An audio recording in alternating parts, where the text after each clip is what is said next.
Produced from master recordings provided by Chivers Press Publishers Limited.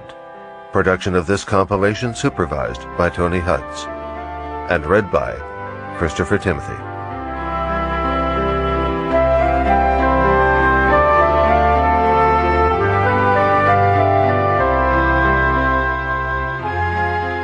Chapter 1. "Move!" bawled the drill corporal. "Come on, speed it up!" He sprinted effortlessly to the rear of the gasping, panting column of men and urged us on from there. I was somewhere in the middle, jog-trotting laboriously with the rest and wondering how much longer I could keep going. And as my ribs heaved agonizingly and my leg muscles protested, I tried to work out just how many miles we'd run. I had suspected nothing when we lined up outside our billets. We weren't clad in PT kit, but in woolen pullovers and regulation slacks, and it seemed unlikely that anything violent was imminent.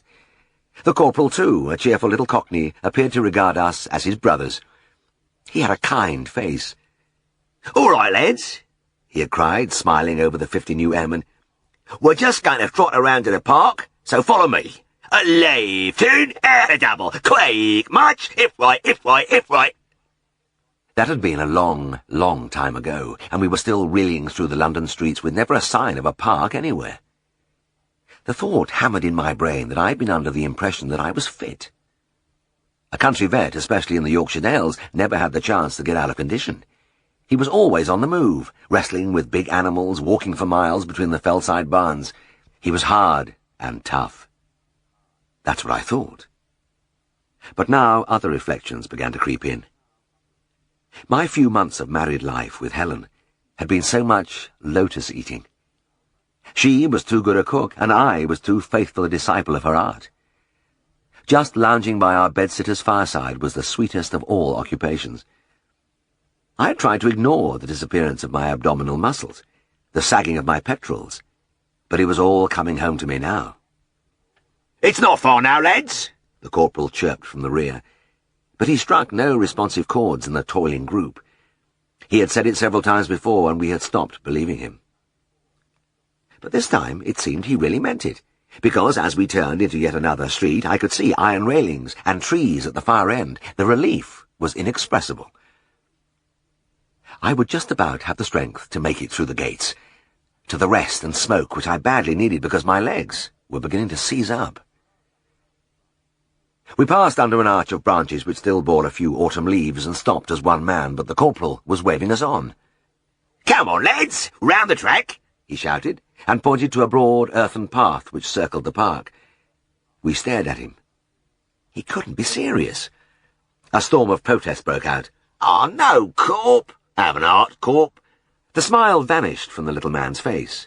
"Get moving," I said. "Faster, faster, 1, 2, 1, 2." As I stumbled forward over the black earth between borders of sooty rhododendrons and tired grass, I just couldn't believe it. It was all too sudden. 3 days ago, I was in Darrowby, and half of me was still back there, back with Helen, and another part was still looking out of the rear window of the taxi at the green hills receding behind the tiled roofs into the morning sunshine, still standing in the corridor of the train as the flat terrain of southern England slid past, and a great weight built up steadily in my chest. My first introduction to the RAF was at Lord's cricket ground. Masses of forms to fill, medicals, then the issue of an enormous pile of kit. I was billeted in a block of flats in St. John's Wood, luxurious before the lush fittings had been removed. But they couldn't take away the heavy bathroom wear, and one of our blessings was the unlimited hot water gushing at our touch into the expensive surroundings. After that first crowded day, I retired to one of those green-tiled sanctuaries, and lathered myself with a new bar of a famous toilet soap which Helen had put in my bag. I have never been able to use that soap since.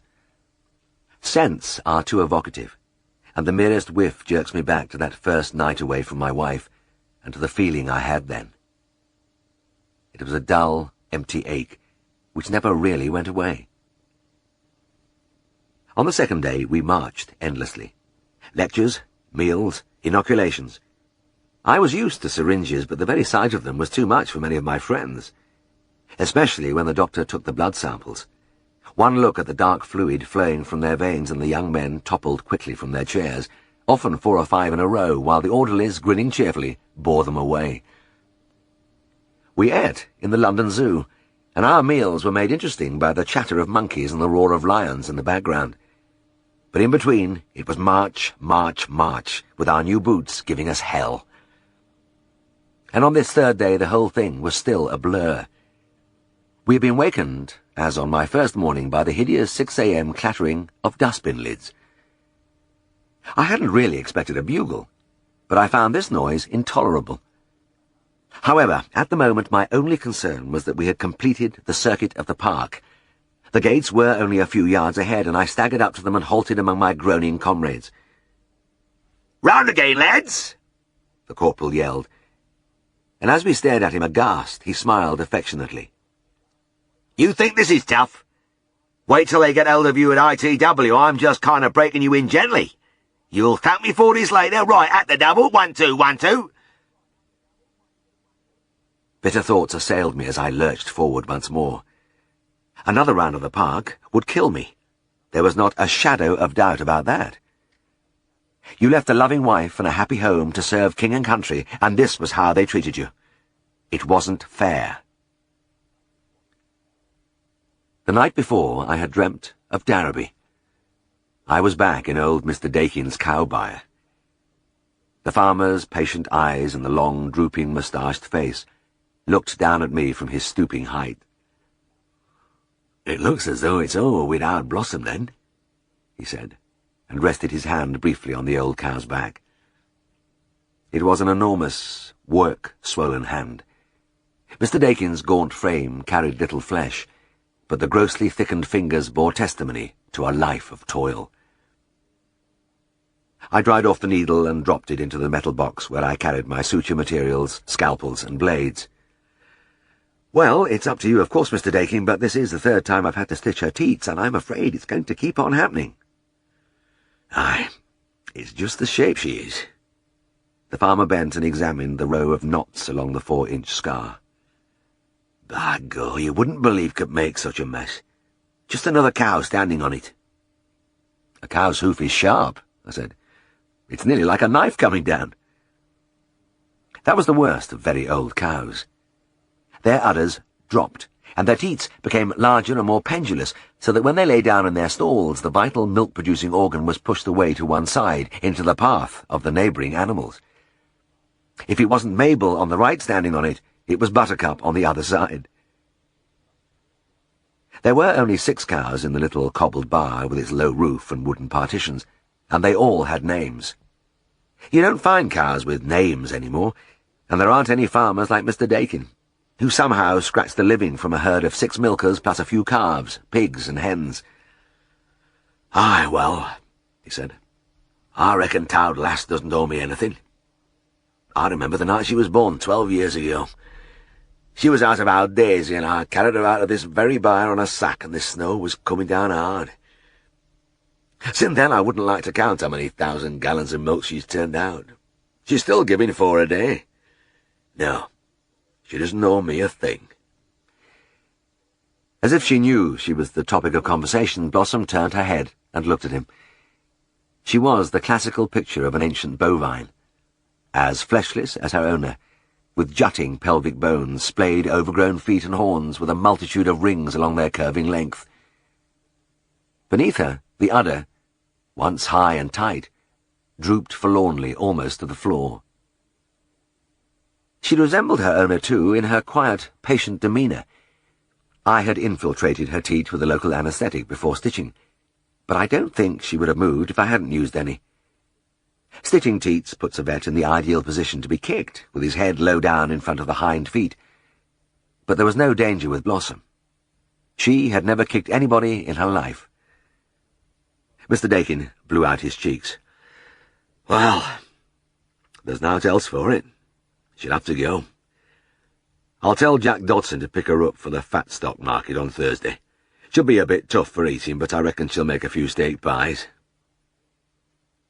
He was trying to joke, but he was unable to smile as he looked at the old cow. Behind him, beyond the open door, the green hillside ran down to the river, and the spring sunshine touched the broad sweep of the shallows with a million dancing lights. A beach of bleached stones gleamed bone-white against the long stretch of grassy bank, which rolled up to the pastures lining the valley floor.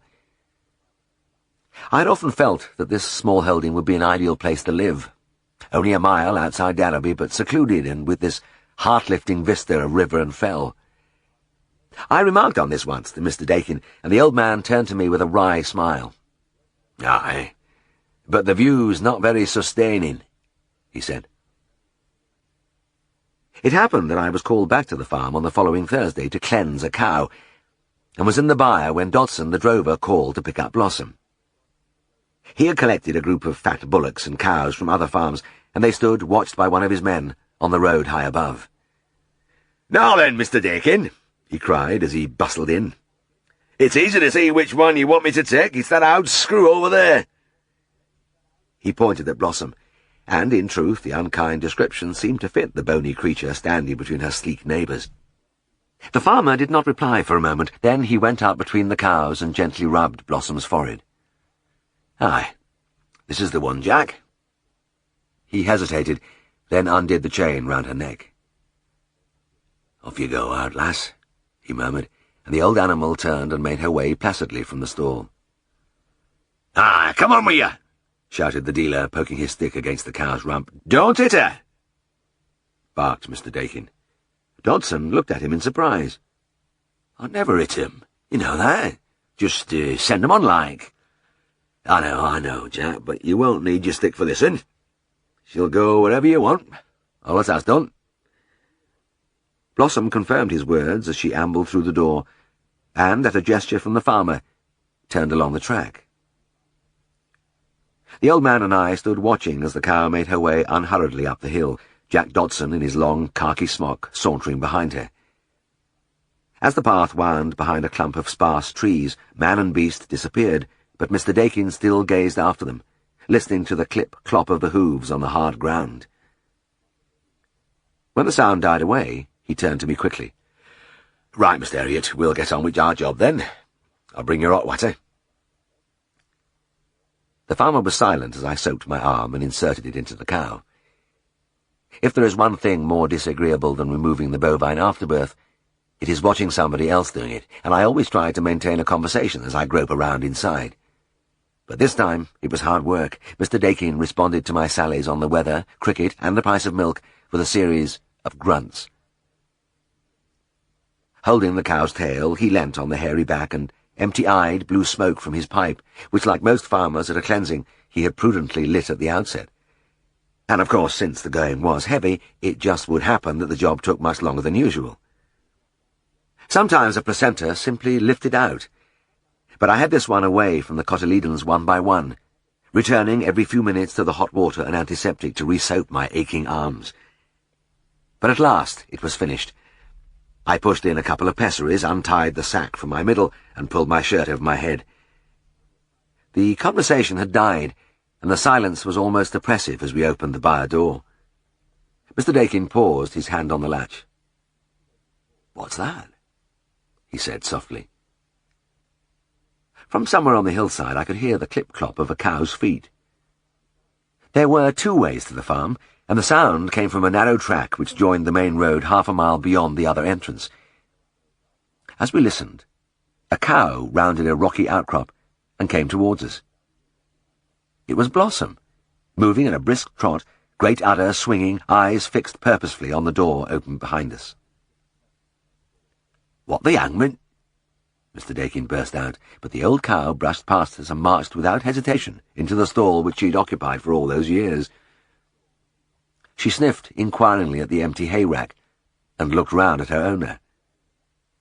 Mr. Dakin stared back at her. The eyes in the weathered face were expressionless, but the smoke rose from his pipe in a series of rapid puffs. Heavy boots clattered suddenly outside, and Jack Dodson panted his way through the door. "Oh, there you are, you beggar!" he gasped. "I thought I'd lost you." He turned to the farmer. "By God, I'm sorry, Mr. Dakin. She must have turned off at top of the path. Oh, I never saw her go." The farmer shrugged. "It's all right, Jack. It's not your fault. I should have told you. Well, that's soon mended anyway. The drover grinned and moved towards Blossom. Come on, lass, let's have you out there again. But he halted as Mr. Dakin held an arm in front of him. There was a long silence as Dodson and I looked in surprise at the farmer, who continued to gaze fixedly at the cow. There was a pathetic dignity about the old animal as she stood there against the mouldering timber of the partition, her eyes patient and undemanding. It was a dignity which triumphed over the unsightliness of the long upturned hooves, the fleshless ribs, the broken-down udder almost brushing the cobbles. Then, still without speaking, Mr. Dakin moved unhurriedly between the cows, and faint chink of metal sounded as he fastened the chain around Blossom's neck. Then he strolled to the end of the byre and returned with a forkful of hay, which he tossed expertly into the rack. This was what Blossom was waiting for. She jerked a mouthful from between the spars and began to chew with quiet satisfaction. "What's to do, Mr. Dakin?" the drover cried in bewilderment. "They're waiting for me at Mart." The farmer tapped out his pipe on the half-door and began to fill it with black shag from a battered tin. "I'm sorry to waste your time, Jack, but you'll have to go without her." "Without her? But, you'll think I'm daft, but that's how it is. T'owd lass has come home, and she's stopping home." He directed a look of flat finality at the drover. Dodson nodded a couple of times, then shuffled from the byre. Mr. Dakin followed and called after him. "I'll pay for your time, Jack. Put it on my bill." He returned, applied a match to his pipe, and drew deeply.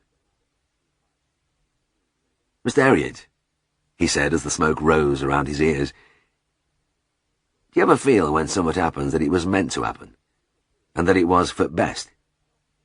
"Well, yes, I do, Mr. Dakin. I often feel that." "Aye. Well, that's how I felt when Blossom came down that hill." He reached out and scratched the root of the cow's tail. "She's always been a favourite. But by God, I'm glad she's back." "But how about those teats? I'm willing to keep stitching them up, but—" "Nay, lad. I've had an idea. Just came to me when you were taking away that cleansing, and I thought I was out late." "An idea?" "Aye." The old man nodded and tamped down the tobacco with his thumb. "I can put 2 or 3 calves on her, instead of milking her. Well, your stable is empty. She can live in there where there's nobody to stand on her oud tits." I laughed. "You're right, Mr. Dakin. She'd be safe in the stable, and she'd suckle 3 calves easily. She could pay her way." "Well, as I said, it's matterless. After all them years, she doesn't owe me a thing."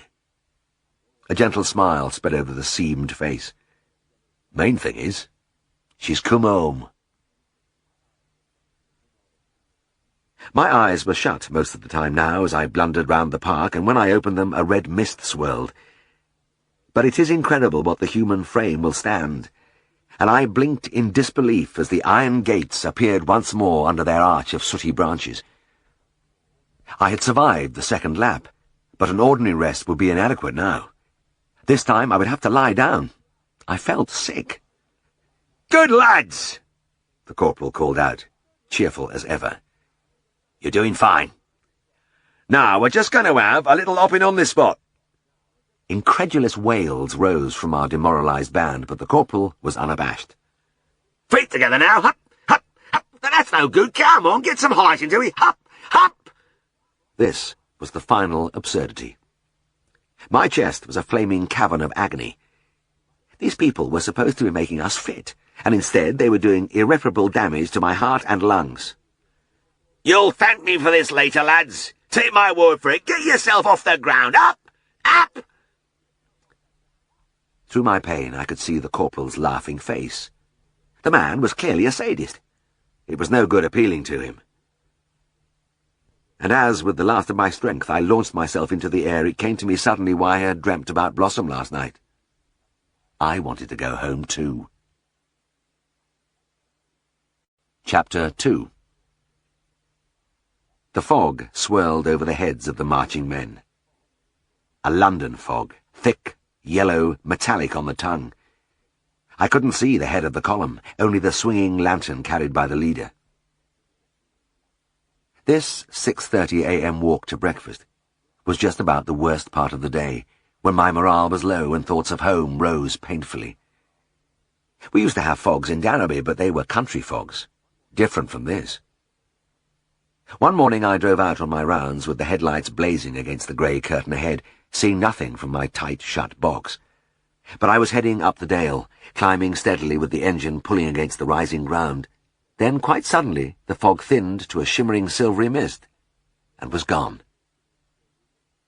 And there above the pool, the sun was dazzling, and the long green line of the fells rose before me, thrusting exultantly into a sky of summer blue. Spellbound, I drove upwards into the bright splendour, staring through the windscreen as though I had never seen it all before. The bronze of the dead bracken spilling down the grassy flanks of the hills, the dark smudges of trees, the grey farmhouses and the endless pattern of walls creeping to the heather above. I was in a rush as usual, but I had to stop. I pulled up in a gateway.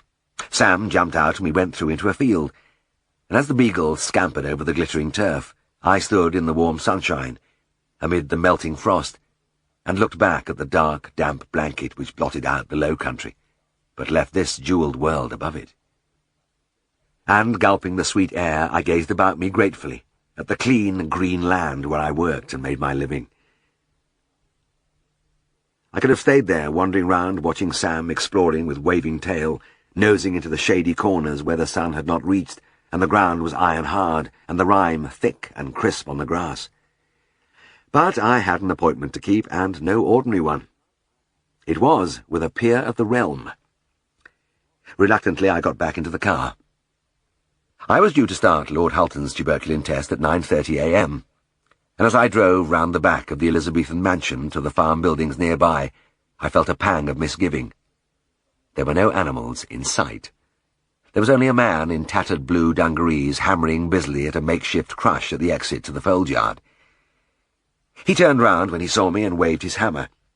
As I approached, I looked wonderingly at the slight figure, with the soft, fairish hair falling over his brow, at the Holds cardigan and muck-encrusted Wellingtons. You would have expected him to say, "Now then, Mr. Herriot, I went to this morning." But he didn't. He said, "Herriot, my dear chap, I'm most frightfully sorry, but I'm very much afraid we're not quite ready for you." And he began to fumble with his tobacco pouch. William George Henry Augustus, 11th Marquis of Hulton, always had a pipe in his mouth, and he was invariably either filling it, cleaning it out with a metal reaming tool, or trying to light it. I had never seen him actually smoking it. And at times of stress, he attempted to do everything at once. He was obviously embarrassed by his lack of preparedness, and when he saw me glance involuntarily at my watch, he grew more agitated, pulling his pipe from his mouth and putting it back in again, tucking the hammer under his arm, rummaging in a large box of matches. I gazed across to the rising ground beyond the farm buildings. Far off on the horizon I could make out tiny figures, galloping beasts, scurrying men, and faint sounds came down to me of barking dogs, irritated bellowings, and shrill cries of, "Whoa! Whoa! Get her by! Sit down, dog!" I sighed. It was the old story. Even the Yorkshire aristocracy seemed to share this carefree attitude to time. His lordship clearly sensed my feelings because his discomfort increased.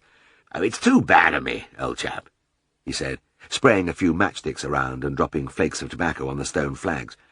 "I did promise to be ready for 9:30, but those blasted animals just won't cooperate." I managed a smile. "Oh, never mind, Lord Hulton. They seem to be getting them down the hill now, and I'm not in such a panic this morning anyhow." "Splendid. Splendid!" He attempted to ignite a towering mound of dark flake which spluttered feebly, then toppled over the edge of his pipe. "And come and see this. I've been rigging up a crush. We'll dry them in here, and we'll really have 'em. Remember we had a spot of bother last time, what?" I nodded. I did remember. Lord Hulton had only about 30 suckling cows, but it had taken a 3-hour rodeo to test them. I looked doubtfully at the rickety structure of planks and corrugated iron. It would be interesting to see how it coped with the moorland cattle. I didn't mean to rub it in, but again I glanced unthinkingly at my watch, and the little man winced as though he had received a blow. "Damn it!" he burst out. "What are they doing over there? I'll tell you what, I'll go and give 'em a hand. Distractedly, he began to change hammer, pouch, pipe, and matches from hand to hand, dropping them and picking them up, before finally deciding to put the hammer down and stuff the rest into his pockets. He went off at a steady trot, and I thought, as I had done so often, that there couldn't be many noblemen in England like him. If I had been a marquis, I felt, I would still have been in bed, or perhaps just parting the curtains and peering out to see what kind of day it was. But Lord Halton worked all the time, just about as hard as any of his men. One morning I arrived to find him at the supremely mundane task of plugging muck, standing on a manure heap, hurling steaming forkfuls onto a cart. And he always dressed in rags. I suppose he must have had more orthodox items in his wardrobe, but I never saw them. Even his tobacco was the great smoke of the ordinary farmer, redbreast flake. My musings were interrupted by the thunder of hooves and wild cries. The Halton herd was approaching. Within minutes the fold-yard was filled with milling creatures, steam rising in rolling clouds from their bodies. The Marquis appeared round the corner of the buildings at a gallop. "Right, Charlie!" he yelled. "Let the first one into the crush!" Panting with anticipation, he stood by the nailed boards as the men inside opened the yard gate.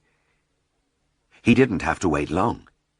A shaggy red monster catapulted from the interior, appeared briefly in the narrow passage, then emerged at about 50 miles an hour from the other end with portions of his lordship's creation dangling from its horns and neck. The rest of the herd pounded close behind. "Stop them! Stop them!" screamed the little peer, but he was of no avail. A hairy torrent flooded through the opening, and in no time at all the herd was legging it back to the highland in a wild stampede. The men followed them, and within a few moments Lord Halton and I were standing there just as before, watching the tiny figures on the skyline, listening to the distant, "Oh! Get a by!" "I say," he murmured despondently. "Didn't work terribly well, did it?" But he was made of stern stuff. Seizing his hammer, he began to bang away with undiminished enthusiasm, and by the time the beast returned, the crush was rebuilt, and a stout iron bar pushed across the front to prevent further breakouts. It seemed to solve the problem, because the first cow, confronted by the bar, stood quietly, and I was able to clip the hair on her neck through an opening between the planks. Lord Halton, in high good humour, settled down on an upturned oil drum with my testing book on his knee. "I'll do the writing for you," he cried. "Fire away, old chap." I poised my calipers. 8-8. He wrote it down, and the next cow came in. 8-8, I said, and he bowed his head again. The third cow arrived. 8-8, and the fourth. 8-8. His lordship looked up from the book and passed a weary hand across his forehead. "Herriot, dear boy, can't you vary it a bit? I'm beginning to lose interest." All went well until we saw the cow which had originally smashed the crush. She had sustained a slight scratch on her neck. "I say, look at that!" cried the peer. "Will it be all right?" "Oh, yes, it's nothing. Superficial." "Ah, good! But don't you think we should have something to put on it? Some of that—" I waited for it. Lord Halton was a devotee of May and Baker's propamidine cream, and used it for all minor cuts and grazes in his cattle. He loved the stuff. But unfortunately, he couldn't say propamidine. In fact, nobody on the entire establishment could say it except Charlie, the farm foreman, and he only thought he could say it. He called it propopamide, but his lordship had the utmost faith in him. "Charlie!" he bawled. "Are you there, Charlie?" The foreman appeared from the pack in the yard and touched his cap. "Yes, my lord." "Charlie, that wonderful stuff we get from Mr. Herriot, you know, for cut teats and things. What the hell do you call it again?" Charlie paused. It was one of his big moments. "Propopamide, me lad." The Marquis, intensely gratified, slapped the knee of his dungarees. "That's it! Propopamide! Damned if I can get my tongue round it! Well done, Charlie!" Charlie inclined his head modestly. The whole test was a vast improvement on last time, and we were finished within an hour and a half. There was just one tragedy. About halfway through, one of the cows dropped down dead with an attack of hypomagnesemia, a condition which often plagues sucklers. It was a sudden, painless collapse, and I had no chance to do anything. Lord Halton looked down at the animal, which had just stopped breathing. "Do you think we could salvage her for meat if we bled her?" "Well, it's typical hypermag. Nothing to harm anybody. You could try. It'd depend on what the meat inspector says." The cow was bled, pulled into a van, and the peer drove off to the abattoir. He came back just as we were finishing the test. "How did you get on?" I asked him. "Did they accept her?" He hesitated. No. "No, old chap," he said sadly. "I'm afraid they didn't." "Why? Did the meat inspector condemn the carcass?" "Well, I never got as far as the meat inspector, actually. Just saw one of the slaughtermen." "And what did he say?" "Well, just 2 words, Herriot." "2 words?" "Yes. Bugger off." I nodded. "I see." It was easy to imagine the scene. The tough slaughterman viewing the small, unimpressive figure and deciding that he wasn't going to be put out of his routine by some ragged farm man. "Well, never mind, sir," I said. "You can only try." "True. True, old chap." He dropped a few matches as he fumbled disconsolately with his smoking equipment. As I was getting into the car, I remembered about the propabidine. "Don't forget to call down for that cream, will you?" "By Jove, yes! I'll call down for it after lunch. I have great faith in that Charlie, damn and blast, what is it?" Charlie drew himself up proudly. "Propobamide, me lad." "Oh, yes, propobamide." The little man laughed, his good humour quite restored. "Good lad, Charlie. You're a marvel." "Thank you, me lad." The foreman wore the smug expression of the expert as he drove the cattle back into the field. It's a funny thing, but when you see a client about something, you very often see him again soon about something else. It was only a week later, with the district still in the iron grip of winter, that my bedside phone jangled me from slumber. After that first palpitation of the heart, which I feel does vets no good at all, I reached the sleepy hand from under the sheets. "Yes?" I grunted. "Herriot? I say, Herriot! Is that you, Herriot?" The voice was laden with tension. "Yes, it is, Lord Halton." "Oh, good, good. Dash it, I do apologise. Frightfully bad show, waking you up like this. I've got something damn peculiar here." A soft pattering followed, which I took to be matches falling around the receiver. "Really?" I yawned, and my eyes closed involuntarily. In what way exactly?" "Well, I've been sitting out with one of my best sows, been farrowing and produced 12 nice piglets, but there's something very odd." "Well, how do you mean?" "Well, difficult to describe, old chap, but you know the, bottom aperture? Well, there's a bloody great long red thing hanging from it." My eyes snapped open, and my mouth gaped in a soundless scream. Prolapsed uterus. Hard labour in cows. A pleasant experience in ewes. Impossible in sows. Long red? When? How? I was stammering pointlessly. I didn't have to ask. "Just popped it out, dear boy. I was waiting for another piglet, and whoops, there it was. Gave me a nasty turn." My toes curled tightly beneath the blankets. It was no good telling him that I had seen 5 prolapse uteri in pigs in my limited experience, and had failed in every case. I had come to the conclusion that there was no way of putting them back. But I had to try. "I'll be right out," I muttered. I looked at the alarm clock. It was 5:30. A horrible time, truncating the night's slumber, yet eliminating any chance of a soothing return to bed for an hour before the day's work. And I hated turning out even more since my marriage.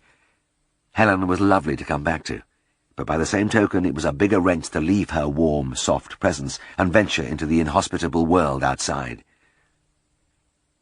And the journey to the Halton farm was not enlivened by my memories of those 5 other sows. I had tried everything. Full anesthesia, lifting them upside down with pulleys, directing a jet from a hose on the averted organ, and all the time pushing, straining, sweating over the great mass of flesh which refused to go back through that absurdly small hole. The result in each case had been the conversion of my patient into pork pies, and a drastic plummeting of my self-esteem. There was no moon, and the soft glow from the piggery door made the only light among the black outlines of the buildings. Lord Halton was waiting at the entrance, and I thought I'd better warn him. "I have to tell you, sir, that this is a very serious condition. It's only fair that you should know that the sow very often has to be slaughtered." The little man's eyes widened, and the corners of his mouth drooped. "Oh, I say, that's rather a bore. One of my best animals. I'm rather attached to that pig." He was wearing a polo-necked sweater of such advanced dilapidation that the hem hung in long woolen fronds almost to his knees, and as he tremblingly attempted to light his pipe, he looked very vulnerable. "I'll do my very best," I added hastily. "There is always a chance." "Oh, good man." In his relief, he dropped his pouch, and as he stooped, the open box of matches spilled around his feet. It was some time before we retrieved them and went into the piggery. The reality was as bad as my imaginings.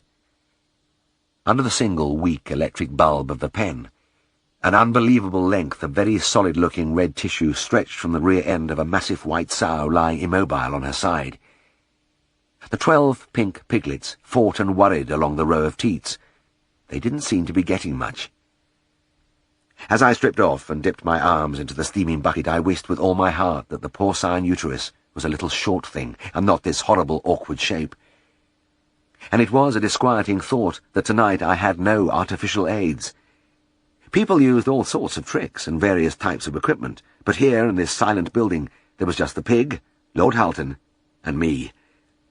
His lordship, I knew, was willing and eager, but he had helped me at jobs before, and his usefulness was impaired by the fact that his hands were always filled with his smoking items, and he kept dropping things.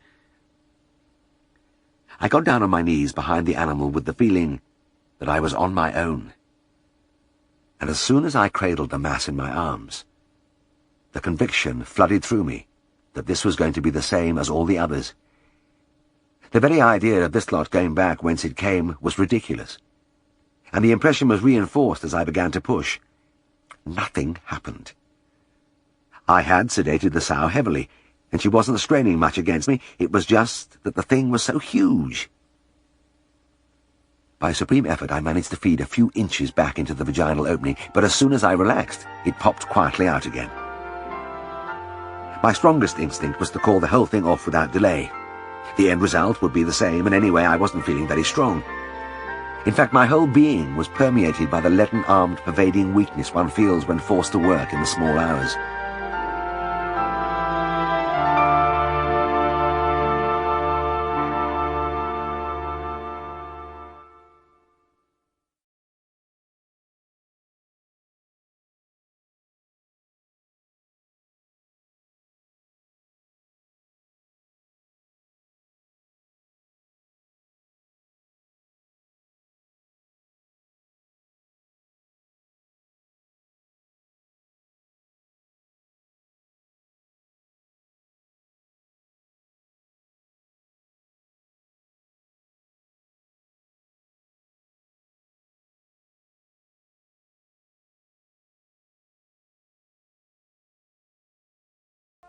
Rolling over on my back, I looked up at him, panting, waiting till I had the wind to speak.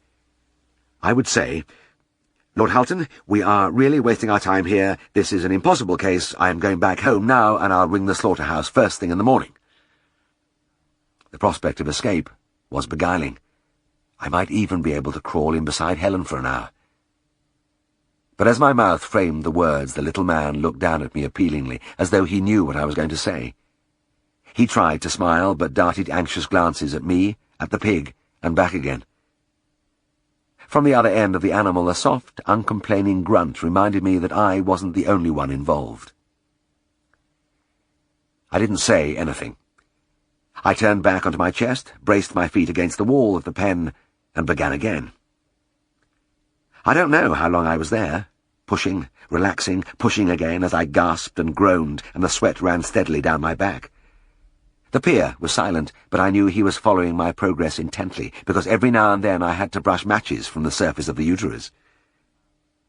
Then, for no particular reason, the heap of flesh in my arms felt, suddenly, smaller. I glared desperately at the thing. There was no doubt about it. It was only half the size. I had to take a breather, and a hoarse croak escaped me. God, I think it's going back. I must have startled Lord Halton in mid-fill, because I heard a stifled, "What? What? Oh, I say, how absolutely splendid!" and a fragrant shower of tobacco cascaded from above. This was it, then.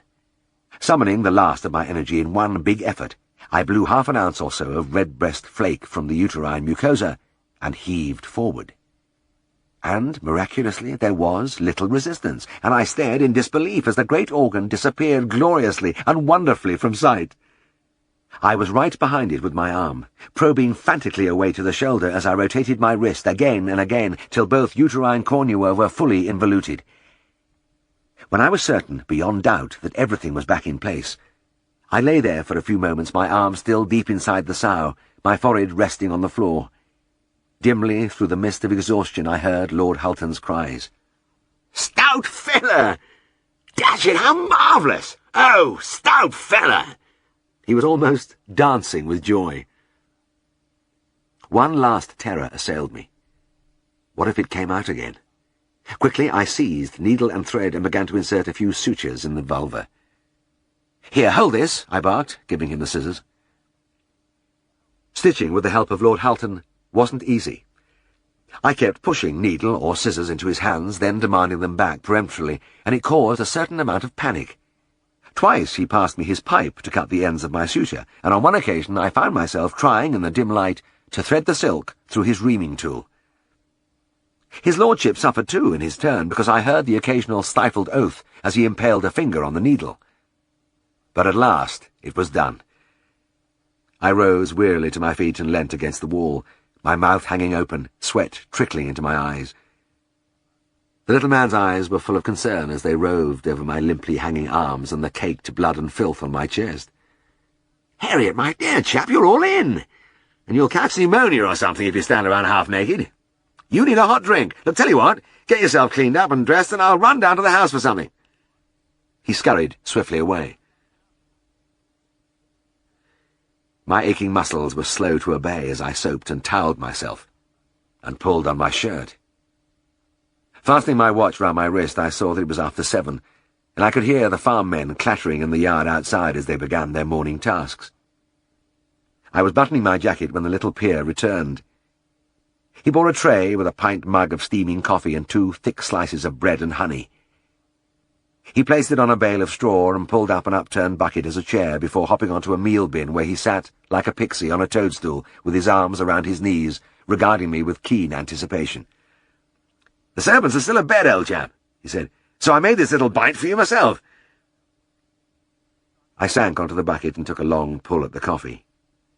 It was black and scalding, with a kick like a Galloway bullock, and it spread like fire through my tired frame. Then I bit into the first slice of bread, homemade, plastered thickly with farm butter and topped by a lavish layer of heather honey from the long row of hives I had often seen on the edge of the moor above. I closed my eyes in reverence as I chewed. Then as I reached for the pint pot again, I looked up at the small figure on the bin. "May I say, sir, that this isn't a bite. It's a feast. It is all absolutely delicious." His face lit up with impish glee. "Well, dash it! Do you really think so? Well, I'm so pleased. And you've done nobly, dear boy. Can't tell you how grateful I am." As I continued to eat ecstatically, feeling the strength ebbing back, he glanced uneasily into the pen. "Herriot, those stitches. Don't like the look of them much." "Oh, yes," I said. "They're just a precaution. You can nick them out in a couple of days." "Splendid. But won't they leave a wound? We'd better put something on them." I paused in mid-chew. Here it was again. He only needed his propamidine to complete his happiness. "Yes, old chap, we must apply some of that oh, hell and blast, it's no good." He threw back his head and bellowed, "Charlie!" The foreman appeared in the entrance, touching his cap. "Morning, my lad." "Morning, Charlie. See that this sow gets some of that wonderful cream on, eh? What the blazes do you call it again?" Charlie swallowed and squared his shoulders. "Propopamide, my lad." The little man threw his arms high in delight. Of course! Propopamide! I wonder if I'll ever be able to get that word out." He looked admiringly at his foreman. "Charlie, you never fail. Don't know how you do it." Charlie bowed gravely in acknowledgement. Lord Hulton turned to me. "You'll let us have some more, Papa mine, won't you, Herriot?" "Certainly," I replied. "I think I have some in the car." Sitting there on the bucket amid the mixed aromas of pig and barley meal and coffee, I could almost feel the waves of pleasure beating on me. His lordship was clearly enchanted by the whole business. Charlie was wearing the superior smile which always accompanied his demonstrations of lingual dexterity, and as for myself, I was experiencing a mounting euphoria. I could see into the pen, and the sight was rewarding. The little pigs who had been sheltered in a large box during the operation were back with their mother, side by side in a long pink row, as their tiny mouths enclosed the teats. The sow seemed to be letting her milk down too, because there was no frantic scramble for position, just a rapt concentration. She was a fine pedigree pig, and instead of lying on the butcher's slab, today she would be starting to bring up her family. As though reading my thoughts, she gave a series of contented grunts, and the old feeling began to bubble in me, the deep sense of fulfillment and satisfaction that comes from even the smallest triumph and makes our lives worthwhile. And there was something else. A new thought stealing into my consciousness, with a delicious, fresh tingle about it. At this moment, who else in the length and breadth of Britain was eating a breakfast personally prepared and served by a marquis? Chapter 3. I am afraid of dentists. I am particularly afraid of strange dentists. So, before I went into the RAF, I made sure my teeth were in order. Everybody told me that they were very strict about the aircrew's teeth, and I didn't want some unknown prodding around in my mouth. There had to be no holes anywhere, or the teeth would start to ache away up there in the sky. So they said. So, before my call-up, I went to see old Mr. Grover in Darrowby, and he painstakingly did all that was necessary. He was good at his job, and was always gentle and careful, and didn't strike the same terror into me as other dentists. All I felt when I went to his surgery was a dryness of the throat and a quivering at the knees, and, providing I kept my eyes tightly shut all the time, I managed to get through the visit fairly easily. My fear of dentists dates back to my earliest experiences in the 20s. As a child, I was taken to the dread Hector McDurrock in Glasgow, and he did my dental work right up to my teens. Friends of my youth tell me that he inspired a similar lasting fear in them too, and in fact there must be a whole generation of Glaswegians who feel the same. Of course, you couldn't blame Hector entirely. The equipment in those days was primitive, and a visit to any dental practice was an ordeal. But Hector, with his booming laugh, was so large and overpowering that he made it worse. Actually, he was a very nice man, cheerful and good-natured, but the other side of him blotted it all out. The electric drill had not yet been invented, or if it had, it hadn't reached Scotland, and Hector bored holes in teeth with a fearsome foot-operated machine. There was a great wheel driven by a leather belt, and this powered the drill, and as you lay in the chair, two things dominated the outlook: the wheel whirring by your ear, and Hector's huge knee pistoning almost into your face as he pedalled furiously. He came from the far north, and at the Highland Games he used to array himself in kilt and sporran and throw cabers around like matchsticks. He was so big and strong that I always felt hopelessly trapped in that chair, with his bulk over me and the wheel grinding and the pedal thumping. He didn't exactly put his foot on my chest, but he had me all right. And it didn't worry him when he got into the sensitive parts with his drill. My strangled cries were of no avail, and he carried on remorselessly to the end. I had the impression that Hector thought it was sissy to feel pain, and maybe he was of the opinion that suffering was good for the soul. Anyway, since those early days, I've had a marked preference for small, frail, soft-spoken dentists, like Mr. Grover. I like to feel that if it came to a stand-up fight, I would have a good chance of victory and escape. Also, Mr. Grover understood that people were afraid, and that helped. I remember him chuckling when he told me about the big farm men who came to have their teeth extracted. Many a time, he said, he had gone across the room for his instruments and turned back, to find the chair empty. I still don't enjoy going to the dentist, but I have to admit that the modern men are wonderful. I hardly see mine when I go. Just a brief glimpse of a white coat, then all is done from behind. Fingers come round, things go in and out of my mouth, but even when I venture to open my eyes, I see nothing. Hector McDarroch, on the other hand, seemed to take a pleasure in showing off his grisly implements, filling the long-needled syringe right in front of my eyes and squirting the cocaine ceilingwards a few times before he started on me.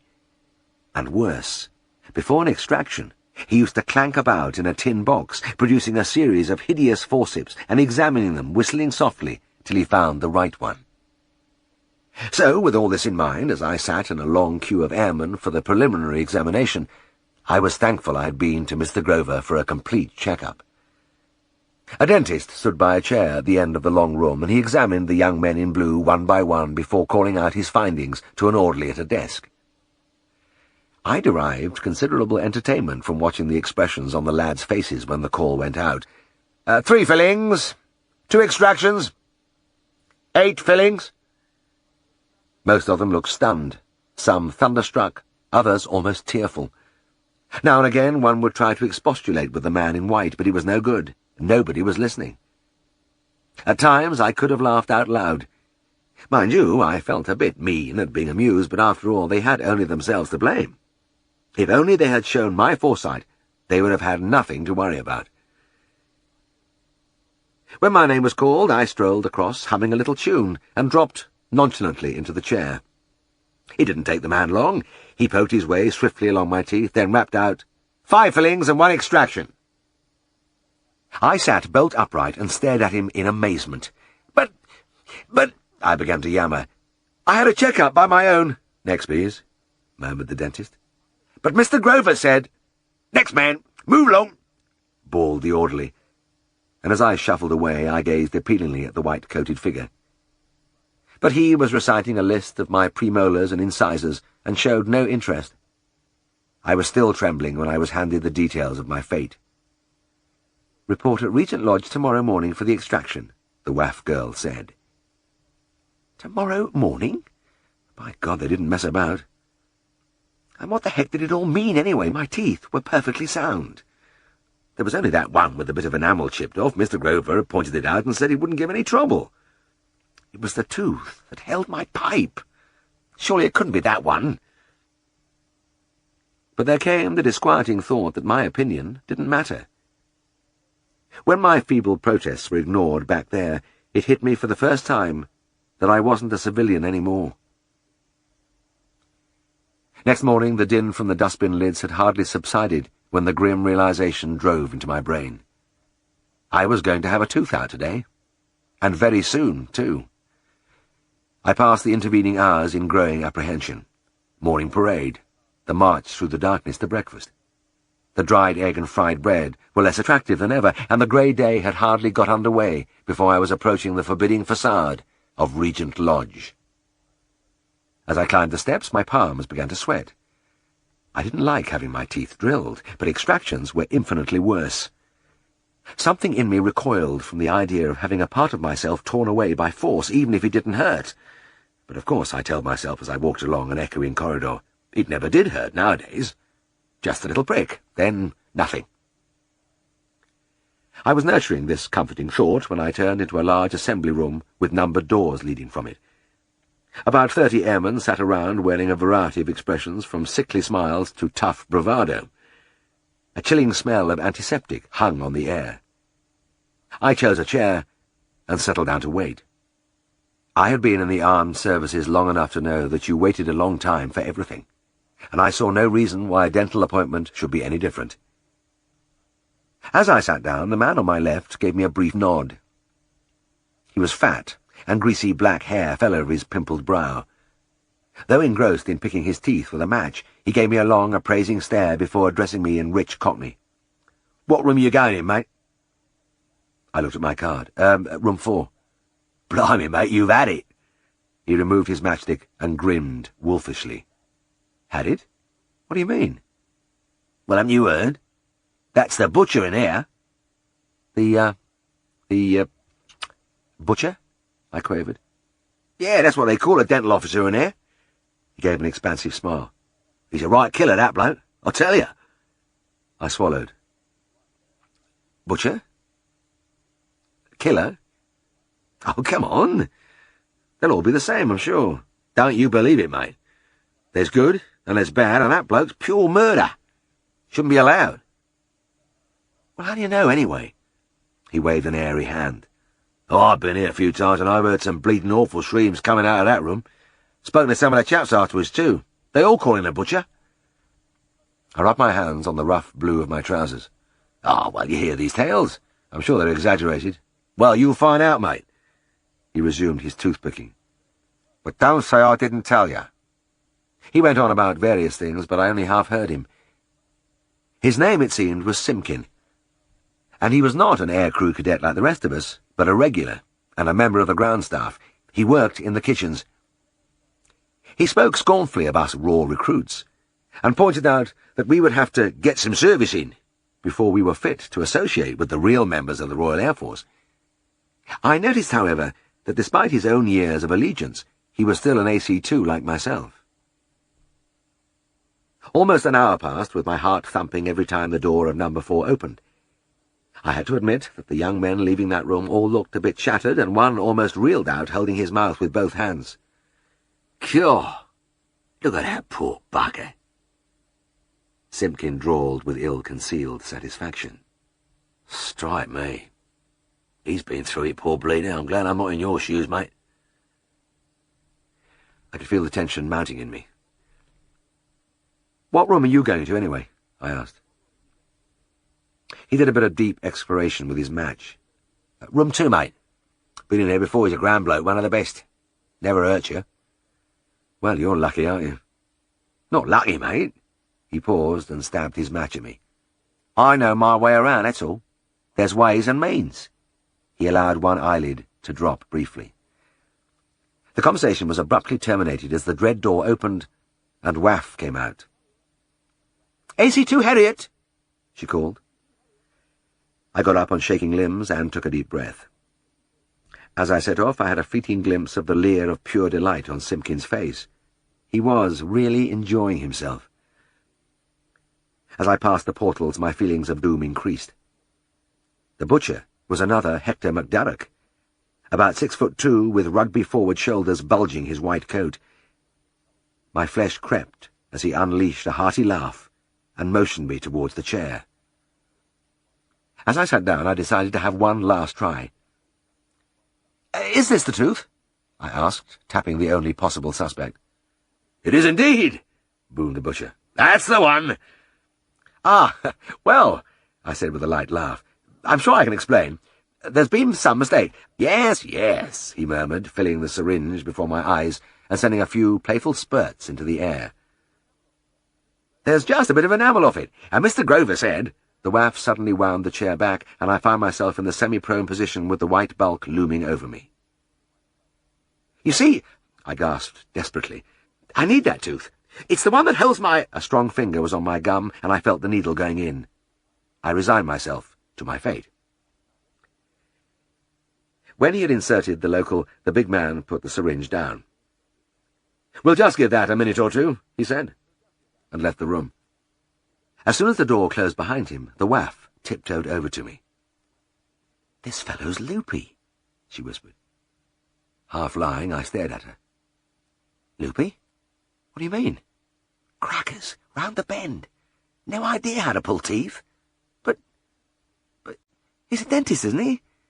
She pulled a wry face. "Thinks he is, but he hasn't a clue." I had no time to explore this cheering information further because the door opened and the big man returned. He seized a horrible pair of forceps, and I closed my eyes as he started flexing his muscles.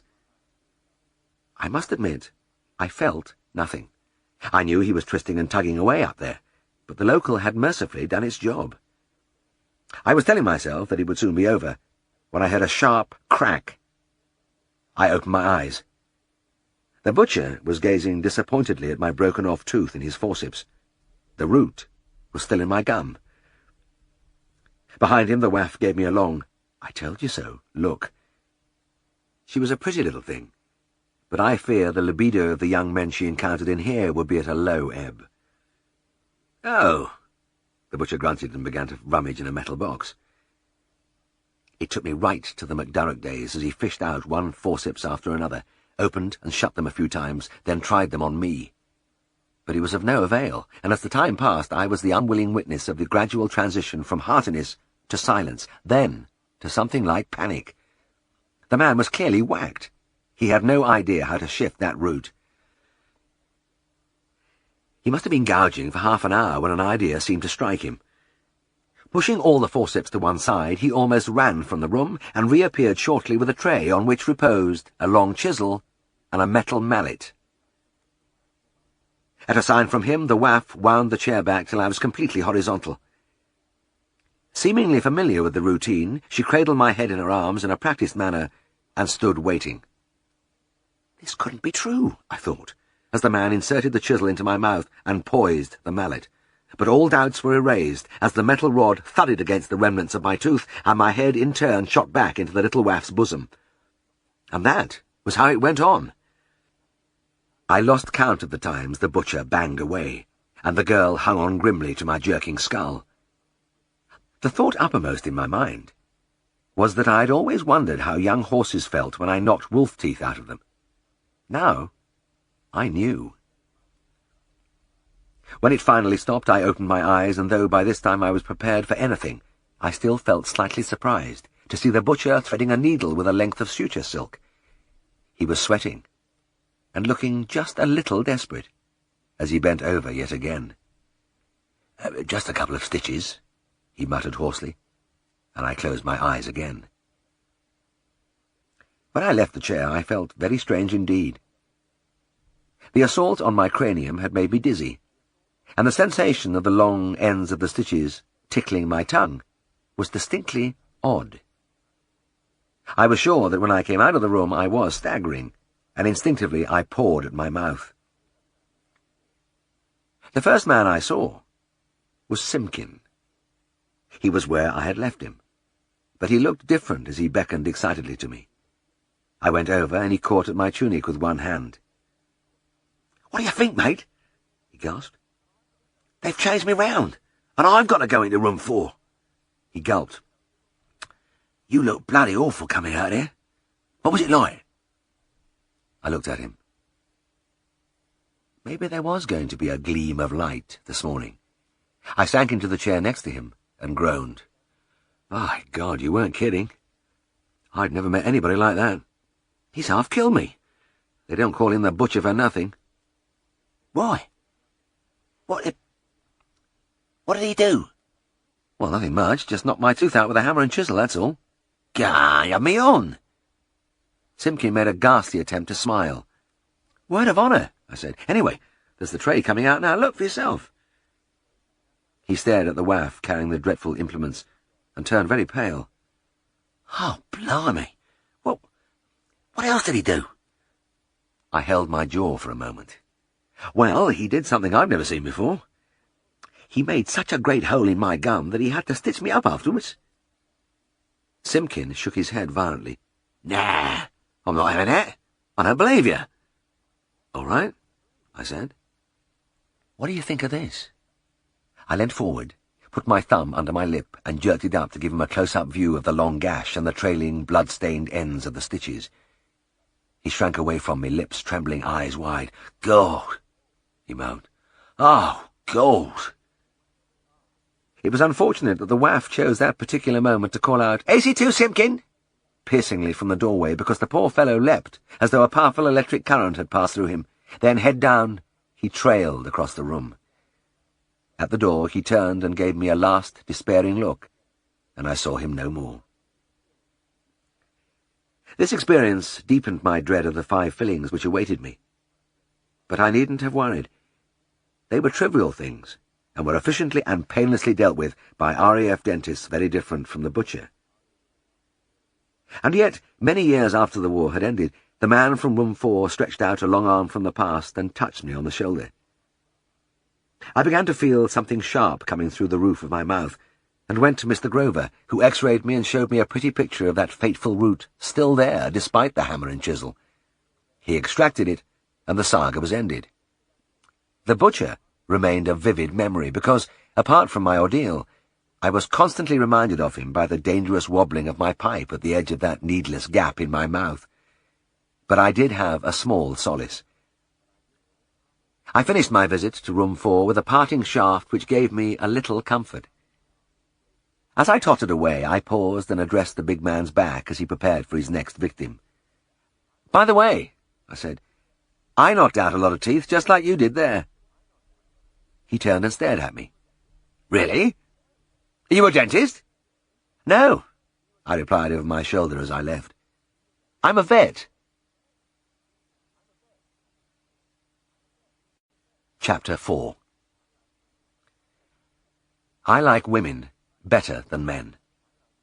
Mind you, I have nothing against men. After all, I am one myself. But in the RAF, there were too many of them. Literally thousands.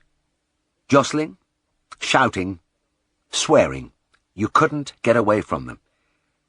Some of them became my friends and have remained so until the present day, but the sheer, earthy mass of them made me realize how my few months of married life had changed me. Women are gentler, softer, cleaner, altogether nicer things, and I, who always considered myself one of the boys, had come to the surprising conclusion that the companion I wanted most was a woman. My impression that I had been hurled into a coarser world was heightened at the beginning of each day, particularly one morning when I was on fire picket duty and had the sadistic pleasure of rattling the dustbin lids and shouting, "Wakey, wakey!" along the corridors. It wasn't the cursing and the obscene remarks which struck deepest. It was the extraordinary abdominal noises issuing from the dark rooms. They reminded me of my patient Cedric, and in an instant I was back in Darrowby, answering the telephone. The voice at the other end was oddly hesitant. "Mr. Herriot, I should be grateful if you would come and see my dog." It was a woman, obviously upper class. "Well, certainly. What's the trouble?"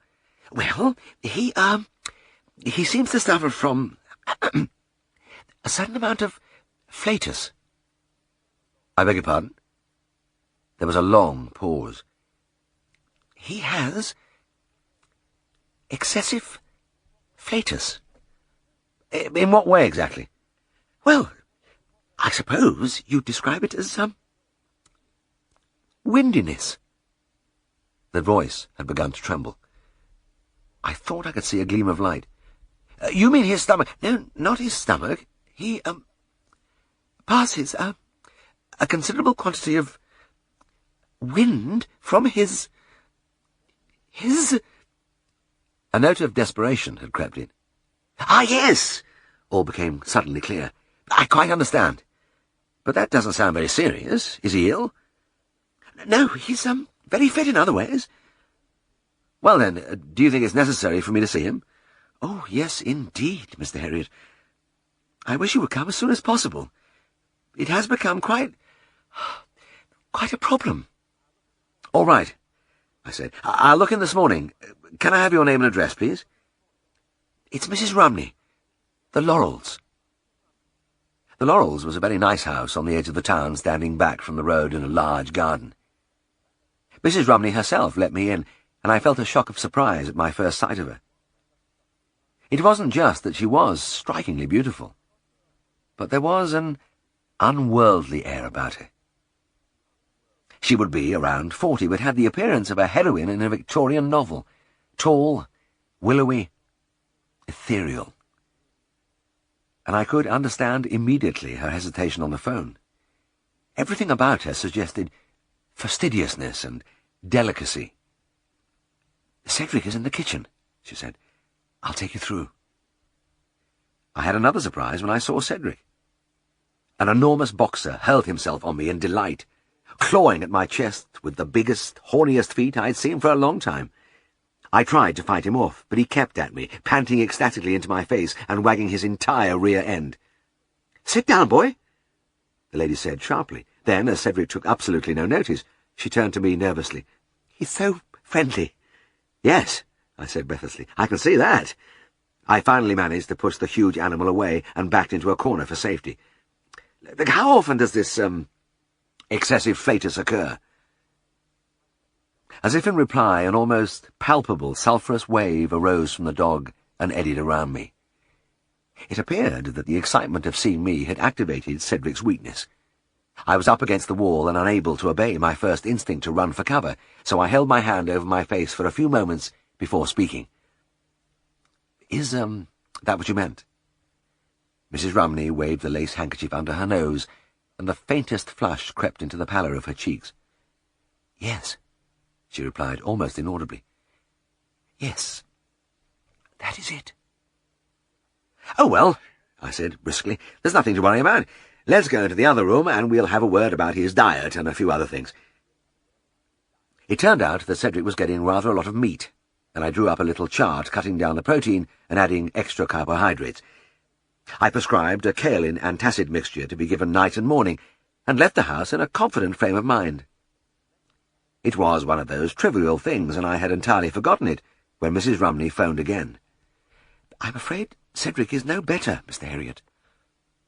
"Oh, well, I'm sorry to hear that. He's still, yes." "Yes." I spent a few moments in thought. I tell you what, I don't think I can do any more by seeing him at the moment, but I think you should cut out his meat completely for a week or two. Keep him on biscuits and brown bread rusked in the oven.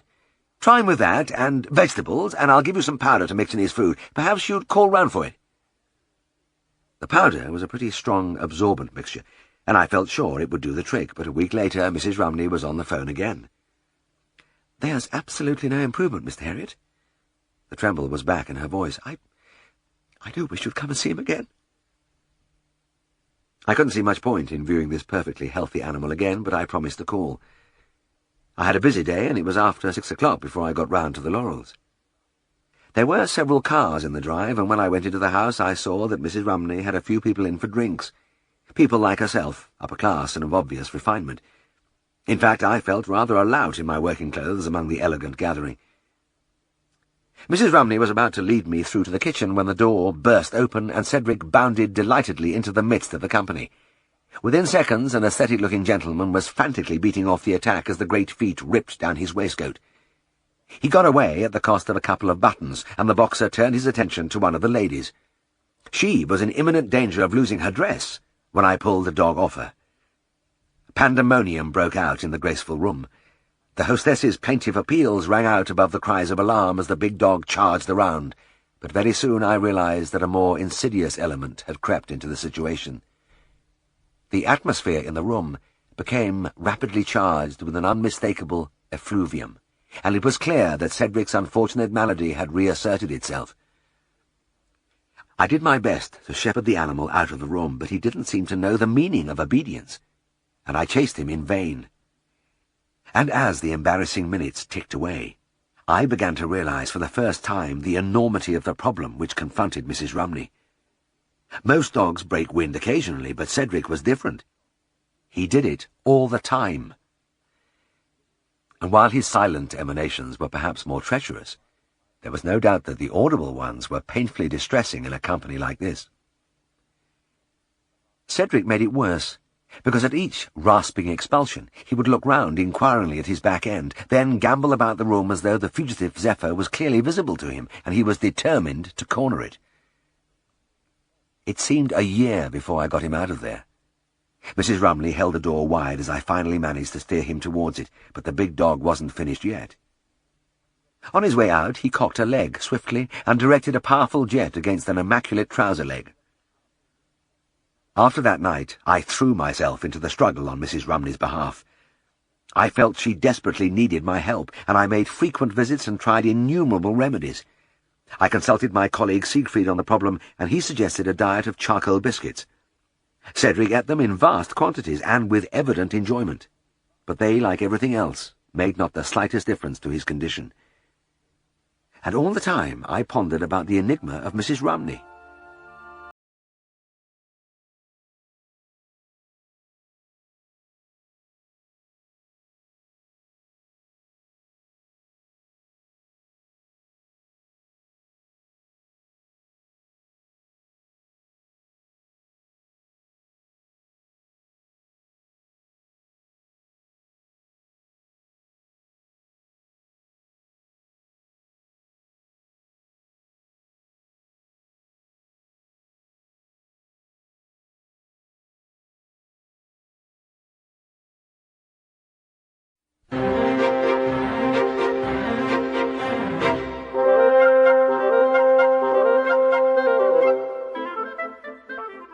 was difficult to think of any animal less suited to her personality. Apart from his regrettable affliction, he was in every way the opposite to herself. A great, thick-headed, rumbustious extrovert, totally out of place in her gracious menage. I never did find out how they came together, but on my visits I found that Cedric had one admirer at least. He was Con Fenton, a retired farm worker who did a bit of jobbing gardening and spent an average of 3 days a week at the Laurels. The boxer romped down the drive after me as I was leaving, and the old man looked at him with undisguised admiration. "By God," he said. "He's a fine dog, is that?" "Yes, he is, Con. He's a good chap, really." And I meant it. You couldn't help liking Cedric when you got to know him. He was utterly amiable and without vice, and he gave off a constant aura not merely of noxious vapours, but of bonhomie. When he tore off people's buttons or sprinkled their trousers, he did it in a spirit of the purest amity. "Just look at them limbs," breathed Con, staring rapturously at the dog's muscular thighs. "By heck, he can jump out of that gate as if it weren't there. He's what I call a dog."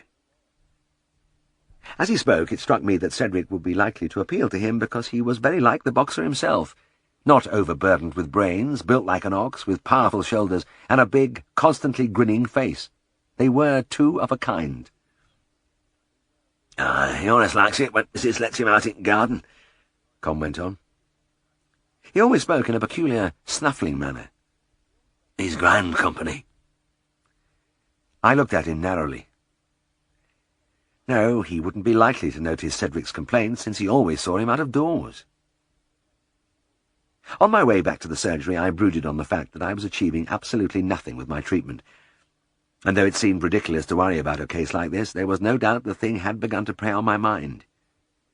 In fact, I began to transmit my anxieties to Siegfried. As I got out of the car, he was coming down the steps of Scaledale House, and he put a hand on my arm. "You been to the Laurels, James? Tell me," he inquired solicitously. "How's your farting boxer today?" "Still at it, I'm afraid," I replied, and my colleague shook his head in commiseration. We were both defeated. Maybe if chlorophyll tablets had been available in those days, they might have helped, but as it was, I had tried everything. It seemed certain that nothing would alter the situation, and it wouldn't have been so bad if the owner had been anybody else but Mrs. Rumney. I found that even discussing the thing with her had become almost unbearable. Siegfried's student brother Tristan didn't help either. When seeing practice, he was very selective in the cases he wished to observe, but he was immediately attracted to Cedric's symptoms and insisted on coming with me on one occasion. I never took him again, because as we went in, the big dog bounded from his mistress' side and produced a particularly sonorous blast as if in greeting. Tristan immediately threw out a hand in a dramatic gesture and declaimed, "Speak on, sweet lips, that never told a lie." That was his only visit. I had enough trouble without that. I didn't know it at the time, but a greater blow awaited me. A few days later, Mrs. Rumney was on the phone again. "Mr. Herriot, a friend of mine has such a sweet little boxer bitch. She wants to bring her along to be mated with Cedric." "Eh?" "She wants to mate her bitch with my dog." "With Cedric?" I clutched at the edge of the desk. It couldn't be true. "And, are you agreeable?" "Well, yes, of course." I shook my head to dispel the feeling of unreality. I found it incomprehensible that anyone should want to reproduce Cedric, and as I gaped into the receiver, a frightening vision floated before me of 8 little Cedrics, all with his complaint. But of course such a thing wasn't hereditary. I took a grip of myself and cleared my throat. "Very well then, Mrs. Rumney, you'd better go ahead." There was a pause. "But, Mr. Herriot, I want you to supervise the mating." "Oh, really, I don't think that's necessary." I dug my nails into my palm. "I think you'll be all right without me." "Oh, but I would be much happier if you were there. Please come," she said, appealingly. Instead of emitting a long-drawn groan, I took a deep breath. "Right," I said. "I'll be along in the morning." All that evening I was obsessed by a feeling of dread. Another acutely embarrassing session was in store with this exquisite woman. Why was it I always had to share things like this with her? And I really feared the worst. Even the daftest dog, when confronted with a bitch in heat, knows instinctively how to proceed, but with a really ivory-skulled animal like Cedric, I wondered. And next morning all my fears were realized. The bitch, Trudy, was a trim little creature, and showed every sign of willingness to cooperate. Cedric, on the other hand, though obviously delighted to meet her, gave no hint of doing his part. After sniffing her over, he danced around her a few times, goofy-faced, tongue lolling. Then he had a roll on the lawn before charging at her and coming to a full stop. Big feet outsplayed, head down, ready to play. I sighed. It was as I thought. The big chump didn't know what to do. This pantomime went on for some time, and inevitably the emotional strain brought on a resurgence of his symptoms. Frequently he paused to inspect his tail as though he had never heard noises like that before. He varied his dancing routine with occasional headlong gallops round the lawn, and it was after he had done about 10 successive laps that he seemed to decide he ought to do something about the bitch. I held my breath as he approached her, but unfortunately he chose the wrong end to commence operations. Trudy had put up with his nonsense with great patience, but when she found him busily working away in the region of her left ear, it was too much. With a shrill yelp, she nipped him in the hind leg, and he shot away in alarm. After that, whenever he came near, she warned him off with bared teeth. Clearly she was disenchanted with her bridegroom, and I couldn't blame her. "I think she's had enough, Mrs. Rumney," I said. I certainly had had enough, and so had the poor lady, judging by her slight breathlessness, flushed cheeks, and waving handkerchief. Yes, I suppose you're right," she replied. So Trudy was taken home, and that was the end of Cedric's career as a stud dog. This last episode decided me. I had to have a talk with Mrs. Rumney, and a few days later I called in at the Laurels. "Maybe you'll think it's none of my business," I said, "but I honestly don't think Cedric is the dog for you. In fact, he's so wrong for you that he's upsetting your life." Mrs. Rumney's eyes widened. "Well, he is a problem in some ways, but what do you suggest?" "I think you should get another dog in his place. Maybe a poodle or a corgi, something smaller, something you could control." "But, Mr. Herriot, I couldn't possibly have Cedric put down." Her eyes filled quickly with tears. "I really am fond of him, despite everything." No, of course not," I said. "I like him too. He has no malice in him, but I think I have a good idea. Why not let Con Fenton have him?" "Con?" "Yes. He admires Cedric tremendously, and the big fellow would have a good life with the old man. He has a couple of fields behind his cottage and keeps a few beasts. Cedric could run to his heart's content out there, and Con would be able to bring him along when he does the gun. You'd still see him 3 times a week." Mrs. Rumney looked at me in silence for a few moments, and I saw in her face the dawning of relief and hope. "You know, Mr. Herriot, I think that could work very well." "But are you sure Con would take him?" "I'd like to bet on it. An old bachelor like him must be lonely. There's only one thing worries me. Normally they only meet outside, and I wonder how it would be when they were indoors and Cedric started to, when the old trouble—" "Oh, I think that would be all right," Mrs. Rumney broke in quickly. "When I go on holiday, Con always takes him for a week or 2, and he has never mentioned anything unusual in that way." I got up to go. "Well, that's fine. I should put it to the old man right away." Mrs. Rumney rang within a few days. Con had jumped at the chance of taking Cedric, and the pair had apparently settled in happily together. She had also taken my advice and acquired a poodle puppy. I didn't see the new dog till it was nearly 6 months old, and its mistress asked me to call to treat it for a slight attack of eczema. As I sat in the graceful room looking at Mrs. Rumney, cool, poised, tranquil, with the little white creature resting on her knee, I couldn't help feeling how right and fitting the whole scene was. The lush carpet, the trailing velvet curtains, the fragile tables with their load of expensive china and framed miniatures. It was no place for Cedric. Con Fenton's cottage was less than half a mile away, and on my way back to the surgery, on an impulse, I pulled up at the door. The old man answered my knock, and his face split into a delighted grin when he saw me. "Come in, young man," he cried in his strange, snuffly voice. "I'm right glad to see thee." I had hardly stepped into the tiny living room when a hairy form hurled itself upon me. Cedric hadn't changed a bit, and I had to battle my way to the broken armchair by the far side. Con settled down opposite, and when the boxer leapt to lick his face, he clumped him companionably on the head with his fist. "Sit down, you great daft bugger," he murmured with affection. Cedric sank happily onto the tattered hearthrug at his feet and gazed up adoringly at his new master. "Well, Mr. Herriot," Con went on as he cut up some villainous-looking plug tobacco and began to stuff it into his pipe, "I'm right grateful to you for getting me this grand dog. By God, he's a chopper, and I wouldn't sell him for any money.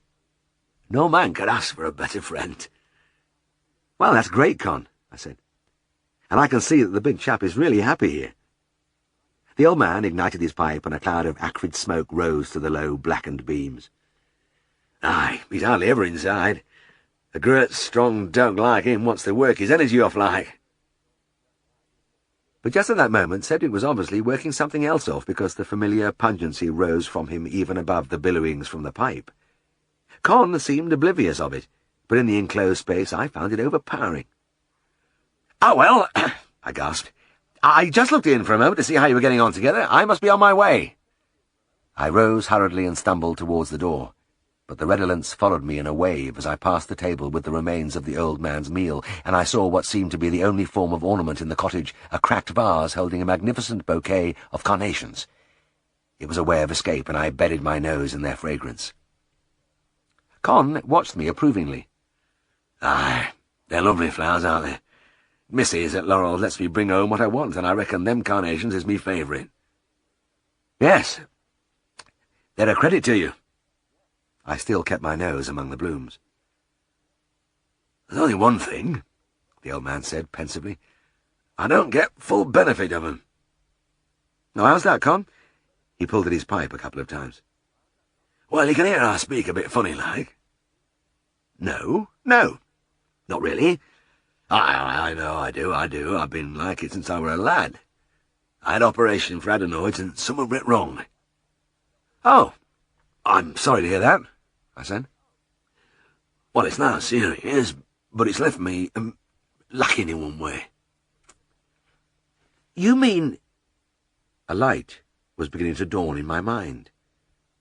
An elucidation of how man and dog had found each other, of why their relationship was so perfect, of the certainty of their happy future together. It seemed like fate. "Aye," the old man went on sadly, "I have no sense of smell." Chapter 5. I think it was when I saw the London policeman wagging a finger at a scowling urchin that I thought of Wesley Binks, and the time he put the fireworks through the surgery letterbox. It was what they used to call a banger, and it exploded at my feet as I hurried along the dark passage in answer to the doorbell's ring, making me leap into the air in terror. I threw open the front door and looked into the street. It was empty, but at the corner where the lamplight was reflected in Robson's shop window, I had a brief impression of a fleeing form and a faint echo of laughter. I couldn't do anything about it, but I knew Wes was out there somewhere. Wearily I trailed back into the house. Why did this lad persecute me? What could a 10-year-old boy possibly have against me? I'd never done him any harm, yet I seemed to be the object of a deliberate campaign. Or maybe it wasn't personal.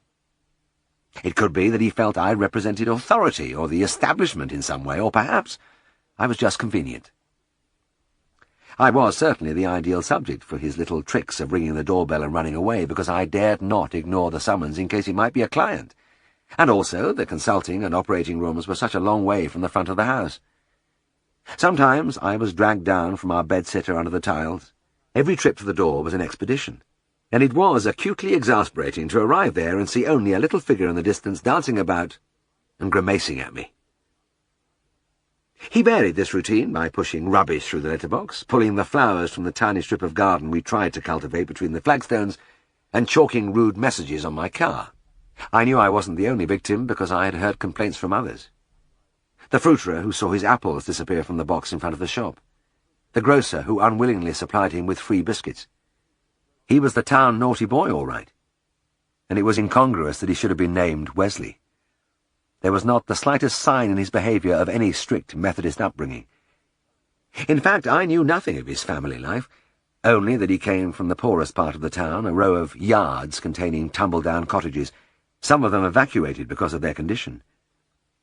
I often saw him wandering about in the fields and lanes, or fishing in quiet reaches of the river when he should have been in school.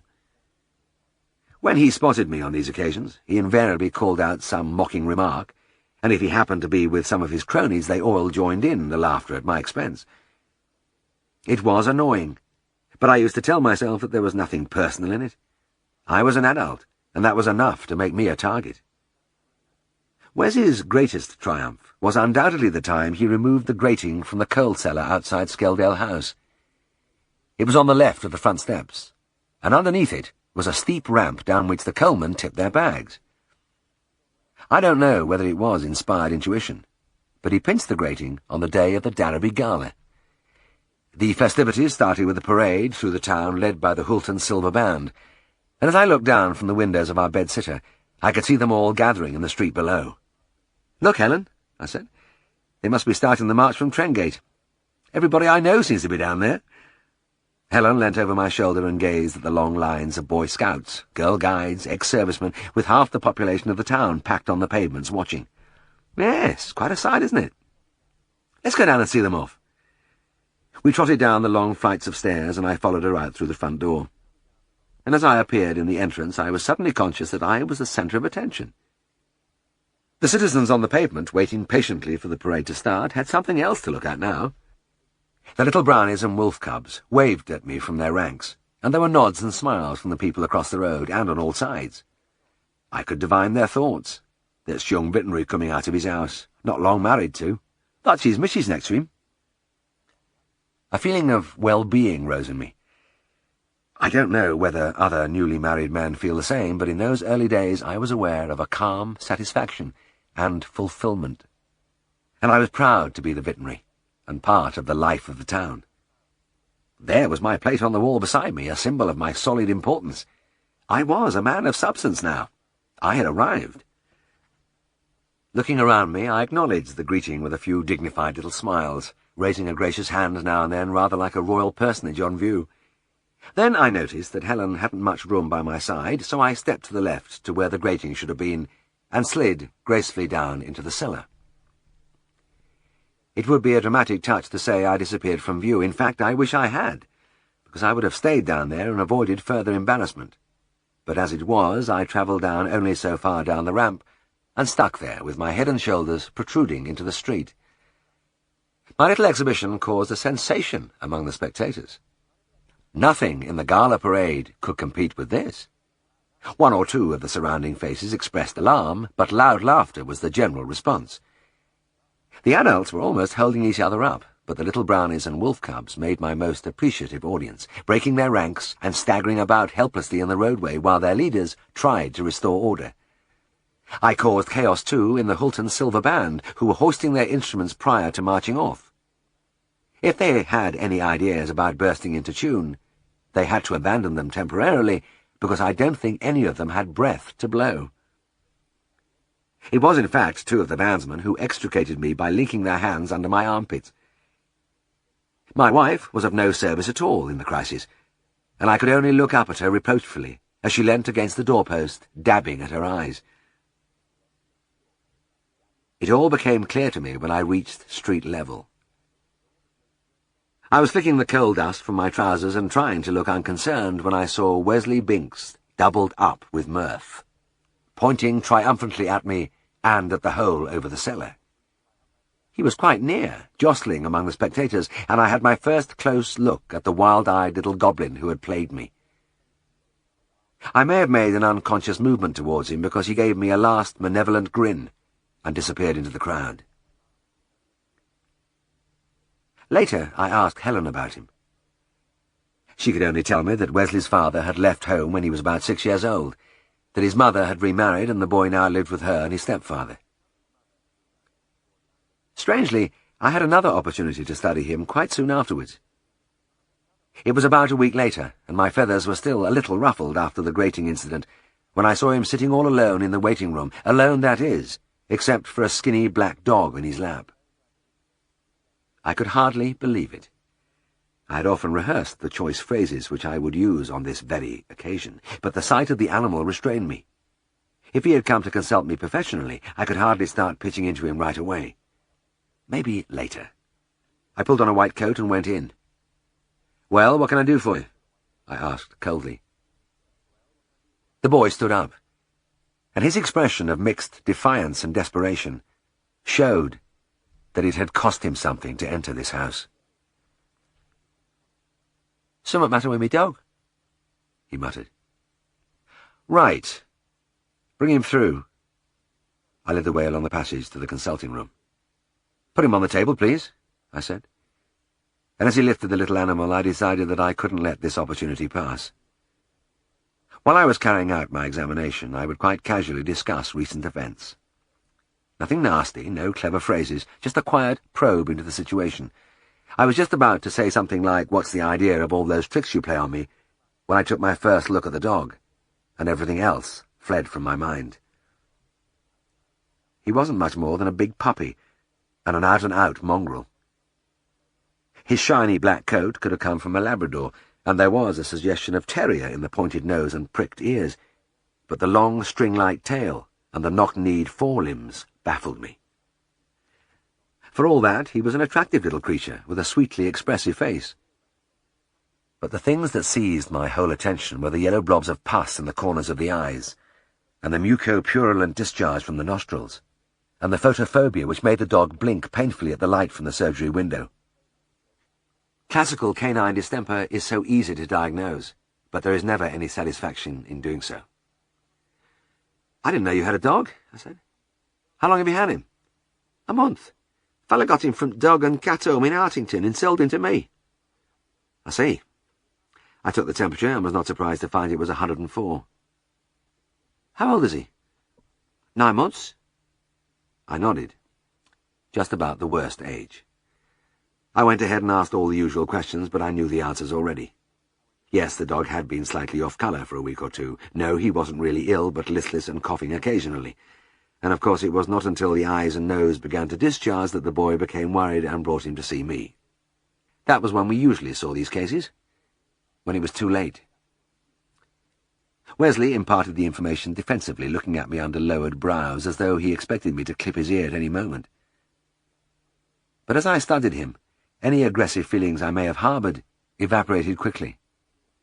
The imp of hell appeared on closer examination to be a neglected child. His elbows stuck out through holes in a filthy jersey.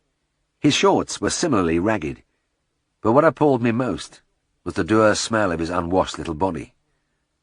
I hadn't thought that there were children like this in Darrowby. When he had answered my questions, he made an effort and blurted out one of his own. "What's the matter with him?" I hesitated a moment. "He's got distemper, Wes." "What's that?" "Well, it's a nasty infectious disease. He must have got it from another sick dog." "Will he get better?" "I hope so." "I'll do the best I can for him." I couldn't bring myself to tell a small boy of his age that his pet was probably going to die. I filled the syringe with a mixed Mactarin, which we used at that time against the secondary invaders of distemper.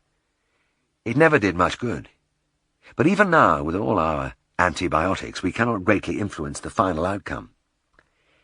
If you can catch a case in the early viral phase, then a shot of hyperimmune serum is curative, but people rarely bring their dogs in until that phase is over. As I gave the injection, the dog whimpered a little, and the boy stretched out a hand and patted him. "It's all right, Duke," he said. "That's what you call him, is it? Duke?" "Aye." He fondled the ears, and the dog turned, whipped his strange long tail about, and licked the hand quickly. Wes smiled and looked up at me, and for a moment the tough mask dropped from the grubby features, and in the wild, dark eyes I read sheer delight. I swore under my breath. This made it worse. I tipped some boracic crystals into a box and handed it over. "Use this dissolved in water to keep his eyes and nose clean. See how his nostrils are all caked and blocked up? You can make him a lot more comfortable." He took the box without speaking, and almost with the same movement dropped 3 and 6pence on the table. It was about our average charge, and resolved my doubts on that score. "When'll I bring him back?" he asked. I looked at him doubtfully for a moment. All I could do was repeat the injections, but was it going to make the slightest difference? The boy misread my hesitation. "I can pay," he burst out. "I can get money." "Oh, no, I didn't mean that, Wes. I was just wondering when it would be suitable. How about bringing him in on Thursday?" He nodded eagerly and left with his dog. As I swabbed the table with disinfectant, I had the old feeling of helplessness. The modern veterinary surgeon does not see nearly as many cases of distemper as we used to, simply because most people immunize their puppies at the earliest possible moment. But back in the 30s, it was only the fortunate dogs who were inoculated. The disease is so easy to prevent, but almost impossible to cure. The next 3 weeks saw an incredible change in Wesley Bink's character. He had built up a reputation as an idle scamp, but now he was transformed into a model of industry, delivering papers in the mornings, digging people's gardens, helping to drive the beasts at the auction mart. I was perhaps the only one who knew he was doing it for Duke. He brought the dog in every 2 or 3 days and paid on the nail. I naturally charged him as little as possible, but the money he earned went on other things. Fresh meat from the butcher, extra milk, and biscuits. "Duke's looking very smart today," I said on one of the visits. "I see you've even got him a new collar and lead." The boy nodded shyly, then looked up at me, dark eyes intent. "Is he any better?" "Well, he's about the same. That's how it goes, dragging on without much change." When will you know?" I thought for a moment. Maybe he would worry less if he understood the situation. "The thing is this. Duke will get better if he can avoid the nervous complications of distemper." "What's them?" "Fits, paralysis, and a thing called chorea, which makes the muscles twitch." "What if he gets them?" "It's a bad lookout in that case, but not all dogs develop them." I tried to smile reassuringly. "And there's one thing in Duke's favour. He's not a purebred. Crossbred dogs have a thing called hybrid vigour, which helps them to fight disease. After all, he's eating fairly well, and he's quite lively, isn't he?" "Aye, not bad." "Well then, we'll carry on. I'll give him another shot now." The boy was back in 3 days, and I knew by his face he had momentous news. "Duke's a lot better. His eyes and nose have dried up, and he's eating like an oss." He was panting with excitement. I lifted the dog onto the table. There was no doubt he was enormously improved, and I did my best to join in the rejoicing. "That's great, Wes," I said, but a warning bell was tinkling in my mind. If nervous symptoms were going to supervene, this was the time, just when the dog was apparently recovering. I forced myself to be optimistic. "Well now, there's no need to come back any more, but watch him carefully, and if you see anything unusual, bring him in." The ragged little figure was overjoyed. He almost pranced along the passage with his pet, and I hoped fervently that I would not see him in there again. That was on the Friday evening, and by Monday I had put the whole thing out of my head and into the category of satisfying memories when the boy came in with Duke on the lead. I looked up from the desk where I was writing in the daybook. "What is it, Wes?" "He's dothering." I didn't bother going through to the consulting room, but hastened from behind the desk and crouched on the floor, studying the dog intently. At first I saw nothing. Then, as I watched, I could just discern a faint nodding of the head. I placed my hand on the top of the skull and waited. And it was there. The slight but regular twitching of the temporal muscles which I had dreaded. "I'm afraid he's got chorea, Wes," I said. "What's that?" "It's one of the things I was telling you about. Sometimes they call it St. Vitus Downs. I was hoping it wouldn't happen." The boy looked suddenly small and forlorn, and he stood there silent, twisting the new leather lead between his fingers. It was such an effort for him to speak that he almost closed his eyes. "Will he die?" "Some dogs do get over it, Wes." I didn't tell him that I had seen it happen only once. "I've got some tablets which might help him. I'll get you some. I gave him a few of the arsenical tablets I had used in my only cure. I didn't even know if they had been responsible, but I had nothing more to offer. Duke's career pursued a textbook course over the next 2 weeks. All the things I had feared turned up in a relentless progression. The twitching spread from his head to his limbs, then his hindquarters began to sway as he walked. His young master brought him in repeatedly, and I went through the motions, trying at the same time to make it clear that it was all hopeless. The boy persisted doggedly, rushing about meanwhile with his paper deliveries and other jobs, insisting on paying, though I didn't want his money. Then, one afternoon, he called in. "I couldn't bring Duke," he muttered. "He can't walk now. Will you come and see him?" We got into my car. It was Sunday, about 3 o'clock, and the streets were quiet. He led me up the cobbled yard and opened the door of one of the houses. The stink of the place hit me as I went in. Country vets aren't easily sickened, but I felt my stomach turning. Mrs. Binks was very fat, and a filthy dress hung shapelessly on her as she slumped, cigarette in mouth, over the kitchen table. She was absorbed in a magazine which lay in a clearing among mounds of dirty dishes, and her curlers nodded as she looked up briefly at us. On the couch under the window her husband sprawled asleep, open-mouthed, snoring out the reek of beer. The sink, which held a further supply of greasy dishes, was covered in a revolting green scum. Clothes, newspapers, and nameless rubbish littered the floor, and over everything a radio blasted away at full strength. The only clean new thing was the dog basket in the corner. I went across and bent over the little animal. Duke was now prostrate and helpless, his body emaciated and jerking uncontrollably. The sunken eyes had filled up again with pus, and gazed apathetically ahead. "Wes," I said, "you've got to let me put him to sleep." He didn't answer, and as I tried to explain, the blaring radio drowned my words. I looked over at his mother. "Do you mind turning the radio down?" I asked.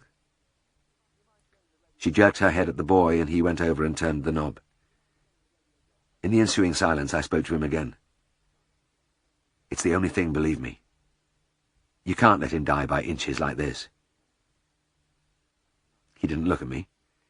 All his attention was fixed desperately on his dog.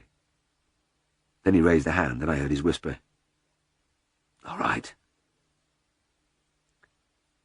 I hurried out to the car for the Nembutal. "I promise you he'll feel no pain," I said as I filled the syringe.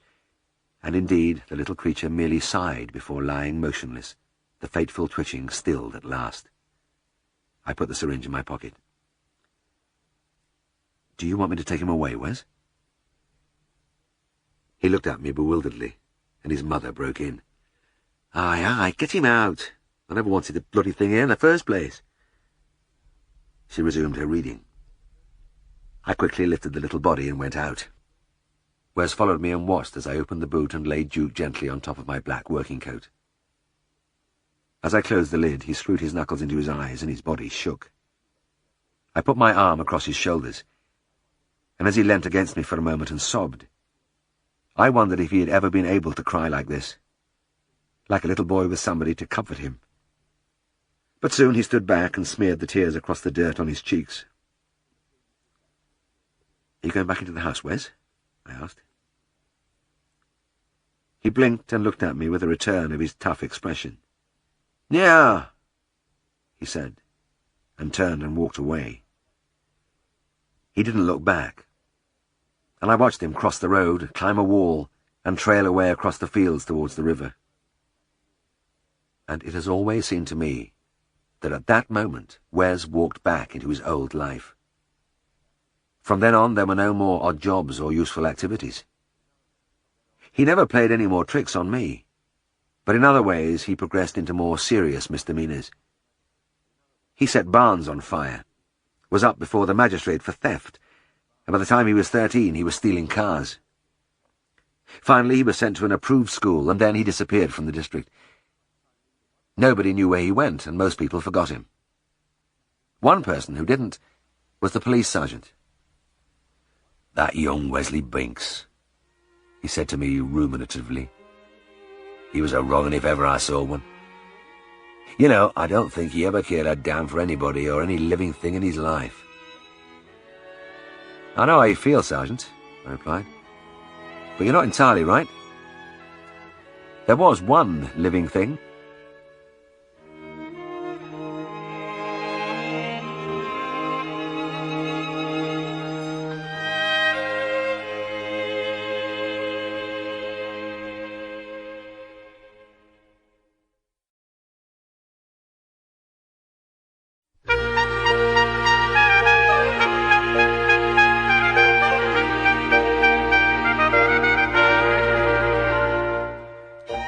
Chapter 6.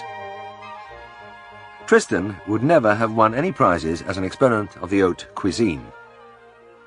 We got better food in the RAF than most people in wartime Britain, but it didn't compare with the Darrowby fare. I suppose I had been spoiled, first by Mrs. Hall, then by Helen.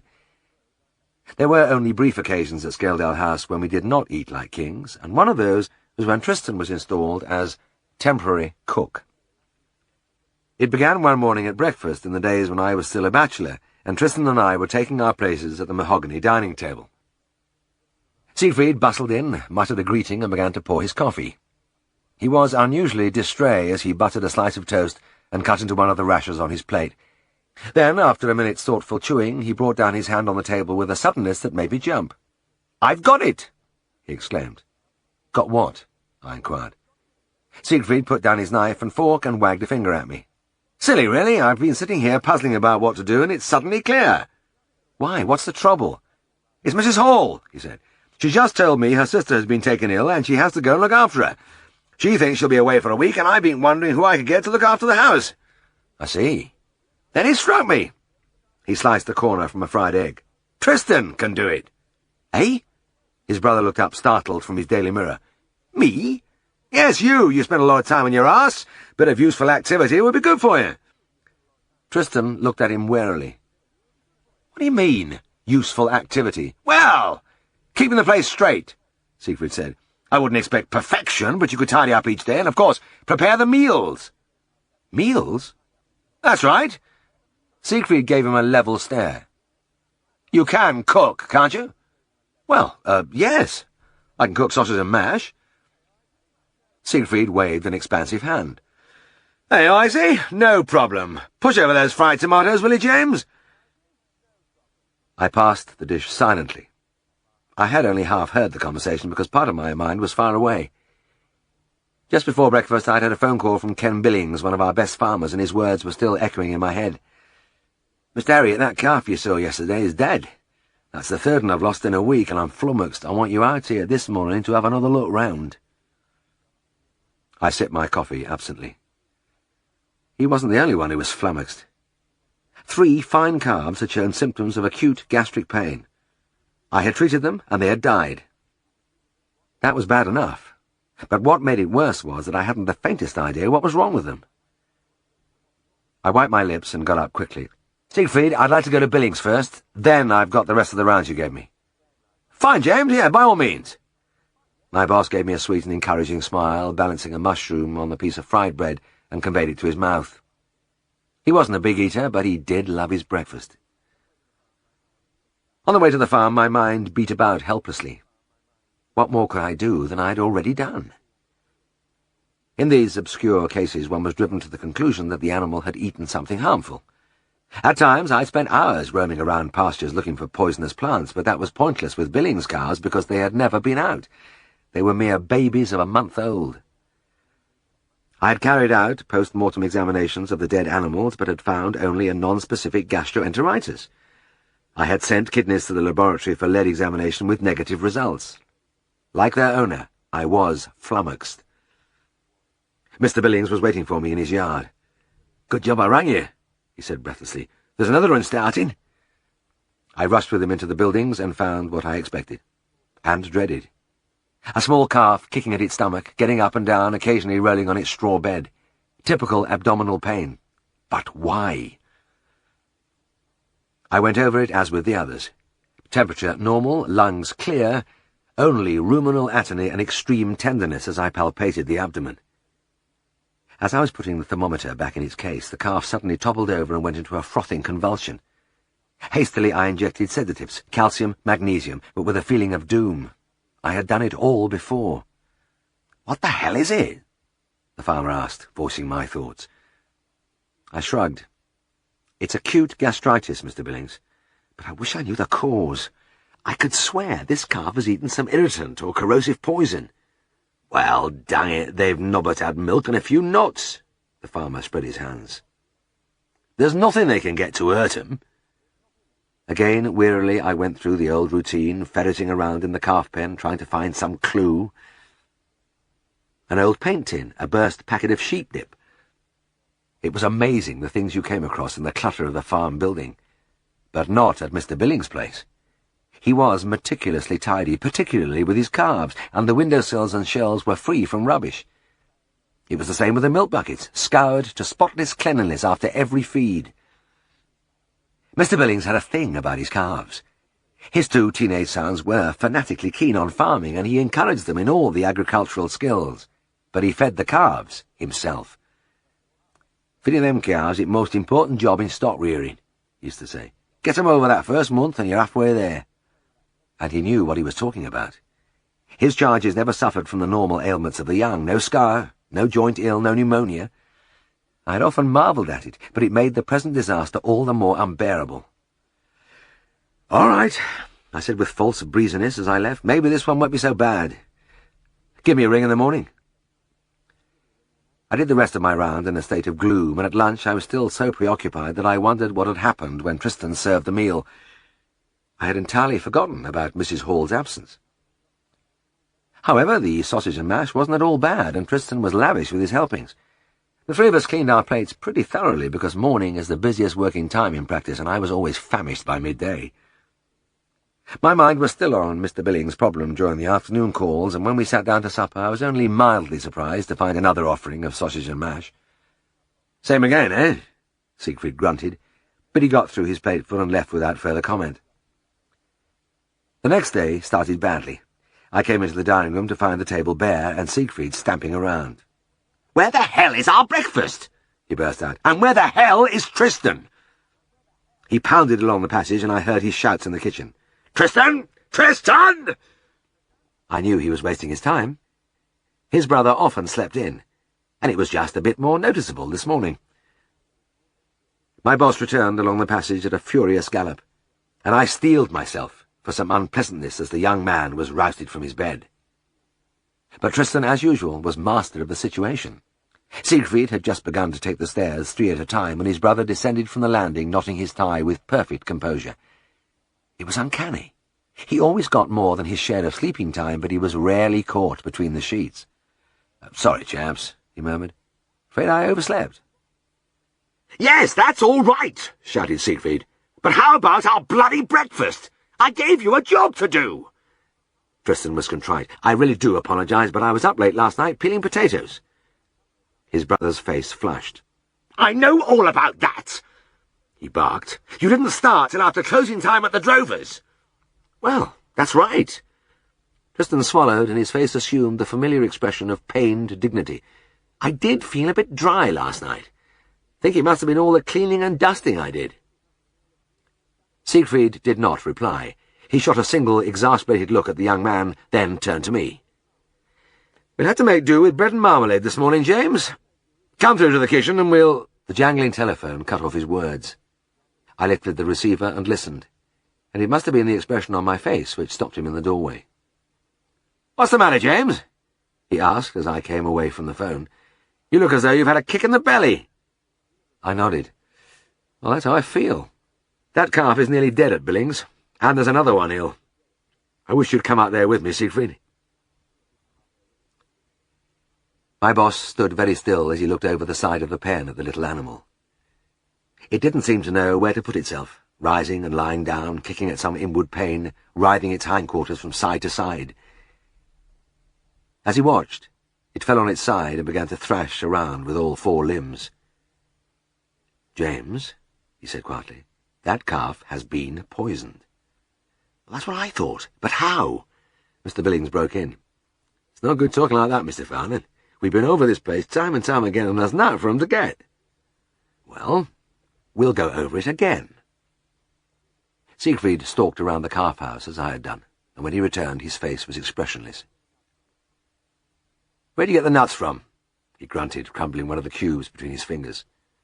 Mr. Billings threw his arms wide. "From local mill, Ryder's best. You can't fault them, surely." Siegfried said nothing. Riders were noted for their meticulous preparation of cattle food. He went over the sick calf with stethoscope and thermometer, digging his fingers into the hairy abdominal wall, staring impassively at the calf's face to note its reaction. He did the same with my patient of yesterday, whose glazing eyes and curled extremities told their grim tale. Then he gave the calves almost the same treatment as I had, and we left. He was silent for the first half-mile, then he beat the wheel suddenly with one hand. "There's an irritant poison there, James. As sure as God made little apples there is. But I'm damned if I know where it's coming from." Our visit had taken a long time, and we returned to Skeldale House for lunch. Like myself, his mind was still wrestling with Mr. Billings' problem, and he hardly winced as Tristan placed a steaming plateful of sausage and mash before him. Then, as he prodded the mash with a fork, he appeared to come to the surface. "God Almighty!" he exclaimed. "Have we got this again?" Tristan smiled ingratiatingly. "Yes, indeed. Mr. Johnson told me they were a particularly fine batch of sausages today. Definitely superior," he said. "Is that so?" His brother gave him a sour glance. "Well, they look the bloody same to me, like supper yesterday and like lunch." His voice began to rise, then he subsided. "Oh, what the hell," he muttered, and began to toy listlessly with the food. Clearly those calves had drained him, and I knew how he felt. I got through my share without much difficulty. I've always liked sausage and mash. But my boss is a resilient character, and when we met in the late afternoon he was bursting with his old spirit. "That call to Billings shook me, James, I can tell you," he said. "But I've revisited a few of my other cases since then, and they're all improving nicely. Raises the morale tremendously. Here, let me get you a drink." He reached into the cupboard above the mantelpiece for the gin bottle, and after pouring a couple of measures, he looked benignly at his brother, who was tidying the sitting room. Tristan was making a big show, running a carpet sweeper up and down, straightening cushions, flicking a duster at everything inside. He sighed and panted with effort as he bustled around, the very picture of a harassed domestic. He needed only a mob cap and frilly apron to complete the image. We finished our drinks, and Siegfried immersed himself in the veterinary record as savoury smells began to issue from the kitchen. It was about 7 o'clock when Tristan put his head round the door. "Supper is on the table," he said. My boss put down the record, rose, and stretched expansively. "Good! I'm ready for it, too." I followed him into the dining room and almost cannoned into his back as he halted abruptly. He was staring in disbelief at the tureen in the middle of the table. "Not bloody sausage and mash again!" he bellowed. Tristan shuffled his feet. "Well, yes. It's very nice, really." "Very nice? I'm beginning to dream about that blasted stuff. Can't you cook anything else?" "Well, I told you." Tristan looked wounded. "I told you I could cook sausage and mash." "Yes, you did!" shouted his brother. "But you didn't say you couldn't cook anything else but sausage and bloody mash!" Tristan made a non-committal gesture, and his brother sank wearily down at the table. "Go on, then," he sighed. "Dish it out, and heaven help us." He took a small mouthful from his plate, then gripped at his stomach and emitted a low moan. "This stuff is killing me. I don't think I'll ever be the same after this week." The following day opened in dramatic fashion. I had just got out of bed and was reaching for my dressing gown when an explosion shook the house. It was a great woof which rushed like a mighty wind through passages and rooms, rattling the windows and leaving an ominous silence in its wake. I dashed out to the landing and ran into Siegfried, who stared wide-eyed at me for a moment before galloping downstairs. In the kitchen, Tristan was lying on his back amid a litter of pans and dishes. Several rashers of bacon and a few smashed eggs nestled on the flags. "What the hell's going on?" Siegfried shouted. His brother looked up at him with mild interest. "I really don't know. I was lighting the fire, and there was a bang." "Lighting the fire?" "Yes, I've had a little difficulty these last 2 mornings. The thing wouldn't go. I think the chimney needs sweeping. These old houses—" "Yes, yes!" Siegfried burst out. "We know, but what the hell happened?" Tristan sat up. Even then, among the debris with smuts all over his face, he still retained his poise. "Well, I thought I'd hurry things along a bit." His agile mind was forever seeking new methods of conserving energy. "I soaked a piece of cotton wool in ether and chucked that in." "Ether?" "Well, yes. It's inflammable, isn't it?" "Inflammable?" His brother was pop-eyed. "It's bloody well explosive.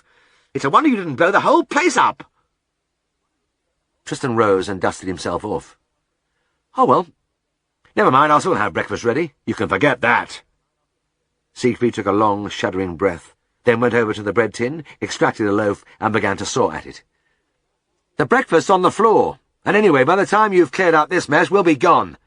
Bread and marmalade all right for you, James?" We went out together again. My boss had arranged that Ken Billings should postpone his calf feeding till we got there so that we could witness the process. It wasn't a happy arrival. Both the calves had died, and the farmer's eyes held a look of desperation. Siegfried's jaw clenched tight for a moment, then he motioned with his hand. "Please carry on, Mr. Billings. I want to see you feed them." The nuts were always available for the little animals, but we watched intently as the farmer poured the milk into the buckets, and the calves started to drink. The poor man had obviously given up hope, and I could tell by his apathetic manner that he hadn't much faith in this latest ploy. Well, neither had I, but Siegfried prowled up and down like a caged panther as though willing something to happen. The calves raised white slobbered muzzles inquiringly as he hung over them, but they could offer no more explanation of the mystery than I could myself. I looked across the long row of pens.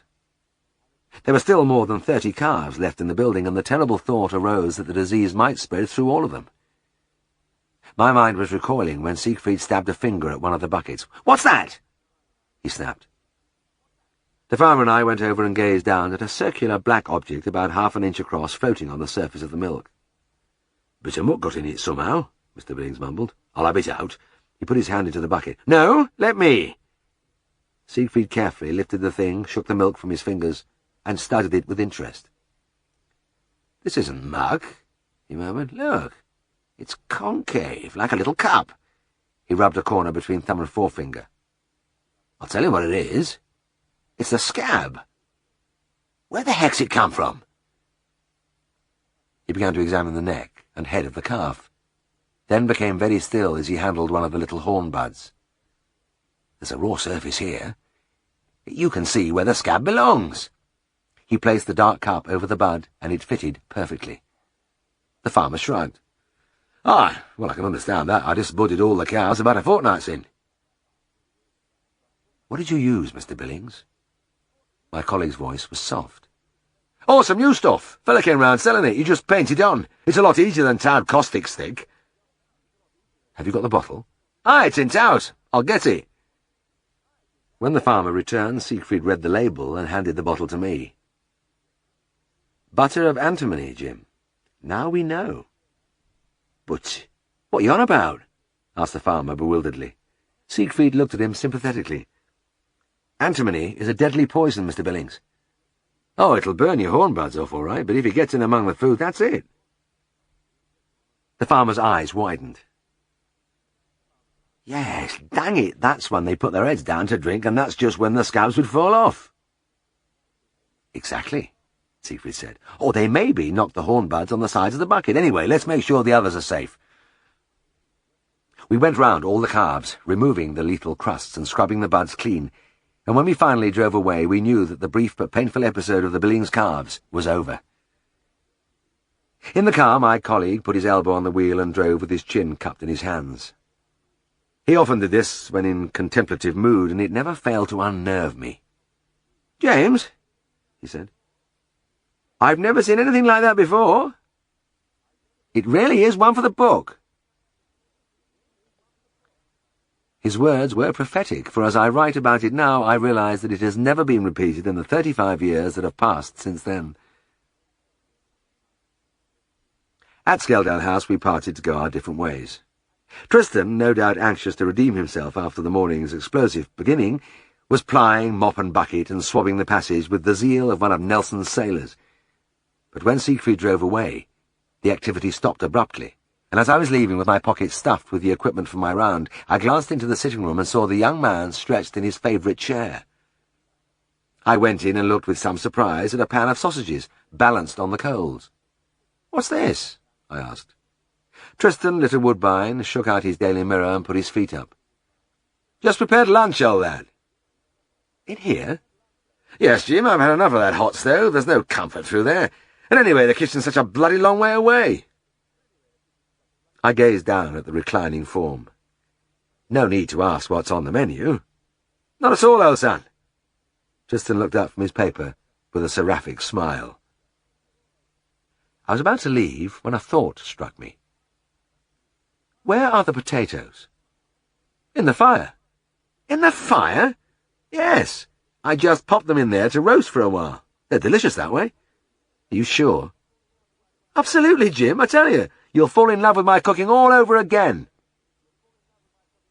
I didn't get back till nearly 1 o'clock. Tristan was not in the sitting room, but a haze of smoke hung on the air and a reek like a garden bonfire prickled in my nostrils. I found the young man in the kitchen. His savoir-faire had vanished, and he was prodding desperately at a pile of coal-black spheres. I stared at him. "What are those?" "The bloody potatoes, Jim. I fell asleep for a bit, and this happened." He gingerly sawed through one of the objects. In the centre of the carbonaceous ball I could discern a small, whitish marble which seemed to be all that remained of the original vegetable. "Hell's bells, Tris, what are you going to do?" He gave me a stricken glance. "Hack out the centres and mash them together. It's all I can do." This was something I couldn't bear to watch. I went upstairs, had a wash, then took my place at the dining table. Siegfried was already seated, and I could see that the little triumph of the morning had cheered him. He greeted me jovially. "James, wasn't that the damnedest thing at Ken Billings? So satisfying to get it cleared up." But his smile froze as Tristan appeared and set down the tureens before him. From one peeped the inevitable sausages, and the other contained an amorphous, dark grey mass, liberally speckled with black foreign bodies of varying size. "What in the name of God," he inquired with ominous quiet, "is this?" His brother swallowed. "Sausage and mash," he said lightly. Siegfried gave him a cold look. "I am referring to this." He poked warily at the dark mound. "Well, it's the potatoes." Tristan cleared his throat. "Got a little burnt, I'm afraid." My boss made no comment. With dangerous calm, he spooned some of the material onto his plate, raised the forkful, and began to chew slowly. Once or twice he winced as a particularly tough fragment of carbon cracked between his molars, then he closed his eyes and swallowed. For a moment he was still. Then he grasped his midriff with both hands, groaned, and jumped to his feet. "No! That's enough!" he cried. "I don't mind investigating poisonings on the farm, but I object to being poisoned myself in my own home." He strode away from the table and paused at the door. "I'm going over to the drovers for lunch." As he left, another spasm seized him. He clutched his stomach again and looked back. "Now I know how those poor bloody calves felt!" Chapter 7. I suppose it was a little thoughtless of me to allow my scalpel to flash and flicker quite so close to Rory O'Hagan's fly buttons. The incident came back to me as I sat in my room in St. John's Wood, reading Black's Veterinary Dictionary. It was a bulky volume to carry around, and my RAF friends used to rib me about my vest pocket edition, but I resolved to keep reading it in spare moments to remind me of my real life. I had reached the letter C, and as the word castration looked up at me from the page, I was jerked back to Rory. I was castrating pigs. There were several litters to do, and I was in a hurry and failed to notice the Irish farm worker's mounting apprehension. His young boss was catching the little animals and handing them to Rory, who held them upside down, gripped between his thighs with their legs apart, and as I quickly incised the scrotums and drew out the testicles, my blade almost touched the rough material of his trouser crutch. "For God's sake, have a care, Mr. Herriot," he gasped at last. I looked up from my work. "What's wrong, Rory?" "Watch what you're doing with that bloody knife. You're whipping it round between my legs like a bloody Red Indian. You'll do me a mischief before you're finished." "Ah, be careful, Mr. Herriot," the young farmer said. "Don't geld Rory instead of the pig. His missus would never forgive you." He burst into a loud peal of laughter. The Irishman grinned sheepishly, and I giggled.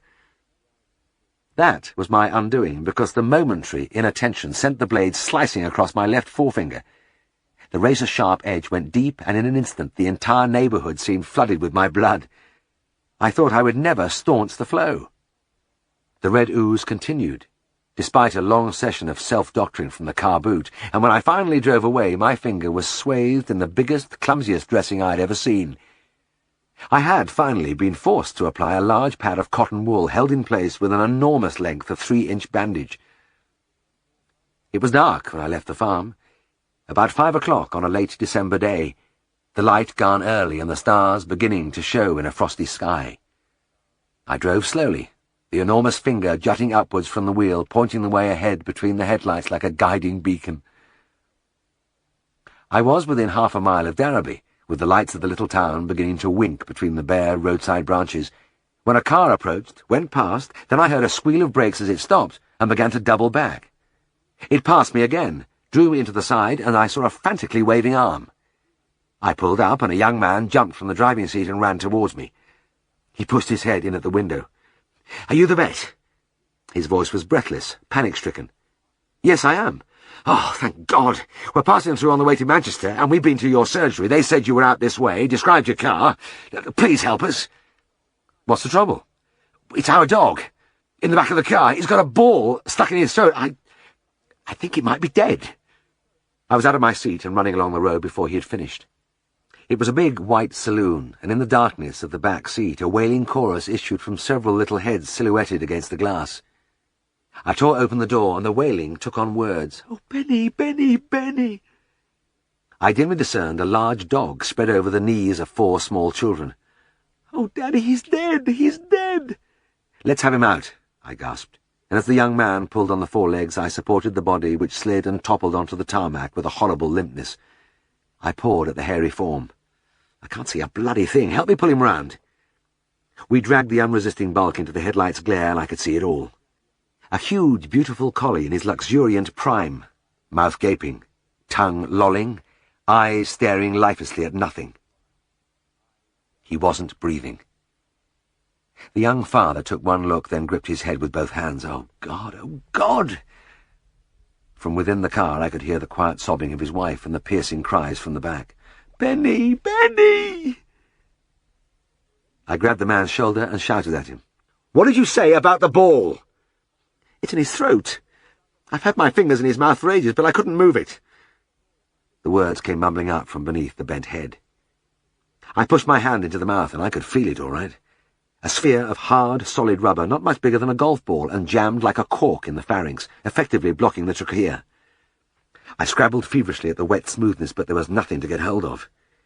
It took me about 3 seconds to realize that no human agency would ever get the ball out that way, and, without thinking, I withdrew my hands, braced both thumbs behind the angle of the lower jaw, and pushed. The ball shot forth, bounced on the frosty road, and rolled sadly onto the grass verge. I touched the corneal surface of the eye. No reflex. I slumped to my knees, burdened by the hopeless regret that I hadn't had the chance to do this just a bit sooner. The only function I could perform now was to take the body back to Scaledale House for disposal. I couldn't allow the family to drive to Manchester with a dead dog. But I wished fervently that I'd been able to do more. And as I passed my hand along the richly coloured coat over the ribs, the vast bandaged finger stood out like a symbol of my helplessness. It was when I was gazing dully at the finger, the heel of my hand resting in an intercostal space, that I felt the faintest flutter from below. I jerked upright with a hoarse cry. "His heart's still beating! He's not gone yet!" I began to work on the dog with all I had. Out there in the darkness of that lonely country road, it wasn't much. No stimulant injections, no oxygen cylinders, no intratracheal tubes. But I depressed his chest with my palms every 3 seconds in the old-fashioned way, willing the dog to breathe as the eyes still stared at nothing. Every now and then I blew desperately down the throat, or probed between the ribs for that almost imperceptible beat.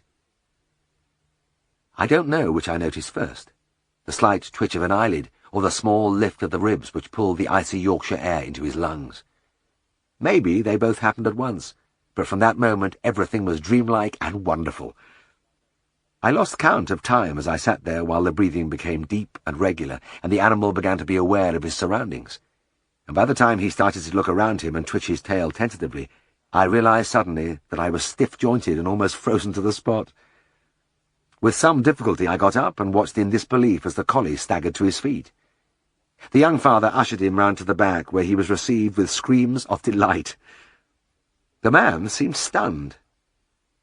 Throughout the recovery he had kept muttering, "You just flicked that ball out, just flicked it out. Why didn't I think of that?"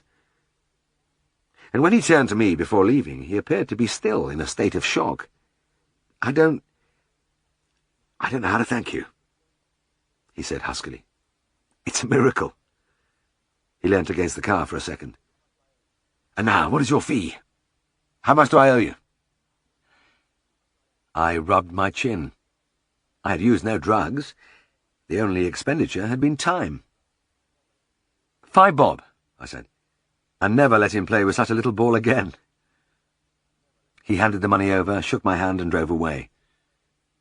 His wife, who had never left her place, waved as she left, but my greatest reward was in the last shadowy glimpse of the back seat, where little arms twined around the dog, hugging him ecstatically, and in the cries, thankful and joyous, fading into the night. "Benny! Benny! Benny!" Vets often wonder after a patient's recovery just how much credit they might take. Maybe it would have got better without treatment. It happens sometimes. It was difficult to be sure. But when you know without a shadow of doubt that, even without doing anything clever, you have pulled an animal back from the brink of death into the living, breathing world, it is a satisfaction which lingers, flowing like balm over the discomforts and frustrations of veterinary practice, making everything right. Yet, in the case of Benny, the whole thing had an unreal quality. I never even glimpsed the faces of those happy children, nor that of their mother huddled in the front seat. I had a vague impression of their father, but he had spent most of the time with his head in his hands. I wouldn't have known him if I'd met him in the street. Even the dog in the unnatural glare of the headlights was a blurred memory. It seemed the family had the same feeling, because a week later I had a pleasant letter from the mother.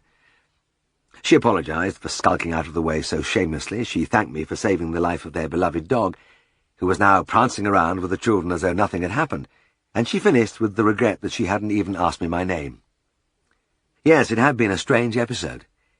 And not only were those people unaware of my name, but I'd like to bet they would fail to recognize me if they saw me again.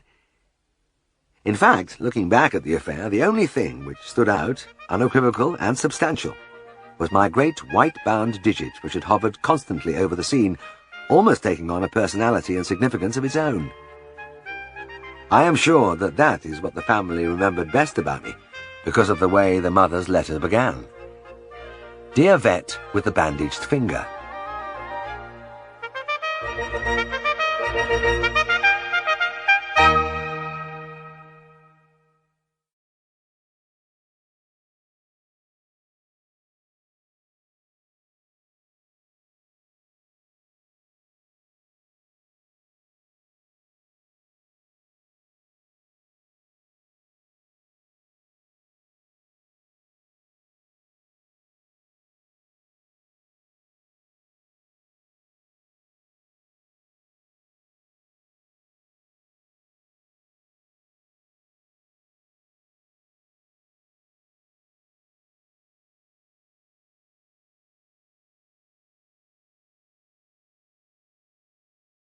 In Cornwall, worse still. I was aware that the impending birth of AC2 Herriot's child did not influence the general war strategy, but I still wanted to be as near to Helen as possible at the time. The whole London phase is blurred in my memory, possibly because everything was so new and different that the impressions could not be fully absorbed, and also perhaps because I was tired most of the time. I think we were all tired. Few of us were used to being jerked from slumber at 6 a.m. every morning and spending the day in continual physical activity. If we weren't being drilled, we were being marched, to meals, to classes, to talks. I had lived in a motor car for a few years, and the rediscovery of my legs was painful. There were times, too, when I wondered what it was all about. Like all the other young men, I had imagined that after a few brisk preliminaries, I would be sitting in an aeroplane, learning to fly. But it turned out that this was so far in the future that it was hardly mentioned. At the ITW, we would spend months learning navigation, principles of flight, Morse, and many other things. I was thankful for one blessing. I had passed the mathematics exam. I have always counted on my fingers and still do, and I have been so nervous about this that I went to classes with the ATC in Darrowby before my call-up, dredging from my school days horrific calculations about trains passing each other at different speeds and water running in and out of bathtubs. But I had managed to scrape through and felt ready to face anything. There were some unexpected shocks in London. I didn't anticipate spending days mucking out some of the dirtiest piggeries I'd ever seen. Somebody must have had the idea of converting all the RAF waste food into pork and bacon, and of course, there was plenty of labour at hand. I had a strong feeling of unreality, as with other aspiring pilots, I threw muck and swill around hour after hour. My disenchantment was happily blotted from my mind the day we received news of the posting. It seemed too good to be true. I was going to Scarborough. I had been there, and I knew it was a beautiful seaside resort, but that wasn't why I was so delighted. It was because it was in Yorkshire. As we marched out of the station into the streets of Scarborough, I could hardly believe I was back in my home county. But if there had been any doubt in my mind, it would have been immediately resolved by my first breath of the crisp, tangy air. Even in winter there had been no feel to the soft London air, and I half closed my eyes as I followed the tingle all the way down to my lungs. Mind you, it was cold. Yorkshire is a cold place, and I could remember the sensation, almost of shock, at the start of my first winter in Darrowby. It was after the first snow, and I followed the clanging ploughs up the dale, bumping along between high white mounds till I reached old Mr. Stokill's gate. With my fingers on the handle, I looked through the glass at the new world beneath me. The white blanket rolled down the hillside and lapped over the roofs of the dwelling and outbuildings of the little farm. Beyond, it smoothed out and concealed the familiar features: the stone walls bordering the fields, the stream on the valley floor, turning the whole scene into something unknown and exciting. But the thrill I felt at the strange beauty was swept away as I got out and the wind struck me. It was an Arctic blast screaming from the east, picking up extra degrees of cold as it drove over the frozen white surface. I was wearing a heavy overcoat and woolen gloves, but the gust whipped its way right into my bones. I gasped and leant my back against the car while I buttoned the coat up under my chin. Then I struggled forward to where the gate shook and rattled. I fought it open, and my feet crunched as I went through. Coming round the corner of the byre, I found Mr. Stokill forking muck onto a heap, making a churned brown trail across the whiteness. "Now then," he muttered along the side of a half-smoked cigarette. He was over 70, but still ran the small holding single-handed. He told me once that he had worked as a farm hand for 6 shillings a day for 30 years, yet still managed to save enough to buy his own little place. Maybe that was why he didn't want to share it. "How are you, Mr. Stokill?" I said. But just then the wind tore through the yard, clutching icily at my face, snatching my breath away so that I turned involuntarily to one side with an explosive "Ah!" The old farmer looked at me in surprise, then glanced around as though he had just noticed the weather. "Aye, blows a bit thin this morning, lad." Sparks flew from the end of his cigarette as he leant over for a moment on the fork. He didn't seem to have much protection against the cold. A light khaki smock fluttered over a ragged navy waistcoat, clearly once part of his best suit, and his shirt bore neither collar nor stud. The white stubble on his fleshless jaw was a reproach to my 24 years, and suddenly I felt an inadequate, city-bred softy. The old man dug his fork into the manure pile and turned towards the buildings. "I've got a nice few cases for you to see today. First un's in here." He opened the door, and I staggered gratefully into a sweet bovine warmth where a few shaggy little bullocks stood hock-deep in straw. "That's the youth we want." He pointed to a dark roan standing with one hind foot knuckled over. "He's been on 3 legs for a couple of days. I reckon he's got foul." I walked up to the little animal, but he took off at a speed which made light of his infirmity. "We'll have to run him into the passage, Mr. Stokill," I said. "Just open the gate, will you?" With the rough timbers pushed wide, I got behind the bullock and sent him on to the opening. It seemed as though he was going straight through, but at the entrance he stopped, peeped into the passage, and broke away. I galloped a few times round the yard after him, then had another go. The result was the same. After half a dozen tries, I wasn't cold any more. I'll back chasing young cattle against anything else for working up a sweat, and I had already forgotten the uncharitable world outside. And I could see I was going to get warmer still, because the bullock was beginning to enjoy the game, kicking up his heels and frisking around after each attempt. I put my hands on my hips, waited till I got my breath back, then turned to the farmer. "This is hopeless." "He'll never go in there," I said. "We'd maybe better try to get a rope on him." "Nay, lad, there's no need for that. We'll get him through gate right enough."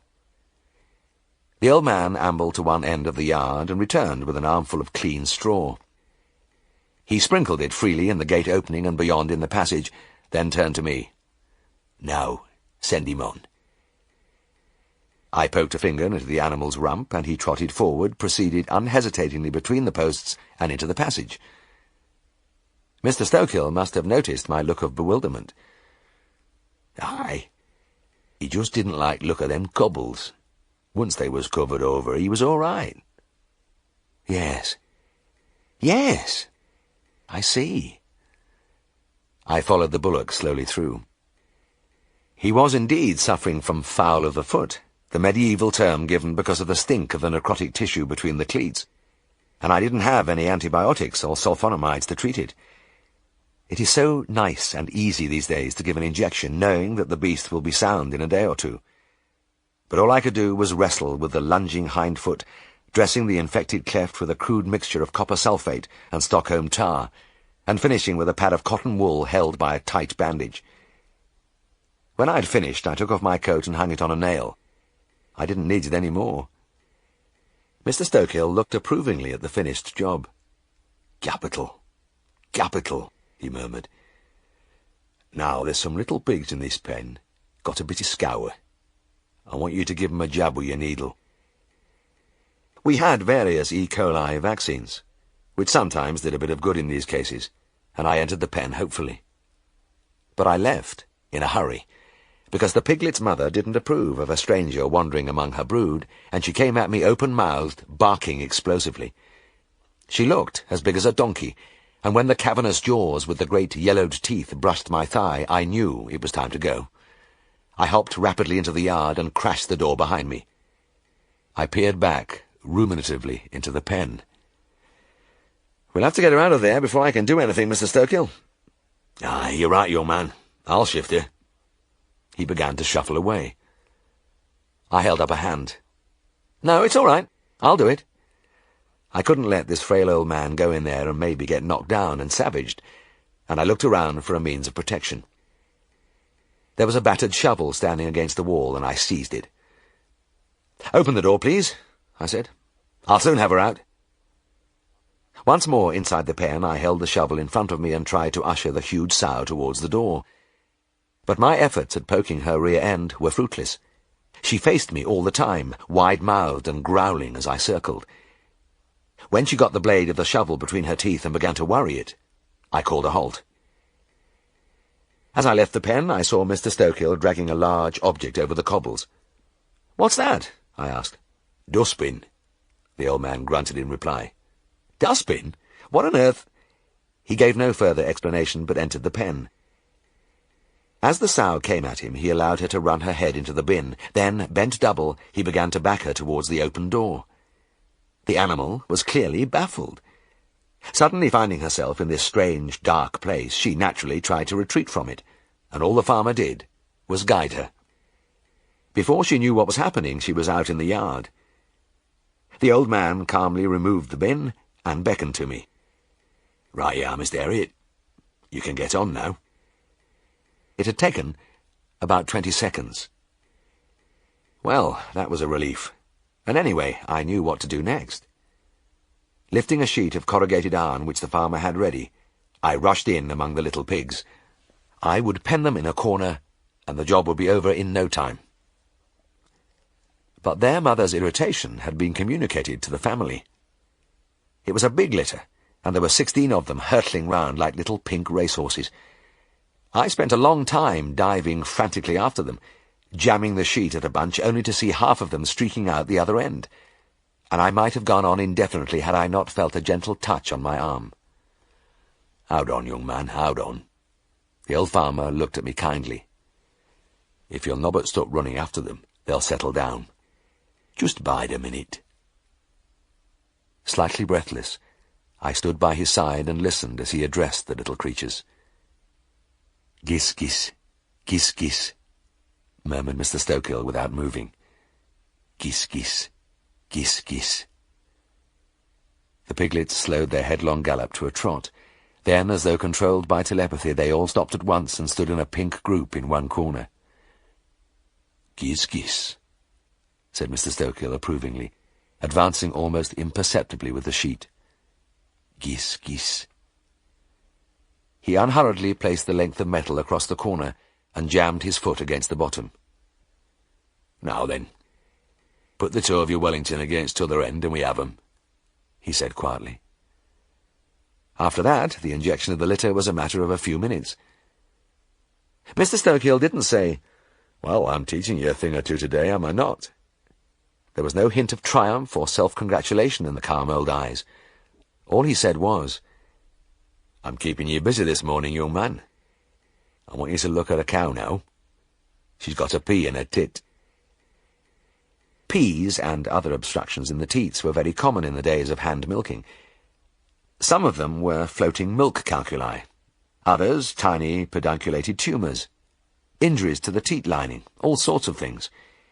It was a whole diverting little field in itself, and I approached the cow with interest. But I didn't get very near before Mr. Stokehill put his hand on my shoulder. "Just a minute, Mr. Herriot. Don't touch her tit yet, or she'll clout you. She's an hard bitch. Wait a minute till I rope her."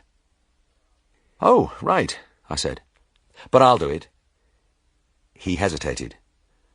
"I reckon I ought to." No, Mr. Stokehill, that's quite unnecessary. I know how to stop a cow kicking," I said primly. "Kindly hand me that rope." "But she's a bugger. Kicks like a horse. She's a right good milker, but—" "Don't worry," I said, smiling. "I'll stop her little games." I began to unwind the rope. It was good to be able to demonstrate that I did know something about handling animals, even though I had been qualified for only a few months. And it made a change to be told before and not after the job that a cow was a kicker. A cow once kicked me nearly to the other end of the byre, and as I picked myself up, the farmer said unemotionally, "Aye, she's allus had a habit of that." Yes, it was nice to be warned. And I passed the rope round the animal's body in front of the udder and pulled it tight in a slip knot, just like they taught us at college. She was a scrawny red shorthorn with a woolly poll, and she regarded me with a contemplative eye as I bent down. "All right, lass," I said soothingly, reaching under her and gently grasping the teat. I squirted a few jets of milk, then something blocked the end. Ah, yes. There it was, quite large and unattached. I felt sure I could work it through the orifice without cutting the sphincter. I took a firmer grip, squeezed tightly, and immediately a cloven foot shot out like a whiplash and smacked me solidly on the knee. It is a particularly painful spot to be kicked, and I spent some time hopping round the byre and cursing in a fervent whisper. The farmer followed me anxiously. I'm sorry, Mr. Herriot, she's all right, I'll bugger. Better let me—" I held up a hand. "No, Mr. Stokehill. I already have her roped. I just didn't tie it tight enough, that's all." I hobbled back to the animal, loosened the knot, then retied it, pulling till my eyes popped. When I had finished, her abdomen was lifted high and nipped in like a wasp-waisted Victorian lady of fashion. "That'll fix you," I grunted, and bent to my work again. A few spurts of milk, then the thing was at the teat end again, a pinkish-white object peeping through the orifice. A little extra pressure, and I would be able to fish it out with a hypodermic needle I had poised ready. I took a breath and gripped hard. This time the hoof caught me halfway up the shin bone. She hadn't been able to get so much height into it, but it was just as painful. I sat down on a milk stool, rolled up my trouser leg and examined the roll of skin which hung like a diploma at the end of a long graze, where the sharp hoof had dragged along. "Now then, you've had enough, young man." Mr. Stokehill removed my rope and gazed at me with commiseration. "Ordinary methods don't work with this'n. I have to milk her twice a day, and I know." He fetched a soiled length of plough cord, which had obviously seen much service, and fastened it round the cow's hock. The other end had a hook, which he fitted into a ring on the byre wall. It was just the right length to stretch taut, pulling the leg slightly back. The old man nodded. "Now try." With a feeling of fatalism, I grasped the teat again. And it was as if the cow knew she was beaten. She never moved as I nipped hard and winkled out the offending obstruction. A milk calculus. She couldn't do a thing about it. "Ah, thank you, lad," the farmer said. "That's champion. Been bothering me a bit as that. Didn't know what it was." He held up a finger. "One last job for you. A young heifer with a bit of stomach trouble, I think. Saw her last night and she was a bit blown. She's in an outside building." I put on my coat and we went out to where the wind welcomed us with savage glee. As the knife-like blast hit me, whistling up my nose and making my eyes water, I cowered in the lee of the stable. "Where is this heifer?" I gasped. Mr. Stokehill did not reply immediately. He was lighting another cigarette, apparently oblivious of the elements. He clamped the lid on an ancient brass lighter and jerked his thumb. "Across the road. Up there." I followed his gesture over the bedded walls, across the narrow roadway between the ploughed-out snow dunes, to where the fell rose steeply in a sweep of unbroken white to join the leaden sky. Unbroken, that is, except for a tiny barn, a grey stone speck just visible on the last airy swell, hundreds of feet up, where the hillside joined the moorland above. "Sorry," I said, still crouching against the wall. "I can't see anything." The old man, lounging in the teeth of the wind, looked at me in surprise. "You can't? Why, barn's good enough to see, isn't it?" "The barn?" I pointed a shaking finger at the heights. "You mean that building? The heifer's surely not in there." "Ah, she is. I keep a lot of my young beasts in them spots." But, I was gabbling now. "We'll never get up there. That snow's 3 feet deep." He blew smoke pleasurably from his nostrils. "We will. Don't thou worry. Just hang on a second." He disappeared into the stable, and after a few moments I peeped inside. He was saddling a fat brown cob, and I stared as he led the little animal out, climbed stiffly onto a box, and mounted. Looking down at me, he waved cheerfully. "Well, let's be going. Have you got your stuff?" Bewilderedly, I filled my pockets. A bottle of bloat mixture, trocar and cannula, a packet of gentian and nux vomica. I did it in the dull knowledge that there was no way I could get up that hill.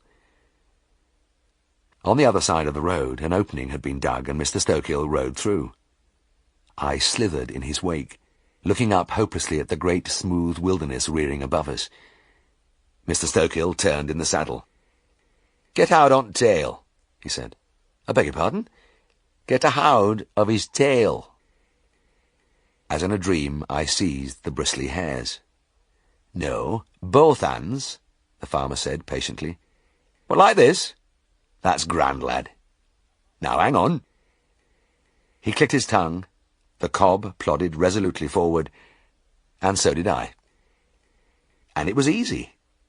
The whole world fell away beneath us as we soared upwards, and leaning back and enjoying it, I watched the little valley unfold along its twisting length, until I could see away into the main dale with the great hills billowing round and white into the dark clouds.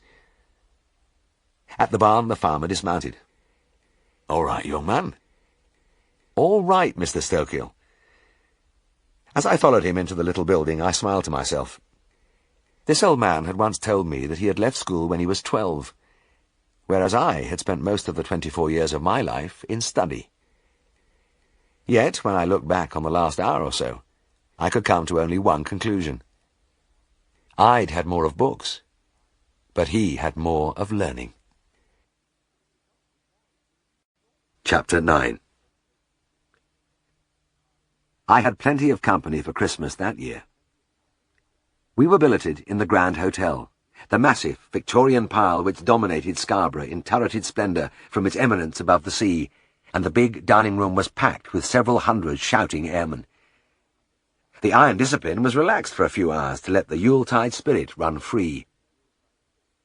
It was so different from other Christmases I had known, that it ought to have remained like a beacon in my mind. But I know that my strongest memory of Christmas will always be bound up with a certain little cat.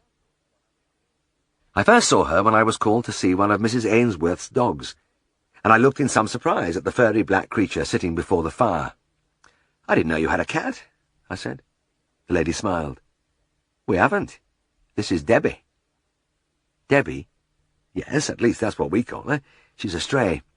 Comes here 2 or 3 times a week and we give her some food. I don't know where she lives, but I believe she spends a lot of her time around one of the farms along the road."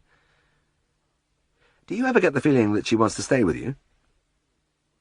"No," Mrs. Ainsworth shook her head. "She's a timid little thing, just creeps in, has some food, then flits away. There's something so appealing about her, but she doesn't seem to want to let me or anybody into her life." I looked again at the little cat. "But she isn't just having food today." "That's right. It's a funny thing, but every now and again she slips through here into the lounge and sits by the fire for a few minutes. It's as though she was giving herself a treat." "Yes, I see what you mean." There was no doubt there was something unusual in the attitude of the little animal. She was sitting bolt upright on the thick rug which lay before the fireplace in which the coals glowed and flamed. She made no effort to curl up or wash herself or do anything other than gaze quietly ahead.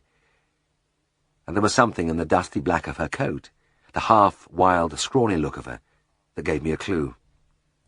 This was a special event in her life, a rare and wonderful thing. She was lapping up a comfort undreamt of in her daily existence. As I watched, she turned, crept soundlessly from the room, and was gone. "That's always the way with Debbie." Mrs. Ainsworth laughed. "She never stays more than 10 minutes or so, and then she's off." She was a plumpish, pleasant-faced woman in her 40s, and the kind of client veterinary surgeons dream of. Well off, generous, and the owner of 3 cosseted basset hounds. And it only needed the habitually mournful expressions of one of the dogs to deepen a little, and I was round there post-haste. Today, one of the bassets had raised its paw and scratched its ear a couple of times, and that was enough to send its mistress scurrying to the phone in great alarm. So my visits to the Ainsworth home were frequent but undemanding, and I had ample opportunity to look out for the little cat which had intrigued me. On one occasion I spotted her nibbling daintily from a saucer at the kitchen door. As I watched, she turned and almost floated on light footsteps into the hall, then through the lounge door. The 3 bassets were already in residence, draped snoring on the fireside rug, but they seemed to be used to Debbie because 2 of them sniffed her in a bored manner, and the 3rd merely cocked a sleepy eye at her before flopping back on the rich pile. Debbie sat among them in her usual posture, upright, intent, gazing absorbedly into the glowing coals. This time I tried to make friends with her. I approached her carefully, but she leant away as I stretched out my hand. However, by patient wheedling and soft talk, I managed to touch her and gently stroked her cheek with one finger. There was a moment when she responded by putting her head on one side and rubbing back against my hand, but soon she was ready to leave. Once outside the house, she darted quickly along the road and then through a gap in a hedge, and the last I saw was the little black figure flitting over the rain-swept grass of a field. "I wonder where she goes," I murmured, half to myself. Mrs. Ainsworth appeared at my elbow. "That's something we've never been able to find out." It must have been nearly 3 months before I heard from Mrs. Ainsworth, and in fact I had begun to wonder at the Bassett's long, symptomless run when she came on the phone. It was Christmas morning, and she was apologetic. "Mr. Herriot, I'm so sorry to bother you today of all days. I should think you want to rest at Christmas like anybody else." But her natural politeness could not hide the distress in her voice. "Please don't worry about that," I said. "Which one is it this time?" "It's not one of the dogs. It's, Debbie." "Debbie? Is she at your house now?" "Yes, but there's something wrong. Please come quickly." Driving through the marketplace, I thought again that Darrowby on Christmas Day was like Dickens come to life. The empty square with the snow thick on the cobbles and hanging from the eaves of the fretted lines of roofs.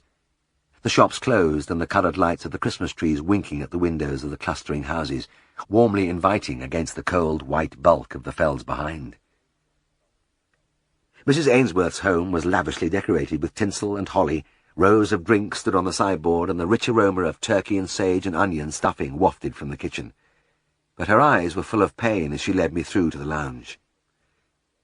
Debbie was there all right, but this time everything was different. She wasn't sitting upright in her usual position. She was stretched quite motionless on her side, and huddled close to her lay a tiny black kitten.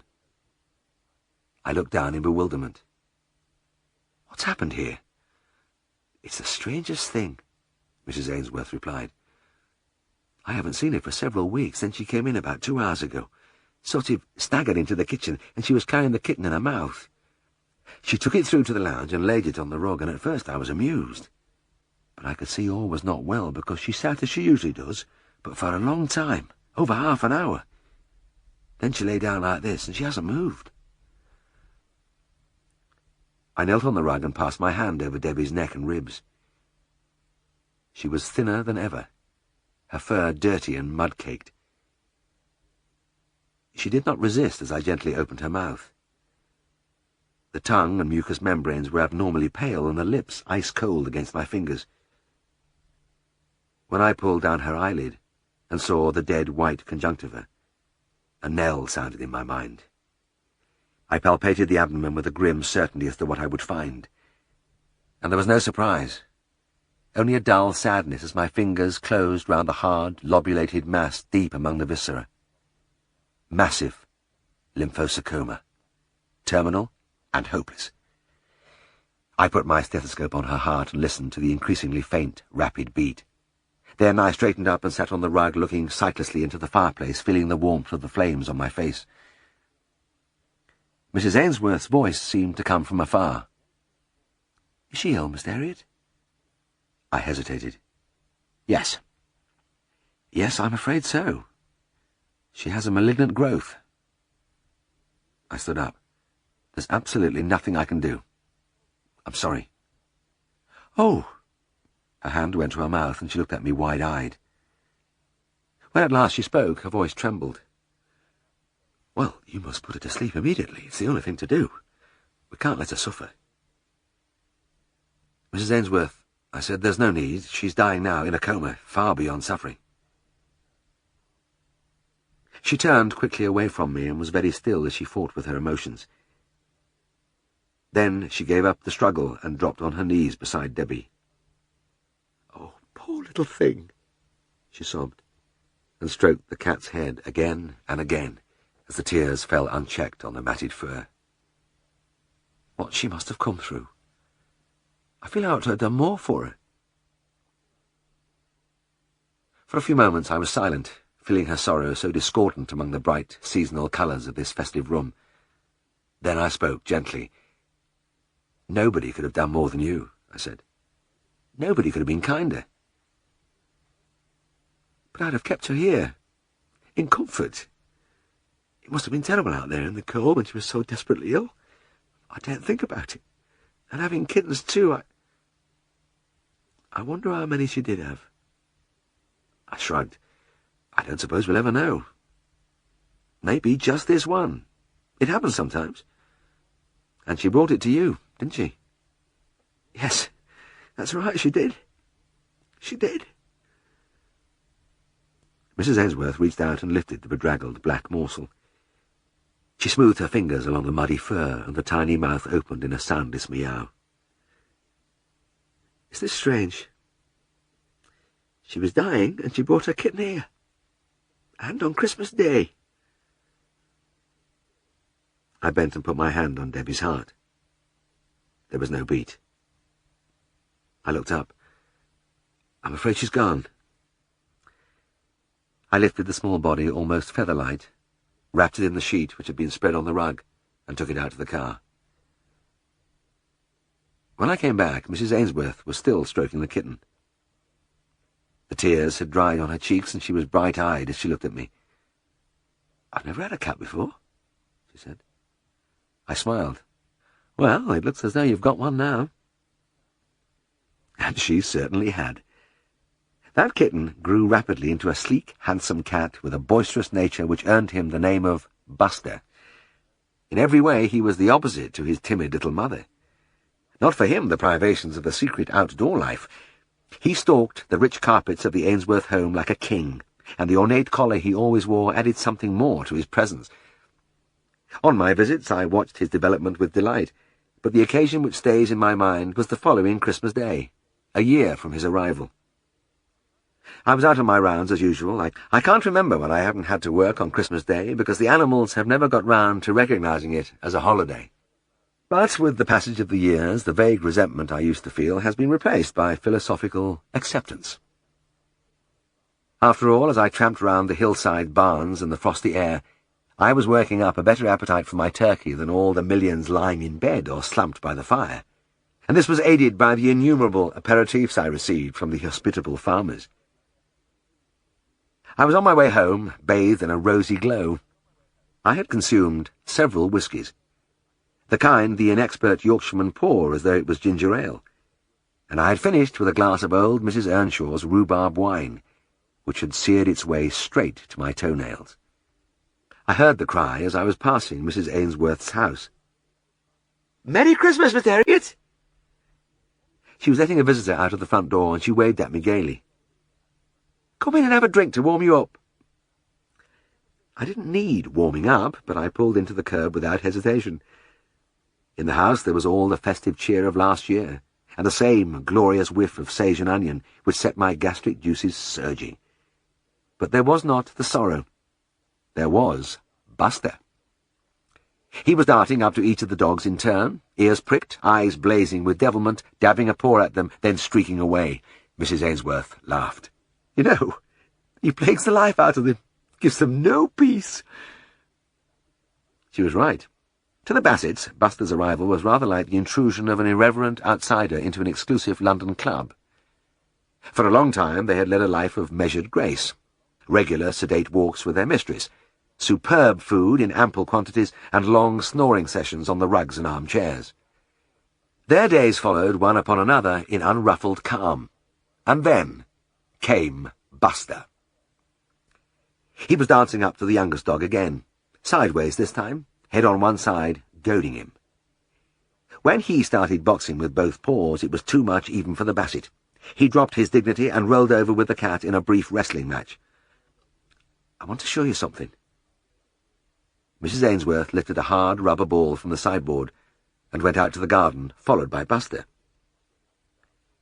She threw the ball across the lawn, and the cat bounded after it over the frosted grass, the muscles rippling under the black sheen of his coat. He seized the ball in his teeth, brought it back to his mistress, dropped it at her feet, and waited expectantly. She threw it, and he brought it back again. I gasped incredulously. A feline retriever. The Bassets looked on disdainfully. Nothing would have induced them to chase a ball, but Buster did it again and again as though he would never tire of it. Mrs. Ainsworth turned to me. "Have you ever seen anything like that?" "No," I replied, "I never have. He is a most remarkable cat." She snatched Buster from his play, and we went back into the house, where she held him close to her face, laughing as the big cat purred and arched himself ecstatically against her cheek. Looking at him, a picture of health and contentment, my mind went back to his mother. Was it too much to think that that dying little creature with the last of her strength had carried her kitten to the only haven of comfort and warmth she had ever known, in the hope that it would be cared for there? Maybe it was. But it seemed I wasn't the only one with such fancies. Mrs. Ainsworth turned to me, and though she was smiling, her eyes were wistful. "Debbie would be pleased," she said. I nodded. Yes, she would. It was just a year ago today she brought him, wasn't it? That's right. She hugged Buster to her again. The best Christmas present I ever had.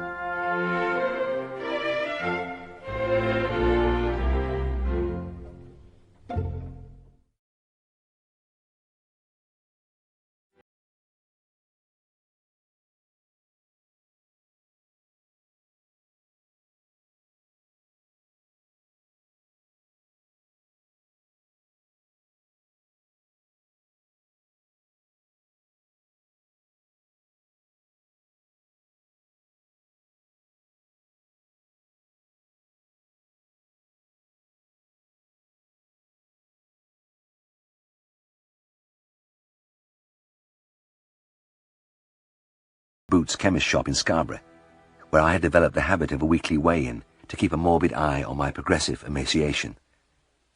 It was incredible, and it wasn't all due to the tough training. On our arrival in Scarborough, we had a talk from our flight commander, Flight Lieutenant Barnes.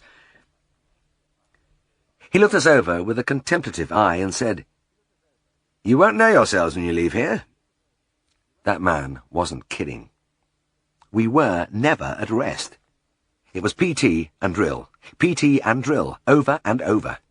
Hours of bending and stretching and twisting down on the prom in singlets and shorts while the wind whipped over us from the wintry sea.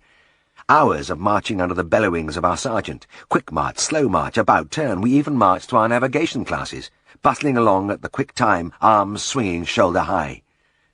They marched us regularly to the top of Castle Hill, where we fired off every conceivable type of weapon, 12 bores, .22 rifles, revolvers, Browning machine guns. We even stabbed at dummies with bayonets. In between, they had us swimming, playing football or rugby, or running for miles along the beach and on the cliff tops towards Filey. At first, I was too busy to see any change in myself, but one morning after a few weeks, our flight was coming to the end of a 5-mile run. We dropped down from the spar to a long stretch of empty beach, and the sergeant shouted, "Right, sprint to those rocks, let's see who gets there first." We all took off on the last 100 yards dash, and I was mildly surprised to find that the first man past the post was myself, and I wasn't really out of breath. That was when the realization hit me. Mr. Barnes had been right. I didn't know myself. When I left Helen, I was a cosseted young husband with a little double chin and the beginnings of a spare tire, and now I was a lithe, tireless greyhound. I was certainly fit, but there was something wrong. I shouldn't have been as thin as this. Another factor was at work. In Yorkshire, when a man goes into a decline during his wife's pregnancy, they giggle behind their hands and say, "He is carrying the baby." I never laugh at these remarks because I am convinced I carried my son. I based this conclusion on a variety of symptoms. It would be an exaggeration to say I suffered from morning sickness, but my suspicions were certainly aroused when I began to feel a little queasy in the early part of the day. This was followed by a growing uneasiness as Helen's time drew near, and a sensation, despite my physical condition, of being drained and miserable. With the onset in the later stages of unmistakable labour pains in my lower abdomen, all doubts were resolved, and I knew I had to do something about it. I had to see Helen. After all, she was just over that hill which I could see from the top windows of the Grand. Maybe that wasn't strictly true, but at least I was in Yorkshire, and a bus would take me to her in 3 hours. The snag was, that there was no leave from ITW. They left us in no doubt about that. They said the discipline was as tough as a guards regiment and the restrictions just as rigid. I would get compassionate leave when the baby was born, but I couldn't wait till then. The grim knowledge that any attempt to dodge off unofficially would be like a minor desertion and would be followed by serious consequences, even prison, didn't weigh with me. As one of my comrades put it, one bloke tried it and finished up in a glasshouse. It isn't worth it, mate. But it was no good. I am normally a law-abiding citizen, but I had not a single scruple. I had to see Helen. A surreptitious study of the timetables revealed that there was a bus at 2 p.m. which got to Darrowby at 5 o'clock, and another leaving Darrowby at 6, which arrived in Scarborough at 9. 6 hours travelling to have 1 hour with Helen. It was worth it. At first I couldn't see a way of getting to the bus station at 2 o'clock in the afternoon because we were never free at that time. But my chance came quite unexpectedly. One Friday lunchtime we learnt that there were no more classes that day, but we were confined to the Grand till evening. Most of my friends collapsed thankfully onto their beds, but I slunk down the long flights of stone stairs and took up a position in the foyer where I could watch the front door. There was a glass-fronted office on one side of the entrance where the SPs sat and kept an eye on all departures. There was only one on duty today, and I waited till he turned and moved to the back of the room. Then I walked quietly past him and out into the square. That part had been almost too easy, but I felt naked and exposed as I crossed the deserted space between the Grand and the hotels on the opposite side. It was better once I had rounded the corner, and I set off at a brisk pace for the west. All I needed was a little bit of luck, and as I pressed, dry-mouthed, along the empty street, it seemed I had found it. The shock when I saw the 2 burly SPs strolling towards me was like a blow, but was immediately followed by a strange calm. They would ask me for the pass I didn't have. Then they would want to know what I was doing there. It wouldn't be much good telling them I had just popped out for a breath of air. This street led to both the bus and railway stations, and it wouldn't need a genius to tumble my little game.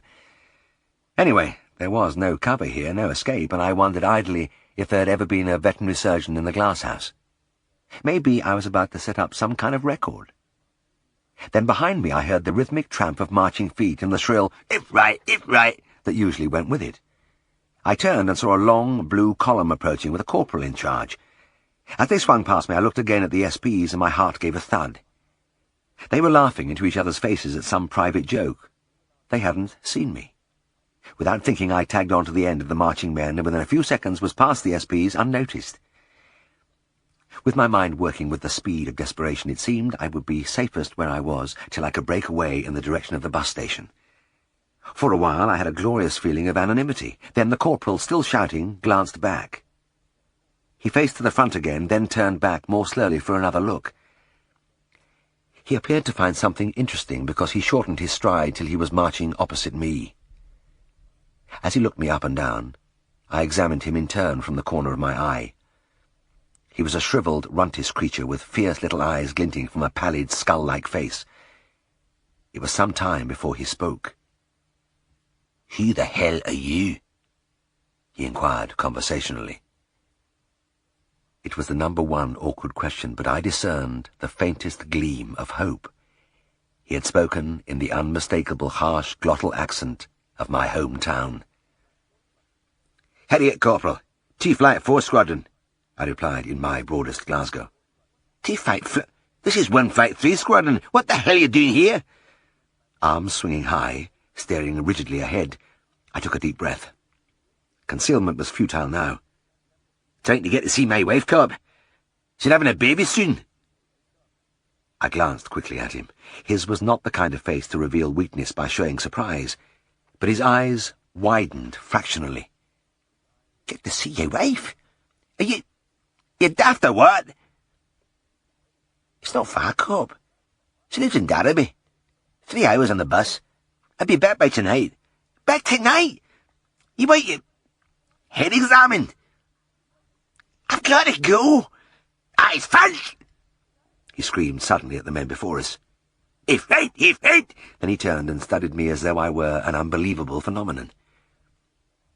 He was interesting to me, too, as a typical product of the bad times in Glasgow between the wars. Stunted, undernourished, but as tough and belligerent as a ferret. "Do you know, Ken," he said at length, "that you get leave when your wife has the wean? Aye, but I can't wait that long. Give me a break, Cobb." "Give you a break? Do you want to get me shot?" "No, Cobb, I just want to get to the bus station." "Jesus, is that it?" He gave me a final, incredulous look before quickening his steps to the head of the column. When he returned, he surveyed me again. "What part of Glasgow ye from?" "Scotstoun Hill," I replied. "How about you? Govan?" I turned my head slightly towards him. "Rangers as Porter, eh?" He did not change expression, but an eyebrow flickered, and I knew I had him. "What a team," I murmured reverently. "Many's the time I've stood on the terraces at Ibrox." He said nothing, and I began to recite the names of the great Rangers team of the 30s. Dawson, Gray, MacDonald, Mickeljohn, Simpsons, Brown. His eyes took on a dreamy expression, and by the time I had intoned Archibald, Marshall, English, MacPhail, and Morton, there was something near to a wistful smile on his lips. Then he appeared to shake himself back to normality. Eat right, he bawled. Come on, pick it up." Then he muttered to me from the corner of his mouth, "There's the bus station. When we march past it, run light."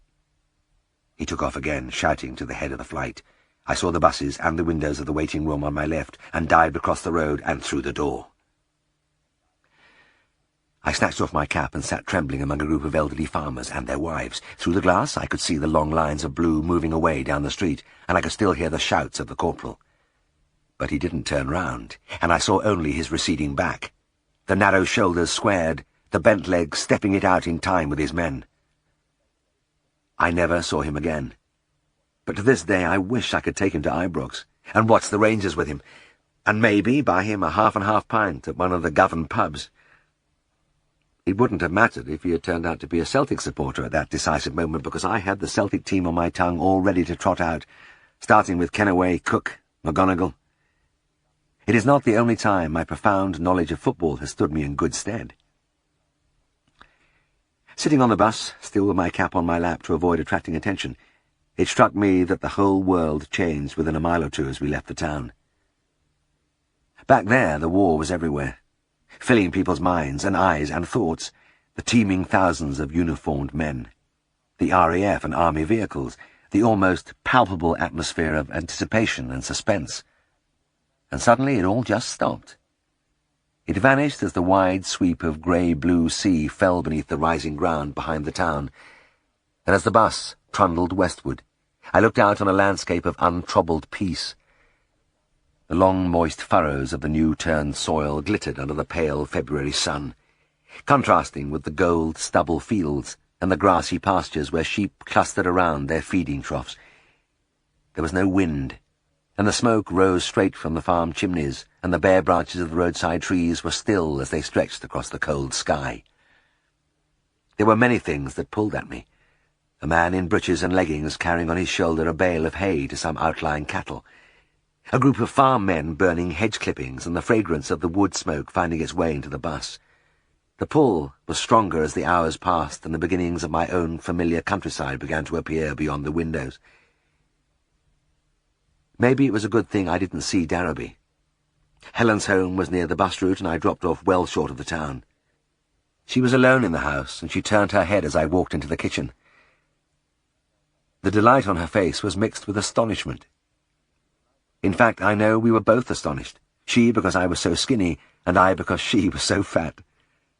Helen, with the baby only 2 weeks away, was very large indeed, but not too large for me to get my arms around her, and we stood there in the middle of the flagged floor, clasped together for a long time with neither of us saying much. She cooked me egg and chips and sat by me while I ate. We carried on a rather halting conversation, and it came to me with a bump that my mind had been forced onto different tracks since I'd left her.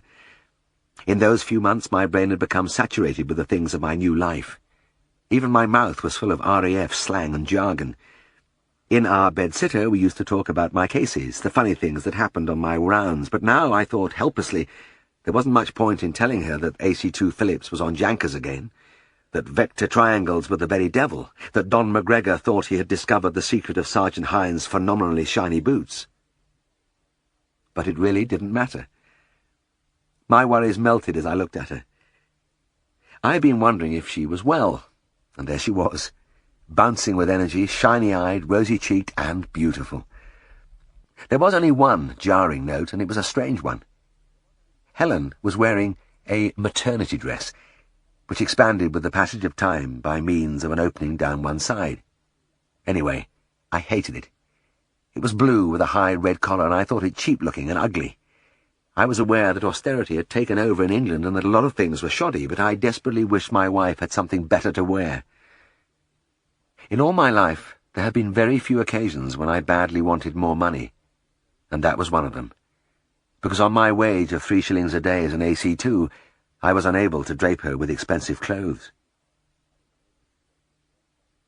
The hour winged past, and it seemed no time at all before I was back on the top road waiting in the gathering darkness for the Scarborough bus. The journey back was a bit dreary as the blacked-out vehicle bumped and rattled its way through the darkened villages and over the long stretches of anonymous countryside. It was cold, too, but I sat there happily with the memory of Helen wrapped around me like a warm quilt. The whole day had been a triumph. I had got away by a lucky stroke, and there would be no problem getting back into the ground, because one of my pals would be on sentry duty, and it would be a case of pass friend. Closing my eyes in the gloom, I could still feel Helen in my arms, and I smiled to myself at the memory of her bounding healthiness. She looked marvellous. The egg and chips tasted wonderful. Everything was great. Except that one discord which jangled still. Oh, how I hated that dress. Chapter 11. Hey, you! Where the hell do you think you're going? Coming from the RAF Special Police, it was a typical mode of address, and the man who barked it out wore the usual truculent expression. "Extra navigation class, Corporal," I replied. "Let me see your pass." He snatched it from my hand, read it, and returned it without looking at me. I slunk out into the street, feeling like a prisoner on parole. Not all the SPs were like that, but I found most of them lacking in charm, and it brought home to me with a rush something which had been slowly dawning on me ever since I joined the Air Force, that I had been spoilt for quite a long time now. Spoilt by the fact that I had always been treated with respect, because I was a veterinary surgeon, a member of an honourable profession, and I had taken it entirely for granted. Now I was an AC2, the lowest form of life in the RAF, and the "Hey, you!" was a reflection of my status. The Yorkshire farmers don't rush out and kiss you, but their careful friendliness and politeness is something which I have valued even more since my service days, because that was when I stopped taking it for granted. Mind you, you have to put up with a certain amount of cheek in most jobs, and veterinary practice is no exception. Even now I can recall the glowering face of Ralph Beamish, the racehorse trainer, as he watched me getting out of my car. "Where's Mr. Farnan?" he grunted. My toes curled. I had heard that often enough, especially among the horse fraternity around Darrowby. "I'm sorry, Mr. Beamish, but he'll be away all day, and I thought I'd better come along rather than leave it till tomorrow." He made no attempt to hide his disgust. He blew out his fat, purpled cheeks, dug his hands deep in his breeches pockets, and looked at the sky with a martyred air. "Well, come on then." He turned and stumped away on his short, thick legs towards one of the boxes which bordered the yard. I sighed inwardly as I followed him. Being an unhorsey vet in Yorkshire was a penance at times, especially in a racing stable like this one, which was an equine shrine. Siegfried, apart altogether from his intuitive skill, was able to talk the horse language. He could discuss effortlessly and at length the breeding and points of his patients. He rode, he hunted, he even looked the part with his long aristocratic face, clipped moustache, and lean frame. The trainers loved him, and some, like Beamish, took it as a mortal insult when he failed to come in person to minister to their valuable charges. He called to one of the lads who opened the box door. "He's in there," he muttered. Came in late from exercise this morning. The lad let out a bay gelding, and there was no need to trot the animal to diagnose the affected leg. He nodded down on his near fore in an unmistakable way. "I think he's lame in the shoulder," Beamish said. I went round the other side of the horse and picked up the off fore. I cleaned out the frog and sole with a hoof knife. There was no sign of bruising and no sensitivity when I tapped the handle of the knife against the horn.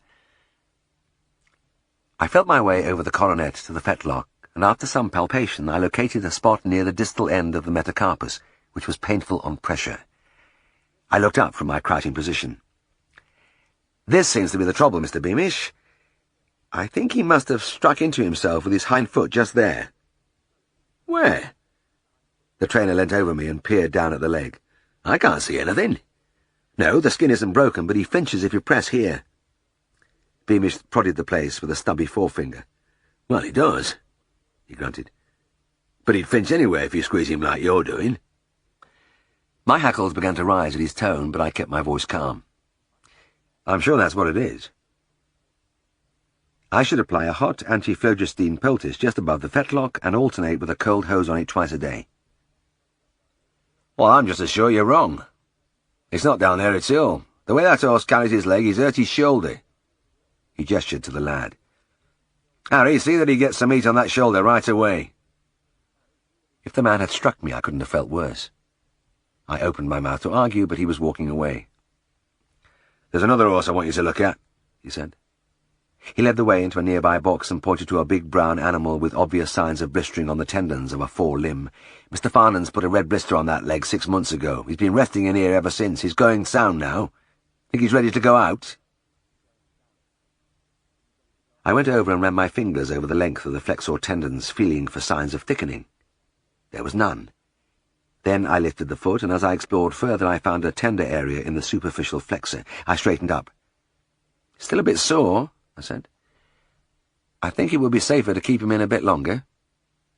"Can't agree with you," Beamish snapped. He turned to the lad. "Turn him out, Harry." I stared at him. Was this a deliberate campaign to make me feel small? Was he trying to rub in the fact that he didn't think much of me? Anyway, he was beginning to get under my skin, and I hoped my burning face wasn't too obvious. "One thing more," Beamish said. "There's a horse through here's been coughing. Have a look at him before you go." We went through a narrow passage into a smaller yard, and Harry entered a box and got hold of a horse's head collar. I followed him, fishing out my thermometer. As I approached the animal's rear end, he laid back his ears, whickered, and began to caper around. I hesitated, then nodded to the lad. "Lift his foreleg while I take his temperature, will you?" I said.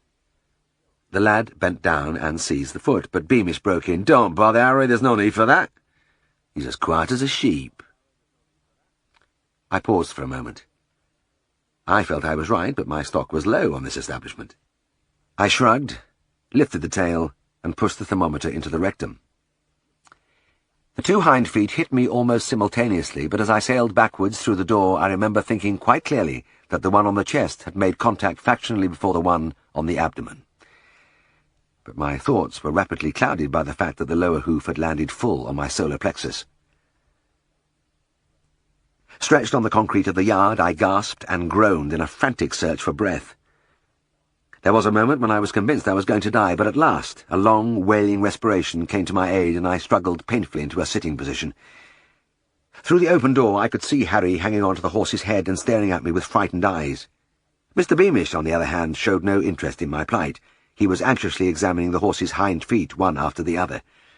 Obviously he was worried lest they may have sustained some damage by coming into contact with my nasty, hard ribs. Slowly I got up and drew some long breaths. I was shaken, but not really hurt. And I suppose it was instinct that had made me hang on to my thermometer. The delicate tube was still in my hand. My only emotion as I went back into the box was cold rage. "Lift that bloody foot like I told you!" I shouted at the unfortunate Harry. "Right, sir. Sorry, sir." He bent, lifted the foot, and held it cupped firmly in his hands. I turned to Beamish to see if he had any observation to make, but the trainer was silent, gazing at the big animal expressionlessly. This time I took the temperature without incident. It was 101 degrees Fahrenheit. I moved to the head and opened the nostril with finger and thumb, revealing a slight mucopurulent discharge. Submaxillary and postpharyngeal glands were normal. "He's got a bit of a cold," I said. "I'll give him an injection and leave you some sulfonamide. That's what Mr. Farnan uses in these cases." If my final sentence reassured him in any way, he gave no sign, watching dead-faced as I injected 10 cc of Prontosil. Before I left, I took a half-pound packet of sulfonamide from the car boot. "Give him 3 ounces of this immediately in a pint of water, then follow it with 1½ ounces night and morning, and let us know if he isn't a lot better in 2 days." Mr. Beamish received the medicine unsmilingly, and as I opened the car door, I felt a gush of relief that the uncomfortable visit was at an end. It seemed to have lasted a long time, and there had been no glory for me in it. I was starting the engine when one of the little apprentices panted up to the trainer. "It's Almira, sir.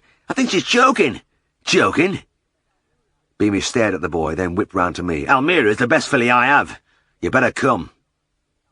It wasn't over yet, then.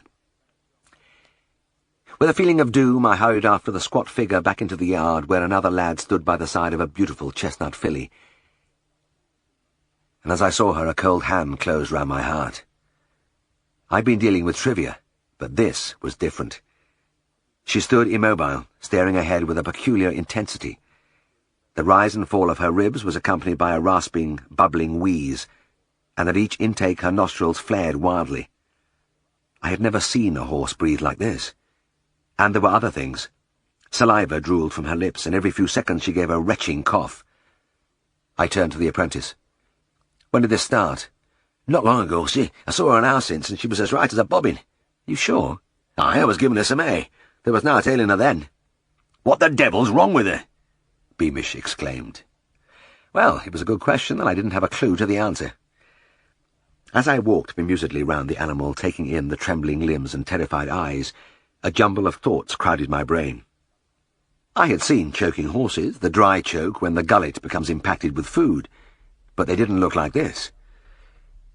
I felt my way along the course of the esophagus, and it was perfectly clear. And anyway, the respiration was quite different. This filly looked as though she had some obstruction in her airflow, but what? And how? Could there be a foreign body in there? Just possible, but that was something else I had never seen. "Well, damn it, I'm asking you. What is it? What you make of her?" Mr. Beamish was becoming impatient, and I couldn't blame him. I was aware that I was slightly breathless. "Look, just a moment, while I listen to her lungs." "Just a moment!" the trainer burst out. "Good God, man, we haven't got many moments. This horse could die." He didn't have to tell me. I had seen that ominous trembling of the limbs before, and now the filly was beginning to sway a little. Time was running out. Dry-mouthed, I auscultated the chest. I knew there was nothing wrong with her lungs. The trouble seemed to be in the throat area. But he gave me a little more time to think. Even with the stethoscope in my ears, I could still hear Beamish's voice. "It would have to be this one. Sir Eric Horrocks gave £5,000 for her last year. She's the most valuable animal in my stables. Why did this have to happen?" Groping my way over the ribs, my heart thudding, I heartily agreed with him. Why in heaven's name did I have to walk into this nightmare, and with a man like Beamish who had no faith in me? He stepped forward and clutched my arm. "Are you sure Mr. Farnan isn't available?" "I'm sorry," I replied huskily. "He's over 30 miles away." The trainer seemed to shrivel within himself. "That's it, then. We're finished. She's dying." And he was right. The filly had begun to reel about, the breathing louder and more stertorous than ever, and I had difficulty in keeping the stethoscope on her chest wall. It was when I was resting my hand on her flank to steady her that I noticed a little swelling under the skin. It was a circular plaque, like a penny pushed under the tissue. I glanced sharply at it. Yes, it was clearly visible, and there was another one higher up on the back. And another, and another. My heart gave a quick double thump. So that was it. "What am I going to tell Sir Eric?" the trainer groaned. "That his filly is dead, and I bet didn't know what was wrong with her." He glared desperately round him, as though in the faint hope that Siegfried would magically appear from nowhere. I called over my shoulder as I trotted towards the car. I never said I didn't know. I do know. She's got urticaria. He came shambling after me. What the blazes is that? Nettle rash, I replied, fumbling among my bottles for the adrenaline. Nettle rash? His eyes widened. But that couldn't cause all this. I drew 5 cc of the adrenaline into the syringe and started back. It's nothing to do with nettled. It's an allergic condition, usually pretty harmless, but in a very few cases it causes edema of the larynx. And that's what we've got here. It was difficult to raise the vein as the filly staggered around, but she came to rest for a few seconds, and I dug my thumb into the jugular furrow. As the big vessel came up tense and turgid, I thrust in the needle and injected the adrenaline. Then I stepped back and stood by the trainer's side. Neither of us said anything. The spectacle of the toiling animal and the harrowing sound of the breathing absorbed us utterly. The grim knowledge that she was on the verge of suffocation appalled me, and when she stumbled and almost fell, the hand in my pocket gripped more tightly on the scalpel which I had taken from my car along with the adrenaline. I knew only too well that tracheotomy was indicated here, but I didn't have a tube with me. If the filly did go off her legs, I should have to start cutting into a windpipe, but I put the thought away from me. For the moment, I had to depend on the adrenaline. Beamish stretched out a hand in a helpless gesture. "It's hopeless, isn't it?" he whispered. I shrugged. "There's a small chance. If the injection can reduce the fluid on the larynx in time, we'll just have to wait." He nodded, and I could read more than one emotion in his face. Not just the dread of breaking the news to the famous owner, but the distress of a horse lover as he witnessed the plight of the beautiful animal. At first I thought it was imagination, but it seemed that the breathing was becoming less stertorous. Then, as I hovered in an agony of uncertainty, I noticed that the salivation was diminishing. She was able to swallow. From that moment, events moved with unbelievable rapidity. The symptoms of allergies appear with dramatic suddenness, but mercifully they often disappear as quickly following treatment. Within 15 minutes, the filly looked almost normal. There was still a slight wheeze in her respirations, but she was looking around her, quite free from distress. Beamish, who had been watching her like a man in a daze, pulled a handful of hay from a bale and held it out to her. She snatched it eagerly from his hand and began to eat with great relish. "I can't believe it," the trainer muttered almost to himself. "I've never seen anything work as fast as that injection." I felt as though I was riding on a pink cloud with all the tension and misery flowing from me in a joyful torrent. Thank God there were moments like this among the traumas of veterinary work. The sudden transition from despair to triumph, from shame to pride. I almost floated to the car, and as I settled in my seat, Beamish put his face to the open window. "Mr. Herriot?"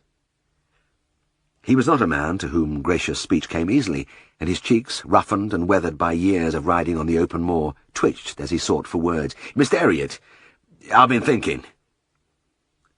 You don't have to be a horsey man to cure horses, do you?" There was something like an appeal in his eyes as we gazed at each other. I laughed suddenly, and his expression relaxed. "That's right," I said, and drove away. Chapter 12. Do dogs have a sense of humour? I felt I needed all mine as I stood on guard outside the Grand. It was after midnight, with a biting wind swirling across the empty square, and I was so cold and bored that it was a relief even to slap the butt of my rifle in salute as a solitary officer went by.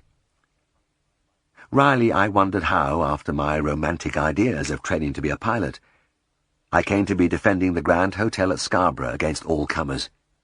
No doubt there was something comic in the situation, and I suppose that was what set my mind wandering in the direction of Farmer Bale's dog, Shep.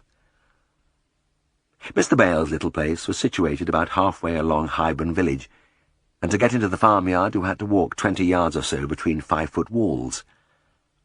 On the left was the neighbouring home, on the right the front garden of the farm.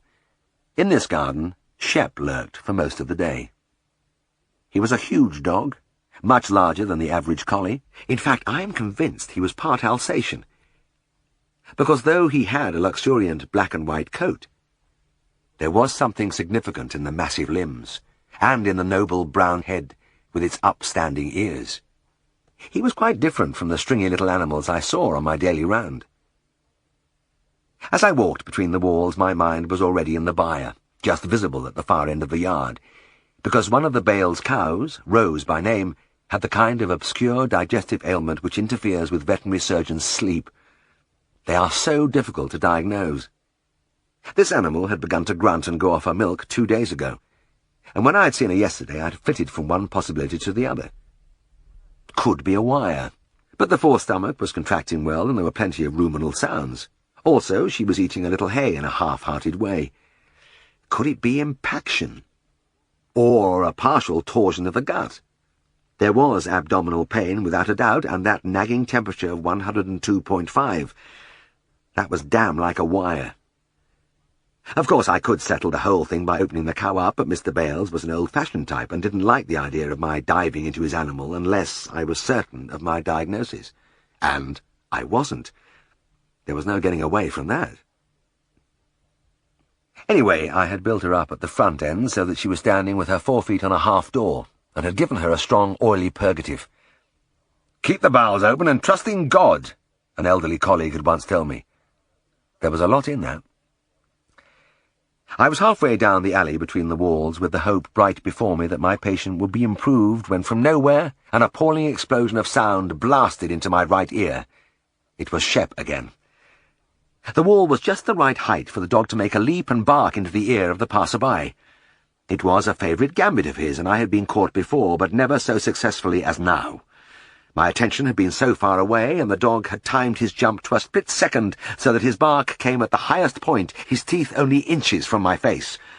And his voice befitted his size, a great bull bellow surging from the depths of his powerful chest and booming from his gaping jaws. I rose several inches into the air, and when I descended, heart-thumping, head-singing, I glared over the wall. But as usual, all I saw was the hairy form bounding away out of sight round the corner of the house. That was what puzzled me. Why did he do it? Was he a savage creature with evil designs on me, or was it his idea of a joke? I never got near enough to him to find out.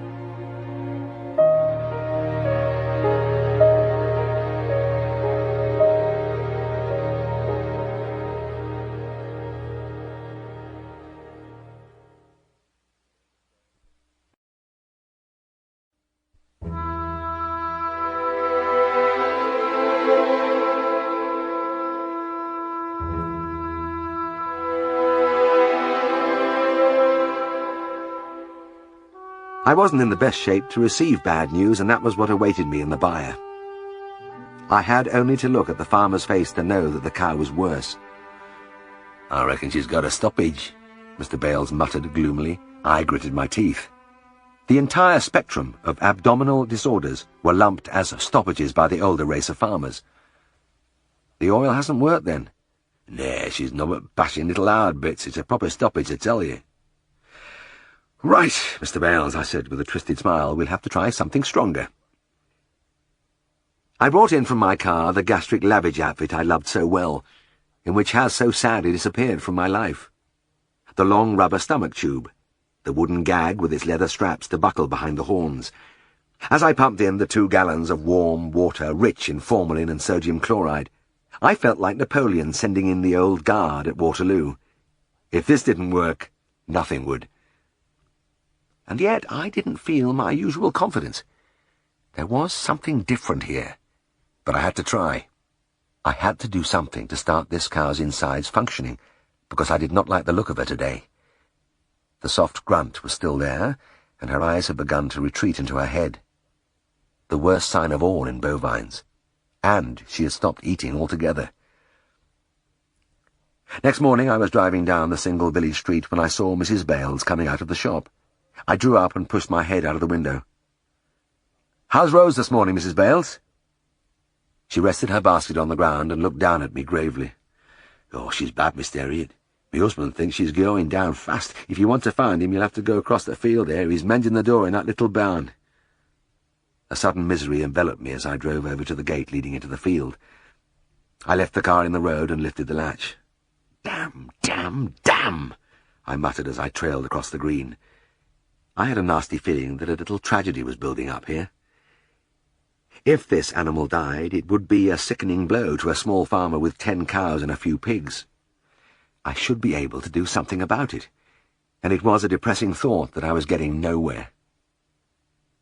And yet, despite it all, I felt peace stealing into my soul. It was a large field, and I could see the barn at the far end as I walked with the tall grass brushing my knees. It was a meadow ready for cutting, and suddenly I realized that it was high summer. The sun was hot, and that every step brought the fragrance of clover and warm grass rising about me into the crystal freshness of the air.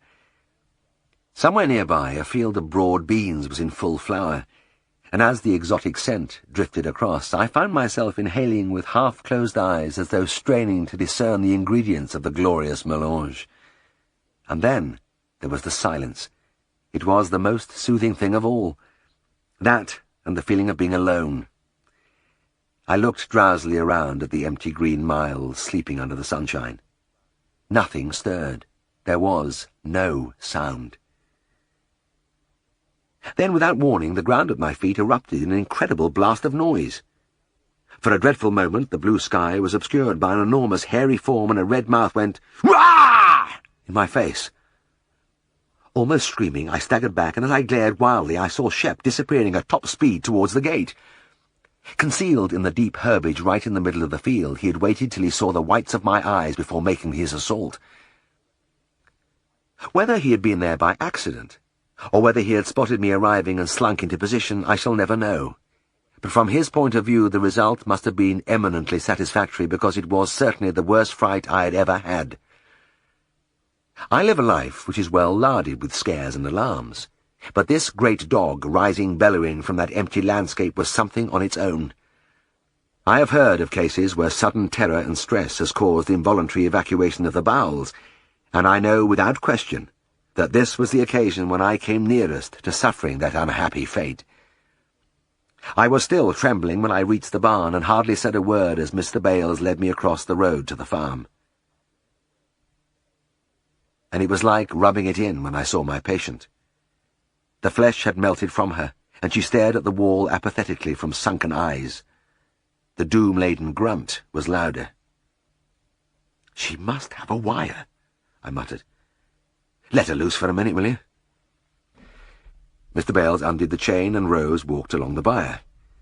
At the end she turned and almost trotted back to her stall, jumping quite freely over the gutter. My Bible in those days was Udall's Practice of Veterinary Medicine, and the great man stated therein that if a cow moved freely, she was unlikely to have a foreign body in her reticulum. I pinched her withers, and she didn't complain. It had to be something else. "It's worst stoppage I've seen for a bit," said Mr. Bales. "I gave her a dose of some right powerful stuff this morning, but it's done no good." I passed a weary hand over my brow. "What was that, Mr. Bales?" It was always a bad sign when the client started using his own medicine. The farmer reached to the cluttered windowsill and handed me a bottle. "Dr. Hornibrook's Stomach Elixir, a sovereign remedy for all diseases of cattle." The doctor, in top hat and frock coat, looked confidently out at me from the label as I pulled out the cork and took a sniff. I blinked and staggered back with watering eyes. It smelt like pure ammonia, but I was in no position to be superior about it. "That dang grunt!" The farmer hunched his shoulders. "What's cause of it?" It was no good my saying it sounded like a circumscribed area of peritonitis, because I didn't know what was behind it. I decided to have one last go with the labbage. It was still the strongest weapon in my armoury, but this time I added 2 pounds of black treacle to the mixture. Nearly every farmer had a barrel of the stuff in his cow-house in those days, and I had only to go into the corner and turn the tap. I often mourned the passing of the treacle barrel, because molasses was a good medicine for cattle, but I had no great hopes this time. The clinical instinct I was beginning to develop told me that something inside this animal was fundamentally awry. It was not until the following afternoon that I drove into Highburn. I left the car outside the farm and was about to walk between the walls when I paused and stared at a cow in the field on the other side of the road. It was a pasture next to the hayfield of yesterday, and that cow was Rose. There could be no mistake. She was a fine deep red, with a distinctive white mark like a football on her left flank. I opened the gate, and within seconds my cares dropped from me. She was wonderfully, miraculously improved. In fact, she looked like a normal animal. I walked up to her and scratched the root of her tail. She was a docile creature and merely looked round at me as she cropped the grass, and her eyes were no longer sunken but bright and full. She seemed to have taken a fancy to a green patch further into the field and began to amble slowly towards it. I followed, entranced as she moved along, shaking her head impatiently against the flies, eager for more of the delicious herbage. The grunt had disappeared, and her udder hung heavy and turgid between her legs. The difference since yesterday was incredible. As the wave of relief flooded through me, I saw Mr. Bales climbing over the wall from the next field. He would still be mending that barn door. As he approached, I felt a pang of commiseration. I had to guard against any display of triumph. He must be feeling just a bit silly at the moment after showing his lack of faith in me yesterday with his home remedies and his general attitude. But after all, the poor chap had been worried. I couldn't blame him. No, it wouldn't do to preen myself unduly. Good morning to you, Mr. Bales," I said expansively. "Rose looks fine today, doesn't she?" The farmer took off his cap and wiped his brow. "Aye, she's a different cow, all right." "Well, I don't think she needs any more treatment," I said. I hesitated. Perhaps one little dig would do no harm. "But it's a good thing I gave her that extra labbage yesterday." "Yon pumping job?" Mr. Bales raised his eyebrows. "Oh, that had naught to do with it." What do you mean?" "It cured her, surely." "No, lad, Jim Oakley cured her." "Jim? What on earth?" "Aye, Jim was round here last night. He often comes in of an evening, and he took one look at the cow and told me what to do. I'll tell you, she was like dying. That pumping job hadn't done no good at all. He told me to give her a bloody good gallop round field." "What?"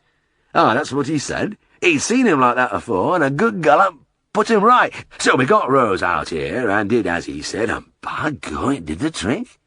She looked better right away." I drew myself up. "And who," I asked frigidly, "is Jim Oakley?" "It's postman, of course." "The postman?" "Aye, but he used to keep a few beasts years ago. He's a very clever man with stock, is Jim."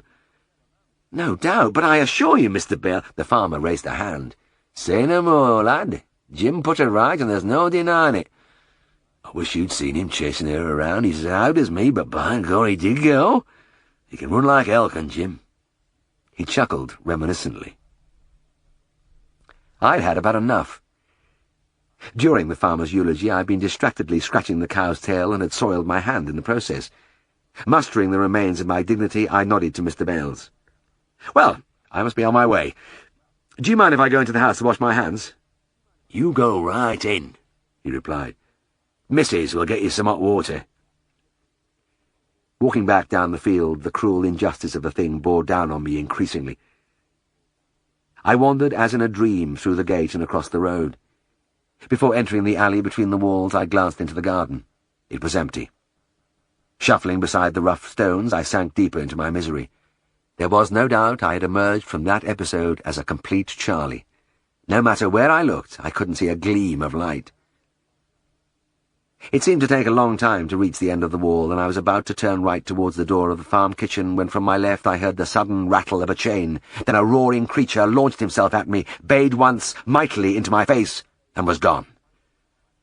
This time I thought my heart would stop. With my defences at their lowest, I was in no state to withstand Shep. I had quite forgotten that Mrs. Bales occasionally tethered him in the kennel at the entrance to disgorge unwelcome visitors, and as I half lay against the wall, the blood thundering in my ears, I looked dully at the long coil of chain on the cobbles. I have no time for people who lose their temper with animals, but something snapped in my mind then. All my frustration burst from me in a torrent of incoherent shouts, and I grabbed the chain and began to pull on it, frenziedly. The dog which had tortured me was there in that kennel. For once I knew where to get at him, and this time I was going to have the matter out with him. The kennel would be about 10 feet away, and at first I saw nothing. There was only the dead weight at the end of the chain. Then, as I hauled inexorably, a nose appeared, then a head, then all at the big animal hanging limply by his collar. He showed no desire to get up and greet me, but I was merciless and dragged him inch by inch over the cobbles till he was lying at my feet. Beside myself with rage, I crouched, shook my fist under his nose, and yelled at him from a few inches' range.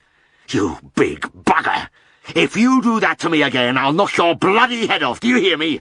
I'll knock your bloody head clean off!" Shep rolled frightened eyes at me, and his tail flickered apologetically between his legs. When I continued to scream at him, he bared his upper teeth in an ingratiating grin, and finally rolled on his back where he lay inert, with half-closed eyes. So now I knew. He was a softy. All his ferocious attacks were just a game. I began to calm down, but for all that, I wanted him to get the message. "Right, mate," I said in a menacing whisper. "Remember what I've said." I let go of the chain and gave a final shout. "Now get back in there!" Shep, almost on his knees, tail tucked well in, shot back into his kennel, and I turned towards the farmhouse to wash my hands. The memory of my discomfiture fermented in the back of my mind for some time. I had no doubt then that I had been unfairly judged. But I am older and wiser now, and in retrospect, I think I was wrong. The symptoms displayed by Mr. Bell's cow were typical of displacement of the abomasum, when the fourth stomach slips round from the right to the left side, and it was a condition that was just not recognized in those early days. At the present time, we correct the condition by surgery, pushing the displaced organ back to the right side and tacking it there with sutures. But sometimes a similar result can be obtained by casting the cow and rolling her over. So why not by making her run? I freely admit that I have many times adopted Jim Oakley's precept of a bloody good gallop, often with spectacular results. To this day I frequently learn things from farmers, but that was one time that I learnt from a postman. I was surprised when about a month later I received another call to one of Mr. Bale's cows. I felt that after my performance with Rose he would have called on the services of Jim Oakley for any further trouble.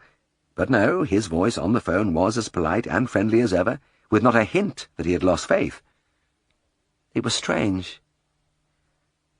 Leaving my car outside the farm, I looked warily into the front garden before venturing between the walls. A faint tinkle of metal told me that Shep was lurking there in his kennel, and I slowed my steps. I wasn't going to be caught again. At the end of the alley, I paused, waiting, but all I saw was the end of a nose which quietly withdrew as I stood there. So my outburst had got through to the big dog. He knew I wasn't going to stand any more nonsense from him. And yet, as I drove away after the visit, I didn't feel good about it. A victory over an animal is a hollow one, and I had the uncomfortable feeling that I had deprived him of his chief pleasure. After all, every creature is entitled to some form of recreation, and though Shep's hobby could result in the occasional heart failure, it was, after all, his thing and part of him. The thought that I had crushed something out of his life was a disquieting one. I wasn't proud. So that when, later that summer, I was driving through Highburn, I paused in anticipation outside the Bales' farm. The village street, white and dusty, slumbered under the afternoon sun. In the blanketing silence, nothing moved, except for one small man strolling towards the opening between the walls. He was fat and very dark, one of the tinkers from a camp outside the village, and he carried an armful of pots and pans. From my vantage point, I could see through the railings into the front garden, where Shep was slinking noiselessly into position beneath the stones. Fascinated, I watched as the man turned unhurriedly into the opening, and the dog followed the course of the disembodied head along the top of the wall. As I expected, it all happened halfway along. The perfectly timed leap, the momentary pause at the summit, then the tremendous woof into the unsuspecting ear. It had its usual effect. I had a brief view of flailing arms and flying pans, followed by a prolonged metallic clatter. Then the little man reappeared like a projectile, turned right, and sped away from me up the street. Considering his almost round physique, he showed an astonishing turn of speed, his little legs pistoning, and he did not pause till he disappeared into the shop at the far end of the village. I don't know why he went in there, because he wouldn't find any stronger restorative than ginger pop. Shep, apparently well satisfied, wandered back over the grass and collapsed in a cool patch where an apple tree threw its shade over the grass. Head on paws, he waited in comfort for his next victim. I smiled to myself as I lit in the clutch and moved off. I would stop at the shop and tell the little man that he could collect his pounds without the slightest fear of being torn limb from limb. But my overriding emotion was one of relief that I had not cut the sparkle out of the big dog's life. Shep was still having his fun. Chapter 13. I suppose once you embark on a life of crime, it gets easier all the time. Making a start is the only hard bit. At any rate, that is how it seemed to me as I sat in the bus playing hooky again. There had been absolutely no trouble about dodging out of the Grand. The streets of Scarborough had been empty at SP's, and nobody had given me a second look as I strolled casually into the bus station. It was Saturday, February the 13th. Helen was expecting our baby this weekend. It could happen any time, and I just didn't see how I could sit there those few miles away and do nothing. I had no classes today or tomorrow, so I would miss nothing and nobody would miss me. It was, I told myself, a mere technical offence, and anyway, I had no option. Like the first time, I just had to see Helen. And it wouldn't be long now, I thought, as I hurried up to the familiar doorway of her home. I went inside and gazed disappointedly at the empty kitchen. Somehow I had been sure she would be standing there waiting for me with her arms wide. I shouted her name, but nothing stirred in the house. I was still there listening when her father came through from an inner room. "You've got a son," he said. I put my hand on the back of a chair. "What?" "You've got a son." He was so calm. "When?" "5 minutes ago. Nurse Brown's just been on the phone. Funny you should walk in." As I leant on the chair, he gave me a keen look. "Would you like a drop of whiskey?" "Whiskey? No. Why?" "Well, you've gone a bit white, lad, that's all. Anyway, you better have something to eat." No, thanks. I've got to get out there." He smiled. "There's no hurry, lad. Anyway, they won't want anybody there too soon. Better eat something." "Sorry, I couldn't. Would you mind if I borrowed your car?" I was still trembling a little as I drove away. If only Mr. Alderson had led me up to it gradually. He might have said, "I've got some news for you," or something like that. But his direct approach had shattered me. When I pulled up outside Nurse Brown's, it still hadn't got through to me that I was a father. Greenside Nursing Home sounded impressive, but it was in fact Nurse Brown's dwelling house. She was state-registered, and usually had 2 or 3 of the local women in at a time to have their babies. She opened the door herself and threw up her hands. "Mr. Herriot, hasn't taken you long. Where did you spring from?" She was a cheerfully dynamic little woman with mischievous eyes. I smiled sheepishly. "Well, I just happened to drop in on Mr. Alderson and got the news." "You might have given us time to get the little fellow properly washed," she said. "But never mind, come up and see him. He's a fine baby. 9 pounds. Still in a dreamlike state, I followed her up the stairs of the little house into a small bedroom. Helen was there in the bed, looking flushed. "Hello," she said. I went over and kissed her. "What was it like?" I inquired nervously. "Awful," Helen replied without enthusiasm. Then she nodded towards the cot beside her. I took my first look at my son. Little Jimmy was brick red in colour, and his face had a bloated, dissipated look. As I hung over him, he twisted his tiny fists under his chin and appeared to be undergoing some mighty internal struggle. His face swelled and darkened as he contorted his features, then from deep among the puffy flesh his eyes fixed me with a baleful glare, and he stuck his tongue out of the corner of his mouth. "My God!" I exclaimed. The nurse looked at me, startled. "What's the matter?" "Well, he's a funny-looking little thing, isn't he?" "What?" She stared at me furiously. "Mr. Herriot, how can you say such a thing? He's a beautiful baby." I peered into the cot again. Jimmy greeted me with a lopsided leer, turned purple, and blew a few bubbles. "Are you sure he's all right?" I said. There was a tired giggle from the bed, but Nurse Brown was not amused. "All right? What exactly do you mean?" She drew herself up, stiffly, I shuffled my feet. Well, is there anything wrong with him? I thought she was going to strike me. Anything? How dare you? Whatever are you talking about? Never heard such nonsense. She turned appealingly towards the bed, but Helen, a weary smile on her face, had closed her eyes. I drew the enraged little woman to one side. Look, nurse, have you by any chance got any others on the premises? Any other what?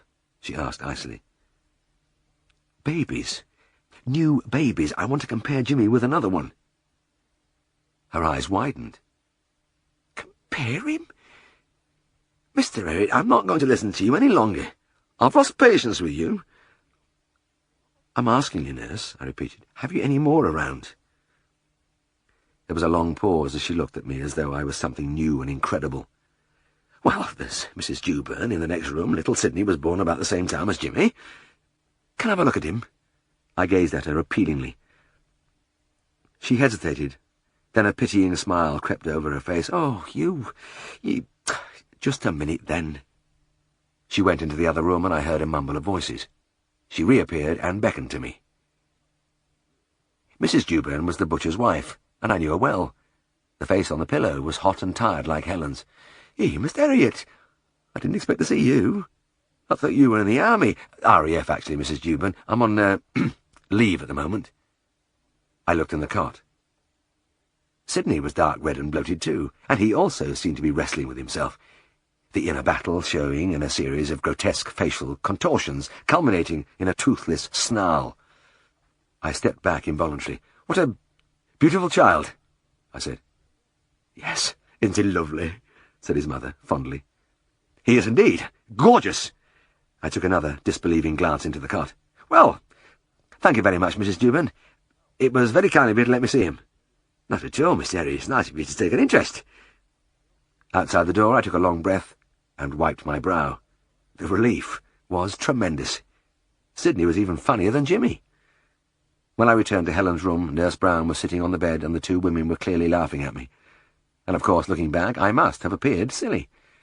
Sidney Dewburn and my son are now two big, strong, remarkably good-looking young men, so my fears were groundless. The little nurse looked at me quizzically. I think she had forgiven me. I suppose you think all your cows and foals are beautiful right from the moment they are born. Well, yes, I replied. I have to admit it. I think they are. As I said before, ideas do not come readily to me, but on the bus journey back to Scarborough, a devilish scheme began to hatch in my brain. I was due for compassionate leave, but why should I take it now? Helen would be in the nursing home for a fortnight, and there didn't seem any sense in my mooning around Darrowby on my own. The thing to do would be to send myself a telegram a fortnight from now announcing the birth, and we would be able to spend my leave together. It was interesting how my moral scruples dissolved in the face of this attraction. But anyway, I told myself, where was the harm? I wasn't scrounging anything extra, I was just altering the time. The RAF, or the war effort in general, would suffer no mortal blow. Long before the darkened vehicle had rolled into the town, I had made up my mind, and on the following day I wrote to a friend in Darrowby and arranged about the telegram. But I wasn't such a hardened criminal as I thought, because as the days passed, doubts began to creep in. The rules at ITW were rigidly strict. I would be in trouble if I was found out. But the prospect of a holiday with Helen blotted out all other considerations. When the fateful day arrived, my roommates and I were stretched on our beds after lunch when a great voice boomed along the corridor. AC2, Herriot! Come on, let's have you, Herriot! My stomach lurched. Somehow I hadn't reckoned on Flight Sergeant Blackett coming into this. I had thought maybe an LAC or a corporal, even one of the sergeants, might have handled it, not the great man himself. Flight Sergeant Blackett was an unsmiling martinet of immense natural presence, which a gaunt 6'2" frame, wide bony shoulders, and a craggy countenance did nothing to diminish. It was usually the junior NCOs who dealt with our misdemeanours, but if Flight Sergeant Blackett ever took a hand, it was a withering experience. I heard it again, the same bull bellow which echoed over our heads on the square every morning. "Herriot! Let's be having you, Herriot!" I was on my way at a brisk trot out of the room and along the polished surface of the corridor. I came to a halt stiffly in front of the tall figure. "Yes, Flight Sergeant." "You, Herriot?" "Yes, Flight Sergeant." The telegram between his fingers scuffed softly against the blue serge of his trousers as he swung his hand to and fro. My pulse rate accelerated painfully as I waited. "Well now, lad, I'm pleased to tell you that your wife has had her baby safely." He raised the telegram to his eyes. "It says here, a boy, both well, Nurse Brown. Let me be the first to congratulate you." He held out his hand, and as I took it, he smiled. Suddenly, he looked very like Gary Cooper. "Now, you want to get off right away and see them both, eh?" I nodded dumbly. He must have thought I was an unemotional character. He put a hand on my shoulder and guided me into the orderly room. "Come on, you lot, get moving." The organ tones rolled over the heads of the airmen seated at the tables. "This is important. Got a brand new father here. Leave pass, railway warrant, pay, double quick. Right, Flight. Very good, Flight." The typewriters began to tap. The big man went over to a railway timetable on the wall. "We haven't far to go anyway. Let's see. Danby. Yes, there's a train out of here for York at 3:20. He looked at his watch. "You ought to make that if you get your skates on." A deepening sense of shame threatened to engulf me when he spoke again. "Double back to your room and get packed. We'll have your documents ready." I changed into my best blue, filled my kit bag and threw it over my shoulder, then hurried back to the orderly room. The flight sergeant was waiting. He handed me a long envelope. "It's all there, son, and you've got plenty of time." He looked me up and down, walked round me and straightened the white flash in my cap. "Yes, very smart. We've got to have you looking right for your missus, haven't we?" He gave me the Gary Cooper smile again. He was a handsome, kind-eyed man, and I'd never noticed it. He strolled with me along the corridor. "This'll be your first in a course." "Yes, Flight." He nodded. "Well, it's a great day for you. I've got 3 of them myself. Getting big now, but I miss 'em like hell with this ruddy war. I really envy you, walking in that door tonight and seeing your son for the very first time." Guilt drove through me in a searing flood, and as we halted at the top of the stairs, I was convinced my shifty eyes and furtive glances would betray me. But he wasn't really looking at me. "You know, lad," he said softly, gazing somewhere over my head, "this is the best time of your life coming up." We weren't allowed to use the main stairways. As I clattered down the narrow stone service stairs, I heard the big voice again. "Give my regards to them both." I had a wonderful time with Helen, walking for miles, discovering the delights of pram-pushing, with little Jimmy miraculously improved in appearance. Everything was so much better than if I had taken my leave at the official time, and there is no doubt my plan was a success. But I was unable to gloat about it. The triumph was dimmed, and to this day I have reservations about the whole thing. Flight Sergeant Blackett spoiled it for me. Chapter 14. "You must have been a bit of an idiot to be a country vet." The young airman was laughing as he said it, but I felt there was some truth in his words. He'd been telling me about his job in civil life, and when I described my own working hours and conditions, he had been incredulous. There was one time I would have agreed with him wholeheartedly. It was 9 o'clock on a filthy wet night, and I was still at work. I gripped the steering wheel more tightly and shifted in my seat, groaning softly as my tired muscles complained. Why had I entered this profession? I could have gone in for something easier and gentler, like coal mining or lumberjacking. I'd started feeling sorry for myself 3 hours ago, driving across Darby's marketplace on the way to a carving. The shops were shut, and even through the wintry drizzle there was a suggestion of repose, of work done, of firesides and books and drifting tobacco smoke. I had all those things, plus Helen back there in our bed-sitter. I think the iron really entered when I saw the carload of young people setting off from the front of the drovers. 3 girls and 3 young fellas all dressed up and laughing and obviously on their way to a dance or party. Everybody was set for comfort and a good time. Everybody, except Herriot, rattling towards the cold, wet hills and the certain prospect of toil. And the case did nothing to raise my spirits.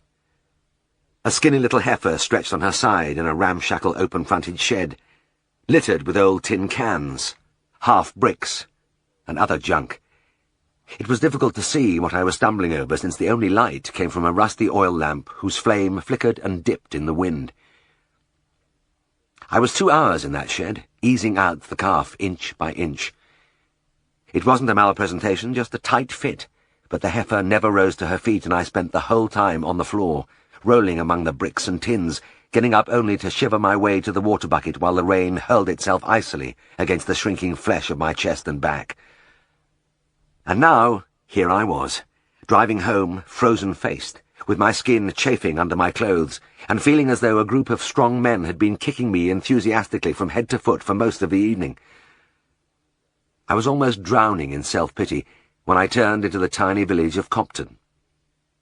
In the warm days of summer, it was idyllic, reminding me always of a corner of Perthshire, with its single street hugging the lower slopes of a green hillside, and a dark drift of trees spreading to the heathery uplands high above. But tonight it was a dead black place, with the rain sweeping across the headlights against the tight-shut houses, except for a faint glow right in the middle, where the light from the village pub fell softly on the streaming roadway. I stopped the car under the swinging sign of the Fox and Hounds, and on an impulse opened the door. A beer would do me good. A pleasant warmth met me as I went into the pub. There was no bar counter, only high-backed settles and oak tables arranged under the whitewashed walls of what was simply a converted farm kitchen. At one end a wood fire crackled in an old black cooking range, and above it the tick of a wall clock sounded above the murmur of voices. It wasn't as lively as the modern places, but it was peaceful. "Now then, Mr. Herriot, you've been working," my neighbour said as I sank into the settle. "Yes, Ted. How did you know?" The man glanced over my soiled mackintosh and the Wellingtons, which I hadn't bothered to change on the farm. "Well, that's not your Sunday suit. There's blood on your nose end and cow shit in your ear." Ted Dobson was a burly cowman in his 30s, and his white teeth showed suddenly in a wide grin. I smiled too, and plied my handkerchief. "It's funny how you always want to scratch your nose at times like that." I looked around the room. There were about a dozen men drinking from pint glasses, some of them playing dominoes. They were all farm workers, the people I saw when I was called from my bed in the darkness before dawn.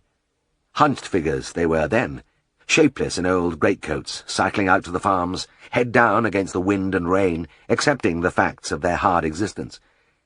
I often thought at those times that this happened to me only occasionally, but they did it every morning. And they did it for 30 shillings a week. Just seeing them here made me feel a little ashamed. Mr. Waters, the landlord, whose name let him in for a certain amount of ribbing, filled my glass, holding his tall jug high to produce the professional froth. "There you are, Mr. Herriot. That'll be 6pence. Cheap at half the price." Every drop of beer was brought up in that jug, from the wooden barrels in the cellar. It would have been totally impracticable in a busy establishment, but the Fox and Hounds were seldom bustling, and Mr. Waters would never get rich as a publican. But he had 4 cows in the little byre adjoining this room, 50 hens pecked around in his long back garden, and he reared a few litters of pigs every year from his 2 sows. "Thank you, Mr. Waters." I took a deep pull at the glass. I had lost some sweat despite the cold, and my thirst welcomed the flow of rich, nutty ale. I had been in here a few times before, and the faces were all familiar, especially old Albert Close, a retired shepherd who sat in the same place every night at the end of the settle, hard against the fire. He sat, as always, his hands and chin resting on the tall crook which he had carried through his working days, his eyes blank. Stretched half under the seat, half under the table, lay his dog Mick, old and retired like his master. The animal was clearly in the middle of a vivid dream. His paws pedalled the air spasmodically, his lips and ears twitched, and now and then he emitted a stifled bark. Ted Dobson nudged me and laughed. "I reckon our Mick's still rounding up them sheep." I nodded. There was little doubt the dog was reliving the great days, crouching and darting, speeding in a wide arc round the perimeter of the field at his master's whistle. And Albert himself, what lay behind those empty eyes? I can imagine him in his youth striding the windy uplands, covering endless miles over moor and rock and beck, digging that same crook into the turf at every step. There were no fitter men than the Dale's shepherds, living in the open in all weathers, throwing a sack over their shoulders in snow and rain. And there was Albert now, a broken, arthritic old man gazing apathetically from beneath the ragged peak of an ancient tweed cap. I noticed he had just drained his glass, and I walked across the room.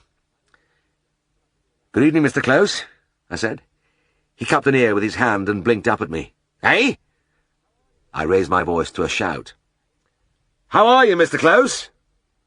"Well, can't complain, young man," he murmured. "Can't complain."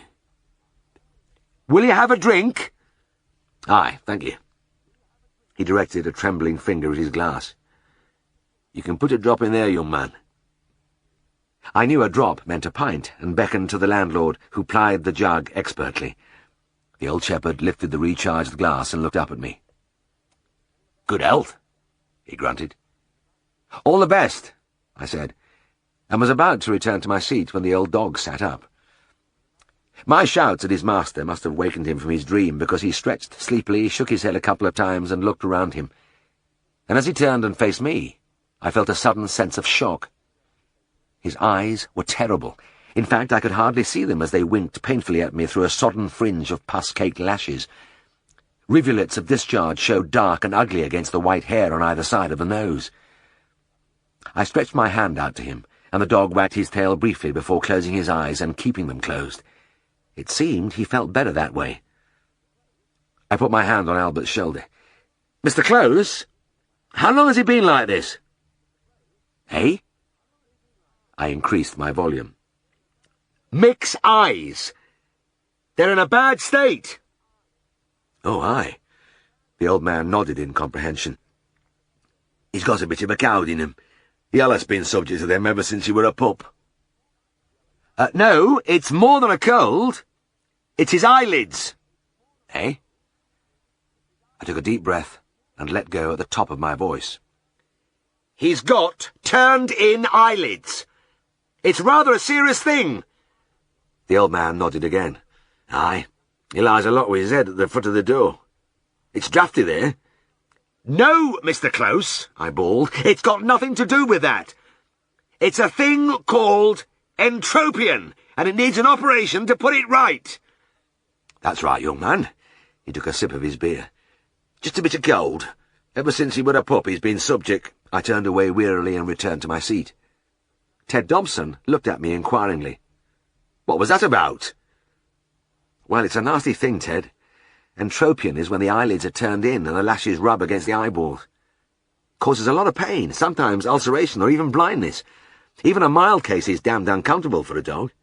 "I see," Ted said ruminatively. "I've noticed how Mick's had mucky eyes for a long time, but they've got worse lately." "Yes, sometimes it happens like that, but often it's congenital. I should think Mick has had a touch of it all his life, but for some reason it's suddenly developed into this horrible state." I turned again towards the old dog sitting patiently under the table, eyes still tight shut. "He's suffering, then?" I shrugged my shoulders. "Well, you know what it's like when you have a speck of dust in your eyes, or even one lash turned in. I should say he feels pretty miserable." "Poor old beggar.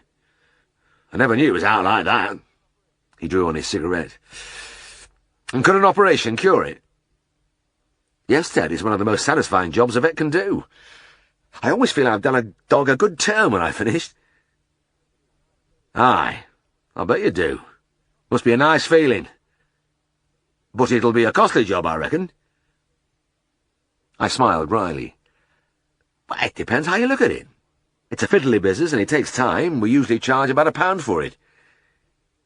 A human surgeon would laugh at a sum like that, but it would still be too much for old Albert. For a few moments we were both silent, looking across the room at the old man, at the threadbare coat, the long tatter of trouser bottoms falling over the broken boots. £1 was 2 weeks of the old age pension. It was a fortune. Ted got up suddenly. "Any road, somebody ought to tell him. I'll explain it to him." He crossed the room. "Are you ready for another, Albert?" The old shepherd glanced at him absently, then indicated his glass, empty again. "Aye.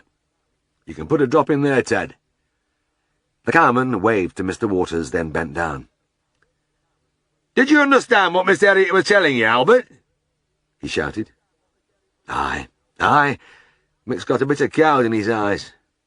"Nay, he hasn't. It's not at sort. It's summat different." "Keeps getting cowed in him," Albert mumbled, nose in glass. Ted yelled in exasperation. "You daft old divil! Listen to what I'm saying! You've got to take care of him and—" But the old man was far away. "Ever seen he were a pup? Allah's been subject to it."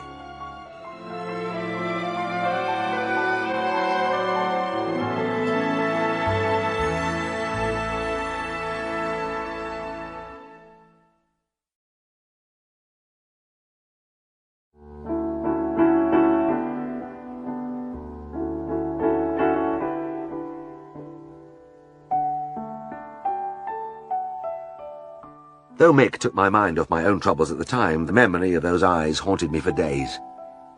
I yearned to get my hands on them.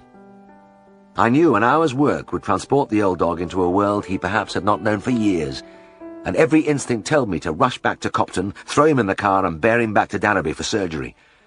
I wasn't worried about the money, but you just can't run a practice that way. I regularly saw lame dogs on farms, skinny cats on the streets, and it would have been lovely to descend on each and every one and minister to them out of my knowledge. In fact, I had tried a bit of it, and it didn't work. It was Ted Dobson who put me out of my pain. He had come into town to see his sister for the evening, and he stood leaning on his bicycle at the surgery doorway, his cheerful, scrubbed face gleaming as if it would light up the street. He came straight to the point. "Will you do that operation on our Mick, Mr. Herriot?" "Yes, of course, but, how about, Oh, that'll be right. The lads at Fox and Hounds have seen to it. We're taking it out of the club money." "Club money?" "Aye. We put in a bit every week for an outing in summer. Trip to seaside or something like." "Well, it's extremely kind of you, Ted. But are you quite sure? Won't any of them mind?" Ted laughed. "Nay, it's nowt. We won't miss a quid. We drink our match on them Jews anyway." He paused. "All lads want this job done. It's been getting on our bloody nerves watching our dog ever since you told us about him." "Well, that's great," I said. "How will you get him down?" "Me boss is lending me his van. Wednesday night be all right?" "Fine." I watched him ride away, then turned back along the passage. It may seem to modern eyes that a lot of fuss had been made over £1, but in those days it was a very substantial sum, and some idea may be gained from the fact that £4 a week was my commencing salary as a veterinary surgeon. When Wednesday night arrived, it was clear that Mick's operation had become something of a gala occasion. The little van was crammed with regulars from the Fox and Hounds, and others rolled up on their bicycles.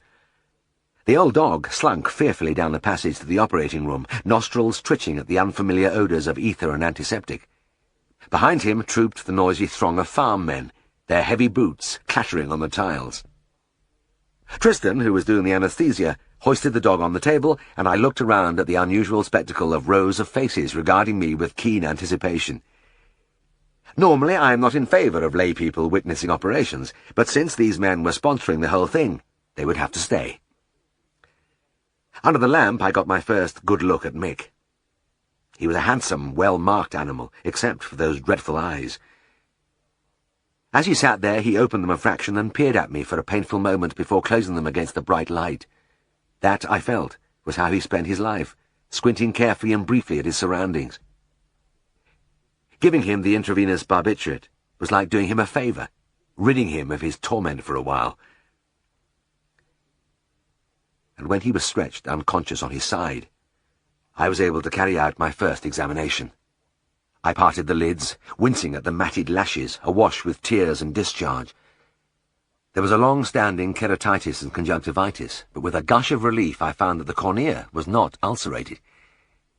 "You know," I said, "this is a mess, but I don't think there's any permanent damage." The farm man didn't exactly break into a cheer, but they were enormously pleased. The carnival air was heightened as they chatted and laughed, and when I poised my scalpel it struck me that I had never operated in such a noisy environment. But I felt almost gleeful as I made the first incision. I had been looking forward so much to this moment. Starting with the left eye, I cut along the full length parallel to the margin of the lid, then made a semicircular sweep of the knife to include 1/2 inch of the tissue above the eye. Seizing the skin with forceps, I stripped it away, and as I drew the lips of the bleeding wound together with stitches, I noticed with intense gratification how the lashes were pulled high and away from the corneal surface they had irritated, perhaps for years. I cut away less skin from the lower lid. You never need to take so much there, then started on the right eye. I was slicing away happily when I realized that the noise had subsided. There were a few mutterings, but the chaff and laughter had died. I glanced up and saw big Ken Appleton, the horseman from Laurel Grove. It was natural that he should catch my eye, because he was 6'4" and built like the shires he cared for. "By God, it's hot in here," he whispered, and I could see he meant it because the sweat was streaming down his face. I was engrossed in my work, or I would have noticed that he wasn't only sweating but deadly pale. I was stripping the skin from the eyelid when I heard Tristan's yell. "Catch him!" The big man, surrounding friends, supported him as he slid gently to the floor, and he stayed there, sleeping peacefully, till I had inserted the last stitch. Then, as Tristan and I cleaned up and put the instruments away, he began to look around him, and his companions helped him to his feet. Now that the cutting was over, the life had returned to the party, and Ken came in for some leg pulling. But his was not the only white face. "I think you could do with a drop of whiskey, Ken," Tristan said. He left the room and returned with a bottle, which, with typical hospitality, he dispensed to all. Beakers, measuring glasses, and test tubes were pressed into service, and soon there was a boisterous throng around the sleeping dog. When the van finally roared off into the night, the last thing I heard was the sound of singing from the packed interior. They brought Mick back in 10 days for removal of the stitches. The wounds had healed well, but the keratitis had still not cleared, and the old dog was still blinking painfully. I didn't see the final result of my work for another month. It was when I was again driving home through Copton from an evening call that the lighted doorway of the Fox and Hounds recalled me to the little operation which had been almost forgotten in the rush of new work. I went in and sat down among the familiar faces. Things were uncannily like before. Old Albert close in his usual place, Mick stretched under the table, his twitching feet testifying to another vivid dream. I watched him closely until I could stand it no longer. As if drawn by a magnet, I crossed the room and crouched by him. "Mick," I said. "Hey! Wake up, boy!" The quivering limbs stilled, and there was a long moment when I held my breath as the shaggy head turned towards me. Then, with a kind of blissful disbelief, I found myself gazing into the wide, clear, bright eyes of a young dog. Warm wine flowed richly through my veins as he faced me, mouth open in a panting grin, tail swishing along the stone flags. There was no inflammation, no discharge, and the lashes, clean and dry, grew in a soft arc well clear of the corneal surface, which they had chafed and rasped for so long. I stroked his head, and as he began to look around him eagerly, I felt a thrill of utter delight at the sight of the old animal exulting in his freedom, savouring the new world which had opened to him. I could see Ted Dobson and the other men smiling conspiratorially as I stood up. "Mr. Close," I shouted, "will you have a drink?" "Aye. You can put a drop in there, young man." "Mick's eyes are a lot better." The old man raised his glass. "Good health." "Aye. It were nobbut a bit of cowd." "But Mr. Close—" "Nasty thing is cowd in ties. T'oud fella keeps lying in that door-hole, and I reckon he'll get it again. Ever since he were a pup he's been subject." Chapter 15. As I bent over the wash-basin in the ablutions and went into another violent paroxysm of coughing, I had a growing and uncomfortable conviction that I was a mere pawn. The big difference between my present existence and my old life as a vet was that I used to make up my own mind as to how I would do things, whereas in the RAF all the decisions which affected me were made by other people. I didn't much like being a pawn because the lives of us lowly airmen were ruled by a lot of notions and ideas, dreamt up by individuals so exalted that we never knew them. And so many of these ideas seemed crazy to me. For instance, who decided that all our bedroom windows should be nailed open throughout a Yorkshire winter so that the healthy mist could swirl straight from the black ocean and settle icily on our beds as we slept? The result was an almost 100% incidence of bronchitis in our flight, and in the mornings the Grand Hotel sounded like a chest sanatorium, with a harrowing chorus of barks and wheezes. The cough seized me again, racking my body, threatening to dislodge my eyeballs. It was a temptation to report sick, but I hadn't done it yet. Most of the lads stuck it out till they had roaring fevers before getting sick, and by now, at the end of February, nearly all of them had spent a few days in hospital. I was one of the few who hadn't. Maybe there was a bit of bravado in my stand, because most of them were 18 or 19-year-olds, and I was a comparatively old man in my 20s. But there were two other reasons. Firstly, it was very often after I had got dressed and been unable to eat breakfast that I felt really ill. But by then, it was too late. You had to report sick before 7 o'clock or suffer till next day. Another reason was that I didn't like the look of the sick parade. As I went out to the corridor with my towel around my shoulders, a sergeant was reading a list and inflating his lungs at the same time. "Get on, parade, the sick!" he shouted. Come on, let's be having you!" From various doors, an unhappy group of invalids began to appear, shuffling over the linoleum, each draped with his small kit, haversack containing pyjamas, canvas shoes, knife, fork, spoon, etc. The sergeant unleashed another bellow. "Get into line there! Come on, you lot! Hurry it up, look lively!" I looked at the young men huddled there, white-faced and trembling. Most of them were coughing and sputtering, and one of them clutched his abdomen as though he had a ruptured appendix. "Parade!" bawled the sergeant. "Parade, attention! Parade, stand at east, attention! Left, turn! Quick march! If right, if right, if right, if right!" The hapless band trailed wearily off. They had a march of nearly a mile through the rain to the sick quarters in another hotel above the spa, and as I turned into my room, it was with a renewed resolve to hang on as long as possible.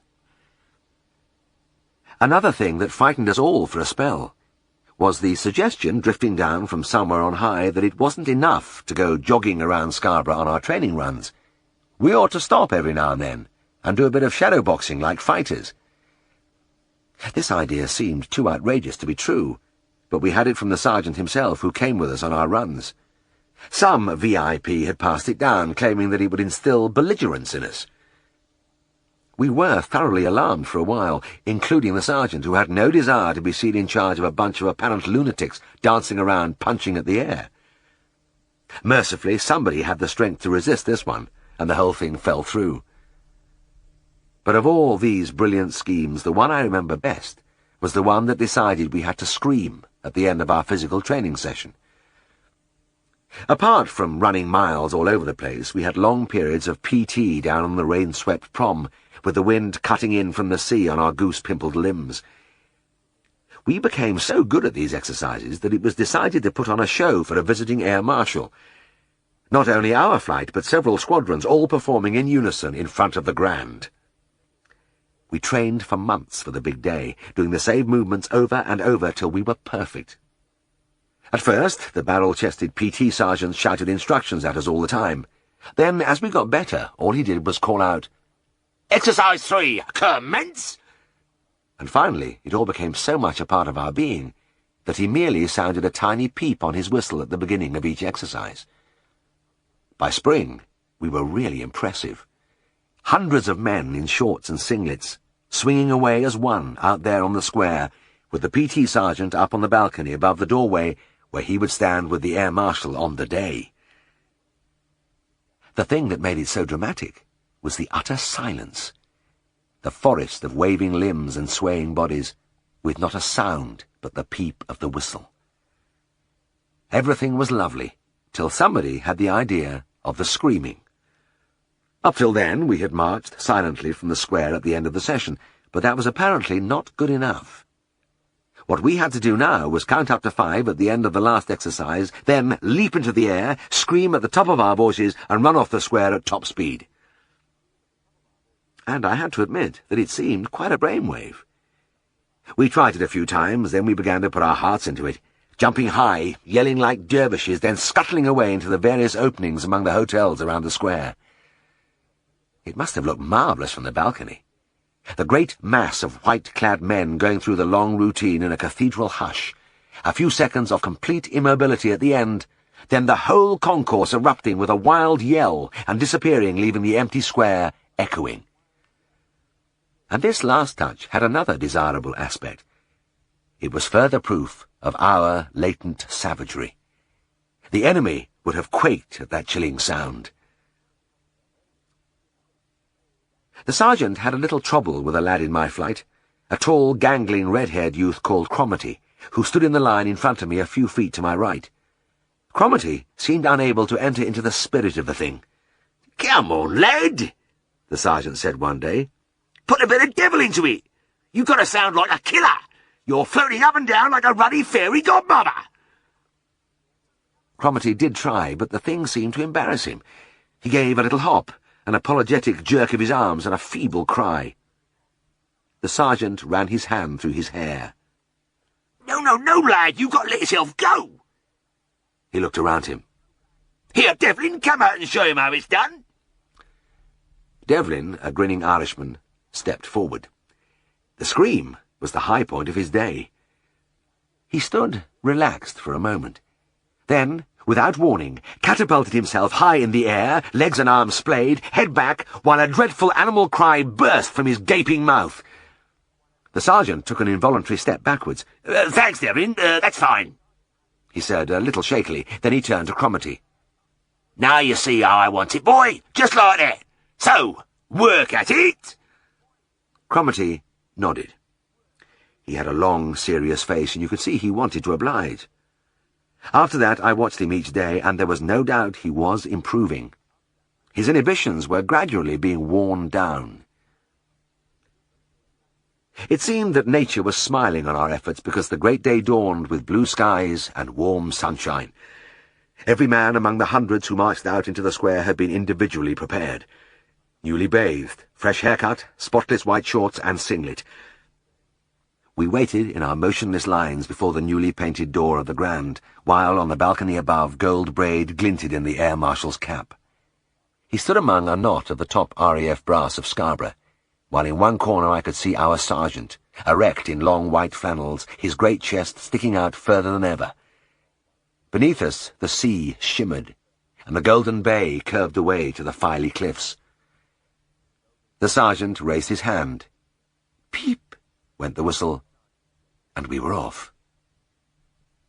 There was something exhilarating about being part of this smooth machine. I had a wonderful sense of oneness with the arms and legs which moved with mine all around. It was effortless. We had 10 exercises to do, and at the end of the first we stood rigid for 10 seconds. Then the whistle piped, and we started again. The time passed too quickly as I revelled in our perfection. At the end of exercise 9 I came to attention, waiting for the whistle, counting under my breath. Nothing stirred. The silence was profound. Then, from the motionless ranks, as unexpected as an exploding bomb, Cromarty, in front of me, launched himself upward in a tangle of flailing limbs and red hair, and unleashed a long, bubbling howl. He had put so much into his leap that he seemed to take a long time to come down, and even after his descent the shattering sound echoed on. Cromarty had made it at last. As fierce and warlike a scream, as high a jump as ever the sergeant could desire. The only snag was that it was too soon. When the whistle went for the last exercise, a lot of people didn't hear it because of the noise, and many others were in a state of shock and came in late. Anyway, it was a shambles, and the final yell and scuttle a sad anticlimax. I myself, though managing to get a few inches off the ground, was unable to make any sound at all. Had Cromarty not been serving in the armed forces of a benign democracy, he would probably have been taken quietly away and shot. As it was, there was really nothing anybody could do to him. The NCOs weren't even allowed to swear at the men. I felt for the PT sergeant. There must have been a lot he wanted to say, but he was grievously restricted. I saw him with Cromarty later. He put his face close to the young man's. "You! His features worked as he fought for words. "You! Thing! You!" He turned and walked away with bowed shoulders. And at that moment I'm sure he felt like a pawn too. Chapter 16. There is no doubt that when I looked back at my life in Derby, I was inclined to bathe the whole thing in a rosy glow, but occasionally the unhappy things came to mind. That man, distraught and gasping on the surgery steps. It's no good. I can't bring him in. He's as stiff as a board. My stomach lurched. It was another one. Jasper, you mean? Yes, he's in the back of my car, right here. I ran across the pavement and opened the car door. It was as I feared. A handsome Dalmatian stretched in a dreadful tetanic spasm. Spine arched, head craning desperately backwards, legs like 4 wooden rods groping at nothing.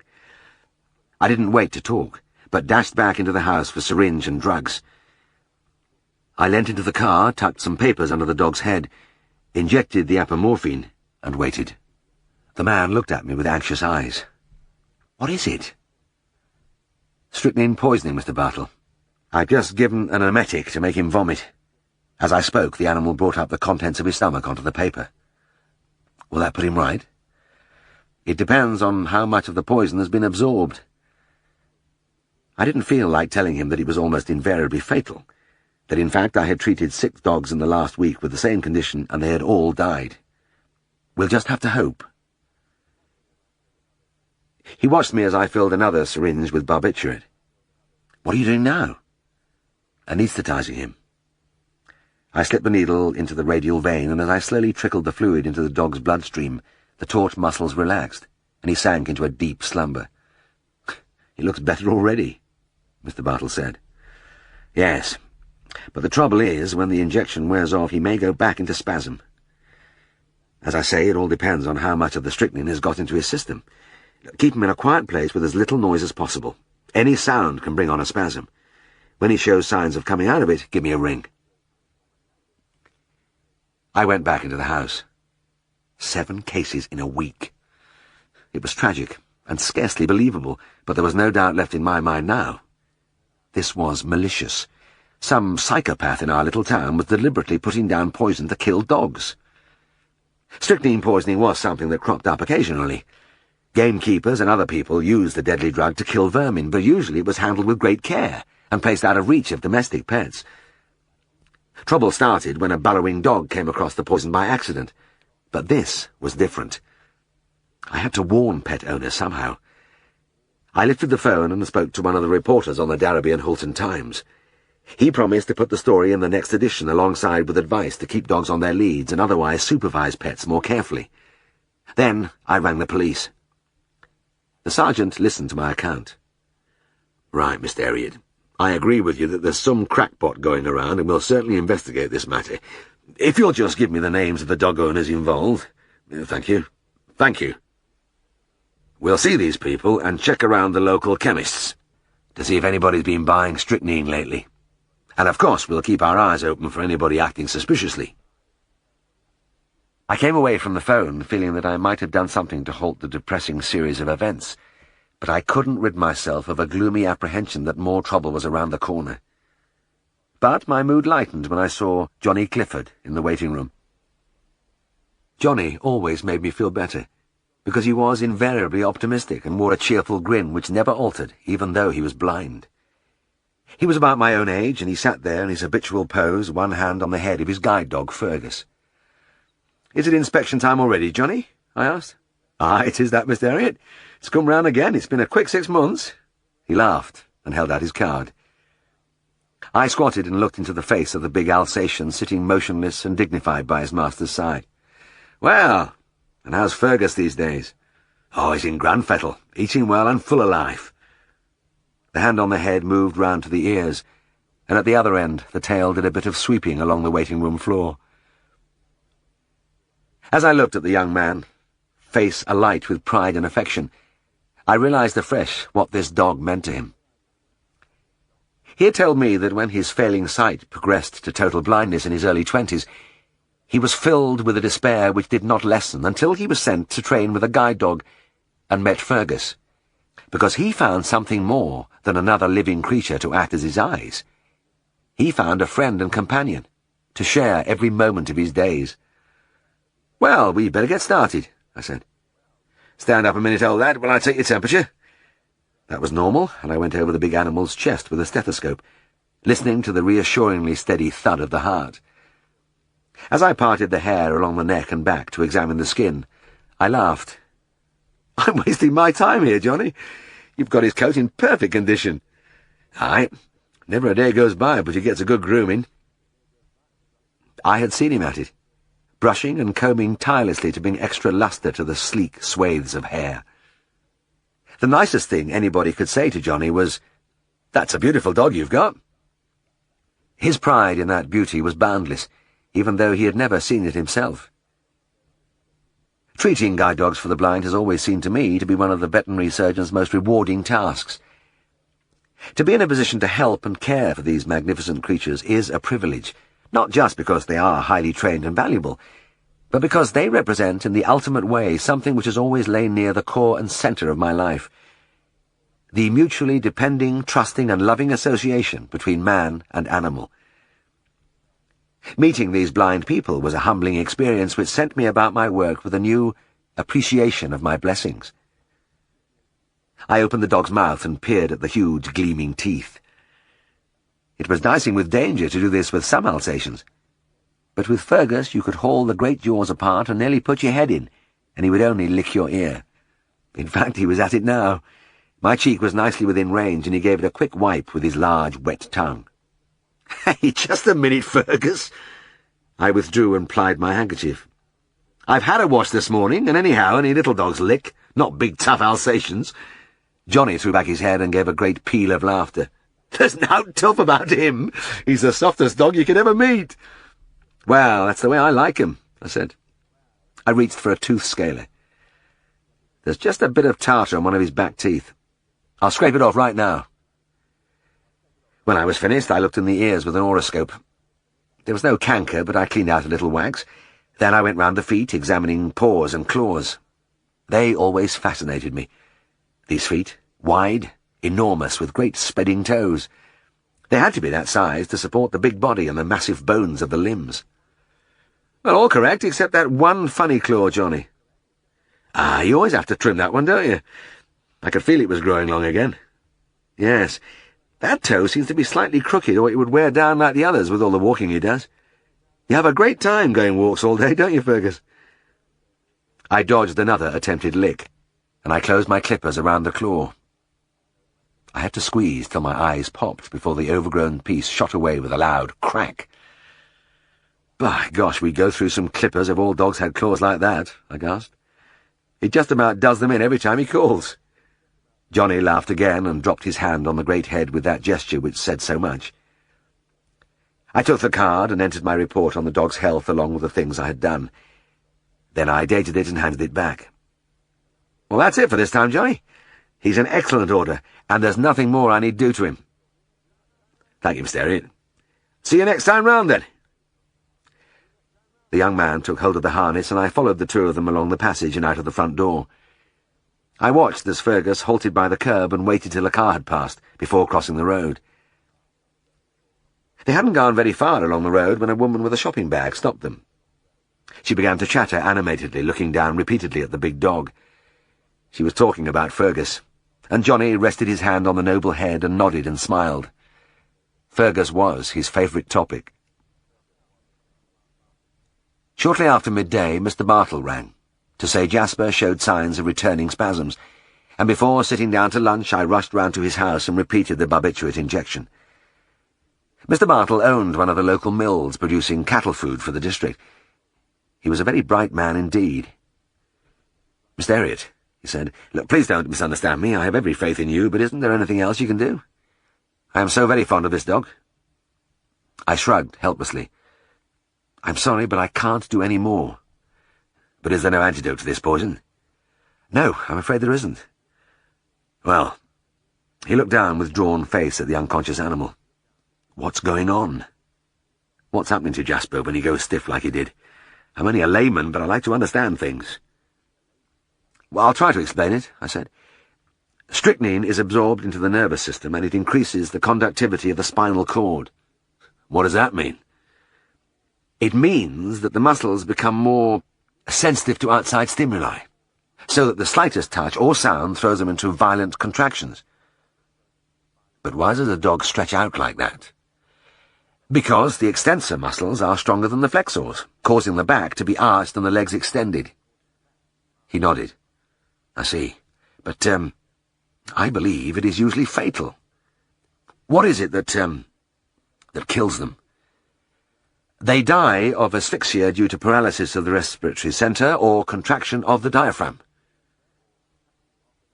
Maybe he wanted to ask more, but it was painful for him, and he stayed silent. "There's one thing I'd like you to know, Mr. Bartle," I said. "It is almost certainly not a painful condition." "Thank you." He bent and briefly stroked the sleeping dog. "So nothing more can be done?" I shook my head. "The barbiturate keeps the spasms in abeyance, and we'll go on hoping he hasn't absorbed too much strychnine. I'll call back later, or you can ring me if it gets worse. I can be here in a few minutes." Driving away, I pondered on the irony that made Darrowby a paradise for dog killers as well as dog lovers.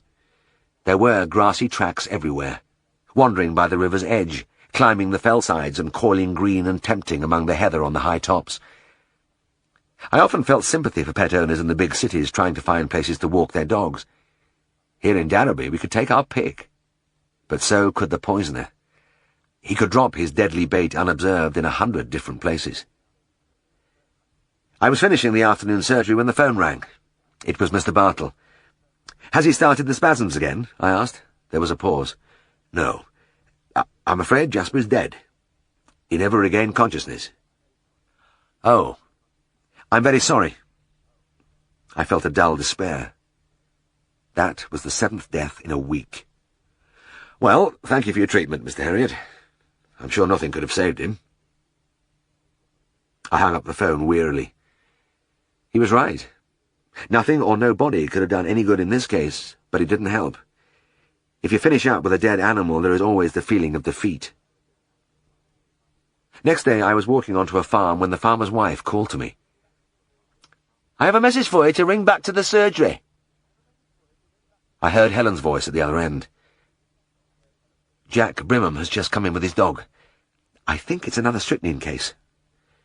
I excused myself and drove back to Darrowby at top speed. Jack Brimham was a builder. He ran a one-man business, and whatever job he was on, repairing roofs or walls or chimneys, his little white, rough-haired terrier went with him, and he could usually see the little animal nosing among the piles of bricks, exploring in the surrounding fields. Jack was a friend, too. I often had a beer with him at the Drover's Arms, and I recognized his van outside the surgery. I trotted along the passage and found him leaning over the table in the consulting room. His dog was stretched there in that attitude which I dreaded. "He's gone, Jim," he muttered. I looked at the shaggy little body. There was no movement. The eyes stared silently. The legs, even in death, strained across the smooth surface of the table. It was pointless, but I slipped my hand inside the thigh and felt for the femoral artery. There was no pulse. "I'm sorry, Jack," I said. He didn't answer for a moment. "I've been reading about this in the paper, Jim, but I never thought it would happen to me. It's a bugger, isn't it?" I nodded. He was a craggy-faced man, a tough Yorkshireman, with a humour and integrity which I liked, and a soft place inside which his dog had occupied. I did not know what to say to him. "Who's doing this?" he said, half to himself. "I don't know, Jack. Nobody knows." "Well, I wish I could have 5 minutes with him, that's all." He gathered the rigid little form into his arms and went out. My troubles were not over for that day. It was about 11 p.m. and I had just got into bed when Helen nudged me. "I think there's somebody knocking at the front door, Jim." I opened the window and looked out. Old Boardman, the lame veteran of the First War who did odd jobs for us, was standing on the steps. "Mr. Herriot," he called up to me.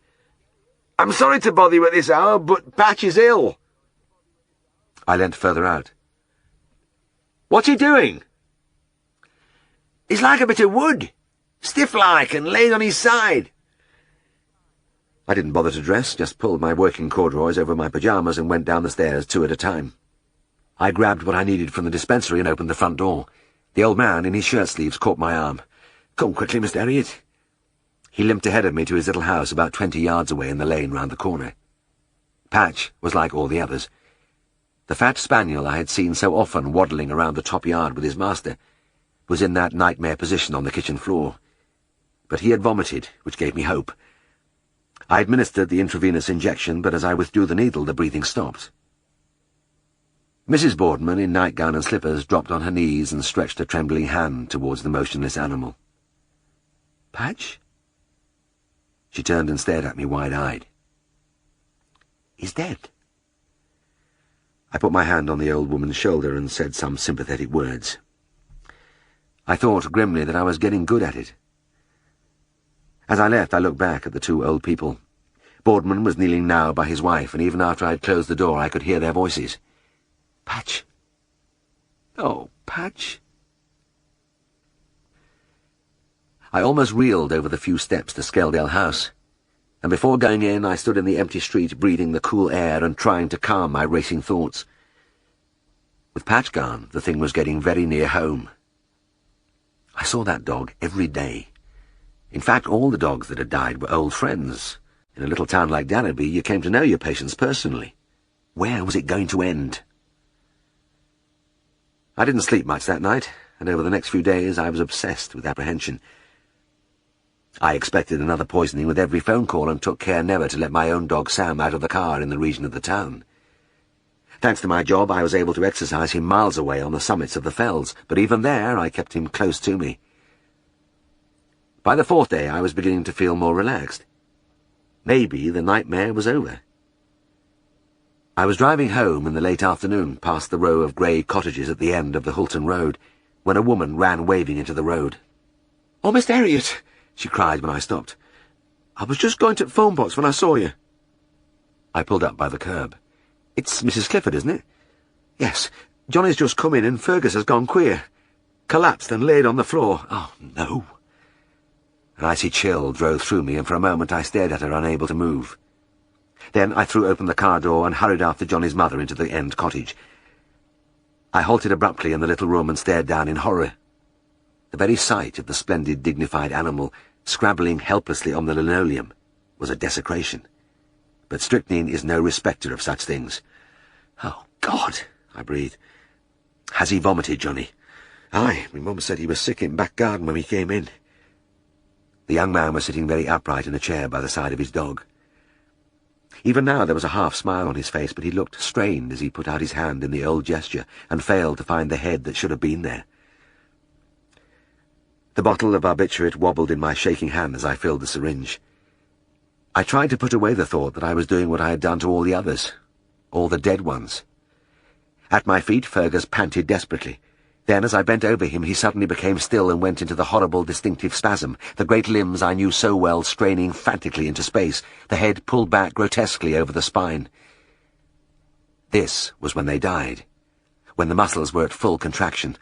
As the barbiturate flowed into the vein, I waited for signs of relaxation, but saw none. Fergus was about twice as heavy as any of the other victims I had treated, and the plunger went to the end of the syringe without result. Quickly I drew in another dose and began to inject it, my tension building as I saw how much I was administering. The recommended dose was 1 cc per 5-pound body weight, and beyond that you could kill the animal. I watched the gradations on the glass barrel of the syringe, and my mouth went dry when the dose crept far beyond the safety limit.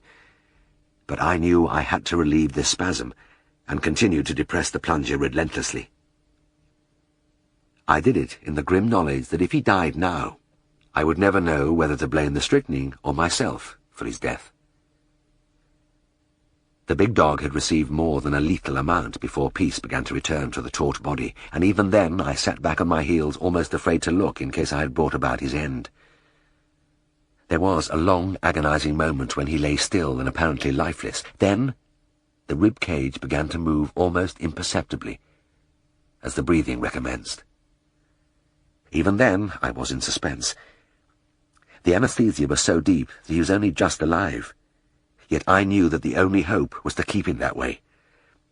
I sent Mrs. Clifford out to phone Siegfried that I would be tied up here for a while. Then I pulled up a chair and settled down to wait. The hours passed as Johnny and I sat there, the dog stretched between us. The young man discussed the case calmly and without self-pity. There was no suggestion that this was anything more than a pet animal lying at his feet, except for the telltale reaching for the head that was no longer there. Several times Fergus showed signs of going into another spasm, and each time I sent him back into his deep, deep insensibility, pushing him repeatedly to the brink with a fateful certainty that it was the only way. It was well after midnight when I came sleepily out into the darkness. I felt drained. Watching the life of the friendly, clever, face-licking animal flicker as he lay inert and unheeding had been a tremendous strain, but I had left him sleeping, still anaesthetized, but breathing deeply and regularly. Would he wake up and start the dread sequence again? I didn't know, and I couldn't stay any longer. There was a practice with other animals to attend to. But my anxiety jerked me into early wakefulness next morning. I tossed around till 7:30, telling myself this wasn't the way to be a veterinary surgeon, that you couldn't live like this. But my worry was stronger than the voice of reason, and I slipped out before breakfast to the roadside cottage. My nerves were like a bowstring as I knocked on the door. Mrs. Clifford answered, and I was about to blurt out my inquiries when Fergus trotted from the inner room. He was still a bit groggy from the vast doses of barbiturate, but he was relaxed and happy. The symptoms had gone. He was himself again. With a gush of pure joy, I knelt and took the great head between my hands. He slobbered at me playfully with his wet tongue, and I had to fight him off.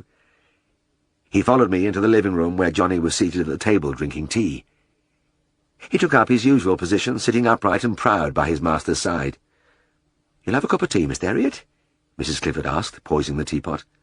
"Thanks, I'd love one, Mrs. Clifford," I replied.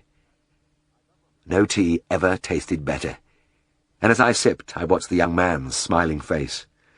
God, what a relief, Mr. Herriot. I sat up with him all night listening to the chimes of the church clock.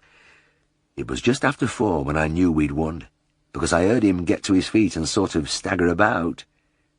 I stopped worrying then. Just listened to his feet pattering on the linoleum. It was lovely. He turned his head to me, and I looked at the slightly upturned eyes and the cheerful face.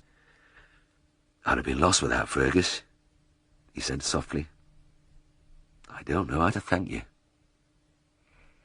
But as he unthinkingly rested his hand on the head of the big dog who was his pride and delight, I felt that the gesture alone was all the thanks I wanted. That was the end of the strychnine poisoning outbreak in Dalby. The older people still talk about it, but nobody ever had the slightest clue to the identity of the killer, and it is a mystery to this day. I feel that the vigilance of the police and the publicity in the press frightened this twisted person off. But anyway, it just stopped. And the only cases since then have been accidental ones. To me, it is a sad memory of failure and frustration. Fergus was my only cure, and I am not sure why he recovered. Maybe the fact that I pushed the injection to dangerous levels because I was desperate had something to do with it. Or maybe he just didn't pick up as much poison as the others. I'll never know. But over the years, when I saw the big dog striding majestically in his harness, leading his master unerringly around the streets of Dalby, I always had the same feeling. If there had to be just one saved, I'm glad it was him.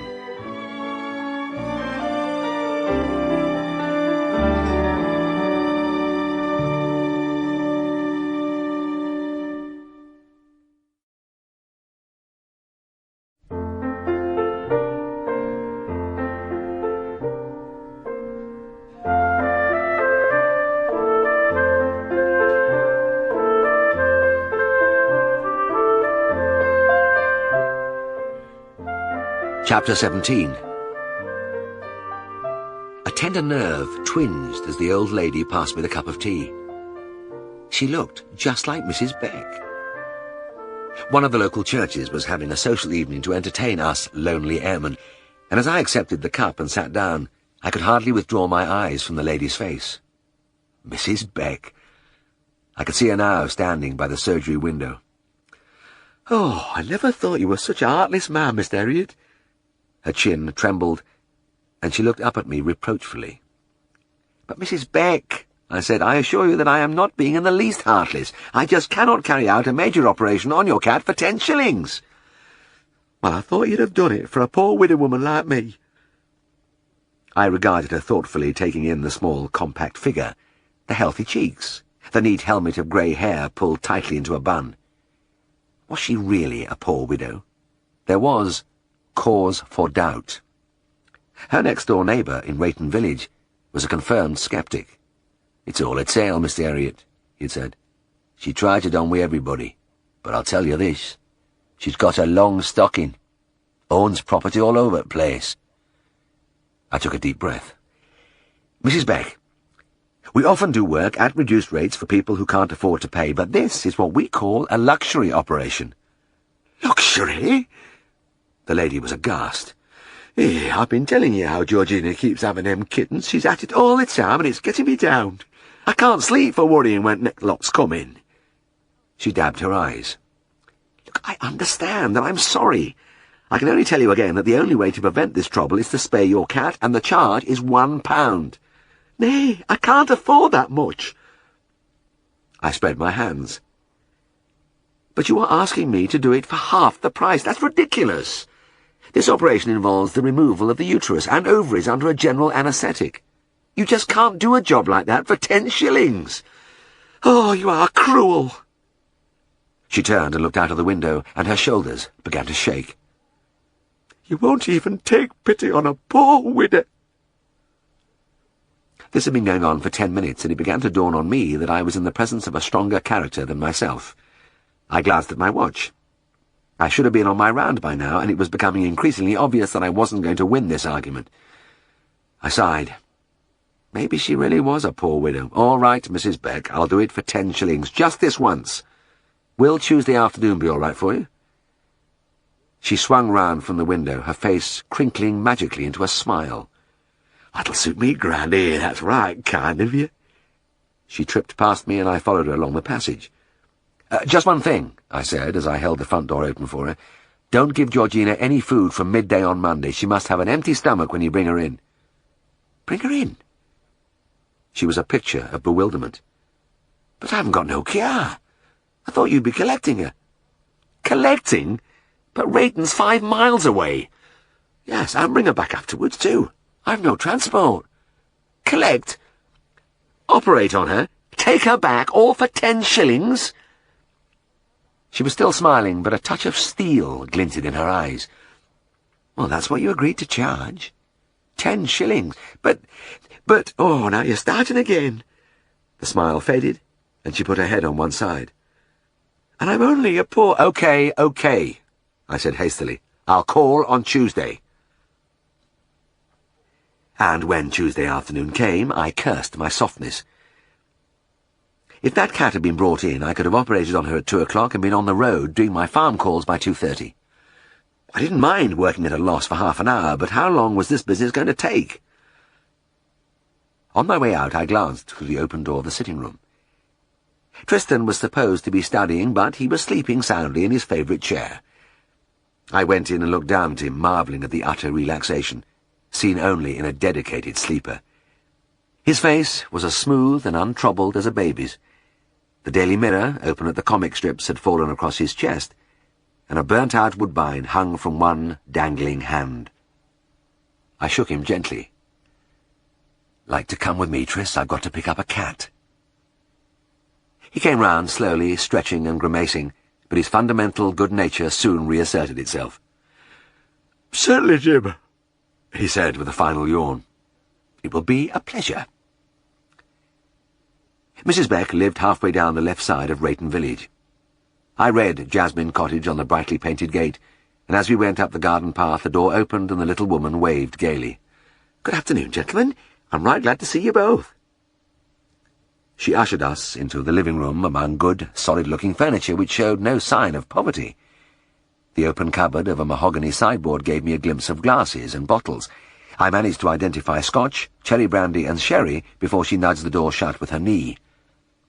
I pointed to a cardboard box loosely tied with string. "Ah, good. You've got her in there, have you?" "Nay, bless you, she's in garden.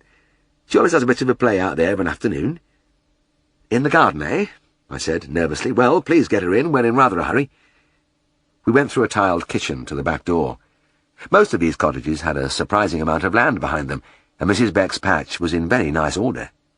Flower beds bordered a smooth stretch of lawn, and the sunshine drew glittering colours from the apples and pears among the branches of the trees. "Georgina!"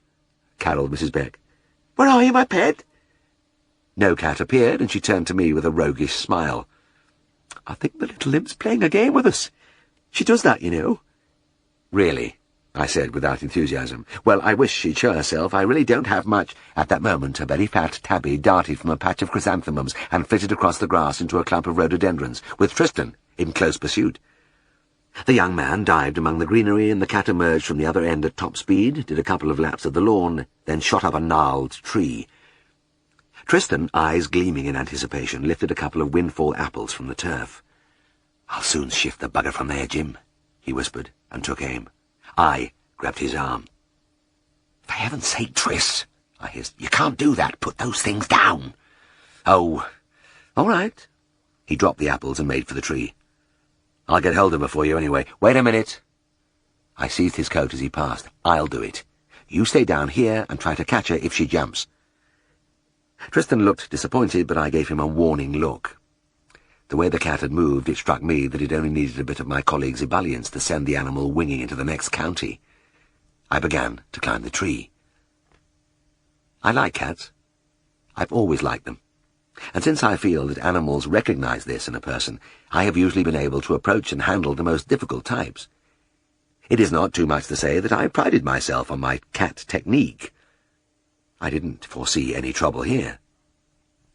Puffing slightly, I reached the top branch and extended a hand to the crouching animal. "Puss, puss," I cooed, using my irresistible cat tone. Georgina eyed me coldly and gave no answering sign other than a higher arching of the back. I leant further along the branch. "Puss, puss. Puss, puss." My voice was like molten honey, my finger near her face. I would rub her cheek ever so gently, and she would be mine. It never failed. "Pah!" replied Georgina warningly, but I took no heed and touched the fur under her chin. "Pah, pah!"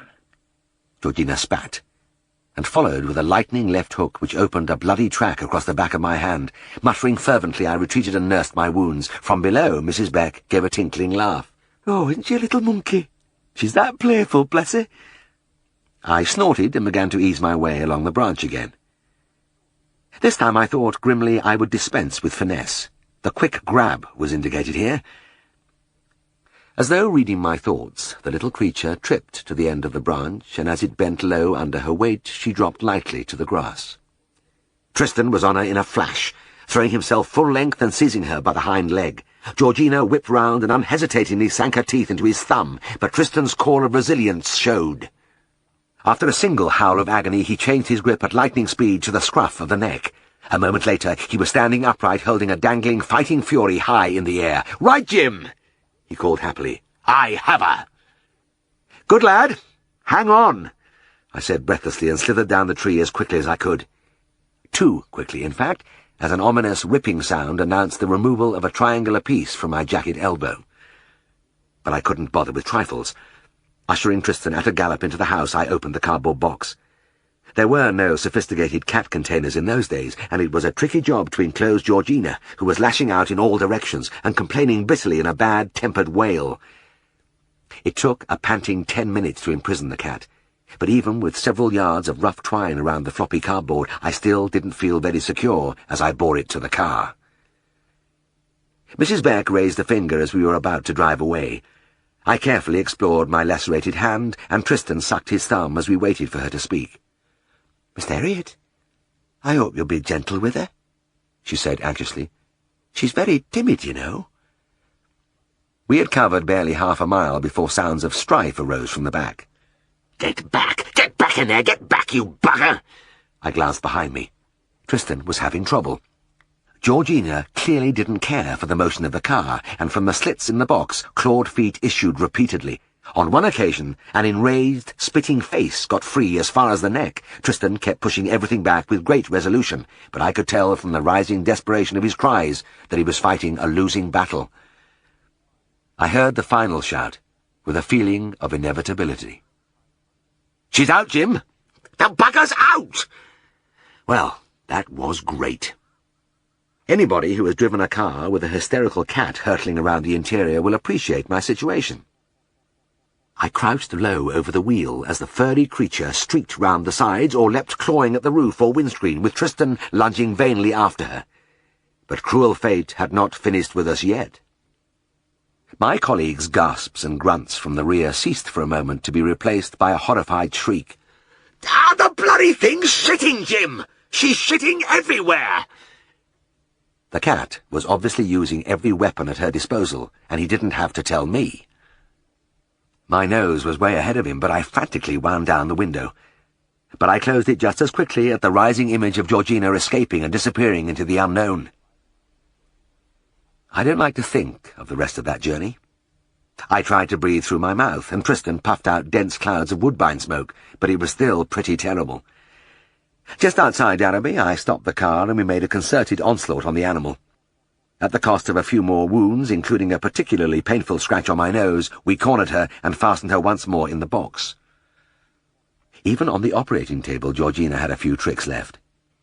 We were using ether and oxygen as anesthetic, and she was particularly adept at holding her breath while the mask was on her face, then returning suddenly to violent life when we thought she was asleep. We were both sweating when she finally went under. I suppose it was inevitable, too, that she should be a difficult case. Ovarohysterectomy in the cat is a fairly straightforward procedure, and nowadays we do innumerable cases uneventfully. But in the 30s, particularly in country practice, it was infrequently done, and consequently a much larger undertaking. I personally had my own preferences and aversions in this field. For instance, I found thin cats easy to do and fat cats difficult. Georgina was extremely fat. When I opened her abdomen, an ocean of fat welled up at me, obscuring everything, and I spent a long, nerve-wracking period lifting out portions of bowel or omentum with my forceps, surveying them gloomily and stuffing them back in again. A great weariness had begun to creep over me by the time I had last managed to grip the pink ovary between the metallic jaws and draw forth the slender string of uterus. After that, it was routine, but I still felt a strange sense of exhaustion as I inserted the last stitch. I put the sleeping cat into the box and beckoned to Tristan. "Come on, let's get her home before she comes round." I was starting along the passage when he put his hand on my arm. "Jim," he said gravely, "you know I'm your friend." "Yes, Tris, of course. I'd do anything for you, Jim." "I'm sure you would." He took a deep breath. "Except one thing. I am not going back in that bloody car." I nodded dully. I really couldn't blame him. "That's all right," I said. "I'll be off then." Before leaving, I sprinkled the interior with pine-smelling disinfectant, but it didn't make much difference. In any case, my main emotion was the hope that Georgina wouldn't wake up before I got to Rayton, and that was shattered before I'd crossed Danby Marketplace. The hair prickled on the back of my neck as an ominous droning issued from the box on the rear seat. It was like the sound of a distant swarm of bees, but I knew what it meant. The anesthetic was wearing off. Once clear of the town, I put my foot on the boards. This was something I rarely did, because whenever I pushed my vehicle above 40 miles an hour, there was such a clamour of protest from engine and body that I always feared the thing would disintegrate around me. But at this moment, I didn't care. Teeth clenched, eyes staring, I hurtled forward. But I didn't see the lonely strip of tarmac or the stone walls flitting past. All my attention was focused behind me, where the swarm of bees was getting nearer and the tone angrier. When it developed into a bad-tempered yowling and was accompanied by the sound of strong claws tearing at cardboard, I began to tremble. As I thundered into Rayton Village, I glanced behind me. Georgina was half out of the box. I reached back and grasped her scruff. And when I stopped at the gate of Jasmine Cottage, I pulled on the brake with one hand and lifted her onto my lap with the other. I sagged in the seat, my breath escaping in a great explosion of relief, and my stiff features almost bent into a smile as I saw Mrs. Beck pottering in her garden. She took Georgina from me with a cry of joy, but gasped in horror when she saw the shaven area and the 2 stitches on the cat's flank. "Oh, my darling, what have those nasty men been doing to you?" She hugged the animal to her and glared at me. "She's all right, Mrs. Beck. She's fine," I said. "You can give her a little milk tonight and some solid food tomorrow. There's nothing to worry about." She pouted. "Oh, very well. And now—" She gave me a sidelong glance. "I suppose you want your money. Well, wait there then. I'll get it."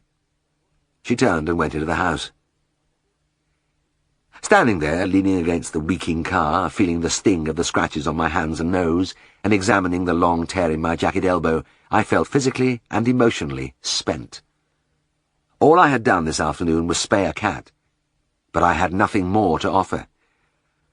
Apathetically, I watched the lady coming down the path. She was carrying a purse. At the gate, she stopped and faced me. 10 shillings, wasn't it? "That's right." She rummaged in the purse for some time before pulling out a 10-shilling note, which was regarded sadly. "Oh, Georgina, Georgina, you are an expensive pussy," she soliloquized. Tentatively, I began to extend my hand, but she pulled the note away. "Just a minute. I'm forgetting.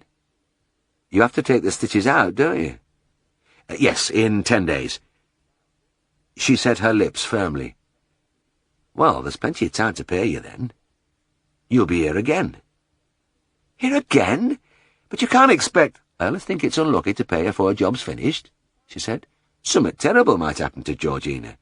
But, nay, I've made up my mind," she said. She replaced the money and snapped the purse shut with an air of finality, before turning towards the house. Halfway up the path, she looked over her shoulder and smiled. "Aye, that's what I'll do. I'll pay you when you come back." Chapter 18. We were ready to march away from Scarborough, and it was ironical that we were leaving just when the place was beginning to smile on us. In the May sunshine, we stood on parade outside the Grand at 7 a.m. as we had done throughout the Yorkshire winter, mostly in darkness, often with the icy rain blowing in our faces. But now I felt a pang of regret as I looked over the heads at the wide, beautiful bay, stretching beneath its cliffs to the far headland, the sand clean-washed and inviting, the great blue expanse of sea shimmering and glittering, and over everything the delicious sea smell of salt and seaweed, raising memories of holidays and happy things lost in the war. "Attain! Turn!" Flight Sergeant Blackett's bellow rolled over us as we stiffened in our ranks. Every man carrying full kit, our packs braced with sheets of cardboard to give the sharp, rectangular look, hair cut short, boots gleaming, buttons shining like gold. Without our knowing, Number 10 ITW had moulded us into a smart, disciplined unit, very different from the shambling, half-baked crew of 6 months ago. We had all passed our exams and were no longer AC2s, but leading aircraftmen. And as LAC Herriot, my wage had rocketed from 3 shillings to a dizzying 7 and 3pence a day. "Right! Turn!" Again the roar. "Barrel lift! Quick! March!" Arms high, moving as one, we swung past the front of the Grand for the last time. I shot a parting glance at the great building, like a dignified Victorian lady stripped of her finery, and I made a resolve. I would come back some day when the war was over and see the Grand Hotel as it should be. And I did, too. Years later, Helen and I sat in deep armchairs in the lounge where the SPs had barked. Waiters padded over the thick carpets with tea and muffins, while a string orchestra played selections from Rose Marie. And in the evening we dined in the elegant room with its long, unbroken line of windows looking down on the sea. This room had been the cold, open terrace, where I learnt to read the oldest lamp, flickering from the lighthouse. But now we sat in luxurious warmth, eating grilled sole, and watching the lights of the harbour and town beginning to wink in the gathering dusk. But that was very much in the future, as the tramping feet echoed along Huntress Row on the way to the station, and the long lines of blue left the emptying square. We didn't know where we were going. Everything was uncertain. Black's veterinary dictionary dug into my back through the layer of cardboard. It was an unwieldy article, but it reminded me of good days, and gave me hope of more to come. Chapter 19. It's the same the whole world over. It's the poor what get the blame. It's the rich what gets the pleasure. We were on a toughening course, living under canvas in the depths of Shropshire, and this was one of the occasions when we were all gathered together, hundreds of sunburned men, in a huge marquee, waiting to be addressed by a visiting Air Commodore. Before the great man arrived, the platform was occupied by a lascivious sergeant, who was whittling away the time by leading us in a succession of bawdy ditties accompanied by gestures. It's the rich what gets the... But instead of pleasure, he made a series of violent pumping movements with his forearm. I was intrigued by the reaction of the airman on my right. He was a slim, pink-faced lad of about 19, and his lank, fair hair fell all over his face as he jumped up and down. He was really throwing himself into it, bawling out the indelicate words, duplicating the sergeant's gesticulations with maniacal glee. He was, I had recently learnt, the son of a bishop. We had been joined on this course by the Oxford University Air Squadron. They were a group of superior and delicately nurtured young men, and since I had spent 3 full days peeling potatoes with them, I had come to know most of them very well. Spud-bashing is an unequalled method of becoming familiar with one's fellow men, and as hour after hour we filled countless bins with our produce, the barriers crumbled steadily, until at the end of 3 days we didn't have many secrets from each other. The bishop's son had found something hilarious in the idea of a qualified veterinary surgeon leaving his practice to succour his country by removing the skins from thousands of tubers, and I, on the other hand, derived some reward from watching his antics. He was a charming and likeable lad, but he seized avidly on anything with the faintest salacious slant. They say parsons' sons are a bit wild when let off the leash, and I suppose an escapee from a bishop's palace is even more susceptible to the blandishments of the big world. I looked at him again. All around him men were yelling their heads off, but his voice, mouthing the 4-letter words with relish, rang above the rest, and he followed the actions of the conducting sergeant like a devoted acolyte. It was all so different from Darrowby. My early days in the RAF, with all the swearing and uninhibited conversation, made me realize, perhaps for the first time, what kind of community I'd left behind me. Because I often think that one of the least permissive societies in the history of mankind was the agricultural community of rural Yorkshire in the 30s. Among the farmers, anything to do with sex or the natural functions was unmentionable. It made my work more difficult, because if the animal's ailment had the slightest sexual connotation, its owner would refuse to go into details if Helen or our secretary, Miss Harbottle, answered the phone. "I want the vet to come and see a cow," was as far as they would go. Today's case was typical, and I looked at Mr. Hobbs with some irritation. "Why didn't you say your cow wasn't coming into season? There's a new injection for that now, but I haven't got it with me. I can't carry everything in my car, you know."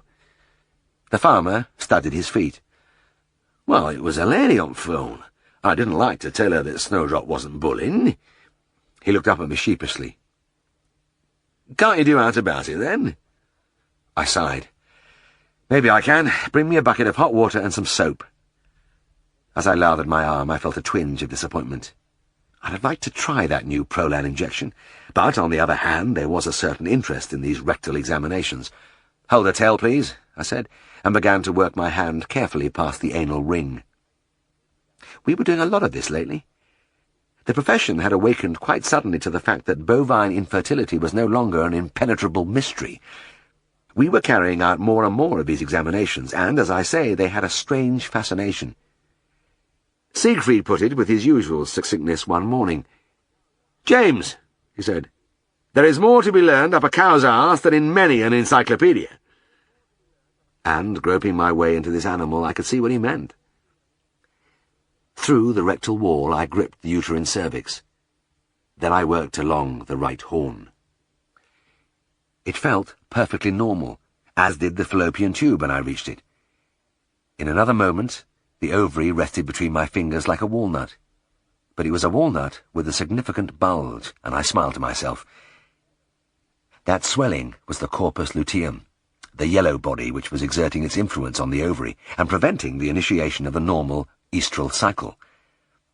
I squeezed gently on the base of the bulge and felt it part from the ovary and swim off into space.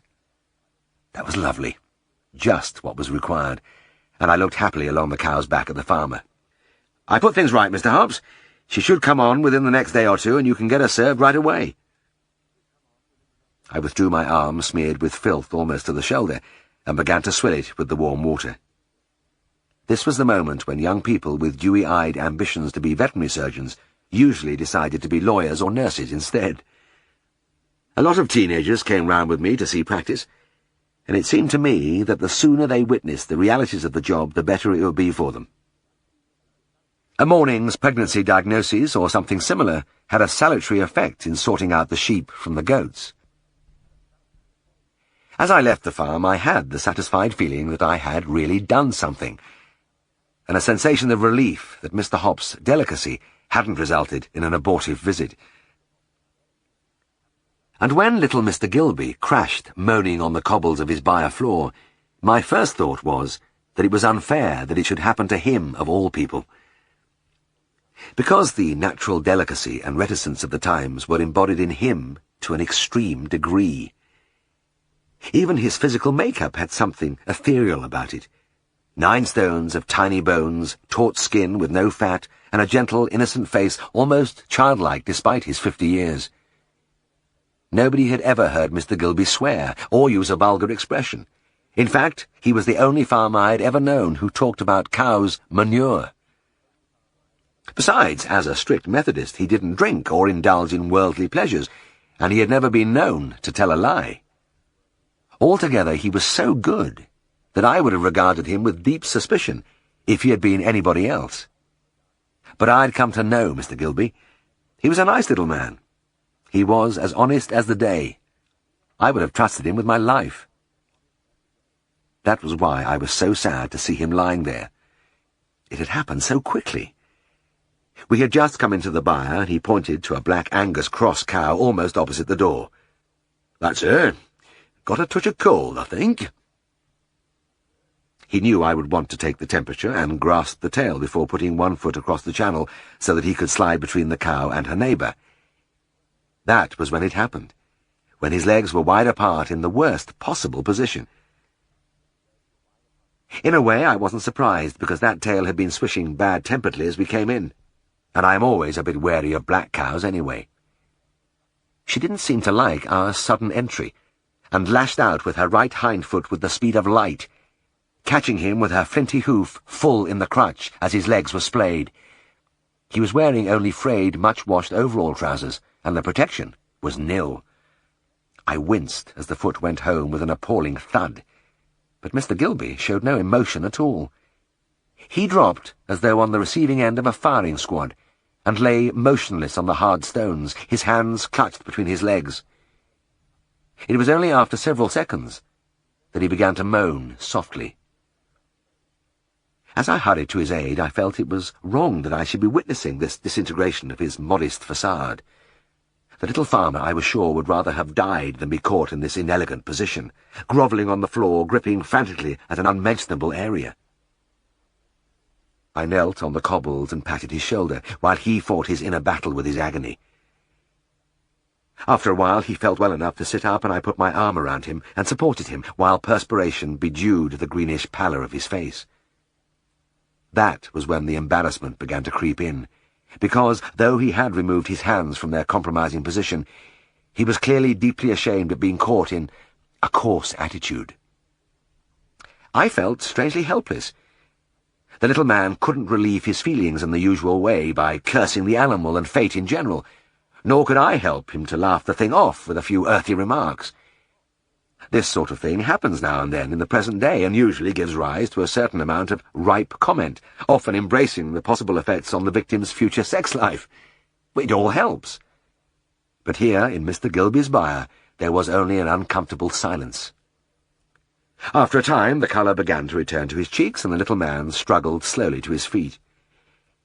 He took a couple of deep breaths, then looked at me unhappily. Obviously, he thought he owed me some explanation, even apology for his tasteless behaviour. As the minutes passed, the tension rose. Mr. Gilby's mouth twitched once or twice as though he were about to speak, but he seemed unable to find the words. At length, he appeared to come to a decision. He cleared his throat, looked around him carefully, then put his lips close to my ear. He clarified the whole situation by one hoarsely whispered, deeply confidential sentence. "Right in the privates, Mr. Herriot." Chapter 20. Little pictures kept floating up into my mind. Memories from the very early days at Scaledale House, before the RAF, before Helen. Siegfried and I were at breakfast in the big dining room. My colleague looked up from a letter he was reading. "James, do you remember Stewie Brannan?" I smiled. I could hardly forget. That was quite a day at Broughton Races. I would always carry a vivid recollection of Siegfried's amiable college chum with me. Yes, it was. Siegfried nodded briefly. "Well, I've got a letter from him here. He's got 6 kids now, and although he doesn't complain, I don't think life is exactly a picnic working in a dump like Hensfield, especially when he knocks a bare living out of it." He pulled thoughtfully at the lobe of his ear. "You know, James, it would be rather nice if you could have a break. Would you be willing to go through there and run his practice for a couple of weeks so that he could take his family on holiday?" "Certainly. Glad to. But you'll be a bit pushed here on your own, won't you?" Siegfried waved a hand. "That'll do me good. Anyway, it's the quiet time for us. I'll write back today." Stewie grasped the opportunity eagerly, and within a few days I was on the road to Hensfield. Yorkshire is the biggest country in England, and it must be the most varied.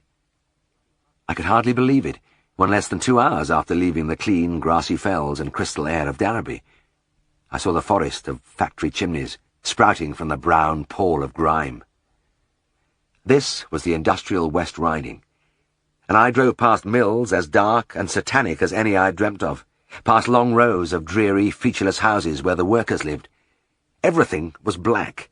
Houses, mills, walls, trees, even the surrounding hillsides, smeared and soiled from the smoke, which drifted across the town from 100 belching stacks. Stewie's surgery was right in the heart of it, a gloomy edifice in a terrace of sooty stone. As I rang the bell, I read the painted board. Stuart Brannan, MRCVS, veterinary surgeon and canine specialist. I was wondering what the Royal College would think about the last part, when the door opened and my colleague stood before me. He seemed to fill the entrance. If anything, he was fatter than before, but that was the only difference. Since it was August, I couldn't expect him to be wearing his navy nap overcoat, but otherwise he was as I remembered him in Darrowby. The big, meaty, good-natured face, the greasy black hair slicked across the brow, which always seemed to carry a gentle dew of perspiration. He reached out, grabbed my hand, and pulled me delightedly through the doorway. "Jim, great to see you." He put an arm round my shoulders as we crossed the dark hallway. "It's so good of you to help me out like this. The family are thrilled. They're all in the town shopping for the holiday. We've got fixed up in a flat at Blackpool." His permanent smile widened. We went into a room at the back, where a rickety kitchen-type table stood on brown linoleum. I saw a sink in one corner, a few shelves with bottles, and a white-painted cupboard. The atmosphere held a faint redolence of carbolic and cat's urine. "This is where I see the animals," Stewie said contentedly. He looked at his watch. 5:20. I have a surgery at 5:30. I'll show you around till then." It didn't take long, because there wasn't much to see. I knew there was a more fashionable veterinary firm in Hensfield, and that Stewie made his living from the poor people of the town. The whole setup was an illustration of practice on a shoestring. There didn't seem to be more than one of anything. One straight suture needle, one curved needle, one pair of scissors, one syringe. There was a sparse selection of drugs, and an extraordinary array of dispensing bottles and jars. These bottles were of many strange shapes, weird things which I had never seen in a dispensary before. Stewie seemed to read my thoughts. Well, it's nothing great, Jim. I haven't a smart practice, and I don't make a lot, but we managed to clear the housekeeping, and that's the main thing. The phrase was familiar. Clear the housekeeping. That was how he had put it when I first met him at Broughton Races. It seemed to be the lodestar of his life. The end of the room was cut off by a curtain which my colleague drew to one side. This is what you might call the waiting room. He smiled as I looked in some surprise at half a dozen wooden chairs arranged round the three walls. No high-powered stuff, Jim, no queues into the streets, but we get by. Some of Stewie's clients were already filing in. 2 little girls with a black dog, a cloth-capped old man with a terrier on a string, a teenage boy carrying a rabbit in a basket. "Right," the big man said. "We'll get started." He pulled on a white coat, opened the curtain, and said, "First, please." The little girls put their dog on the table. He was a long-tailed mixture of breeds, and he stood trembling with fear, rolling his eyes apprehensively at the white coat. "All right, lad," Stewie murmured. "I'm not going to hurt you." He stroked and patted the quivering head before turning to the girls. "What's the trouble, then?" "It's his leg. He's lame," one of them replied. As if in confirmation, the little dog raised a foreleg and held it up with a pitiful expression. Stewie engulfed the limb with his great hand and palpated it with utmost care. And it struck me immediately. The gentleness of this shambling bear of a man. "There's nothing broken," he said. "He's just sprained his shoulder. Try to rest it for a few days and rub this in night and morning." He poured some whitish liniment from a Winchester bottle into one of the odd-shaped bottles and handed it over. One of the little girls held out her hand and unclasped her fingers to reveal a shilling in her palm. "Thanks," said Stewie without surprise. "Goodbye." He saw several other cases. Then, as he was on his way to the curtain, 2 grubby urchins appeared through the door at the other end of the room. They carried a clothes basket containing a widely varied assortment of glassware. Stewie bent over the basket, lifting out HP sauce bottles, pickle jars, ketchup containers, and examining them with the air of a connoisseur. At length, he appeared to come to a decision.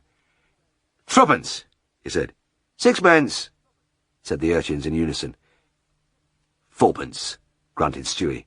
"6pence," chorused the urchins. "5pence," my colleague muttered doggedly. "6pence!" There was a hint of triumph in the cry. Stewie sighed. "Go on, then." He passed over the coin and began to stack the bottles under the sink. "I just scrape off the labels and give them a good boil-up, Jim." "I see." "It's a big saving." "Yes, of course." The mystery of the strangely shaped dispensing bottles was suddenly resolved.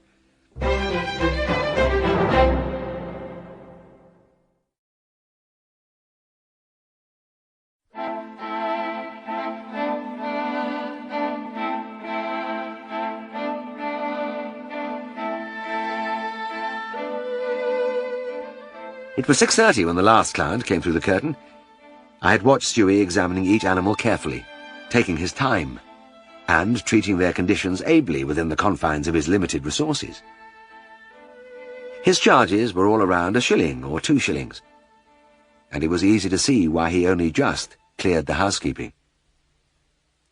One other thing I noticed. The people all seemed to like him. He had no front, but he was kind and concerned. I felt there was a lesson there. The last arrival was a stout lady with a prim manner and a very correct manner of speech. "My dog was bit last week," she announced, "and I'm afraid the wound is going antiseptic. Ah, yes. Stewie nodded gravely. The banana fingers explored the tumefied area on the animal's neck with a gossamer touch. It's quite nasty, really. He could have an abscess there if we're not careful. He took a long time over clipping the hair away, swabbing out the deep puncture with peroxide of hydrogen. Then he pulled in some dusting powder, applied a pad of cotton wool and secured it with a bandage. He followed with an anti-staphylococcal injection and finally handed over a sauce bottle filled to the rim with acriflavin solution. "Use as directed on the label," he said, then stood back as the lady opened her purse expectantly. A long inward struggle showed in the occasional twitches of his cheeks and flickerings of his eyelids, but finally he squared his shoulders. "That," he said resolutely, "will be 3 and 6pence. It was a vast fee by Stewie's standards, but probably the minimum in other veterinary establishments, and I couldn't see how he could make any profit from the transaction. As the lady left, a sudden uproar broke out within the house. Stewie gave me a seraphic smile. "That'll be Meg and the kids. Come and meet them." We went out to the hall and into an incredible hubbub. Children shouted, screamed, and laughed, spades and pails clattered, a large ball thumped from wall to wall, and above it all, a baby bawled relentlessly. Stewie moved into the mob and extracted a small woman. "This," he murmured with quiet pride, "is my wife." He gazed at her like a small boy admiring a film star. "How'd you do?" I said. Meg Brannan took my hand and smiled. Any glamour about her existed only in her husband's eye. A ravaged prettiness still remained, but her face bore the traces of some tough years. I can imagine her life of mother, housewife, cook, secretary, receptionist, and animal nurse. "Oh, Mr. Herriot, it is good of you and Mr. Fowler to help us out like this. We're so looking forward to going away." Her eyes held a faintly desperate gleam, but they were kind. I shrugged. "Oh, it's a pleasure, Mrs. Brannan. I'm sure I'll enjoy it. And I hope you all have a marvellous holiday." I really meant it. She looked as though she needed one. I was introduced to the children, but I never really got them sorted out. Apart from the baby, who yelled indefatigably from leather lungs, I think there were 3 little boys and 2 little girls, but I couldn't be sure. They moved around too quickly.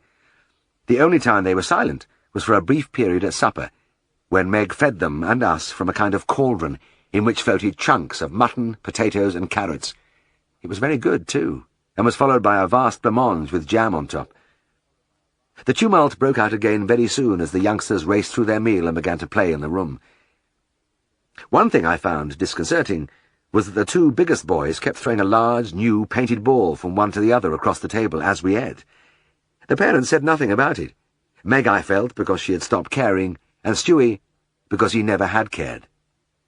Only once, when the ball whizzed past my nose and almost carried away a poised spoonful of blancmange, did their father remonstrate. Now then," he murmured absently, and the throwing was recited more towards the middle of the table. Next morning I saw the family off. Stewie had changed his dilapidated Austin 7 for a large, rust-encrusted Ford V8. Seated at the wheel, he waved and beamed through the cracked side windows with serene contentment. Meg, by his side, managed a harassed smile, and at the other windows an assortment of dogs and children fought for a vantage point. As the car moved away, a pram, several suitcases, and a cot swayed perilously on the roof. The children yelled, the dogs barked, the baby bawled, then they were gone. As I re-entered the house, the unaccustomed silence settled around me, and with the silence came a faint unease. I had to look after this practice for 2 weeks, and the memory of the thinly furnished surgery was not reassuring. I just didn't have the tools to tackle any major problem. But it was easy to comfort myself. From what I had seen, this wasn't the sort of place where dramatic things happened. Stewie had once said he made most of his living by castrating tomcats, and I supposed if you threw in a few ear cankers and minor ailments, that would be about it. The morning surgery seemed to confirm this impression, A few humble folk led in nondescript pets with mild conditions, and I happily dispensed a series of Bovril bottles and meat paste jars containing Stewie's limited drugstore. I had only one difficulty, and that was with the table, which kept collapsing when I lifted the animals onto it. For some obscure reason it had folding legs held by metal struts underneath, and these were apt to disengage at crucial moments, causing the patient to slide abruptly to the floor. After a while I got the hang of the thing and kept one leg jammed against the struts throughout the examination. It was about 10:30 a.m. when I finally parted the curtains and found the waiting room empty, and only the distinctive cat-dog smell lingering on the air. As I locked the door, it struck me that I had very little to do till the afternoon surgery. At Darrowby I would have been dashing out to start the long day's driving round the countryside, but here almost all the work was done at the practice house. I was wondering how I would put the time in after the single outside visit on the book, when the doorbell rang. Then it rang again, followed by a frantic pounding on the wood. I hurried through the curtain and turned the handle. A well-dressed young couple stood on the step. The man held a golden Labrador in his arms, and behind them a caravan drawn by a large gleaming car stood by the curb. "Are you the vet?" the girl gasped. She was in her 20s, auburn-haired, extremely attractive, but her eyes were terrified. I nodded. Yes, I am. What's the trouble?" "It's our dog." The young man's voice was hoarse, his face deathly pale. "A car hit him."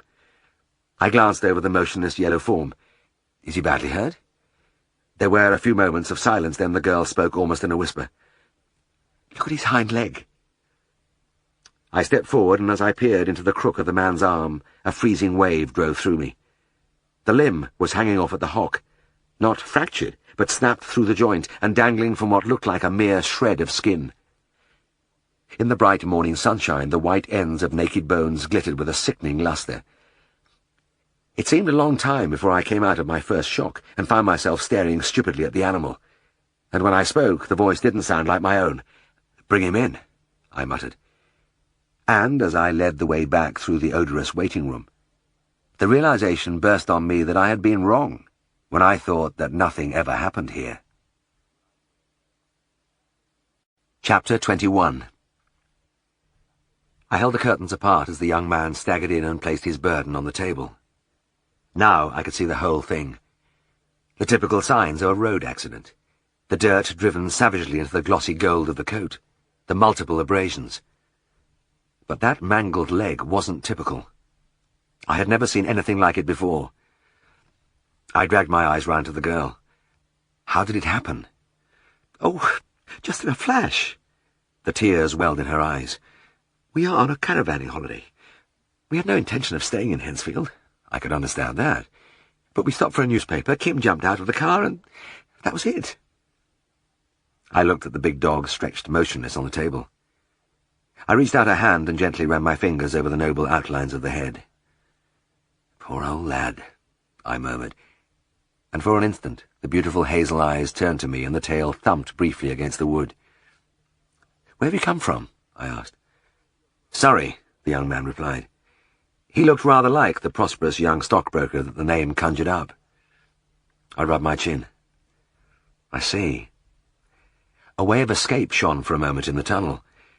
"Perhaps if I patch him up, you could get him back to your own bed there." He looked at his wife for a moment, then back at me. "And what would they do there? Amputate his leg?" I was silent. If an animal in this condition arrived in one of those high-powered southern practices with plenty of skilled assistants and full surgical equipment, that's what they probably would do.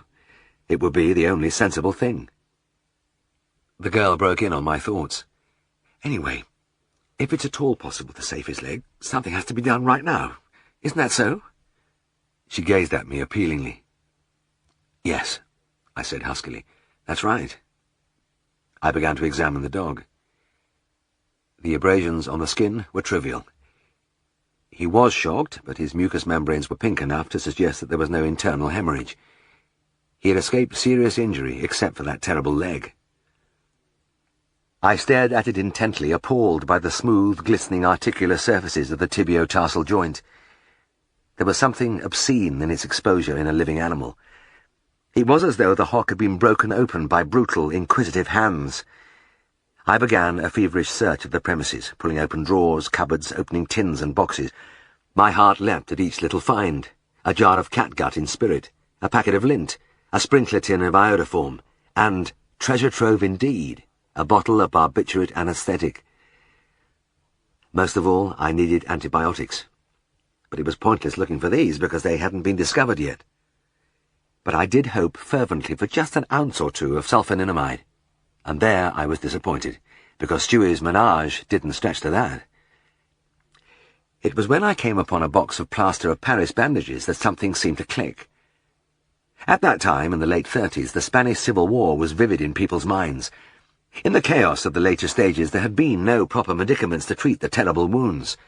They had often been encased in plaster and left, in the grim phrase, to stew in their own juice.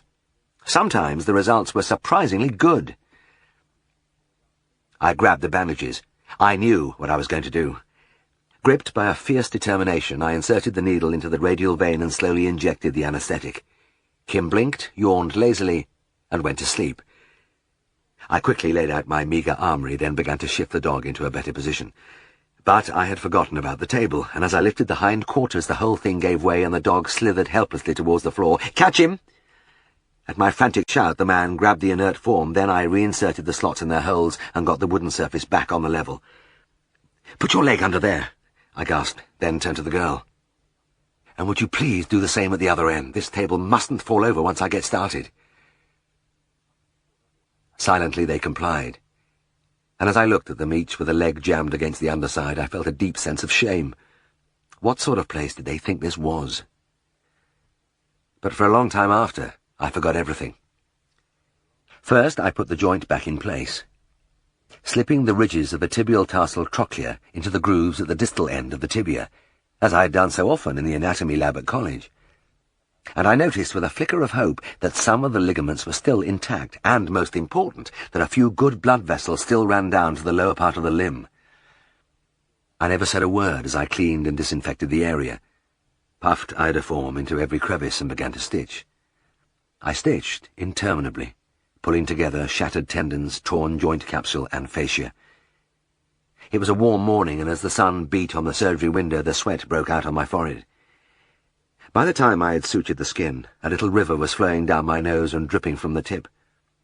Next, more iodoform, then the lint, and finally 2 of the plaster bandages, making a firm cast above the hock down over the foot. I straightened up and faced the young couple. They had never moved from their uncomfortable postures as they held the table upright, but I gazed at them as though seeing them for the first time. I mopped my brow and drew a long breath. "Well, that's it. I'd be inclined to leave it as it is for a week. Then, wherever you are, let a vet have a look at it."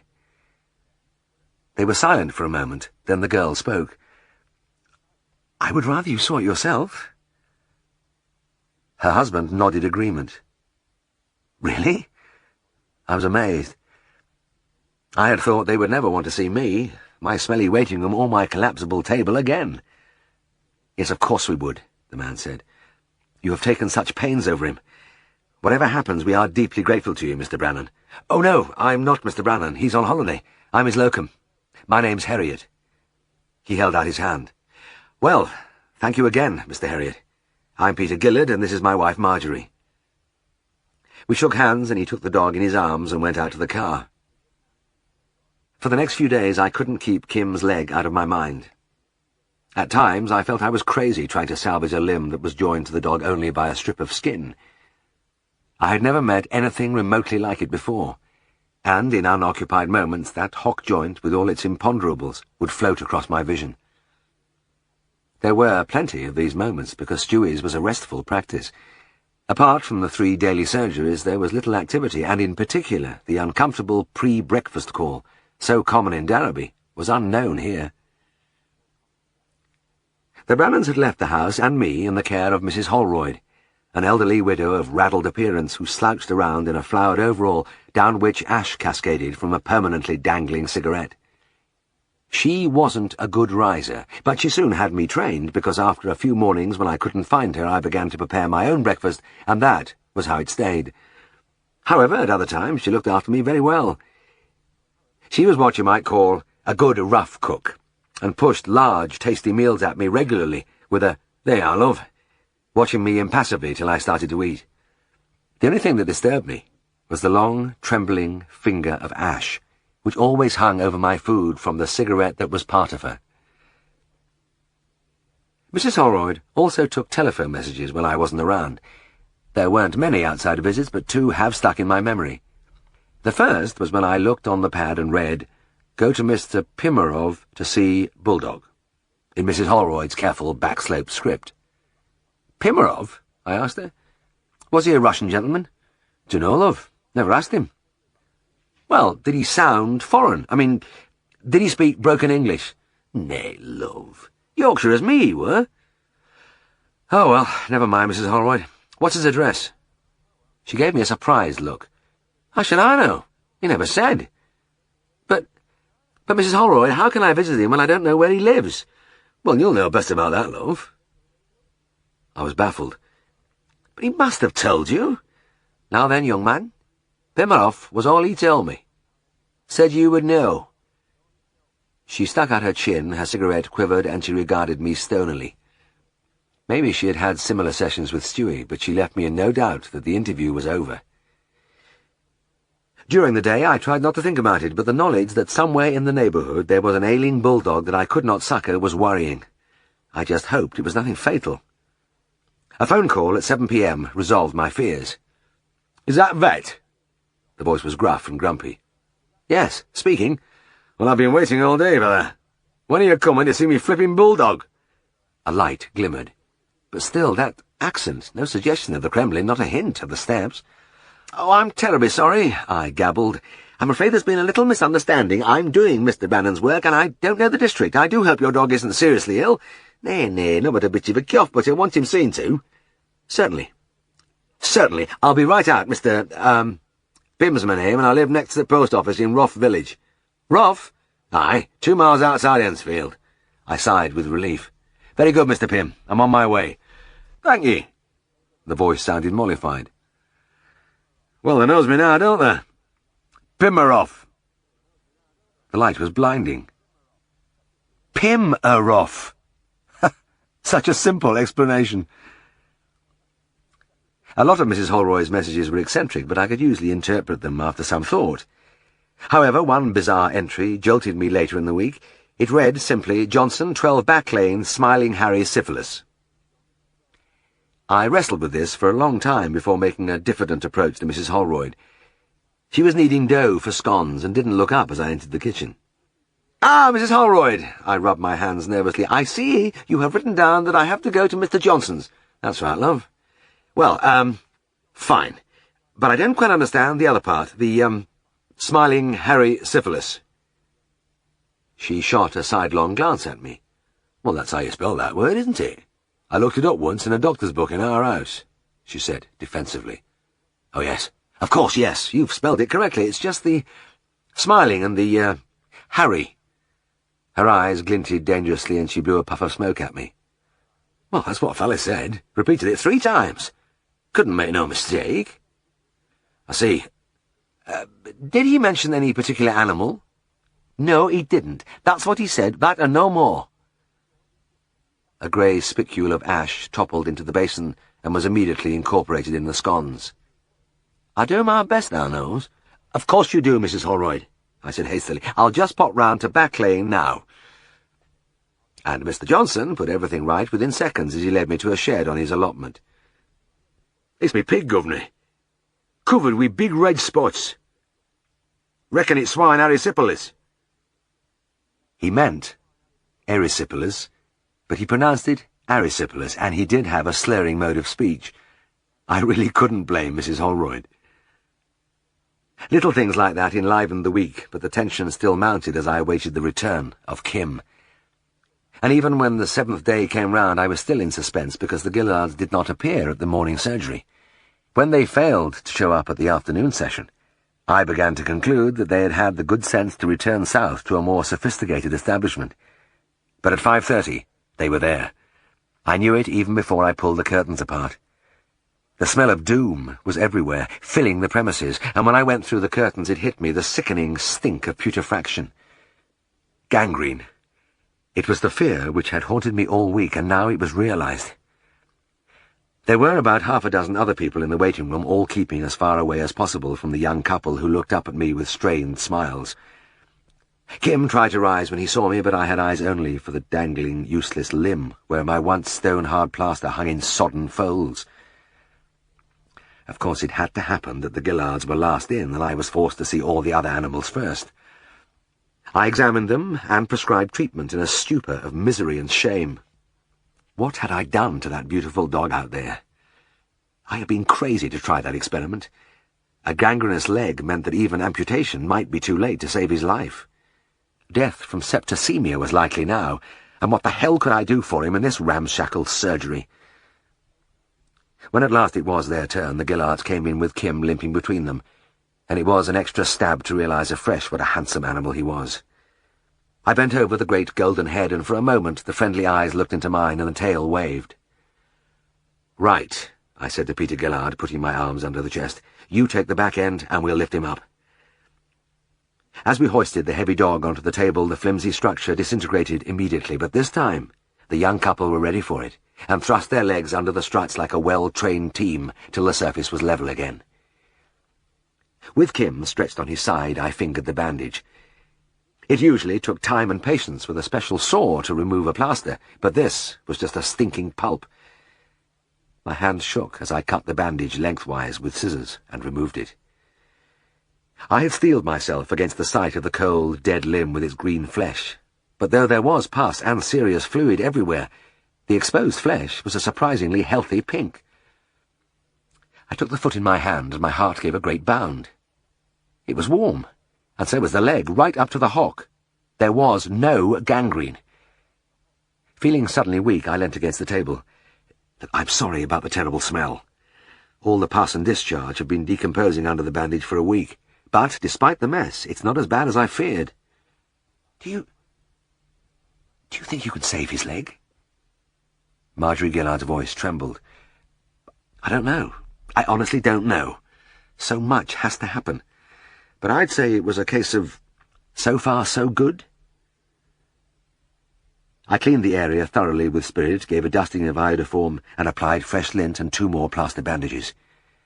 "You'll feel a lot more comfortable now, Kim," I said, and the big dog lapped his tail against the wood at the sound of his name. I turned to his owners. "I want him to have another week in plaster. So, what would you like to do?" "Oh, we'll stay around Hensfield," Peter Gillard replied. "We found a place for our caravan by the river. It's not too bad." "Very well. Till next Saturday, then." I watched Kim hobble out, holding his new white cast high. And as I went back into the house, relief flowed over me in a warm wave.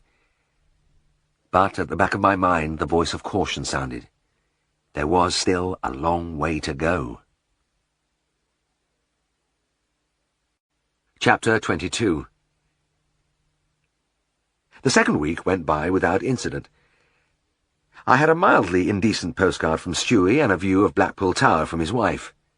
The weather was scorching, and they were having the best holiday of their lives.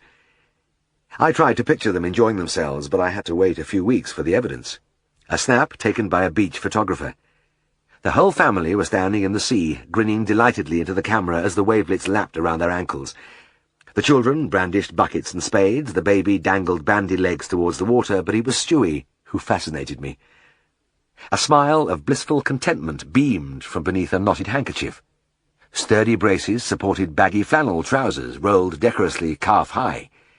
He was the archetype of the British father on holiday. The last event of my stay in Hensfield was a visit to the local greyhound track. Stewie had an appointment there every other Friday to inspect the dogs. The Hensfield Stadium was not prepossessing from the outside. It had been built in a natural hollow in the sooty hills and was surrounded by ramshackle hoardings. It was a cool night, and as I drove down to the entrance I could hear the tinny blaring from the loudspeakers. It was George Formby singing "When I'm Cleaning Windows" and strumming on his famous ukulele. There are all kinds of greyhound tracks. My own experience had been as a student, accompanying vets who officiated under the auspices of the National Greyhound Racing Club.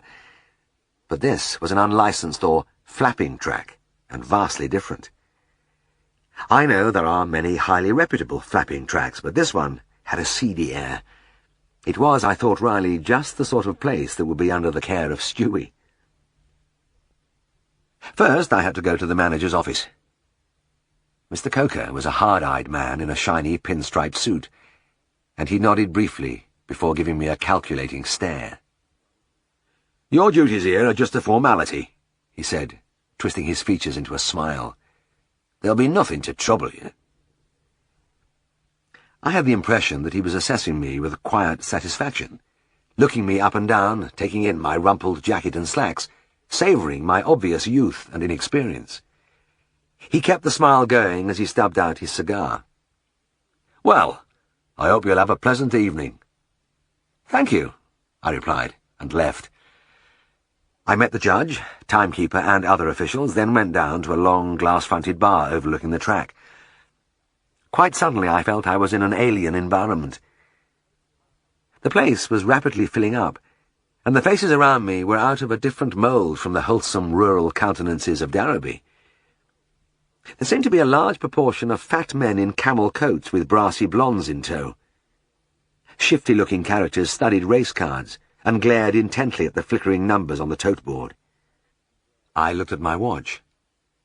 It was time to inspect the dogs for the first race. "When I'm cleaning windows," bawled George Formby as I made my way round the edge of the track to the paddock, a paved enclosure with a wire netting surround. 5 dogs were being led round the perimeter, and I stood in the centre and watched them for a minute or two. Then I halted them and went from one to the other, looking at their eyes, examining their mouths for salivation, and finally palpating their abdomens. They all appeared bright and normal except number 4, which seemed rather full in the stomach region. A greyhound should only have a light meal on the morning of a race, and nothing thereafter, and I turned to the man who was holding the animal. "Has this dog been fed within the last hour or two?" I asked. "No," he replied. "He's had nothing since breakfast." As I passed my fingers over the abdomen again, I had the feeling that several of the onlookers were watching me with unusual intentness, but I dismissed it as imagination and passed on to the next animal. Number 4 was second favourite, but from the moment it left its trap, it was flagging. It finished last, and from the darkness on the far side of the track a storm of booing broke out. I was able to make out some remarks which came across on the night air. "Open your bloody eyes, vet," was one of them. And here, in the long, brightly lit bar, I could see people nudging each other and looking at me. I felt a thrill of anger. Maybe some of those gentlemen down there thought they could cash in on Stewie's absence. I probably looked a soft touch to them. My next visit to the paddock was greeted with friendly nods and grins from all sides. In fact, there was a strong atmosphere of joviality. When I went round the dogs, all was well until I came to number 5, and this time I couldn't be mistaken. Under my probing fingers, the stomach bulged tensely and the animal gave a soft grunt as I squeezed. "You'll have to take this dog out of the race," I said. "He's got a full stomach." The owner was standing by the kennel lad. "Can't have," he burst out. "He's had an out." I straightened up and looked him full in the face, but his eyes were reluctant to meet mine. I knew some of the tricks. A couple of pounds of steak before the race. A bowlful of breadcrumbs and 2 pints of milk. The crumbs swelled beautifully within a short time. "Would you like me to vomit him?" I began to move away. "I've got some washing soda in my car. We'll soon find out." The man held up a hand. "No, no, I don't want you messing about with me dog." He gave me a malevolent glare and trailed sulkily away. I had only just got back to the bar when I heard the announcement over the loudspeaker. "Will the vet please report to the manager's office?" Mr. Coker looked up from his desk and glared at me through a haze of cigar smoke. "You've taken a dog out of the race." "That's right. I'm sorry, but his stomach was full." "But damn it!" He stabbed a finger at me, then subsided and forced a tortured smile across his face. "Now, Mr. Herriot, we have to be reasonable in these matters. I've no doubt you know your job, but don't you think there's just a chance you could be wrong?" He waved his cigar expansively. After all, anybody can make a mistake. So perhaps you would be kind enough to reconsider? He stretched his smile wider. No, I'm sorry, Mr. Coker, but that would be impossible. There was a long pause. That's your last word, then? It is. The smile vanished, and he gave me a threatening stare. Now look, he said. You've mucked up that race, and it's a serious matter. I don't want any repetition, do you understand? He ground his cigar out savagely, and his jaw jutted.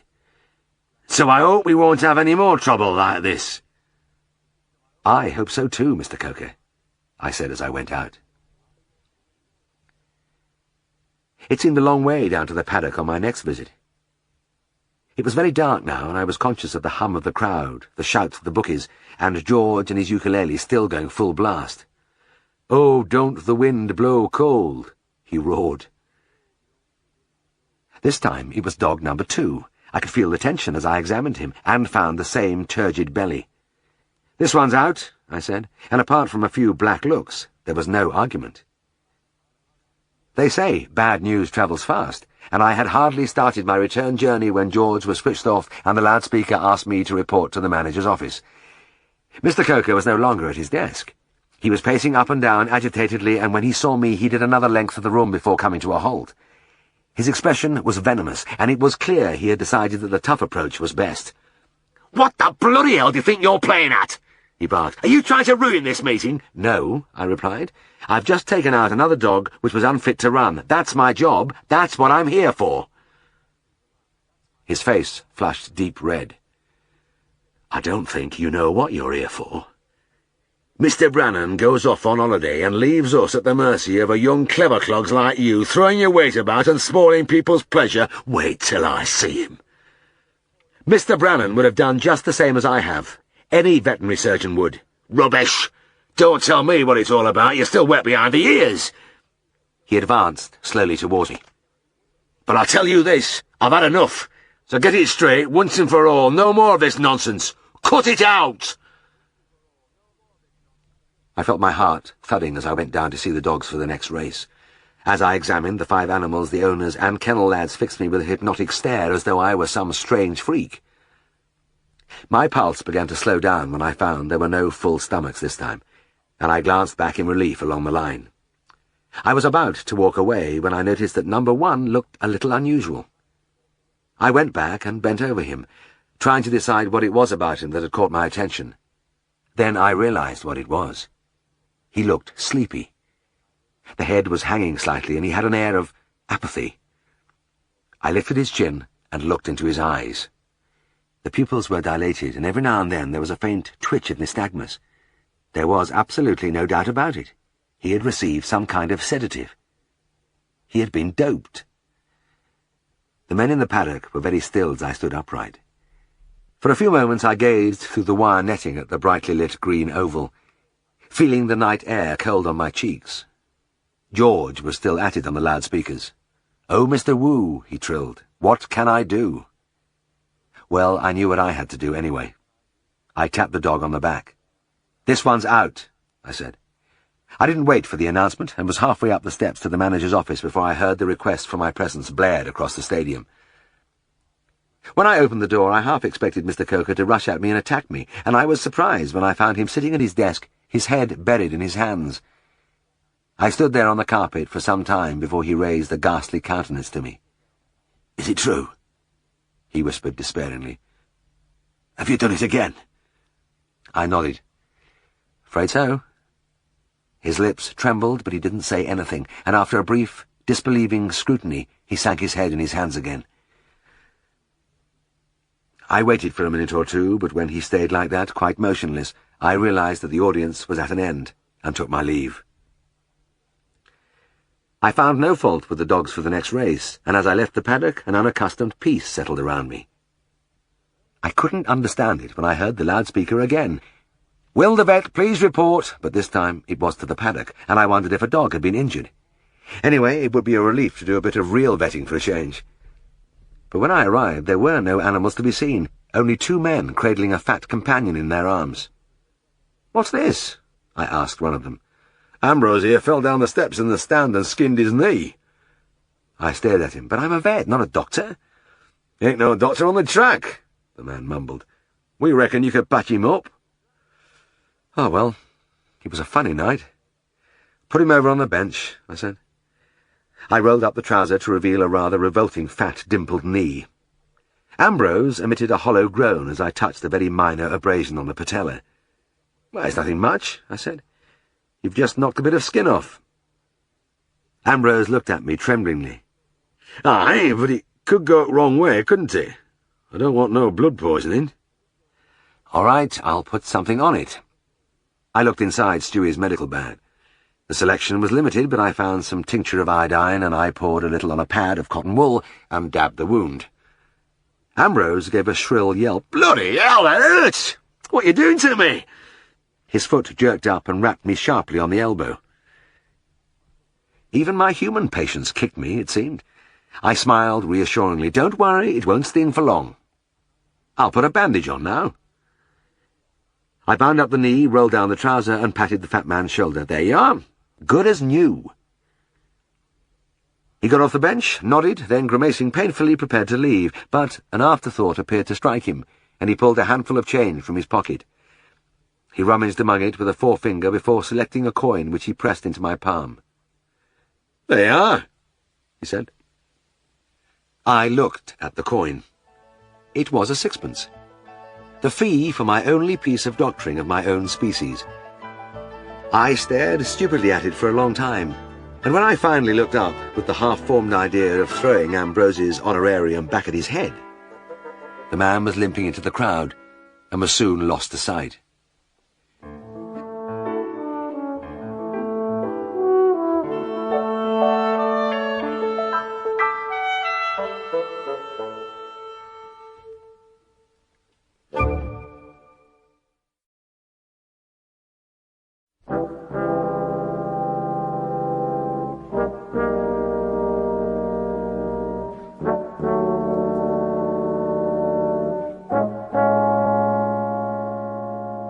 Back in the bar, I was gazing apathetically through the glass at the dogs parading round the track, when I felt a hand on my arm. I turned and recognized the man I had spotted earlier in the evening. He was one of a group of 3 men and 3 women. The men dark, tight-suited, foreign-looking. The women loud and overdressed. There was something sinister about them, and I remembered thinking they could have passed without question as members of the mafia. The man put his face close to mine, and I had a brief impression of black, darting eyes and a predatory smile. "Is number 3 fit?" he whispered. I couldn't understand the question. He seemed to know that I was the vet, and surely it was obvious that if I had passed the dog, I considered him fit. Yes, I replied. Yes, he is. The man nodded vigorously and gave me a knowing glance from hooded eyes. He returned and held a short, intimate conversation with his friends. Then they all turned and looked over at me approvingly. I was bewildered. Then it struck me that they may have thought I was giving them an inside tip. To this day I am not really sure, but I think that it was because when number 3 finished nowhere in the race, their attitude changed dramatically, and they flashed me some black glares which made them look more like the mafia than ever. Anyway, I had no more trouble down at the paddock for the rest of the evening. No more dogs to take out, which was just as well, because I had made enough enemies for one night. After the last race, I looked around the long bar. Most of the tables were occupied by people having a final drink, but I noticed an empty one and sank wearily into a chair. Stewie had asked me to stay for half an hour after the finish, to make sure all the dogs got away safely, and I would stick to my bargain, even though what I wanted most in the world was to get away from here and never come back. George was still in splendid voice on the loudspeakers. "I always get to bed by 9:30, he warbled, and I felt strongly that he had a point there. Along the bar counter were assembled most of the people with whom I had clashed, Mr. Coker and other officials and dog owners. There was a lot of nudging and whispering, and I didn't have to be told the subject of their discussion. The Mafia, too, were doing their bit with fierce side glances, and I could almost feel the waves of antagonism beating against me. My gloomy thoughts were interrupted by the arrival of a bookie and his clerk. The bookie dropped into a chair opposite me and tipped out a huge leather bag onto the table. I had never seen so much money in my life. I peered at the man over a mountain of fivers and pounds and 10-shilling notes, while little streams and tributaries of coins ran down its flanks. The two of them began a methodical stacking and counting of the loot, while I watched hypnotically. They had eroded the mountain to about half its height when the bookie caught my eye. Maybe he thought I looked envious or poverty-stricken or just miserable because he put his finger behind a stray half-crown and flicked it expertly across the smooth surface in my direction. "Get yourself a drink, son," he said. It was the second time I'd been offered money during the last hour, and I was almost as much taken aback as the first time. The bookie looked at me expressionlessly for a moment. Then he grinned. He had an attractively ugly, good-natured face that I liked instinctively, and suddenly I felt grateful to him, not for the money, but for the sight of a friendly face. It was the only one I had seen all evening. I smiled back. "Thanks," I said. I lifted the half-crown and went over to the bar. I awoke next morning with the knowledge that it was my last day at Hensfield. Stewie was due back at lunchtime. When I parted the now familiar curtains at the morning surgery, I still felt a vague depression, a hangover from my unhappy night at the dog track. But when I looked into the waiting room, my mood lightened immediately. There was only one animal among the odd assortment of chairs, but that animal was Kim, massive, golden, and beautiful, sitting between his owners, and when he saw me, he sprang up with swishing tail and laughing mouth. There was none of the smell which had horrified me before, but as I looked at the dog I could sniff something else. The sweet, sweet scent of success. Because he was touching the ground with that leg, not putting any weight on it, but definitely dotting it down as he capered around me. In an instant I was back in my world again, and Mr. Coker and the events of last night were but the dissolving mists of a bad dream. I could hardly wait to get started. "Get him on the table!" I cried, then began to laugh as the Gillards automatically pushed their legs against the collapsible struts. They knew the drill now. I had to restrain myself from doing a dance of joy when I got the plaster off. There was a bit of discharge, but when I cleaned it away I found healthy granulation tissue everywhere. Pink new flesh binding the shattered joint together, smoothing over and hiding the original mutilation. "Is his leg safe now?" Marjorie Gillard asked softly. I looked at her and smiled. "Yes, it is. There's no doubt about it now." I rubbed my hand under the big dog's chin, and the tail beat ecstatically on the wood. "He'll probably have a stiff joint, but that won't matter, will it?" I applied the last of Stewie's bandages, then we hoisted Kim off the table. "Well, that's it," I said. "Take him to your own vet in another fortnight. After that, I don't think he'll need a bandage at all." The Gillards left on their journey back to the south, and a couple of hours later Stewie and his family returned. The children were very brown. Even the baby, still bawling resolutely, had a fine tan. The skin had peeled off Meg's nose, but she looked wonderfully relaxed.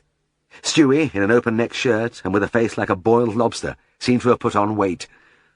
"That holiday saved our lives, Jim," he said. "I can't thank you enough, and please tell Siegfried how grateful we are."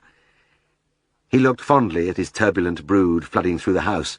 Then, as an afterthought, he turned to me. "Is everything all right in the practice?" "Yes, Stewie, it is. I had my ups and downs, of course." He laughed. "Don't we all?" "We certainly do, but everything's fine now." And everything did seem fine as I drove away from the smoke. I watched the houses thin and fall away behind me, till the whole world opened out clean and free, and I saw the green line of the fells rising over Darrowby. I suppose we all tend to remember the good things, but as it turned out, I had no option. The following Christmas I had a letter from the Gillards with a packet of snapshots showing a big golden dog clearing a gate, leaping high for a ball, strutting proudly with a stick in his mouth. There was hardly any stiffness in the leg, they said. He was perfectly sound. So even now, when I think of Hensfield, the thing I remember best is Kim. Chapter 23. There was a lot of shouting in the RAF.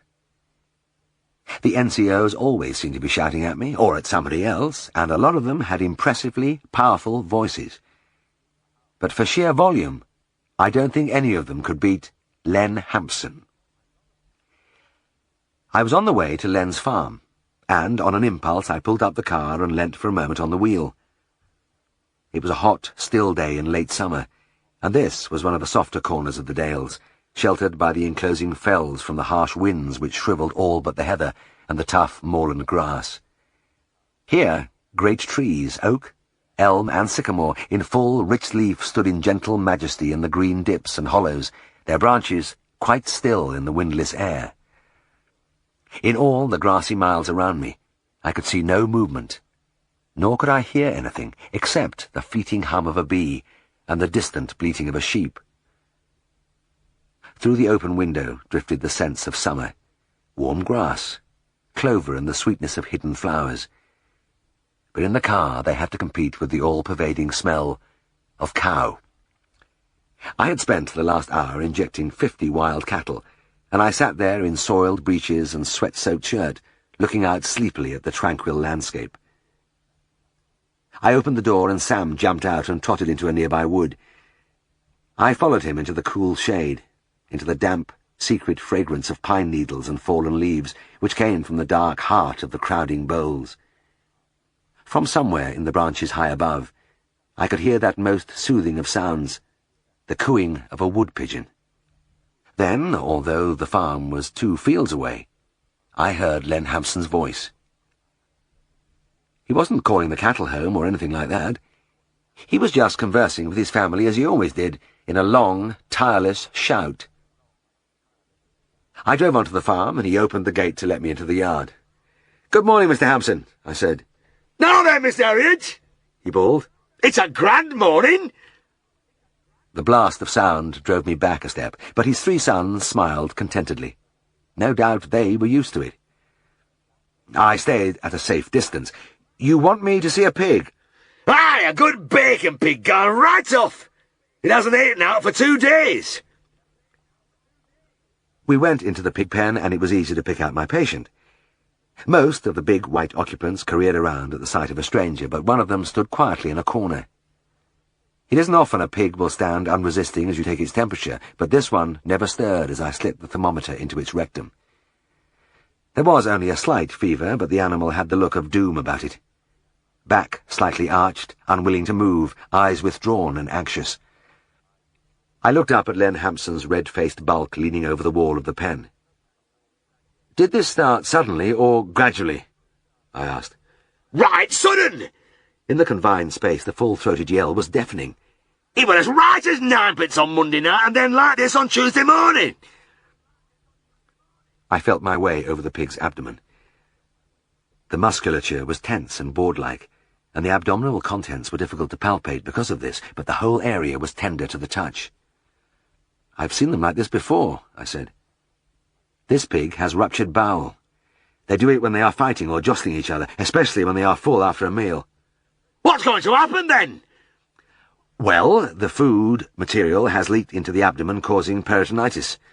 I've opened up pigs like this, and they are a mass of adhesions, the abdominal organs all growing together. I'm afraid the chances of recovery are very slim." He took off his cap, scratched his bald head, and replaced the tattered headgear. "Well, that's a bugger! Good pig and all! Is it hopeless?" He still gave tongue at the top of his voice, despite his disappointment. "Yes, I'm afraid it's pretty hopeless. They usually eat very little and just waste away. It would really be best to slaughter him." "Nay, I don't like that much. I'd just like to have a go. Isn't there something we can do? Where there's life, there's hope, thou knows." I smiled. "I suppose there's always some hope, Mr. Hampson." "Well then, let's get on. Let's try." "All right," I shrugged. "He's not really in acute pain, more discomfort, so I suppose there's no harm in treating him. I'll leave you a course of powders." As I pushed my way from the pen, I couldn't help noticing the superb, sleek condition of the other pigs.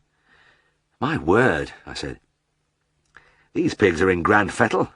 I've never seen a better lot. You must feed them well. It was a mistake. Enthusiasm added many decibels to his volume. "Aye!" he bellowed. "You've got to give stock a bit of good stuff to make 'em do right!" My head was still ringing when I reached the car and opened the boot. I handed over a packet of my faithful sulfonamide powders. They had done great things for me, but I didn't expect much here. It was strange that I should go straight from the chief shouter of the practice to the chief whisperer. Elijah Wentworth made all his communications sotto voce. I found Mr. Wentworth hosing down his cow buyer, and he turned and looked at me with his habitual serious expression. He was a tall, thin man, very precise in his speech and ways, and though he was a hard-working farmer, he didn't look like one. This impression was heightened by his clothes, which were more suited to office work than his rough trade. A fairly new Trilby hat sat straight on his head as he came over to me. I was able to examine it thoroughly because he came so close that we were almost touching noses. He took a quick look around him. "Mr. Herriot," he whispered, "I've got a real bad case." He spoke always as though every pronouncement was of the utmost gravity and secrecy. "Oh, I'm sorry to hear that. What's the trouble?" "Fine big bullock, Mr. Herriot. Going down fast." He moved in closer till he could murmur directly into my ear. "I suspect TB." He backed away, face drawn. "That doesn't sound so good," I said. "Where is he?" The farmer crooked a finger, and I followed him into a loose box. The bullock was a Hereford cross, and should have weighed about 10 hundredweight, but was gaunt and emaciated. I could understand Mr. Wentworth's fears, but I was beginning to develop a clinical sense, and he didn't look like TB to me.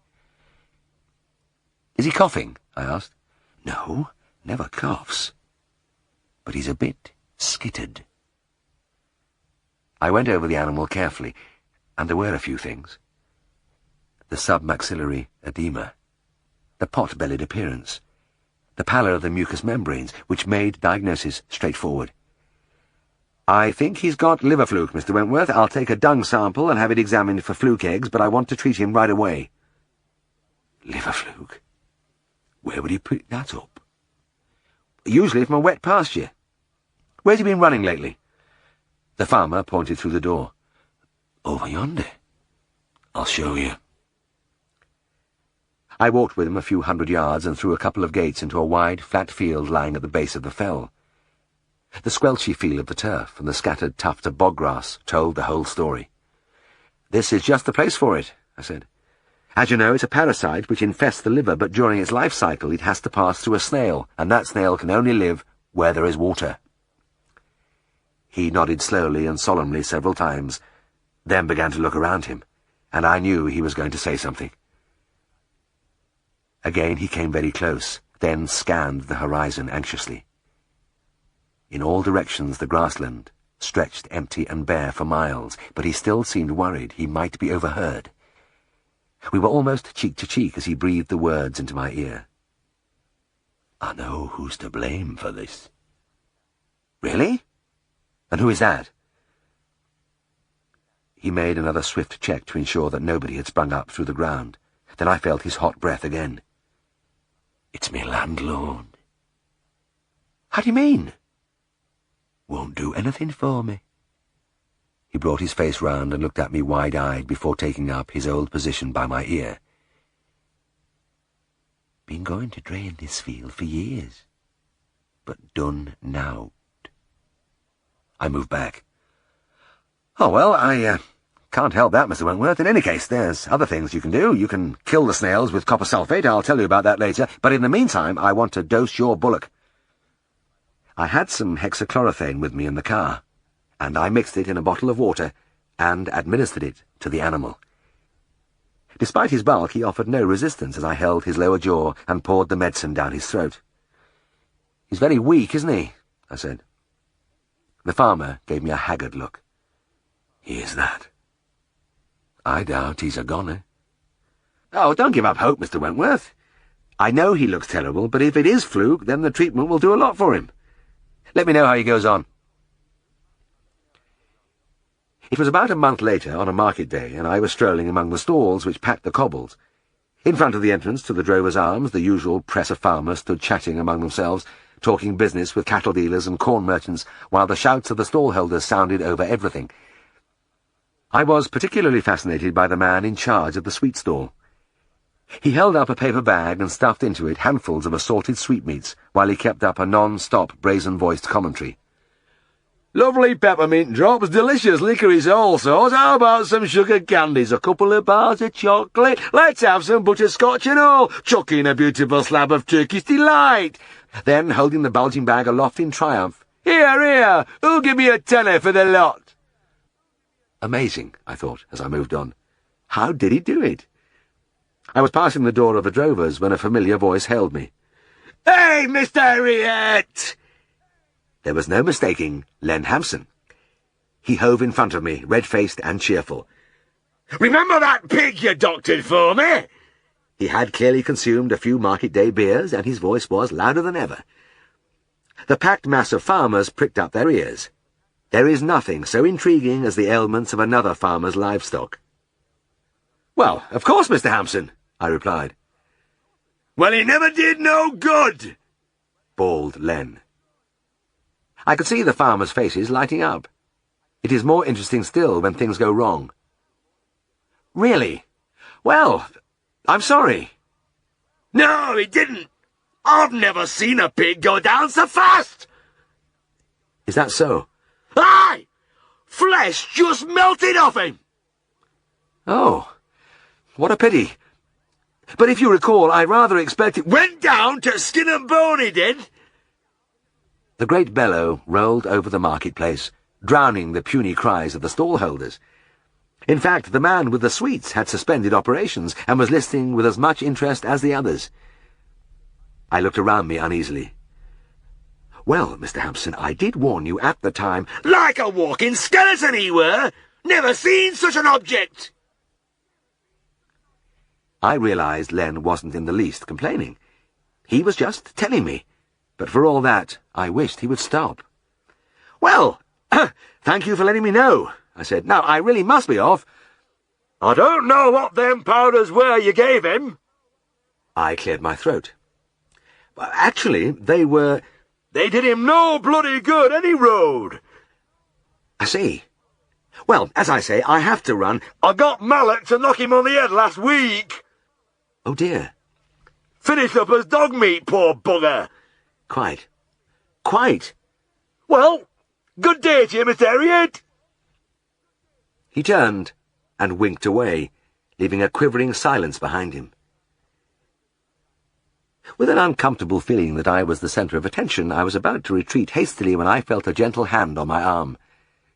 I turned and saw Elijah Wentworth. "Mr. Herriot," he whispered, "about that bullock." I stared at him, struck by the coincidence. The farmer stared too, but expectantly. "Yes, Mr. Wentworth." "Well now, I'll tell you." He came very near and breathed into my ear. "It was like a miracle. He began to pick up straight away after you treated him." I stepped back. "Oh, marvellous! But speak up, will you? I can't quite hear you." I looked around, hopefully. He came after me again and put his chin on my shoulder. "Yes, I don't know what you gave him, but it was wonderful stuff. I could hardly believe it. Every day I looked at him, he'd put on a bit more." "Great, but do speak a little louder," I said eagerly. "He's as fat as butter now." The almost inaudible murmur wafted on my cheek.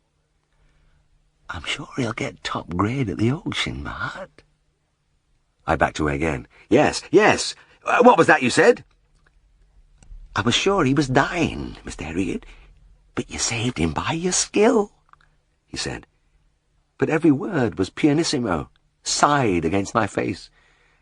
The farmers had heard nothing, and, their interest evaporating, they began to talk among themselves. Then, as the man with the sweets started to fill his bag and shout again, Mr. Wentworth moved in and confided softly and secretly into my private ear. "That was the most brilliant and marvellous cure I've ever seen." Chapter 24. It must be unusual to feel senile in one's 20s, but it was happening to me. There were a few men of my own age among my RAF friends, but for the most part I was surrounded by 18- and 19-year-olds. It seemed that the selection boards thought this the optimum age for training pilots, navigators, and air gunners, and I often wondered how we elderly gentlemen had managed to creep in. These boys used to pull my leg. The fact that I was not merely married but a father put me in the dotage class, and the saddest part was that I really did feel old in their company. They were all having the most marvellous time, chasing the local girls, drinking, going to dances and parties, carried along on the frothy insouciance which a war engenders. And I often thought that if it had all happened a few years earlier, I would have been doing the same. But it was no good now. Most of me was still back in Darrowby. During the day there was enough going on to keep my mind occupied. But in the evenings, when I was off the leash, all I wanted to do were the simple things I'd done with Helen. The long games of bezique by the fireside in our bed-sitter. Tense battles on the push-halfpenny board. We even used to throw rings at hooks on a board on the wall. Kids' games after a hard slog round the practice, but even now, as I look back down the years, I know I have never found a better way of living. It was when we were lying in bed one night that Helen brought up the subject of Granville Bennett. "Jim," she murmured sleepily, "Mr. Bennett phoned again today, and his wife rang last week, and they keep asking us to have a meal with them." Yes. I didn't want to talk about anything at that moment. This was always a good time. The dying flames sent lights and shadows dancing across the ceiling. Oscar Rabin's band was playing Deep Purple on the bedside radio you and Ross gave us for a wedding present, and I had just pulled off an unexpected victory at push halfpenny.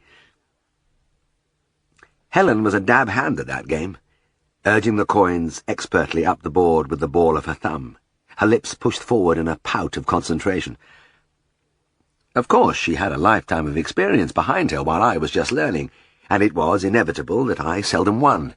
But I'd done it tonight, and I felt good. My wife nudged me with her knee. "Jim, I can't understand you. You never seem to do anything about it, and yet you say you like him." "Oh, I do. He's a grand chap, one of the best." Everybody liked Granville, but at the same time there were many strong men who dived down alleys at the sight of him. I didn't like to tell Helen that every time I came into contact with him I got my wings singed. I fully realized that he meant well, that the whole thing was a natural extension of his extreme generosity, but it didn't help. "And you said his wife was very nice too." "Zoe? Oh yes, she's lovely." And she was too, but thanks to her husband she had never seen me in any other role than a drunken hulk. My toes curled under the blankets. Zoe was beautiful, kind, intelligent. Just the kind of woman you wanted to observe you staggering and hiccuping all over the place.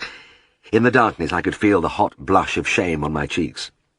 "Well then," Helen continued, with the persistence that is part of even the sweetest woman, "why don't we accept their invitation? I'd rather like to meet them, and it's a bit embarrassing when they keep phoning." I turned on my side. "Okay, we'll go one of these days, I promise." But if it hadn't been for the little papilloma on Sam's lip, I don't think we would ever have got there. I noticed the thing, a growth smaller than a pea, near the left commissure when I was giving our beagle an illicit chocolate biscuit. It was a typical benign tumour, and on everybody else's dog I should have administered a quick local and whipped it off in a minute. But since it was Sam, I turned pale and phoned Granville.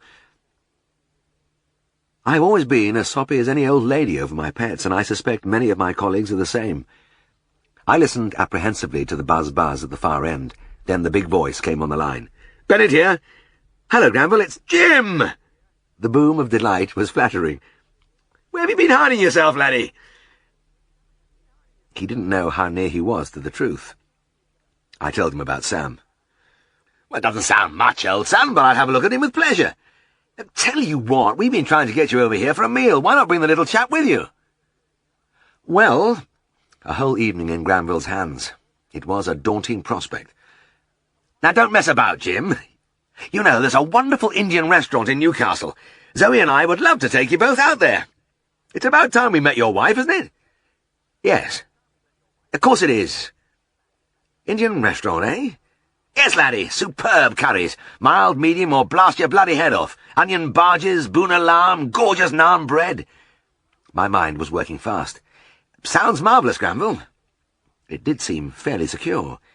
He was most dangerous on his own territory, and it would take 45 minutes driving each way to Newcastle, then maybe an hour and a half in the restaurant. I should be reasonably safe for most of the evening. There was just the bit at his house before we left. That was the only worry. It was uncanny how he seemed to read my thoughts. Before we leave, Jim, we'll have a little session in my garden. Your garden? It sounded strange in November. That's right, old lad. Oh, well, maybe he was proud of his late chrysanthemums, and I couldn't see myself coming to much harm there.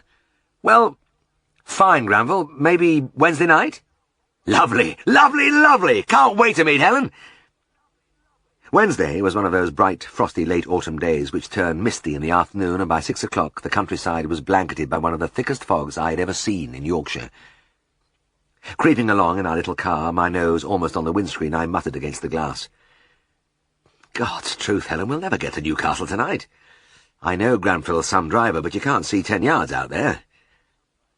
Almost at walking pace, we covered the 20 miles to the Bennett residence, and it was with a feeling of relief that I saw the brightly lit doorway rising out of the murk. Granville, as vast and impressive as ever, was there in the hall with arms outspread. Bashfulness has never been one of his problems, and he folded my wife in a bear-like embrace. "Helen, my pet!" he said, and kissed her fondly and lingeringly. He stopped to take a breath, regarded her for a moment with deep appreciation, then kissed her again. I shook hands decorously with Zoe, and the two girls were introduced. They made quite a picture standing there.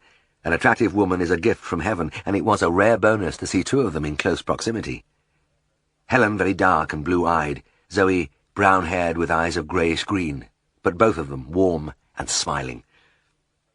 Zoe had her usual effect on me. That old feeling was welling up, the desire to look my best, in fact, better than my best. I cast a furtive glance at the hall mirror. Immaculately suited, clean-shirted, freshly shaven, I was sure I projected the desired image of the clean-limbed young veterinary surgeon, the newly married man of high principles and impeccable behaviour. I breathed a silent prayer of thanks that at last she was seeing me stone-cold sober and normal. Tonight I would expunge all her squalid memories of me from her mind. "Zoe, my sweet," carolled Granville, "take Helen into the garden while I see Jim's dog." I blinked. The garden in this fog? I just didn't get it, but I was too anxious about Sam to give the thing much thought. I opened the car door, and the beagle trotted into the house. My colleague greeted him with delight. "Come inside, my little man." Then he hollered at the top of his voice. "Phoebe! Victoria! You! Come and meet Cousin Sam." The obese Staffordshire bull terrier waddled in, closely followed by the Yorkie, who bared her teeth in an ingratiating smile at all present. After the dogs had met and exchanged pleasantries, Granville lifted Sam into his arms. "Is that what you meant, Jim? Is that what you're worried about?" I nodded dumbly. Good God, I could take a deep breath and blow the damn thing off. He looked at me incredulously and smiled. "Jim, old lad, why are you so daft about your dog?" "Why do you call Phoebe Feebles?" I countered, swiftly. "Oh, well, he cleared his throat. "I'll get my equipment. Hang on a minute." He disappeared and came back with a syringe and scissors. About half a cc was enough to numb the part. Then he snipped off the papilloma, applied some styptic, and put the beagle on the floor. The operation took about 2 minutes, but even in that brief spell his unique dexterity was manifest. "That'll be 10 guineas, Mr. Herriot," he murmured, then gave a shout of laughter. "Come on, let's get into the garden. Sam will be quite happy with my dogs." He led me out of the back door, and we stumbled through the fog by a rockery and rose bushes. I was just wondering how on earth he expected to show me anything in this weather when we came up against a stone outhouse. He threw open the door, and I stepped into a brightly lit, sparkling Aladdin's cave. It was quite simply a fully fitted bar. At the far end, a polished counter with beer handles, and behind a long row of bottles of every imaginable liquor. A fire crackled in the hearth, and hunting prints, cartoons, and bright posters looked down from the walls. It was completely authentic. Granville saw my astonished face and laughed. "All right, eh, Jim? I thought it'd be a nice idea to have my own little pub in the garden. Rather cosy, isn't it?" "Yes. Yes, indeed. Charming. Good. Good!" My colleague slipped behind the counter. "Now, what are you going to have?" Helen and Zoe took sherry, and I made a quick decision to stick to one fairly harmless drink. "Gin and tonic, please, Granville." The girls received a normal measure of sherry, but when the big man took my glass over to the gin bottle hanging on the wall, his hand seemed to be overcome by an uncontrollable trembling.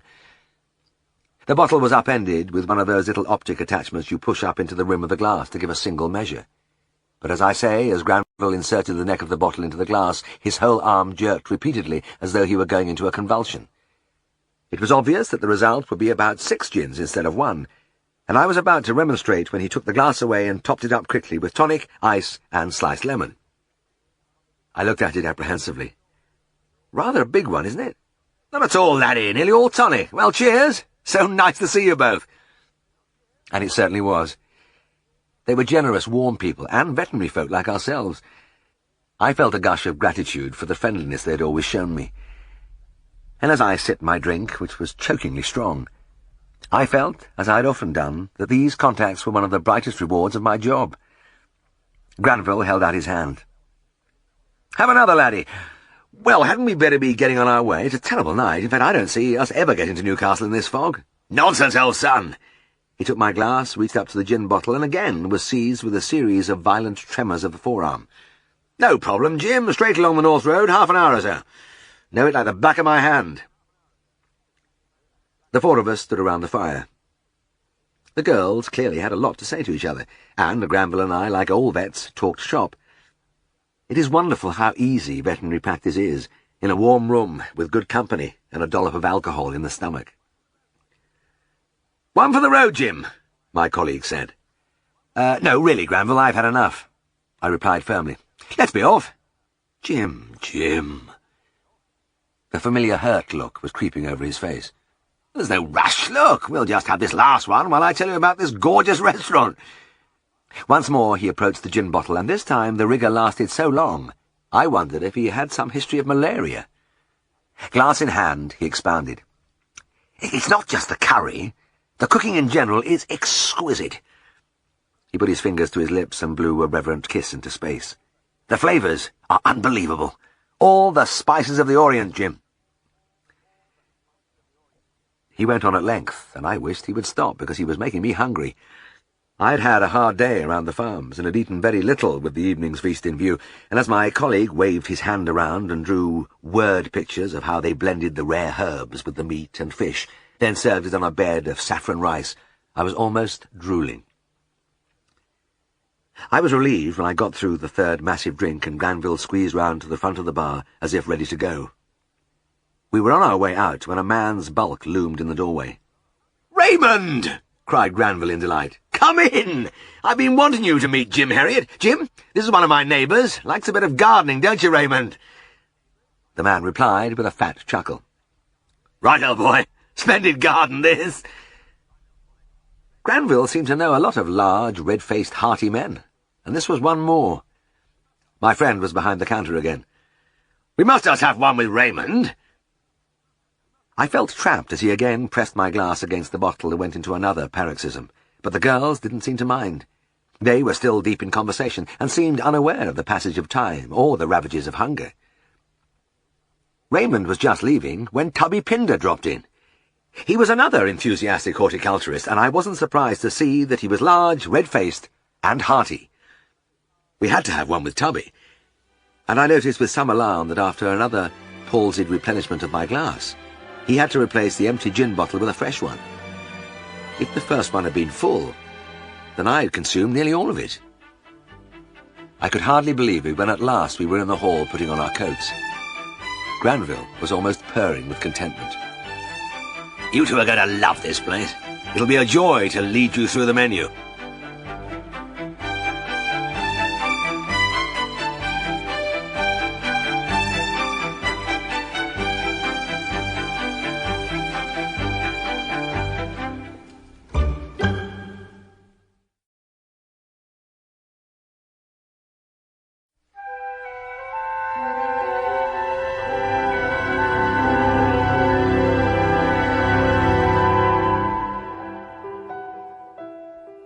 Outside, the fog was thicker than ever. My colleague backed his enormous Bentley from the garage and began to usher us inside with great ceremony. He installed Helen and Zoe in the back, clucking solicitously over them. Then he helped me into the passenger seat in front, as though I were a disabled old man, tucking my coat in, adjusting the angle of the seat for maximum comfort, showing me how the cigar lighter worked, lighting up the glove compartment, inquiring which radio program I desired. At last he himself was in residence behind the wheel, massive and composed. Beyond the windscreen the fog parted for a second to show a steep, almost vertical grassy bank opposite the house. Then it closed down like a dirty yellow curtain, cutting off everything. "Granville," I said, "we'll never get to Newcastle in this. It's over 30 miles. He turned and gave me a gentle smile. "Absolutely no problem, laddie. We were there in half an hour, sampling that wonderful food. Tandoori chicken, all the spices of the Orient, old son. Don't worry about a thing. I really know these roads. No chance of losing my way." He started the engine and drove confidently off, but unfortunately, instead of taking the orthodox route along the road, he proceeded straight up the grassy bank. He didn't seem to notice as the nose of the great car rose steadily higher, but when we had achieved an angle of 45 degrees, Zoe broke in gently from the back. "Granville, dear, you're on the grass." My colleague looked round in some surprise. "Not at all, my love. The road slopes a little here, if you remember." He kept his foot on the throttle. I said nothing as my feet rose and my head went back. There was a point when the Bentley was almost perpendicular, and I thought we were going over backwards. Then I heard Zoe again. "Granville, darling." There was a hint of urgency in her tone. "You're going up the bank?" This time it seemed her husband was prepared to concede a little. "Yes. Yes, my pet," he murmured as we hung there, all four of us gazing up at the fog-shrouded sky. "Possibly I have strayed a little onto the verge." He took his foot off the brake, and the car shot backwards at frightening speed into the darkness. We were brought up by a grinding crunch from the rear. Zoe again. "You've hit Mrs. Thompson's wall, dear." "Have I, sweetheart? Well, one moment. Soon be on our way." With undiminished aplomb, he let in his clutch, and we surged forward powerfully. But only for 2 seconds. From the gloom ahead there sounded a dull crash, followed by a tinkling of glass and metal. "Darling," Zoe piped, "that was the 30-mile-an-hour sign." "Was it really, my angel?" Granville rubbed his hands on the window. "You know, Jim, the visibility isn't too good." He paused for a moment. "Perhaps it would be a good idea if we postponed our visit till another time." He manoeuvred the big car back into the garage, and we got out. We had covered, I should think, about 5 yards on our journey to Newcastle. Back in the garden bar, Granville was soon in full cry again, and I was all for it because my earlier trepidation had vanished entirely. I was floating in a happy haze, and I offered no resistance as my colleague jerked and twitched more samples from the gin bottle. Suddenly, he held up a hand. "I'm sure we're all starving. Let's have some hot dogs." "Hot dogs?" I cried.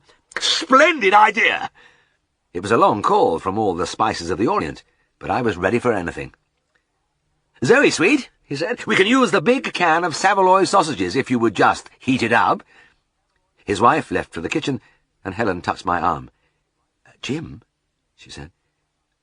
"Savoys?" I knew what she meant. I have a pretty good digestion, but there are certain things I can't eat.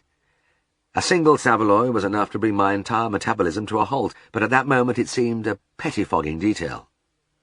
"Oh, don't worry, Helen," I whispered, putting my arm round her. "They won't hurt me." When Zoe came back with the food, Granville was in his element. slicing the juicy smoked sausages lengthways, slapping mustard on them, and enclosing them in rolls.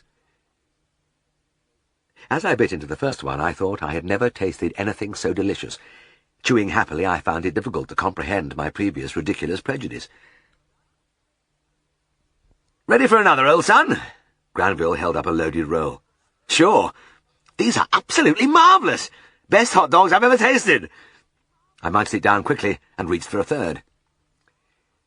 I think it was when I had downed 5 of them that my friend prodded me in the ribs.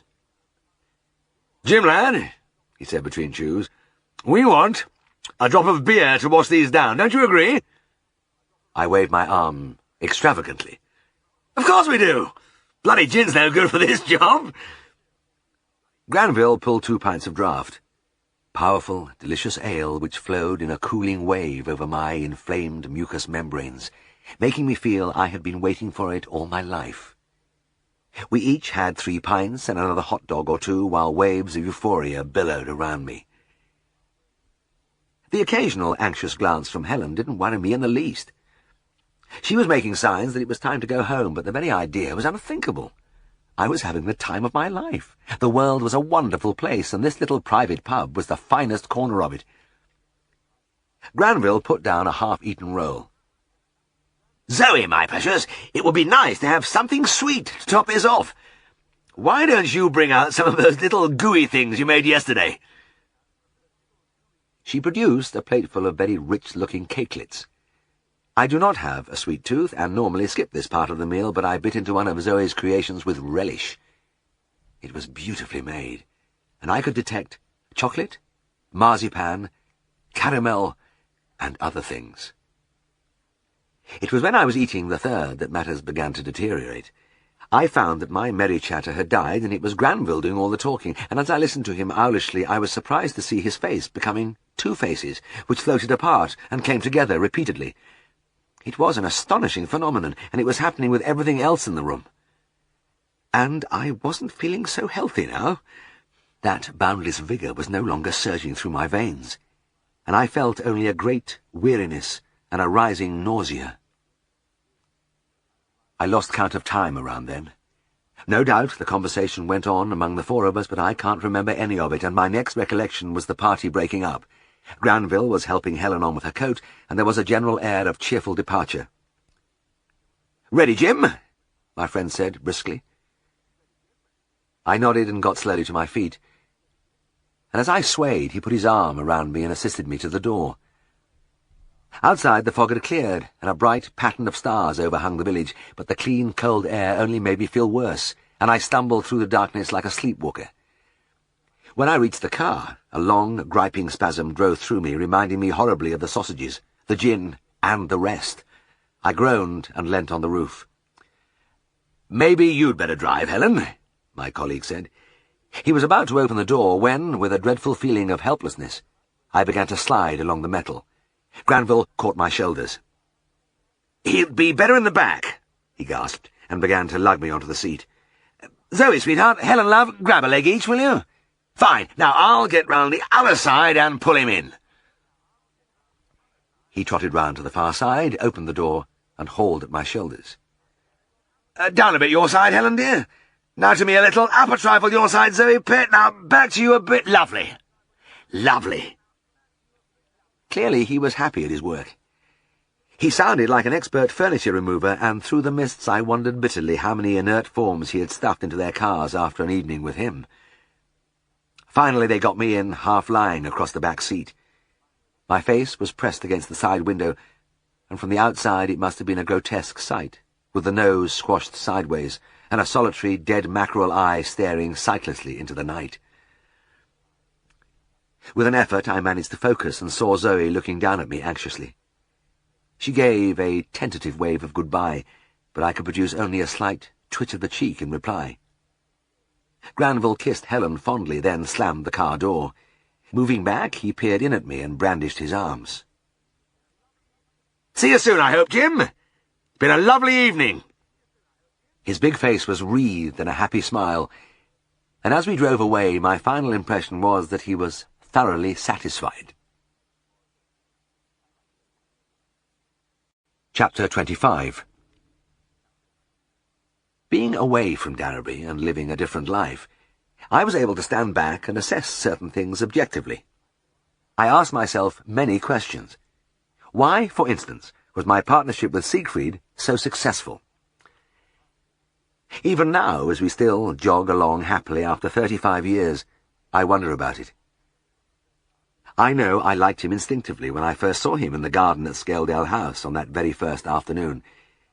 But I feel there is another reason why we get on together. Maybe it is because we are opposites. Siegfried's restless energy impels him constantly to try to alter things, while I abhor change of any kind.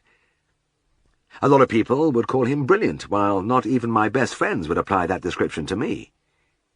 His mind relentlessly churns out ideas of all grades, excellent, doubtful, and very strange indeed. I, on the other hand, rarely have an idea of any sort.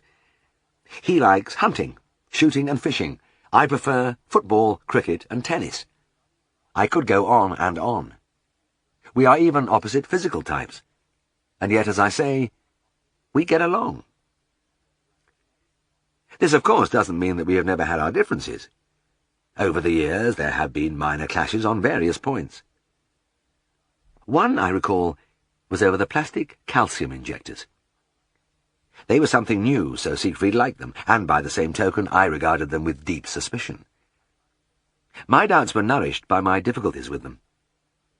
Their early troubles have now been ironed out, but at the beginning I found the thing so temperamental that I abandoned them. My colleague pulled me up about it when he saw me washing out my flutter valve by running the surgery tap through it.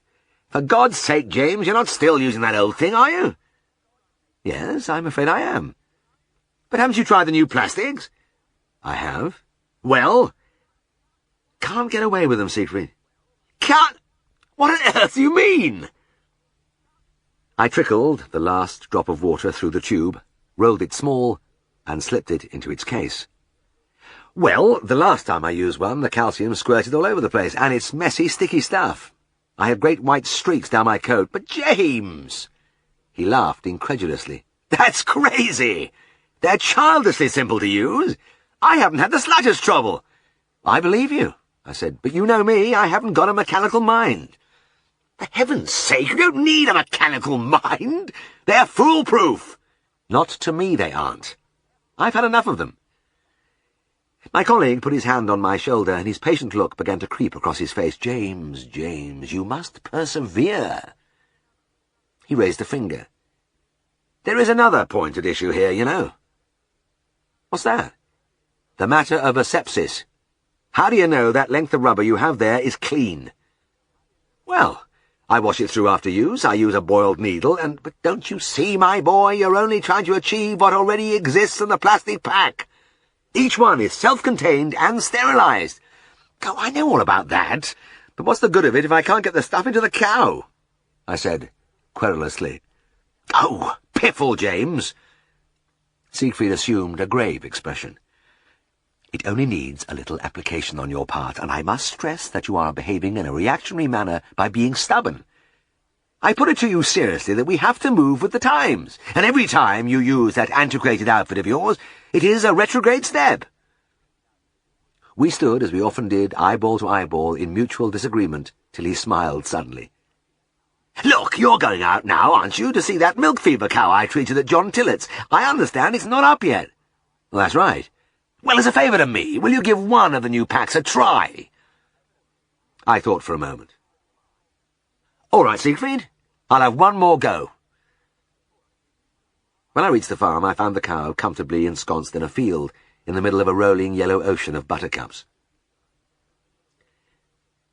"She's had a few tries to get on her feet," the farmer said, "but she can't quite make it. Probably just wants another shot." I went to my car, which I had driven, rocking and bumping over the rig and furrow of the field, and took one of the plastic packs from the boot. Mr. Tillett raised his eyebrows when he saw me coming back. "Is that one of them new things?" "Yes, it is, Mr. Tillett. The very latest invention, all completely sterilized." "I don't care what it is, I don't like it." "You don't?" "No." "Well, why not?" I'll tell you. Mr. Farnan used one this morning. Some of the stuff went in me eye. Some went in his ear hole, and the rest went down his trousers. I don't think bloody cow got any. There was another time Siegfried had to take me to task. An old-age pensioner was leading a small mongrel dog along the passage on the end of a piece of string. I patted the consulting-room table. "Put him up here, will you?" I said. The old man bent over slowly, groaning and puffing. "Wait a minute." I tapped his shoulder. "Let me do it." I hoisted the little animal onto the smooth surface. "Oh, thank you, sir." The man straightened up and rubbed his back and leg. "I have arthritis bad and I'm not much good at lifting. My name's Bailey. I live in council houses." "Right, Mr. Bailey. What's the trouble?" "Well, it's this cough. His Ella's at it, and he kind of retches it tender me." "I see. How old is he?" "He was 10 last month." "Yes." I took the temperature and carefully auscultated the chest. As I moved the stethoscope over the ribs, Siegfried came in and began to rummage in the cupboard. "It's a chronic bronchitis, Mr. Bailey," I said. "Many older dogs suffer from it, just like old folks." He laughed. "Aye, I'm a bit wheezy myself sometimes." "That's right. But you're not so bad, really, are you?" No. "Well, neither is your little dog. I'm going to give him an injection and a course of tablets, and it will help him quite a bit. I'm afraid he'll never quite get rid of this cough, but bring him in again if it gets very bad." He nodded vigorously. "Very good, sir. Thank you kindly, sir." As Siegfried banged about in the cupboard, I gave the injection and counted out 20 of the new M&B 693 tablets. The old man gazed at them with interest, then put them in his pocket. "Now, what do I owe you, Mr. Herriot?" I looked at the ragged tie knotted carefully over the frayed shirt collar, at the threadbare antiquity of the jacket. His trouser knees had been darned, but on one side I caught a pink glimpse of the flesh through the material. "No, that's all right, Mr. Bailey. Just see how he goes on." "Eh? There's no charge." "But—" "Now, don't worry about it. It's nothing, really. Just see he gets his tablets regularly." "I will, sir. And it's very kind of you. I never expected—" "I know you didn't, Mr. Bailey. Goodbye for now, and bring him back if he's not a lot better in a few days." The sound of the old man's footsteps had hardly died away when Siegfried emerged from the cupboard. He brandished a pair of horse-tooth forceps in my face. "God, I've been ages hunting these down." "I'm sure you deliberately hide things from me, James." I smiled, but made no reply, and as I was replacing my syringe on the trolley, my colleague spoke again. "James, I don't like to mention this, but aren't you rather rash, doing work for nothing?" I looked at him in surprise. He was an old-age pensioner. Pretty hard up, I should think. "Maybe so, but really, you just cannot give your services free." "Oh, but surely occasionally, Siegfried, in a case like this." "No, James, not even occasionally. It's just not practical." "I've seen you do it, time and time again." "Me?" His eyes widened in astonishment. "Never! I'm too aware of the harsh realities of life for that. Everything has become so frightfully expensive. For instance, weren't those M&B 693 tablets you were dishing out? Heaven help us, do you know those things are threepence each? It's no good. You must never work without charging." "But damn it, you're always doing it!" I burst out. "Only last week there was that—" Siegfried held up a restraining hand. "Please, James. Please. You imagine things. That's your trouble." I must have given him one of my most exasperated stares, because he reached out and patted my shoulder. "Believe me, my boy, I do understand. You acted from the highest possible motives, and I have often been tempted to do the same, but you must be firm. These are hard times, and one must be hard to survive. So remember in future, no more Robin Hood stuff. We can't afford it." I nodded and went on my way somewhat bemusedly, but I soon forgot the incident, and would have thought no more about it, had I not seen Mr. Bailey about a week later. His dog was once more on the consulting-room table, and Siegfried was giving it an injection. I didn't want to interfere, so I went back along the passage to the front office and sat down to write in the daybook. It was a summer afternoon. The window was open, and through a parting in the curtain I could see the front steps. As I wrote, I heard Siegfried and the old man passing on their way to the front door. They stopped on the steps. The little dog, still on the end of its string, looked much as it did before. "All right, Mr. Bailey," my colleague said. "I can only tell you the same as Mr. Herriot. I'm afraid he's got that cough for life, but when he gets bad, you must come and see us." "Very good, sir." The old man put his hand in his pocket. "And, what is the charge, please?" "The charge? Oh, yes, the charge." Siegfried cleared his throat a few times, but seemed unable to articulate. He kept looking from the mongrel dog to the old man's tattered clothing and back again. Then he glanced furtively into the house and spoke in a hoarse whisper. "It's, nothing, Mr. Bailey." "But, Mr. Farnan, I can't let you—" "Shh!" Siegfried waved a hand agitatedly in the old man's face. "Not a word now. I don't want to hear any more about it." Having silenced Mr. Bailey, he produced a large bag. "There's about 100 M&B tablets in there," he said, throwing an anxious glance over his shoulder. "He's going to keep needing them, so I've given you a good supply." I could see my colleague had spotted the hole in the trouser knee, because he gazed down at it for a long time before putting his hand in his jacket pocket. "Hang on a minute." He extracted a handful of assorted chattels. A few coins fell and rolled down the steps as he prodded in his palm among scissors, thermometers, pieces of string, bottle openers. Finally his search was rewarded, and he pulled out a banknote. "Here's a quid," he whispered, and again nervously shushed the man's attempt to speak. Mr. Bailey, realizing the futility of argument, pocketed the money. "Hi. Thank you, Mr. Farnan. I'll take Mrs. to Scarborough with that." Good lad," muttered Siegfried, still looking around him guiltily. "Now, off you go." The old man solemnly raised his cap and began to shuffle painfully down the street. "Hey, hold on there!" my colleague called after him. "What's the matter?" "You're not going very well." "It's this dang arthritis. I'll go a long way and a long time." "And you've got to walk all the way to the council houses?" Siegfried rubbed his chin irresolutely. "That's a fair step." He took a last wary peep down the passage, then beckoned with his hand. "Look, my car's right here," he whispered. "Nip in and I'll run you home." Some of our disagreements were sharp and short. I was sitting at the lunch table, rubbing and flexing my elbow. Siegfried, carving enthusiastically at a joint of roast mutton, looked up from his work. "What's the trouble, James? Rheumatism?" "No, a cow belted me with her horn this morning. Right on the funny bone." "Oh, bad luck. Were you trying to get hold of her nose?" "No, giving her an injection." My colleague, transporting a slice of mutton to my plate, paused in mid-air. "Injecting her? Up there?" "Yes, in the neck." "Is that where you do it?" "Yes, always have done. Why?" "Because, if I may say so, it's rather a daft place. I always use the rump." "Is that so?" I helped myself to mashed potatoes. "And what's wrong with the neck?" "Well, you've illustrated it yourself, haven't you? It's too damn near the horns for a start." "OK, well, the rump is too damn near the hind feet." "Oh, come now, James, you know very well a cow very seldom kicks after a rump injection." "Well, maybe so, but once is enough. And once is enough with a bloody horn, isn't it?" I made no reply. Siegfried plied the gravy boat over both our plates, and we started to eat. But he had hardly swallowed the first mouthful when he returned to the attack.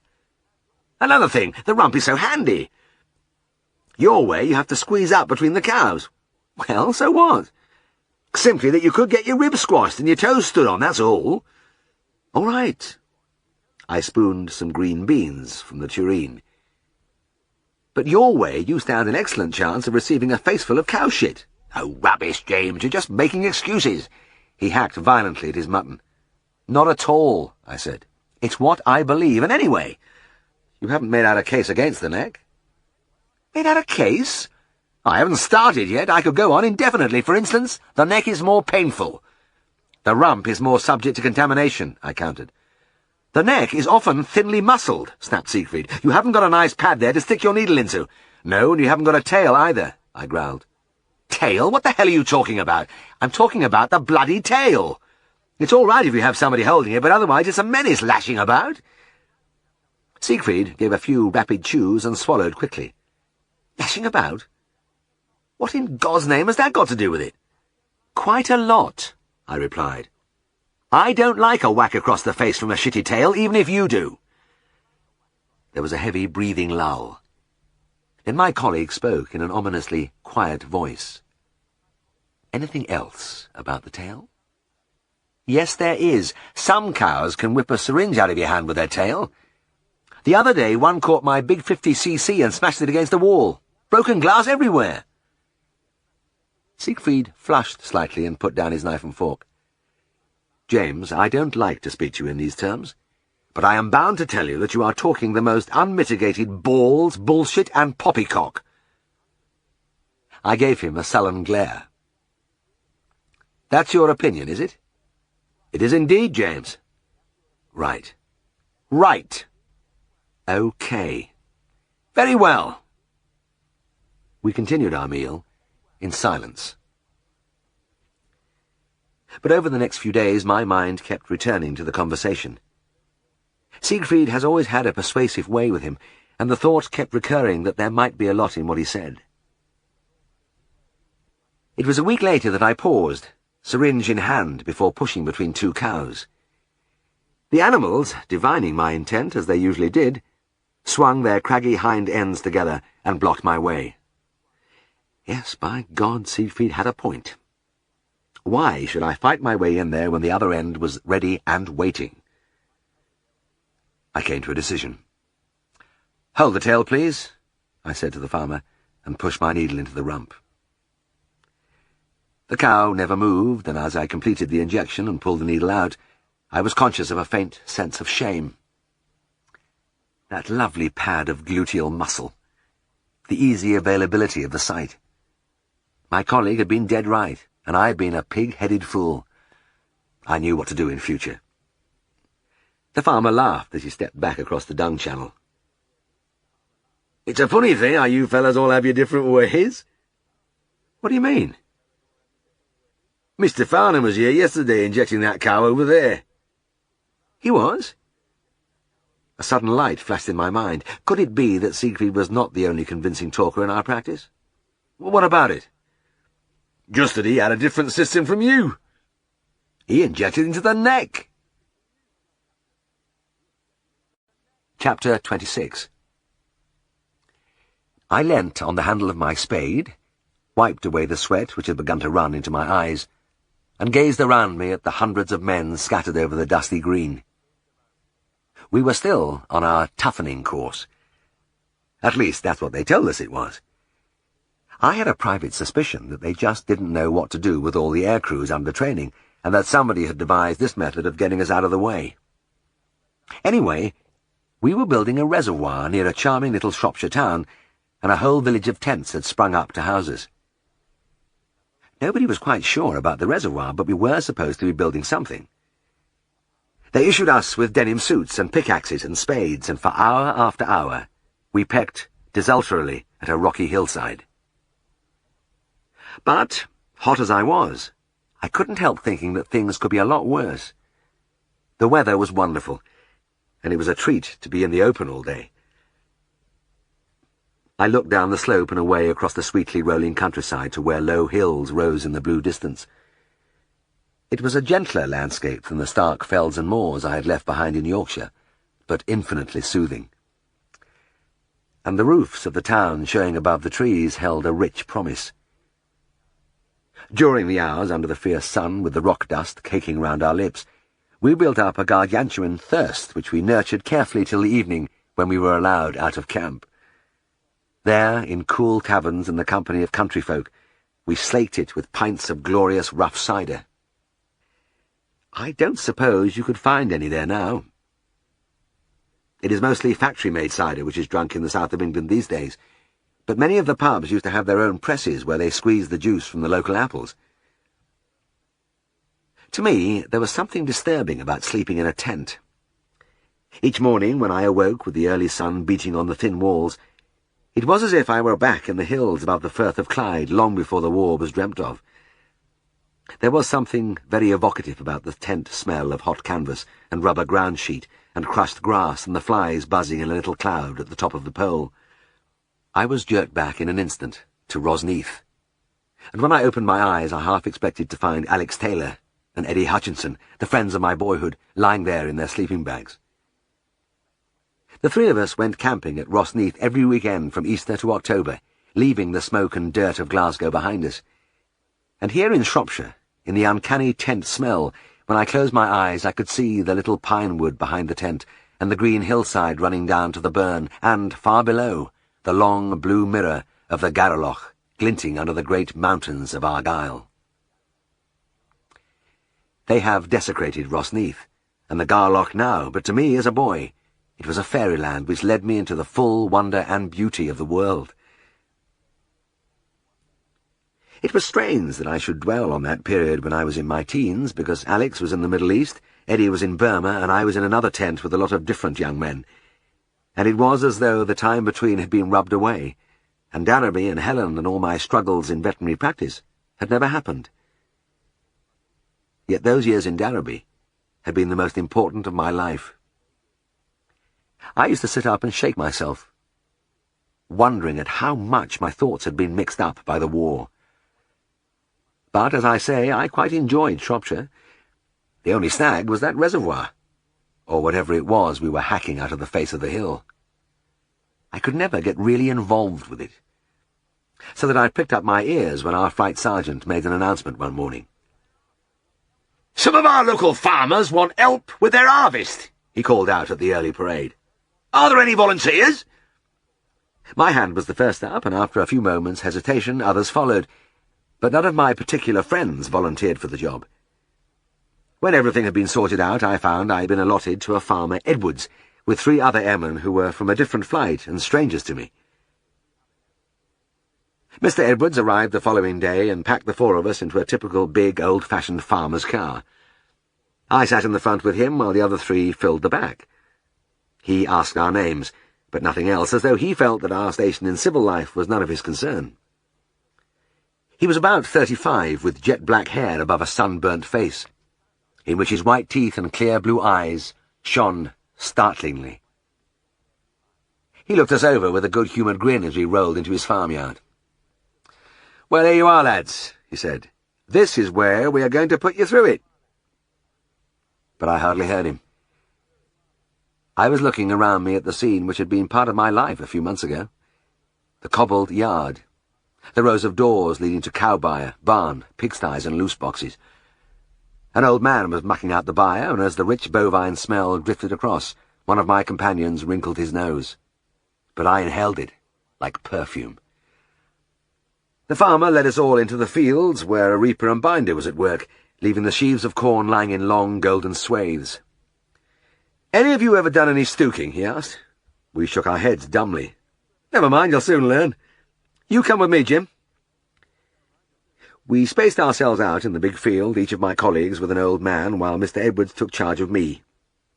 It didn't take me long to realise that I'd got the tough section. The farmer grabbed a sheaf in each hand, tucked them under his arms, walked a few steps, and planted them on end, resting against each other. I did the same till there were 8 sheaves making up a stook. He showed us how to dig the stalks into the ground so that they stood upright, and sometimes he gave a nudge with his knee to keep them in the right alignment. I did my best, but often my sheaves would fall over and I had to dart back and replace them. And I noticed with some alarm that Mr. Edwards was going about twice as fast as the 3 old men. He had nearly finished the row while they were barely halfway along, and my aching arms and back tell me I was in for a testing time. We went on like that for about 2 hours, bending, lifting, and shuffling forward without an instant's respite. One of the strongest impressions I had gained when I first came into country practice was that farming was the hardest way of all of making a living, and now I was finding out for myself. I was about ready to throw myself down on the stubble when Mrs. Edwards came over the field with her young son and daughter. They carried baskets with the ingredients for our 10 o'clock break, crusty apple tarts and jugs of cider. The farmer watched me quizzically as I sank gratefully down and began to drink like a parched traveller in the desert. The cider from his own press was superb, and I closed my eyes as I swallowed. The right thing, it seemed to me, would be to lie here in the sunshine for the rest of the day with about a gallon of this exquisite brew by my side, but Mr. Edwards had other ideas. I was still chewing at the solid crust when he grasped a fresh pair of sheaves. "Right, lad, must get on," he grunted, and I was back on the treadmill. With a pause at lunchtime for bread, cheese, and more cider, we went on at breakneck speed all day. I have always been grateful to the RAF for what they did for my physical well-being. When I was called up, there was no doubt I was going slightly to seed under Helen's beneficent regime. Too much good cooking and the discovery of the charms of an armchair. I was getting fat, but the RAF changed all that, and I don't think I have ever slipped back.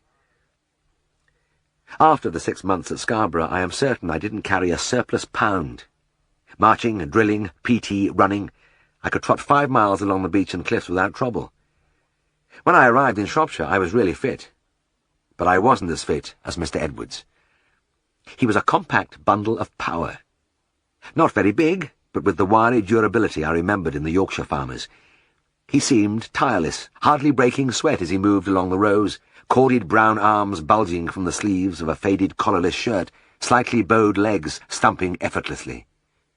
The sensible thing would have been to tell him straight that I couldn't go at his pace, but some demon of pride impelled me to keep up with him. I'm quite sure he didn't mean to rub it in. Like any other farmer, he had a job to do and was anxious to get on with it.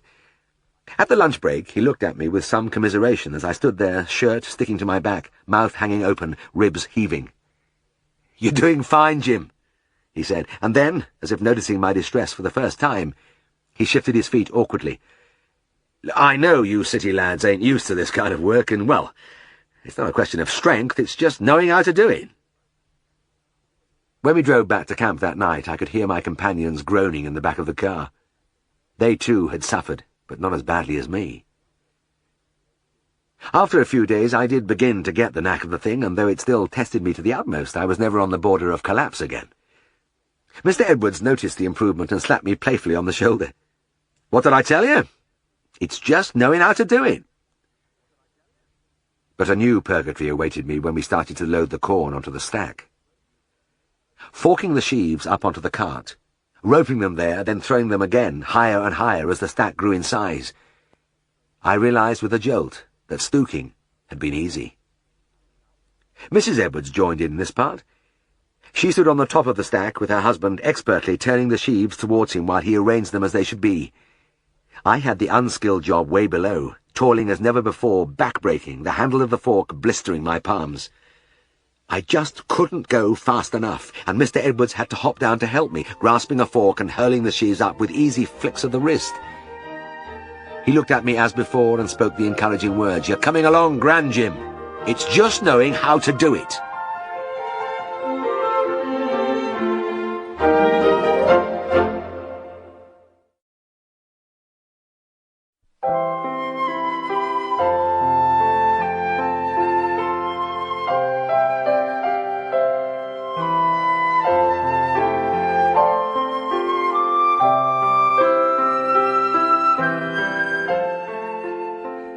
But there were many compensations.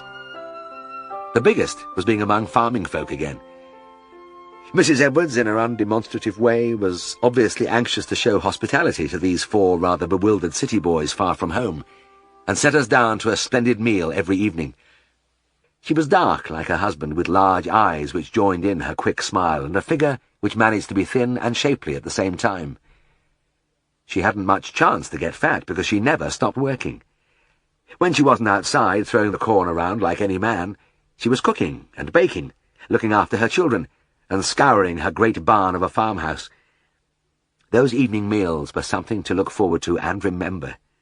Steaming rabbit pies with fresh green beans and potatoes from the garden, bilberry tarts and apple crumble and a massive jug of thick cream to pour ad lib, home-baked bread and farm cheese. The 4 of us revelled in the change from the RAF fare. It was said that air crews got the best food in the services, and I believed it. But after a while it all began to taste the same. Maybe it was the bulk cooking, but it palled in time.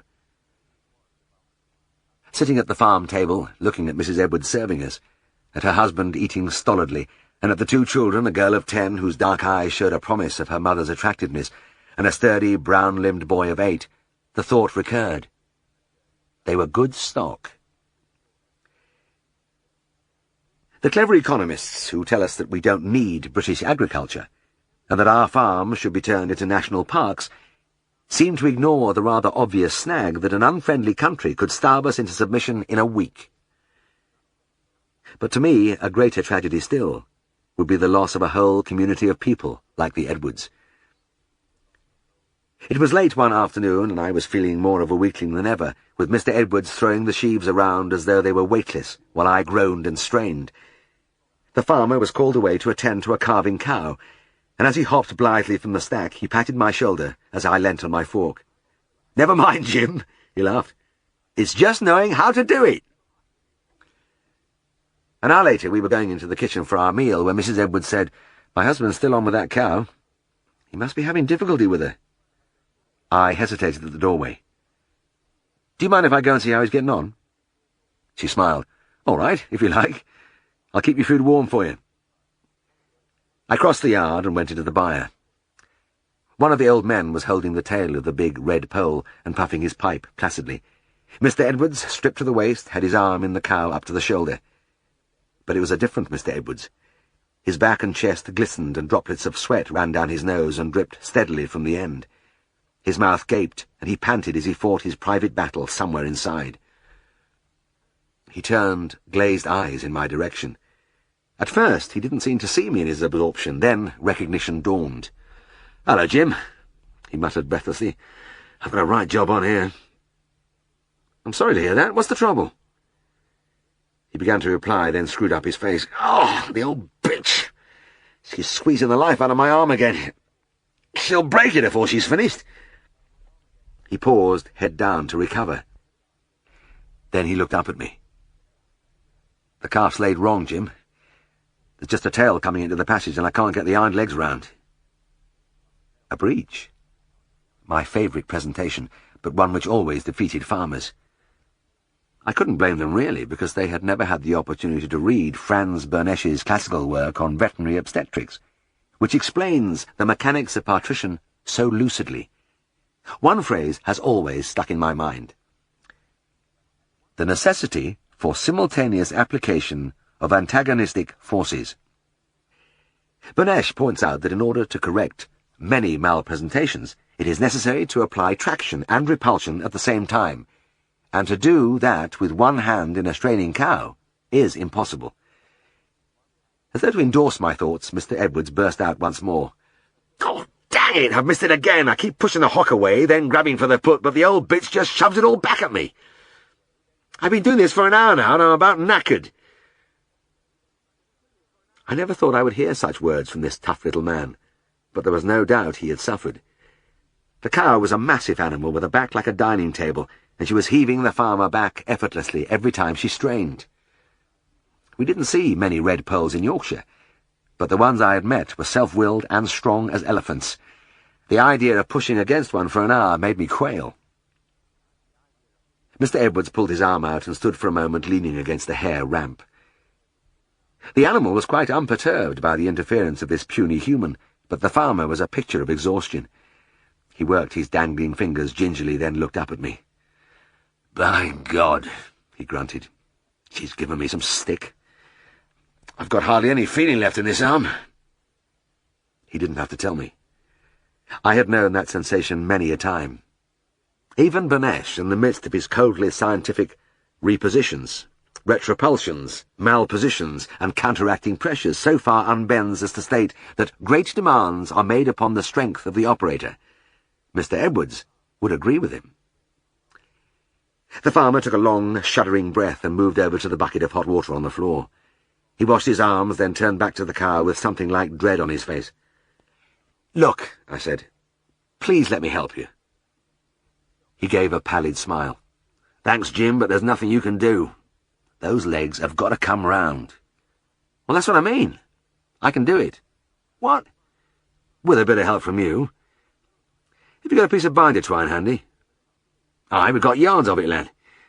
But I'm telling you, you need experience for this job. You know nothing about—" He stopped because I was already pulling my shirt over my head. He was too tired to argue in any case. Hanging the shirt on a nail on the wall, bending over the bucket and soaping my arms with the scent of the antiseptic coming up to me brought a rush of memories which was almost overwhelming. I held out my hand and Mr. Edwards wordlessly passed me a length of twine. I soaked it in the water, then quickly tied a slip knot at one end and inserted my hand into the cow. Ah, yes. And there was the tail, so familiar, hanging between the calf's pelvic bones. Oh, I did love a breech, and I ran my hand with almost voluptuous satisfaction along the hair of the limb till I reached the tiny foot. It was a moment's work to push the loop over the fetlock and tighten it while I passed the free end between the digits of the cloven foot. "Hold that," I said to the farmer, "and pull it steadily when I tell you." I put my hand on the hock and began to push it away from me into the uterus. "Now, pull," I said, "but carefully, don't jerk." Like a man in a dream, he did as I said, and within seconds the foot popped out of the vulva. "Hell!" said Mr. Edwards. "Now for the other one," I murmured as I removed the loop. I repeated the procedure, the farmer, slightly pop-eyed, pulling on the twine. The second little hoof, yellow and moist, joined its fellow on the outside almost immediately. "Bloody hell," said Mr. Edwards. "Right," I said. "Grab a leg and we'll have him out in a couple of ticks." We each took a hold and leant back. But the big cow did the job for us, giving a great heave which deposited the calf, wet and wriggling, into my arms. I staggered back and dropped with it onto the straw. "Grand bull calf, Mr. Edwards," I said. "Better give him a rub down." The farmer shot me a disbelieving glance, then twisted some hay into a wisp and began to dry off the little creature. "If you ever get stuck with a breech presentation again," I said, "I'll show you what you ought to do. You have to push and pull at the same time, and that's where the twine comes in. As you repel the hock with your hand, somebody else pulls the foot around. But you'll notice I have the twine between the calf's cleats, and that's important. That way it lifts the sharp little foot up and prevents injury to the vaginal wall." The farmer nodded dumbly and went on with his rubbing. When he had finished, he looked up at me in bewilderment, and his lips moved soundlessly a few times before he spoke. "What the... How the heck do you know all that?" I told him. There was a long pause, then he exploded. "You young bugger! You kept that dark, didn't you?" "Well, you never asked me." He scratched his head. "Well, I don't want to be nosy with you lads that help me. Some folks don't like it." His voice trailed away. We dried our arms and donned our shirts in silence. Before leaving, he looked over at the calf, already making strenuous efforts to rise as its mother licked it. "He's a lively little beggar," he said. "And we might have lost him. I'm right grateful to you." He put an arm round my shoulders. "Anyway, come on, Mr. Veterinary Surgeon, and we'll have some supper." Halfway across the yard, he stopped and regarded me ruefully. "You know, I must have looked proper daft to you. Fumbling away inside there for an hour and damn near killing myself, then you step up and do it in a couple of minutes. I feel as weak as a girl." "Not in the least, Mr. Edwards," I replied. "It's, I hesitated a moment. "It's not a question of strength, it's just knowing how to do it." He nodded, then became very still, and the seconds stretched out as he stared at me. Suddenly his teeth shone as the brown face broke into an ever-widening grin, which developed into a great shout of laughter. He was still laughing helplessly when we reached the house, and as I opened the kitchen door, he leant against the wall and wiped his eyes. "You young devil," he said. "You really got a bit of your own back there, didn't you?" Chapter 27. At last we were on our way to flying school. It was at Windsor, and that didn't seem far on the map, but it was a typical wartime journey of endless stops and changes and interminable waits. It went on all through the night, and we took our sleep in snatches. I stole an hour's fitful slumber on the waiting-room table at a tiny, nameless station, and despite my hard, pillowless bed, I drifted deliciously back to Darrowby. I was bumping along the rutted track to Netherlee's farm, hanging on to the jerking wheel. I could see the house below me, its faded red tiles showing above the sheltering trees, and behind the buildings the scrubby hillside rose to the moor. Up there the trees were stunted and sparse and dotted widely over the steep flanks. Higher still there was only scree and cliff, and right at the top, beckoning in the sunshine, I saw the beginning of the moor, smooth, unbroken, and bare. A scar on the broad sweep of green showed where long ago they quarried the stones to build the massive farmhouses and the enduring walls which have stood against the unrelenting climate for hundreds of years. Those houses and those endlessly marching walls would still be there when I was gone and forgotten. Helen was with me in the car. I loved it when she came with me on my rounds, and after the visit to the farm we climbed up the fellside, panting through the scent of the warm bracken, feeling the old excitement as we neared the summit. Then we were on the top, facing into the wide free moorland and the clean Yorkshire wind, and the cloud shadows racing over the greens and browns. Helen's hand was warm in mine as we wandered among the heather through its green islets, nibbled to a velvet sward by the sheep.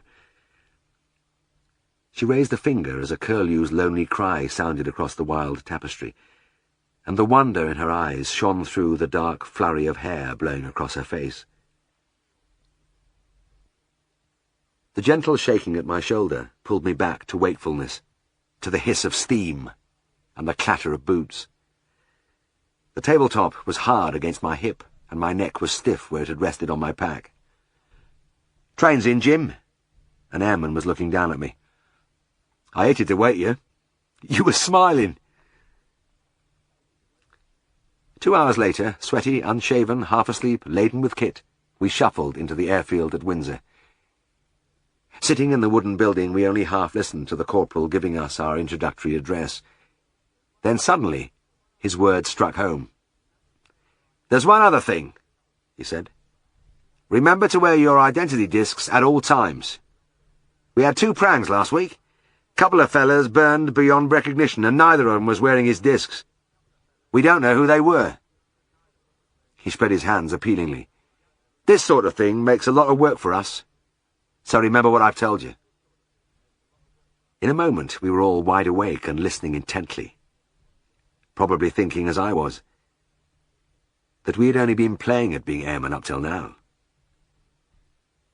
I looked through the window at the windsock blowing over the long, flat stretch of green, at the scattered aircraft, the fire tender, the huddle of low wooden huts.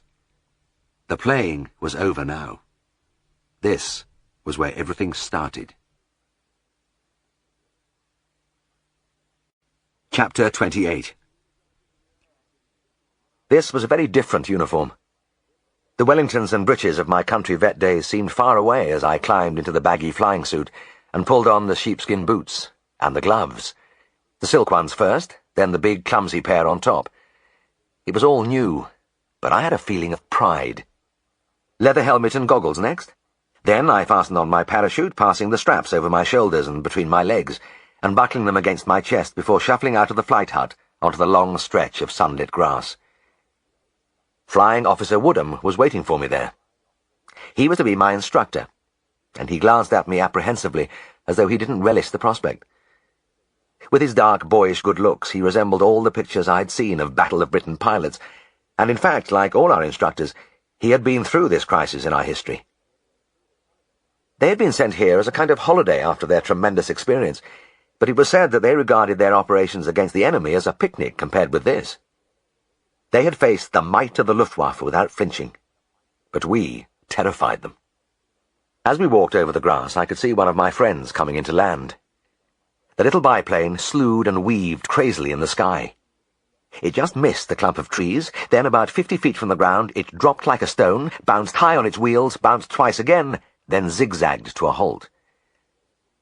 The helmeted head in the rear cockpit jerked and nodded as though it were making some pointed remarks to the head in front. Flying Officer Woodham's face was expressionless, but I knew what he was thinking.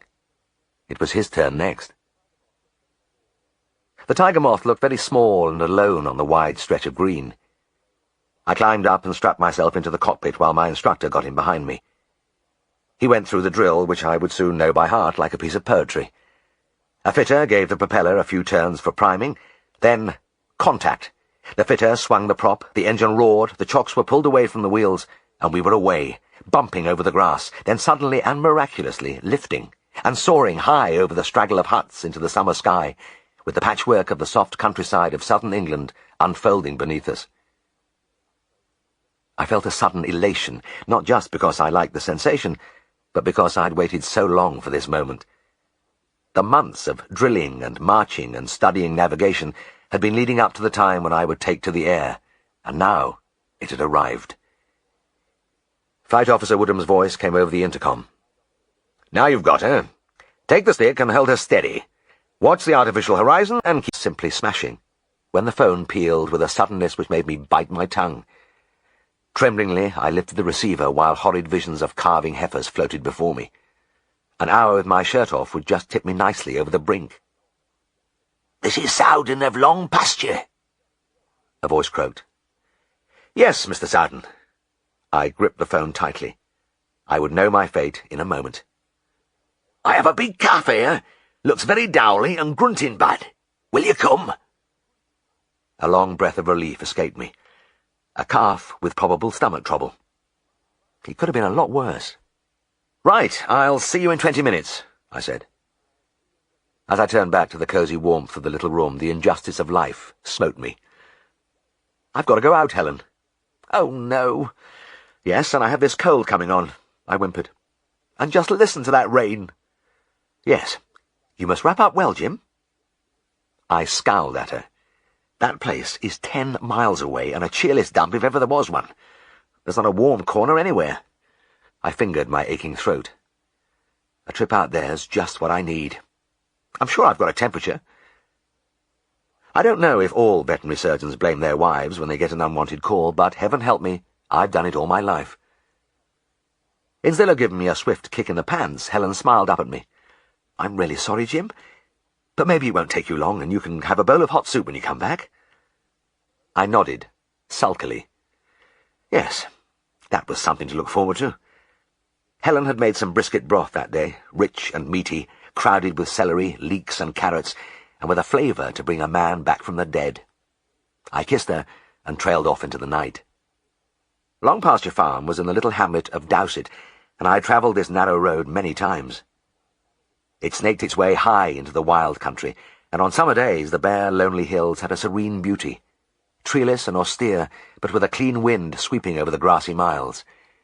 But tonight, as I peered unhappily through the streaming windscreen, the unseen surrounding black bulk pressed close, and I could imagine the dripping stone walls climbing high to the summits, where the rain drove across the moorland, drenching the heather and bracken, churning the dark mirrors of the bog water into liquid mud. When I saw Mr. Sowden, I realized that I was really quite fit. He had obviously been suffering from the prevalent malady for some time, but, like most farmers, he just had to keep going at his hard, ceaseless work. He looked at me from swimming eyes, gave a couple of racking coughs that almost tore him apart, and led me into the buildings. He held an oil lamp high as we entered a lofty barn, and in the feeble light I discerned various rusting farm implements, a heap of potatoes and another of turnips, and in a corner a makeshift pen where my patient stood. It wasn't the 2-week-old baby calf I had half expected, but a little animal of 6 months, almost stir-cage, but not well grown. It had all the signs of a bad doer, thin and pot-bellied, with its light roan coat hanging in a thick overgrown fringe below its abdomen. "Alice been a poor calf," Mr. Sowden wheezed between coughs. "Never seemed to put on flesh. Rain stopped for a bit this afternoon, so I let him out for a bit of fresh air, and now look at him." I climbed into the pen, and as I slipped the thermometer into the rectum, I studied the little creature. He offered no resistance as I gently pushed him to one side. His head hung down, and he gazed apathetically at the floor from deep-sunk eyes. Worst of all was the noise he was making. It was more than a grunt, rather a long, painful groan repeated every few seconds. "It certainly looks like his stomach," I said. "Which field was he in this afternoon?" "I know, but let him have a walk round to orchard for a couple of hours." "I see." I looked at the thermometer. The temperature was subnormal. I suppose there's a bit of fruit lying around there. Mr. Sowden went into another paroxysm, then leant on the boards of the pen to recover his breath. Aye, there's apples and pears all over grass. Had hell of a crop this year. I put the stethoscope over the rumen, and instead of the normal surge and bubble of the healthy stomach, I heard only a deathly silence. I palpated the flank and felt the typically doughy fullness of impaction. Well, Mr. Sowden, I think he's got a belly full of fruit, and it's brought his digestion to a complete halt. He's in a bad way. The farmer shrugged. Well, if he's just a bit bunged up, a good dose of linseed oil would shift him. I'm afraid it's not as simple as that, I said. This is a serious condition. Well, what are we going to do about it, then? He wiped his nose and looked at me morosely. I hesitated. It was bitterly cold in the old building, and already I was feeling shivery and my throat ached. The thought of Helen and the bed-sitter and the warm fire was unbearably attractive. But I'd seen impactions like this before, and tried treating them with purgatives, and it didn't work. This animal's temperature was falling to the moribund level, and he had a sunken eye. If I didn't do something drastic, he would be dead by morning. There's only one thing will save him, I said, and that's a ruminotomy. A what? An operation. Open up his first stomach and clear out all the stuff that shouldn't be there. Are you sure? Do you not think a good pint of oil would put him right? It'd be a lot easier. It would indeed. For a moment the fireside and Helen glowed like a jewel in a cave. Then I glanced at the calf. Scraggy and long-haired, he looked utterly unimportant, infinitely vulnerable and dependent. It would be the easiest thing in the world to leave him groaning in the dark till morning. I'm quite sure, Mr. Sowden. He's so weak that I think I'll do it under a local anaesthetic, so we'll need some help. The farmer nodded slowly. All right. I'll go down village and get George Hindley. He coughed again, painfully. But by gore, I could do without this tonight. I'm sure I've got bronchitis. Bronchitis was a common malady among the farmers of those days, and there was no doubt this poor man was suffering from it. But my pang of sympathy faded as he left, because he took the lamp with him, and the darkness closed tightly on me. There are all kinds of barns. Some of them are small, cosy, and fragrant with hay, but this was a terrible place. I had been in here on sunny afternoons, and even then the dank gloom of crumbling walls and rotting beams was like a clammy blanket, and all warmth and softness seemed to disappear among the cobwebbed rafters high above. I used to feel that people with starry-eyed notions of farming ought to take a look inside that barn. It was evocative of the grim, comfortless other side of the agricultural life. I had it to myself now, and as I stood there listening to the wind rattling the door on its latch, a variety of draughts whistled round me, and a remorseless drip-drip from the broken pantiles on the roof sent icy droplets trickling over my head and neck. And as the minutes ticked away, I began to hop from foot to foot in a vain effort to keep warm. Dale's farmers are never in a hurry, and I hadn't expected a quick return, but after 15 minutes in the impenetrable blackness, bitter thoughts began to assail me. Where the hell was the man? Maybe he and George Hindley were brewing a pot of tea for themselves, or perhaps settling down to a quick game of dominoes. My legs were trembling by the time the oil lamp reappeared in the entrance, and Mr. Sowden ushered his neighbour inside. "Good evening, George," I said. "How are you?" "Only moderate, Mr. Herriot." The newcomer sniffled. "This bloody cow's just getting out of me." He blew lustily into a red handkerchief and gazed at me blearily. I looked around me. "Well, let's get started. We'll need an operating table. Perhaps you could stack up a few straw bales?" The two men trailed out and returned, carrying a couple of bales apiece. When they were built up, they were about the right height, but rather wobbly. "We could do with a board on top." I blew on my freezing fingers and stamped my feet. "Any ideas?" Mr. Sowden rubbed his chin. "Aye, we'll get a door." He shuffled out into the yard with his lamp, and I watched him struggling to lift one of the cow-byre doors from its hinges. George went to give him a hand, and as the two of them pulled and heaved, I thought, wearily, that veterinary operations didn't trouble me all that much, but getting ready for them was a killer. Finally, the men staggered back into the barn, laid the door on top of the bales, and the theatre was ready. "Let's get him up," I gasped. We lifted the unresisting little creature onto the improvised table and stretched him on his right side. Mr. Sowden held his head while George took charge of the tail and the rear end. Quickly I laid out my instruments, removed coat and jacket, and rolled up my shirt sleeves. Oh, damn, we've no hot water. Will you bring some, Mr. Sowden? I held the head and again waited interminably while the farmer went to the house. This time it was worse without my warm clothing, and cold ate into me as I pictured the farm kitchen and the slow scooping of the water from the side boiler into a bucket, then the unhurried journey back to the buildings. When Mr. Sowden finally reappeared, I added antiseptic to the bucket and scrubbed my arms feverishly. Then I clipped the hair on the left side and filled the syringe with local anesthetic. But as I infiltrated the area, I felt my hopes sinking. I can hardly see a damn thing. I looked helplessly at the oil lamp balanced on a nearby turnip chopper. That light's in the wrong place. Wordlessly, Mr. Sowden left his place and began to tie a length of plough cord to a beam. He threw it over another beam and made it fast before suspending the lamp above the calf. It was a big improvement, but it took a long time, and by the time he had finished I had abandoned all hope of ever throwing off my cold. I was frozen right through, and a burning sensation had started in my chest. I would soon be in the same state as my helpers. Bronchitis was just round the corner. Anyway, at least I could start now, and I incised skin, muscles, peritoneum, and ruminal wall at record speed. I plunged an arm deep into the opened organ through the fermenting mass of stomach contents, and in a flash all my troubles dissolved. Along the floor of the rumen, apples and pears were spread in layers, some of them bitten, but most of them whole and intact.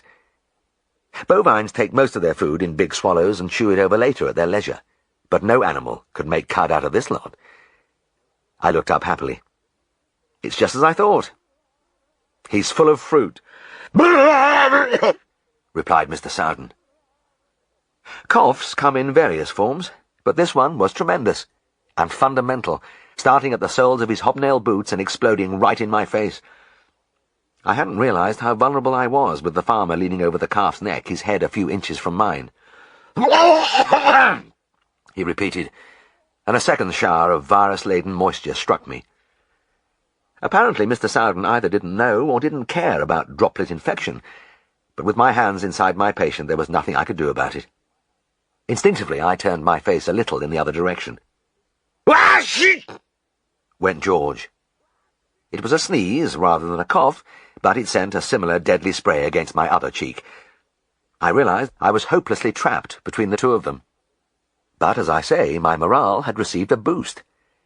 Eagerly I scooped out great handfuls of the offending fruit, and within minutes the floor of the barn was littered with Bramley's seedlings and conference pears. "Enough here to start a shop," I laughed. Responded Mr. Sowden. Added George, not to be outdone. When I had sent the last apple and pear rolling into the darkness, I scrubbed up again and started to stitch. This is the longest and most wearisome part of the ruminotomy. The excitement of diagnosis and discovery is over, and it is a good time for idle chat, funny stories, anything to pass the time. But there in the circle of yellow light, with the wind whirling round my feet from the surrounding gloom, and occasional icy trickles of rain running down my back, I was singularly short of gossip, and my companions, sunk in their respective miseries, were in no mood for badinage. I was halfway down the skin sutures when a trickle mounted at the back of my nose, and I had to stop and stand upright. I rubbed my forearm along my nose. "He's starting," murmured George with mournful satisfaction. "Aye, he's off," agreed Mr. Sowden, brightening visibly. I was not greatly worried. I had long since come to the conclusion that my cause was lost. The long session of freezing in my shirt sleeves would have done it, without the incessant germ bombardment from either side. I was resigned to my fate, and besides, when I inserted the last stitch and helped the calf down from that table, I felt a deep thrill of satisfaction. That horrible groan had vanished, and the little animal was looking around him as though he had been away for a while. He wasn't cheerful yet, but I knew his pain had gone, and that he would live. "Bed him up well, Mr. Sowden." I started to wash my instruments in the bucket. "And put a couple of sacks round him to keep him warm. I'll call in a fortnight to take out the stitches." A fortnight seemed to last a long time. My cold, as I had confidently expected, developed into a raging holocaust, which settled down into the inevitable bronchitis, with an accompanying cough which rivaled Mr. Sowden's. Mr. Sowden was never an ebullient man, but I expected him to look a little happier when I removed the stitches. Because the calf was bright and lively, I had to chase him round his pen to catch him. Despite the fire in my chest, I had that airy feeling of success. "Well," I said expansively, "he's done very well. He'll make a good bullock some day." The farmer shrugged gloomily. "I reckon he will, but there was no need for all that carry-on." "No need?" "No. I've been talking to one or two folk about job, and all said it was daft to open him up like that. I should have just given him a pint of oil, like I said." "Mr. Sowden, I assure you—" "And now I'll have a big bill to pay." He dug his hands deep into his pockets. "Believe me, it was worth it." "Nay, never." He started to walk away, then looked over his shoulder. "It would have been better if you hadn't come." I had done 3 circuits with Flight Officer Woodham, and on this third one he had kept fairly quiet. Obviously I was doing all right now, and I could start enjoying myself again. Flying was lovely. The voice came over the intercom again. "I'm going to let you land her yourself this time. I've told you how to do it. Right. You've got her." "I've got her," I replied. He had indeed told me how to do it, again and again, and I was sure I would have no trouble. As we lost height, the tops of the trees appeared, then the grass of the airfield came up to meet us. It was the moment of truth. Carefully I eased the stick back. Then at what I thought was the right moment, I slammed it back against my stomach. Maybe a bit soon, because we bounced a couple of times, and that made me forget to seesaw the rudder bar, so that we careered from side to side over the turf before coming to a halt. When the engine stilled, I took a deep breath. That was my first landing, and it hadn't been bad. In fact, I'd got better and better all the time, and the conviction was growing in me that my instructor must have been impressed with my initial showing. We climbed out, and after walking a few steps in silence, Flight Officer Woodham halted and turned to me. "What's your name?" he asked. Ah, yes, here was the proof. He knew I had done well. He was interested in me. "Herriot, sir," I replied smartly. For a few moments he gave me a level stare. "Well, Herriot," he murmured, "that was bloody awful." He turned and left me. I gazed down at my feet in their big sheepskin boots.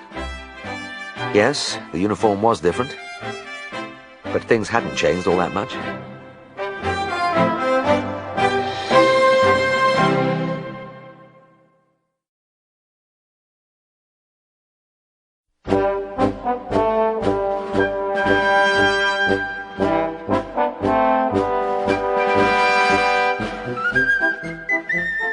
Chapter 29.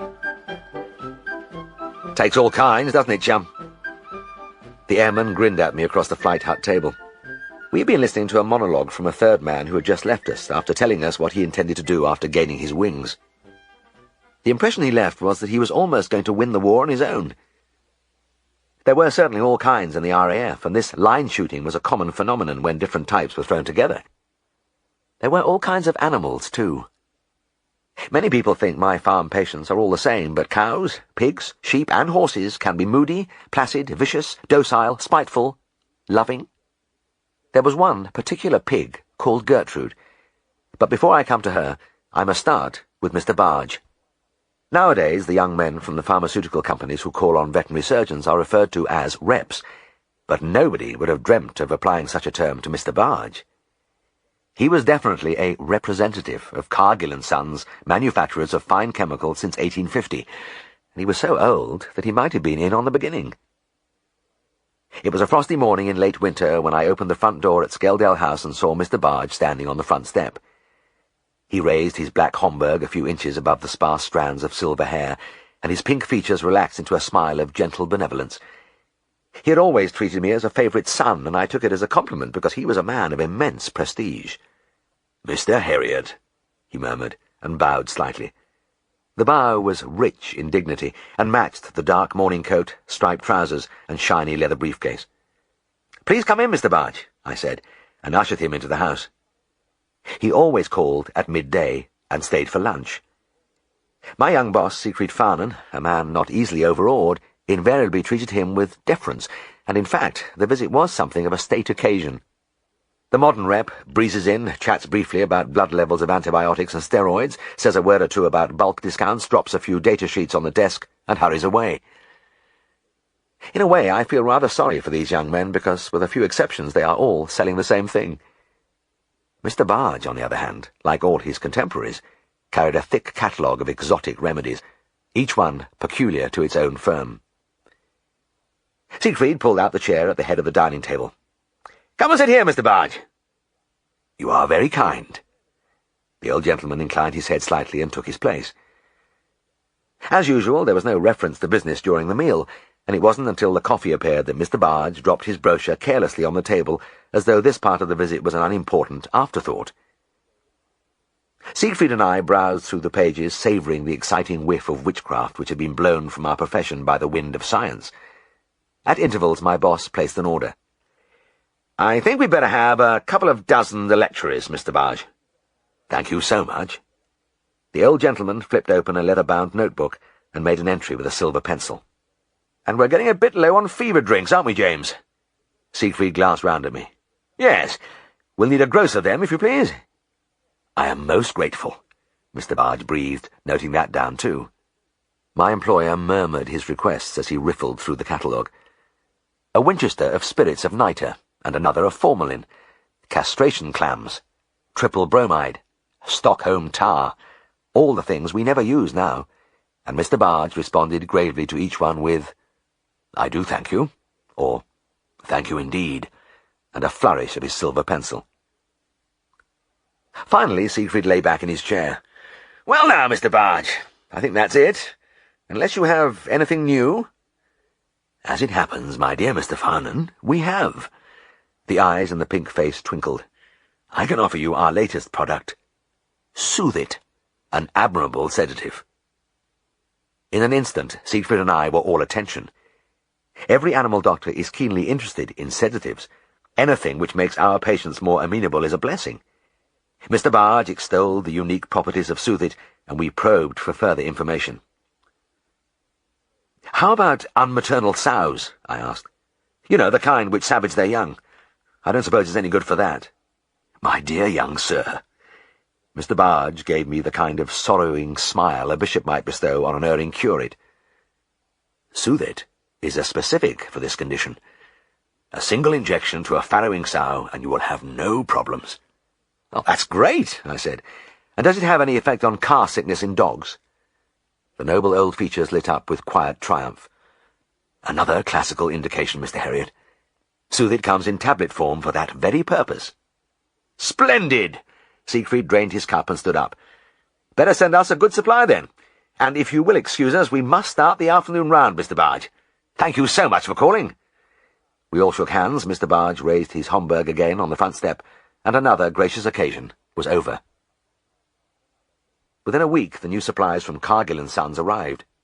Medicines were always sent in tea chests in those days, and as I prized open the wooden lid, I looked with interest at the beautifully packed phials and tablets of Soothe It, and it seemed uncanny that I had a call for the new product immediately.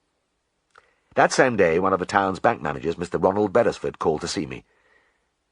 "Mr. Herriot," he said, "as you know, I have worked here for several years, but I have been offered the managership of a larger branch down south, and I leave tomorrow for Portsmouth."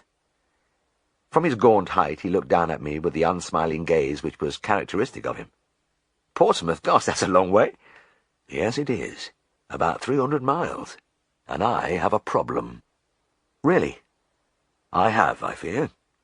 I recently purchased a 6-month-old Cocker Spaniel, and he is an excellent little animal, but for the fact that he behaves peculiarly in the car." "In what way?"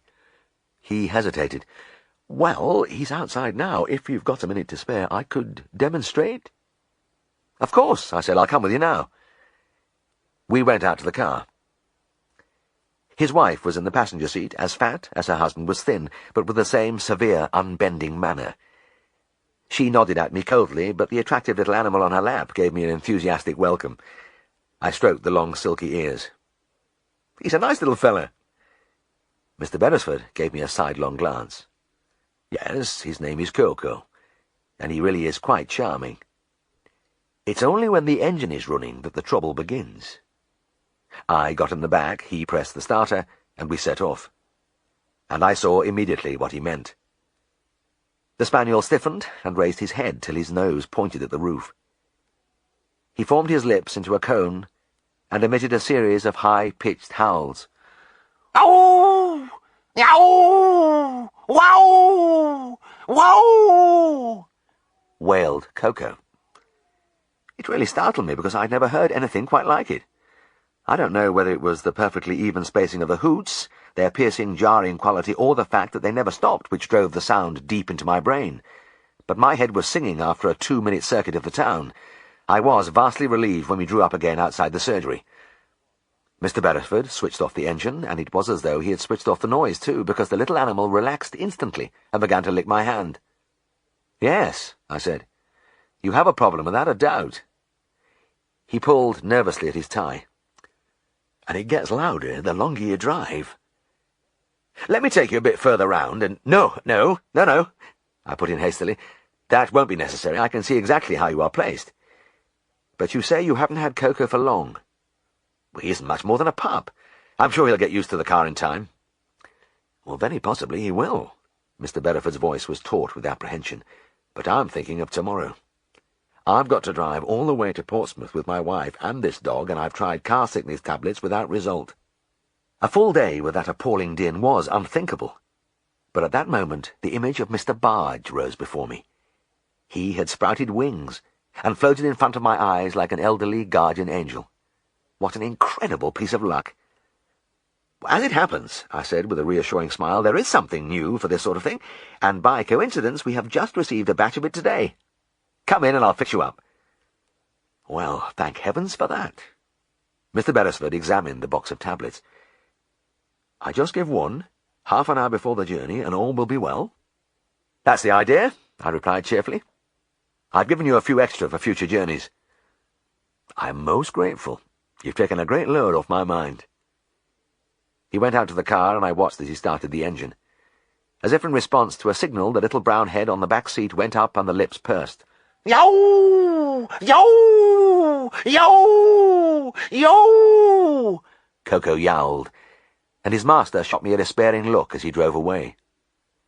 I stood on the steps for some time, listening incredulously. Many people in Danby didn't like Mr. Beresford very much, probably because of his cold manner, but I felt he wasn't a bad chap, and he certainly had my sympathy. Long after the car had disappeared round the corner of Trengate, I could still hear Coco. "Yow! Yow! Yow! Yow!" About 7 o'clock that evening I had a phone call from Will Hollin. "Gertrude started farrowing," he said urgently, "and she's trying to worry her pigs." It was bad news. Sows occasionally attacked their piglets after birth, and in fact would kill them if they were not removed from their reach. And of course it meant that suckling was impossible. It was a tricky problem at any time, but particularly so in this case because Gertrude was a pedigree sow, an expensive animal Will Hollin had bought to improve his strain of pigs. "How many has she had?" I asked. "4, and she's gone for every one." His voice was tense. It was then I remembered Soothe It, and again I blessed the coming of Mr. Barge. I smiled into the receiver. "There's a new product I can use, Mr. Hollin. Just arrived today. I'll be right out." I trotted through to the dispensary, opened the box of files, and had a quick read at the enclosed pamphlet. Ah, yes, there it was. 10 cc intramuscularly, and the sow will accept the piglets within 20 minutes. It wasn't a long drive to the Hollin farm, but as I sped through the darkness I could discern the workings of fate in the day's events. The Soothe It had arrived this morning, and right away I had 2 urgent calls for it. There was no doubt Mr. Barge had been sent for a purpose. Living proof, perhaps, that everything in our lives is preordained. It gave me a prickling at the back of my neck to think about it. I could hardly wait to get the injection into the sow, and climbed eagerly into the pen. Gertrude didn't appreciate having a needle rammed into her thigh, and she swung round on me with an explosive bark. But I got the 10 cc in before making my escape. "We just wait 20 minutes, then?" Will Hollin leant on the rail and looked down anxiously at his pig. He was a hard-working smallholder in his 50s, and I knew this meant a lot to him. I was about to make a comforting reply when Gertrude popped out another pink, squirming piglet. The farmer leant over and gently nudged the little creature towards the udder as the sow lay on her side. but as soon as the nose made contact with the teat, the big pig was up in a flash, all growls and yellow teeth. He snatched the piglet away quickly and deposited it with the others in a tall cardboard box. "Well, you see how it is, Mr. Herriot." "I certainly do. How many have you got in there now?" "There's 6. They're grand pigs, too." I peered into the box at the little animals. They all had the classical long-bodied shape. "Yes, they are. And she looks as though she has a lot more in her yet." The farmer nodded, and we waited. It seemed to take a long time for the 20 minutes to pass, but finally I lifted a couple of the piglets and clambered into the pen. I was about to put them to the sow when one of them squealed. Gertrude rushed across with a ferocious roar, mouth gaping, and I leapt to safety with an agility which surprised me. "She don't look very sleepy," Mr. Hollins said. "No. No, she doesn't, does she? Maybe we'd better wait a bit longer." We gave her another 10 minutes and tried again with the same result. I injected a further 10c of the Soothe-It, then about an hour later a third one. By 9 o'clock Gertrude had produced 15 beautiful young pigs and had chased me and her family from the pen 6 times. She was, if anything, livelier and fiercer than when I started. "Well, she's cleansed," Mr. Hollins said gloomily, "so it looks like she's finished." He gazed sad-faced into the box. "And now I've got 15 pigs to rear without their mother's milk. I could lose all this lot." "Nay, nay," the voice came from the open doorway. "You won't lose 'em." I looked round. It was Grandad Hollin, his puckish features set in their customary smile. He marched to the pen and poked Gertrude's ribs with his stick. She responded with a snarl and a malignant glare, and the old man's smile grew broader. "I'll soon fettle the old beggar," he said. "Fettle her?" I shifted my feet uncomfortably. "What do you mean?" "Why, she just wants quieting, thou knows." I took a long breath. "Yes, Mr. Hollin, that's exactly what I've been trying to do." "Aye, but you're not doing it the right way, young man." I looked at him narrowly. The know-all, with his liberal advice in a difficult situation, is a familiar figure most veterinary surgeons have to tolerate. But in Grandad Hollin's case, I didn't feel the usual irritation. I liked him. He was a nice man, the head of a fine family. Will was the eldest of his 4 sons, and he had several farmer grandsons in the district. Anyway, I had failed miserably. I was in no position to be uppity. "Well, I've given her the latest injection," I mumbled. He shook his head. "She don't want injections. She wants beer." "Eh?" "Beer, young man. A drop of good ale." He turned to his son. "Hast thou got a clean bucket, Will, lad?" "Aye, there's a new scaldy one at Milkhouse." "Right, I'll slip down to the pub. Won't be long." Grandad swung on his heel and strode briskly into the night. He must have been around 80, but from the back he looked like a 25-year-old, upright, square-shouldered, jaunty. Will Hollin and I didn't have much to say to each other. He was sunk in disappointment, and I was awash with shame.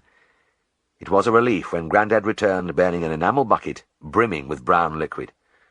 "By God!" he chortled. "You should have seen their faces down at Wagon and Horses. Reckon they'd never heard of a 2-gallon order afore." I gaped at him. "You've got 2 gallons of beer?" "That's right, young man, and she'll need it all." He turned again to his son. "She hasn't had a drink for a bit, has she, Will?" "No, I was going to give her some water when she finished pigging, but I haven't done it yet." Grandad poised his bucket. "She'll be nice and thirsty, then." He leant over the rail and sent a dark cascade frothing into the empty trough.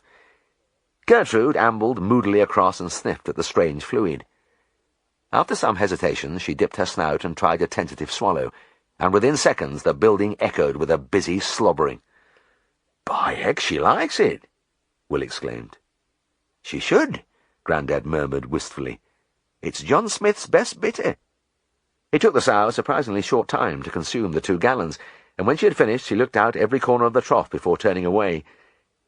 She showed no inclination to return to her straw bed, but began to saunter round the pen. Now and then she stopped at the trough to check that there was no more beer in it, and from time to time she looked up at the 3 faces overhanging the timber walls. On one of these occasions I caught her eye, and saw with a sense of disbelief that the previously baleful little orb now registered only a gentle benevolence. In fact, with a little effort I could have imagined she was smiling. As the minutes passed, her perambulations became increasingly erratic. There were times when she stumbled and almost fell, and finally, with an unmistakable hiccup, she flopped on the straw and rolled onto her side. Grandad regarded her expressionlessly for a few moments, whistling tunelessly. Then he reached out again and pushed his stick against the fleshy thigh, but the only response he received from the motionless animal was a soft grunt of pleasure. Gertrude was stoned to the wide. The old man gestured towards the cardboard box. "Put the little uns in now." Will went into the pen with a wriggling animal, then another, and like all newborn creatures, they didn't have to be told what to do. 15 ravenous little mouths fastened onto the teats, and with mixed feelings I gazed at the sight which I'd hoped to bring about with my modern veterinary skill, the long pink row filling their tiny stomachs with the life-giving fluid. Well, I had fallen down on the job, and an octogenarian farmer had wiped my eye with 2 gallons of strong ale. I didn't feel great. Sheepishly, I closed the box of Soothit files and was beating an unobtrusive retreat to my car when Will Hollin called after me. "Come on in and have a cup of tea before you go, Mr. Herriot." His voice was friendly, with nothing to suggest that I had made no useful contribution all evening. I made my way into the kitchen, and as I went over to the table, Will dug me in the ribs. "Hey, look at this." He held out the bucket in which a quantity of the good beer still sloshed around the bottom. "There's somewhat better than coffee here. Enough for a couple of good drinks. I'll get 2 glasses." He was fumbling in the dresser when Grandad walked in. The old man hung his hat and stick on a hook on the wall and rubbed his hands. "I can get another glass out, Will," he said. "Remember, I did the pouring, and I left enough for 3. Next morning I might have been inclined to dwell despondently on my chastening experience, but I had a pre-breakfast call to a cow with a prolapsed uterus, and there is nothing like an hour of feverish activity to rid the mind of brooding. It was 8 a.m. when I drove back into Darrowby, and I pulled into the Market-Place petrol station, which was just opening. With a pleasantly blank mind, I was watching Bob Cooper running the petrol in the tank when I heard the sound in the distance. "Wow! Wow! Wow! Wow!" Tremblingly, I scanned the square. There was no other vehicle in sight. But the dread ululation approached inexorably, until Mr. Beresford's car rounded the far corner, heading my way. I shrank behind a petrol pump, but it was of no avail. I had been spotted, and the car bumped over the strip of cobbles before screeching to a halt beside me. "Ow! Ow! Ow! Ow!" At close quarters the noise was insupportable. I peeped round the pump and into the bulging eyes of the bank manager as he lowered his window. He switched off the engine, and Coco stopped his howling and gave me a friendly wag through the glass. His master, however, did not look at all friendly. "Good morning, Mr. Herriot," he said, grim-faced. "Good morning," I replied hoarsely. Then, working up a smile, I bent at the window. "And good morning to you, Mrs. Beresford."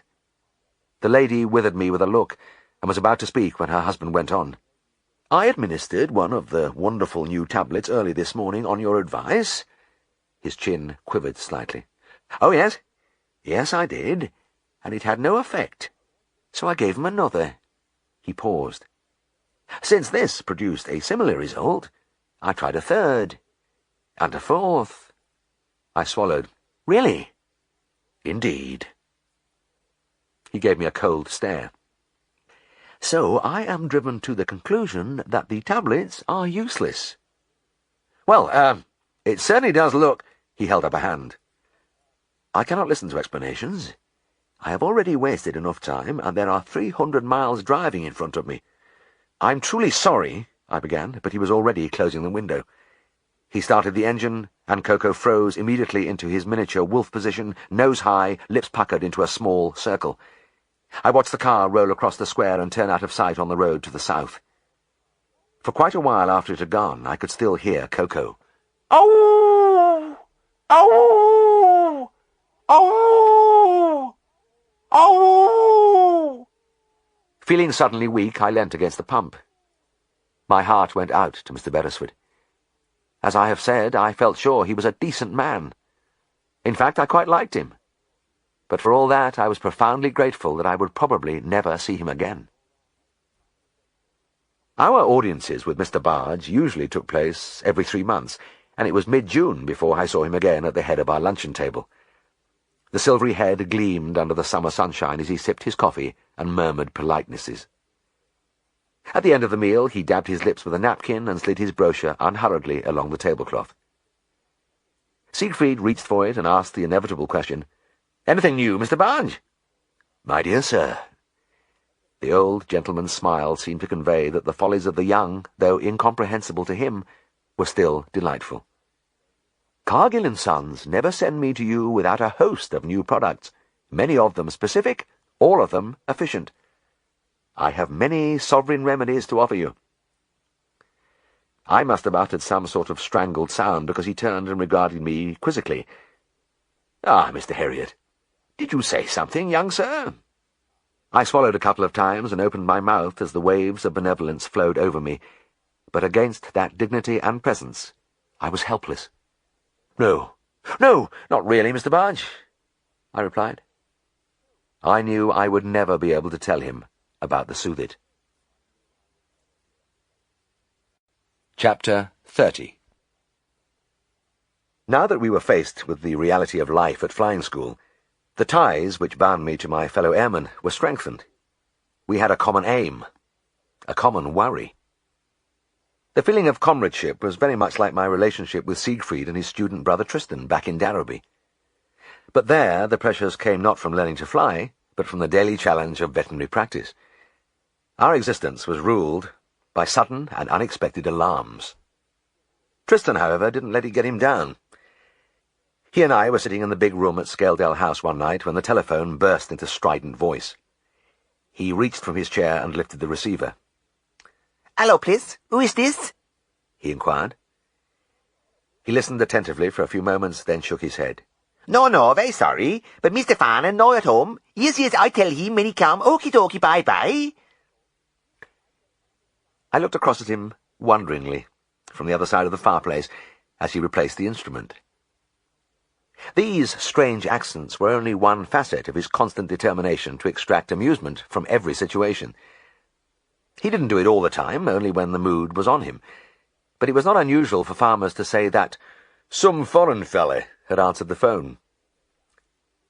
Tristan settled comfortably behind his daily mirror and was fumbling for a woodbine when the ringing started again. He stretched out once more. Yes, good evening. How do you do? What do you want, huh? I could just hear a deep rumble from the other end of the line, and Tristan suddenly snapped upright in his chair. His daily mirror and cigarettes slithered to the floor. "Yes, Mr. Mount," he said smartly. "No, Mr. Mount. Yes, indeed, Mr. Mount. I shall pass on your message immediately. Thank you very much. Goodbye." He fell back in the chair and blew out his cheeks. That was Mr. Mount. So I gathered. And he certainly wiped the smile off your face, Tris. Yes, just a little unexpected. He recovered his woodbines and lit one thoughtfully. "Quite," I said. "What did he ring for, anyway?" "Oh, he has a cart horse to see tomorrow morning. Something wrong with its hind feet?" I made a note on the pad and turned back to the young man. "I don't know how you find the time in your hectic love life, but you're running around with that chap's daughter, are you?" Tristan took the cigarette from his mouth and studied the glowing end. "Yes, as a matter of fact, I have taken Deborah Mount out a few times. Why do you ask?" "Oh, no particular reason.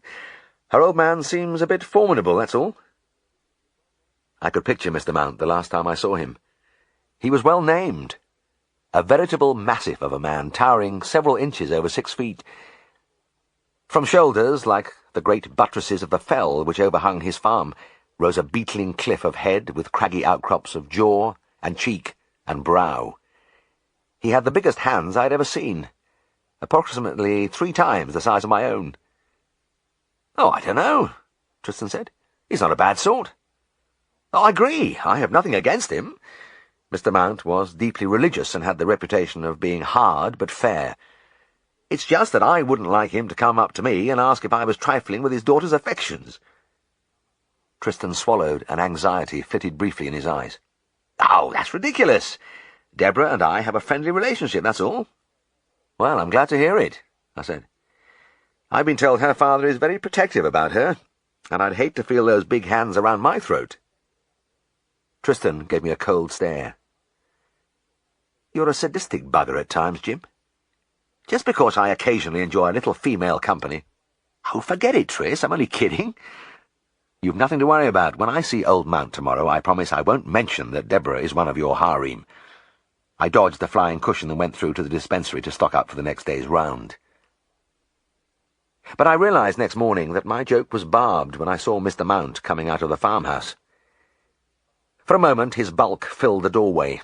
Then he advanced with measured tread over the cobbles till he loomed over me, blocking out the sunshine, throwing a large area around me into shade. "That young man, Tristan," he said without preamble. "He was speaking a bit funny-like on the phone last night. What sort of feller is he?" I looked up at the great head poised above me, at the unwavering grey eyes probing into mine from beneath a bristling overhang of brow. "Tristan?" I answered shakily. "Oh, he's a splendid chap. A really fine type." The huge man continued to look at me, and one banana-like finger rubbed doubtfully along his chin. "Does he drink?" Mr. Mount was renowned for his rigid antagonism to alcohol, and I thought it unwise to reply that Tristan was a popular and esteemed figure at most of the local hostelries. "Oh, I said, hardly at all, in the strictest moderation." At that moment Deborah came out of the house and began to walk across the yard. She was wearing a flowered cotton dress.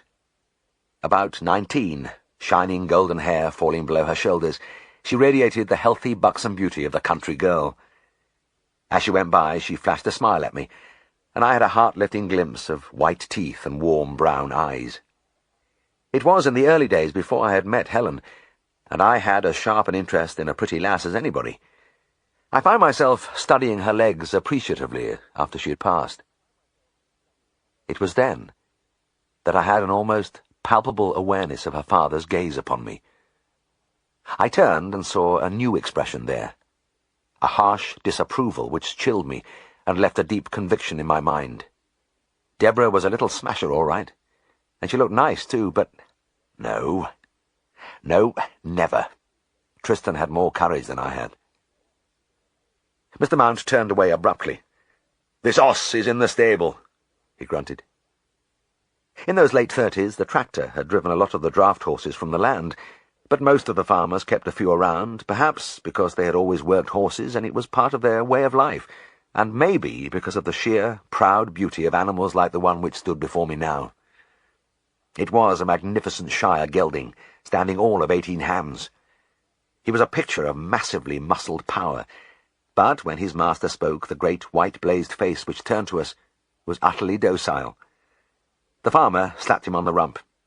"He's a good sort, is Bobby, and I think a bit about him." What I noticed first was a strange smell about his hind feet. Then I had a look for myself. I've never seen aught like it. I bent and seized a handful of the long, feathered hair behind the horse's pastern. Bobby did not resist as I lifted the huge, spatulate foot and rested it on my knee. It seemed to occupy most of my lap, but it was not the size which astonished me. Mr. Mount had never seen aught like it, and neither had I. The sole was a ragged, sodden mass with a stinking exudation oozing from the underrun horn. But what really bewildered me was the series of growths sprouting from every crevice. They were like nightmare toadstools, long papillae with horny caps growing from the diseased surface. I had read about them in the books. They were called ergots, but I had never imagined them in such profusion. My thoughts raced as I moved behind the horse and lifted the other foot. It was just the same, just as bad. I had been qualified only a few months and was still trying to gain the confidence of the Darrowby farmers. This was just the sort of thing I didn't want. "What is it?" Mr. Mount asked, and again I felt that unwinking gaze piercing me. I straightened up and rubbed my hands. "It's canker, but a very bad case. I knew all about the theory of the thing. In fact, I was bursting with theory. But putting it into practice with this animal was a bit different." "How are we going to cure it?" Mr. Mount had an uncomfortable habit of going straight to the heart of things. "Well, you see, all that loose horn and those growths will have to be cut away, and then the surface dressed with caustic," I replied. And it sounded easy when I said it. It won't get better on its own, then? No, if you leave it, the sole will disintegrate and the pedal bone will come through. Also, the discharge will work up under the wall of the hoof and cause separation. The farmer nodded. So she'd never walk again, and that would be the end of Bobby. I'm afraid so. Right then. Mr. Mount threw up his head with a decisive gesture. When are you going to do it? It was a nasty question, because I was preoccupied at that moment not so much with when I would do it, but how I would do it. Well now, let's see, I said huskily.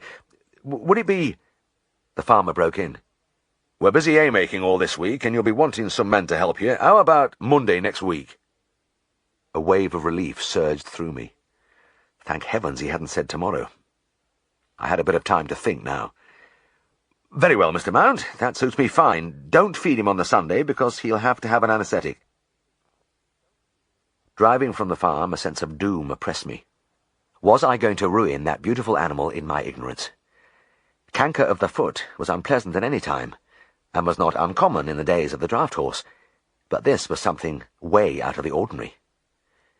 No doubt many of my contemporaries had seen feet like Bobby's, but to the modern young veterinary surgeon it must be like a page from an ancient manual of farriery. As is my wont when I have a worrying case, I started mulling it over right away. As I drove, I rehearsed the various procedures. Would that enormous horse go down with a chloroform muzzle? Or would I have to collect all Mr. Mount's men and rope him and pull him down? But it would be like trying to pull down St. Paul's Cathedral. And then, how long would it take me to hack away all that horn? All those dreadful vegetations? Within 10 minutes my palms were sweating, and I was tempted to throw the whole lot over to Siegfried. But I was restrained by the knowledge that I had to establish myself, not only with the farmers, but with my new boss. He wasn't going to think much of an assistant who couldn't handle a thing on his own. I did what I usually did when I was worried. Drove off the unfenced road, got out of the car, and followed a track across the moor. The track wound beneath the brow of the fell which overlooked the Mount farm, and when I had left the road far behind, I flopped on the grass and looked down on the sunlit valley 1,000 feet below. In most places you could hear something, the call of a bird, a car in the distance, but here there was a silence which was absolute, except when the wind sighed over the hilltop, rustling the bracken around me. The farm lay in one of the soft places in a harsh countryside. Lush, flat fields where cattle grazed in comfort, and the cut hay lay in long, even swathes. It was a placid scene, but it was up here, in the airy heights, you found true serenity. Peace dwelt here in the high moorland, stealing across the empty miles, breathing from the silence and the tufted grass and the black, peaty earth. The heady fragrance of the bay rose in the warm summer air, and as always I felt my troubles dissolving. Even now, after all the years, I still count myself lucky that I can so often find tranquillity of mind in the high places. As I rose to go, I was filled with a calm resolve. I would do the job somehow. Surely I could manage the thing without troubling Siegfried. In any case, Siegfried had other things on his mind when I met him over the lunch table. "I looked in at Granville Bennett's surgery at Hartington this morning," he said, helping himself to some new potatoes which had been picked that morning from the garden, "and I must say I was very impressed with his waiting room. All those magazines. I know we don't have the numbers to cater for, but there's often a lot of farmers in there." He poured gravy onto a corner of his plate. "Tristan, I'll give you the job. Slip round to Garlow's and order a few suitable things to be delivered every week, will you?" "OK," his student brother replied.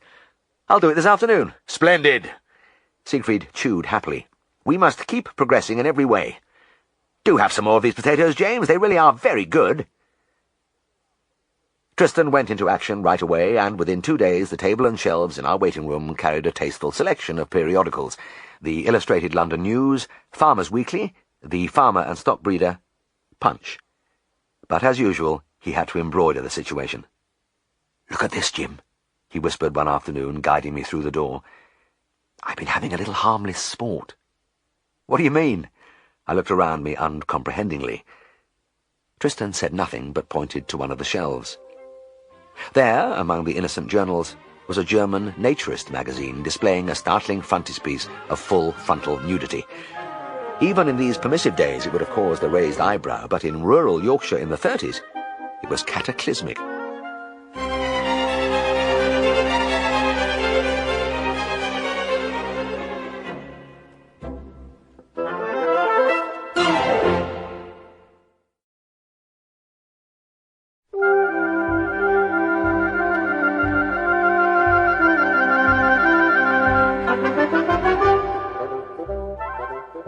"Where the devil did you get this?"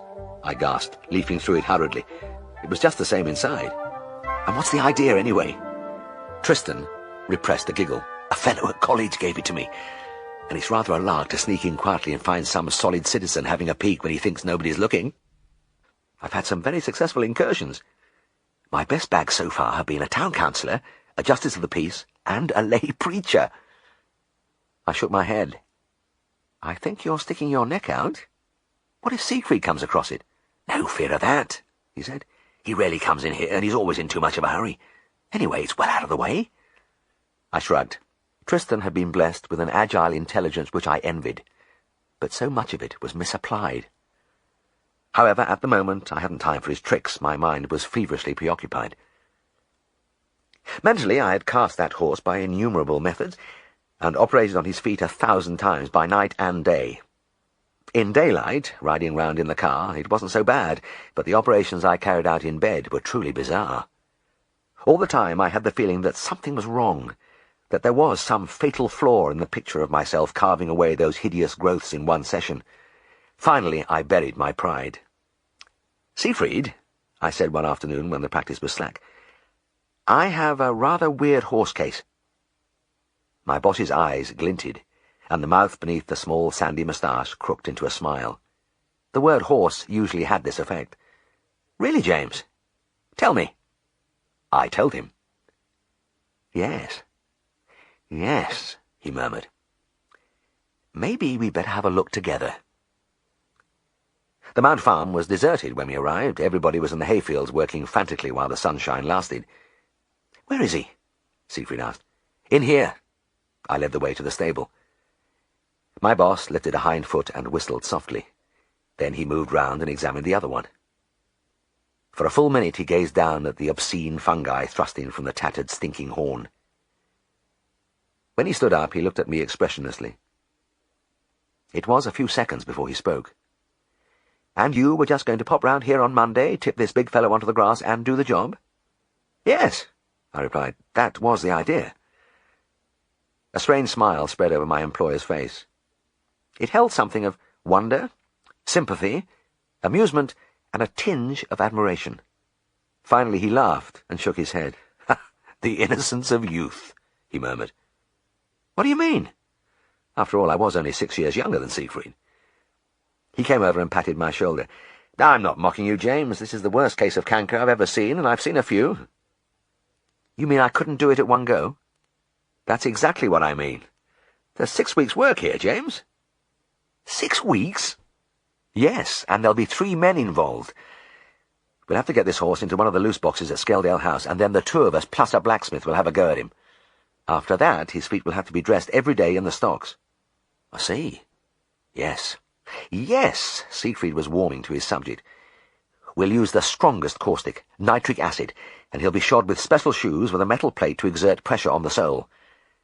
He stopped, probably because I was beginning to look bewildered. Then he continued in a gentler tone. "Believe me, James, all this is necessary. The alternative is to shoot a fine horse, because he can't go on much longer like this." I looked at Bobby, at the white face again turned towards us. The thought of a bullet entering that noble head was unbearable. "All right, whatever you say, Siegfried," I mumbled, and just then Mr. Mount's vast bulk darkened the entrance to the stable. "Ah, good afternoon to you, Mr. Mount," my boss said. "I hope you're getting a good crop of hay." "Aye, thank you, Mr. Farnan. We're doing very nicely. We've been lucky with the weather."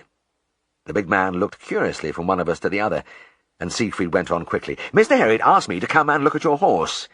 He's been thinking the matter over, and has decided that it would be better to hospitalize him at our place for a few weeks. I must say I agree with him. It's a very bad case, and the chances of a permanent cure would be increased." Bless you, Siegfried, I thought.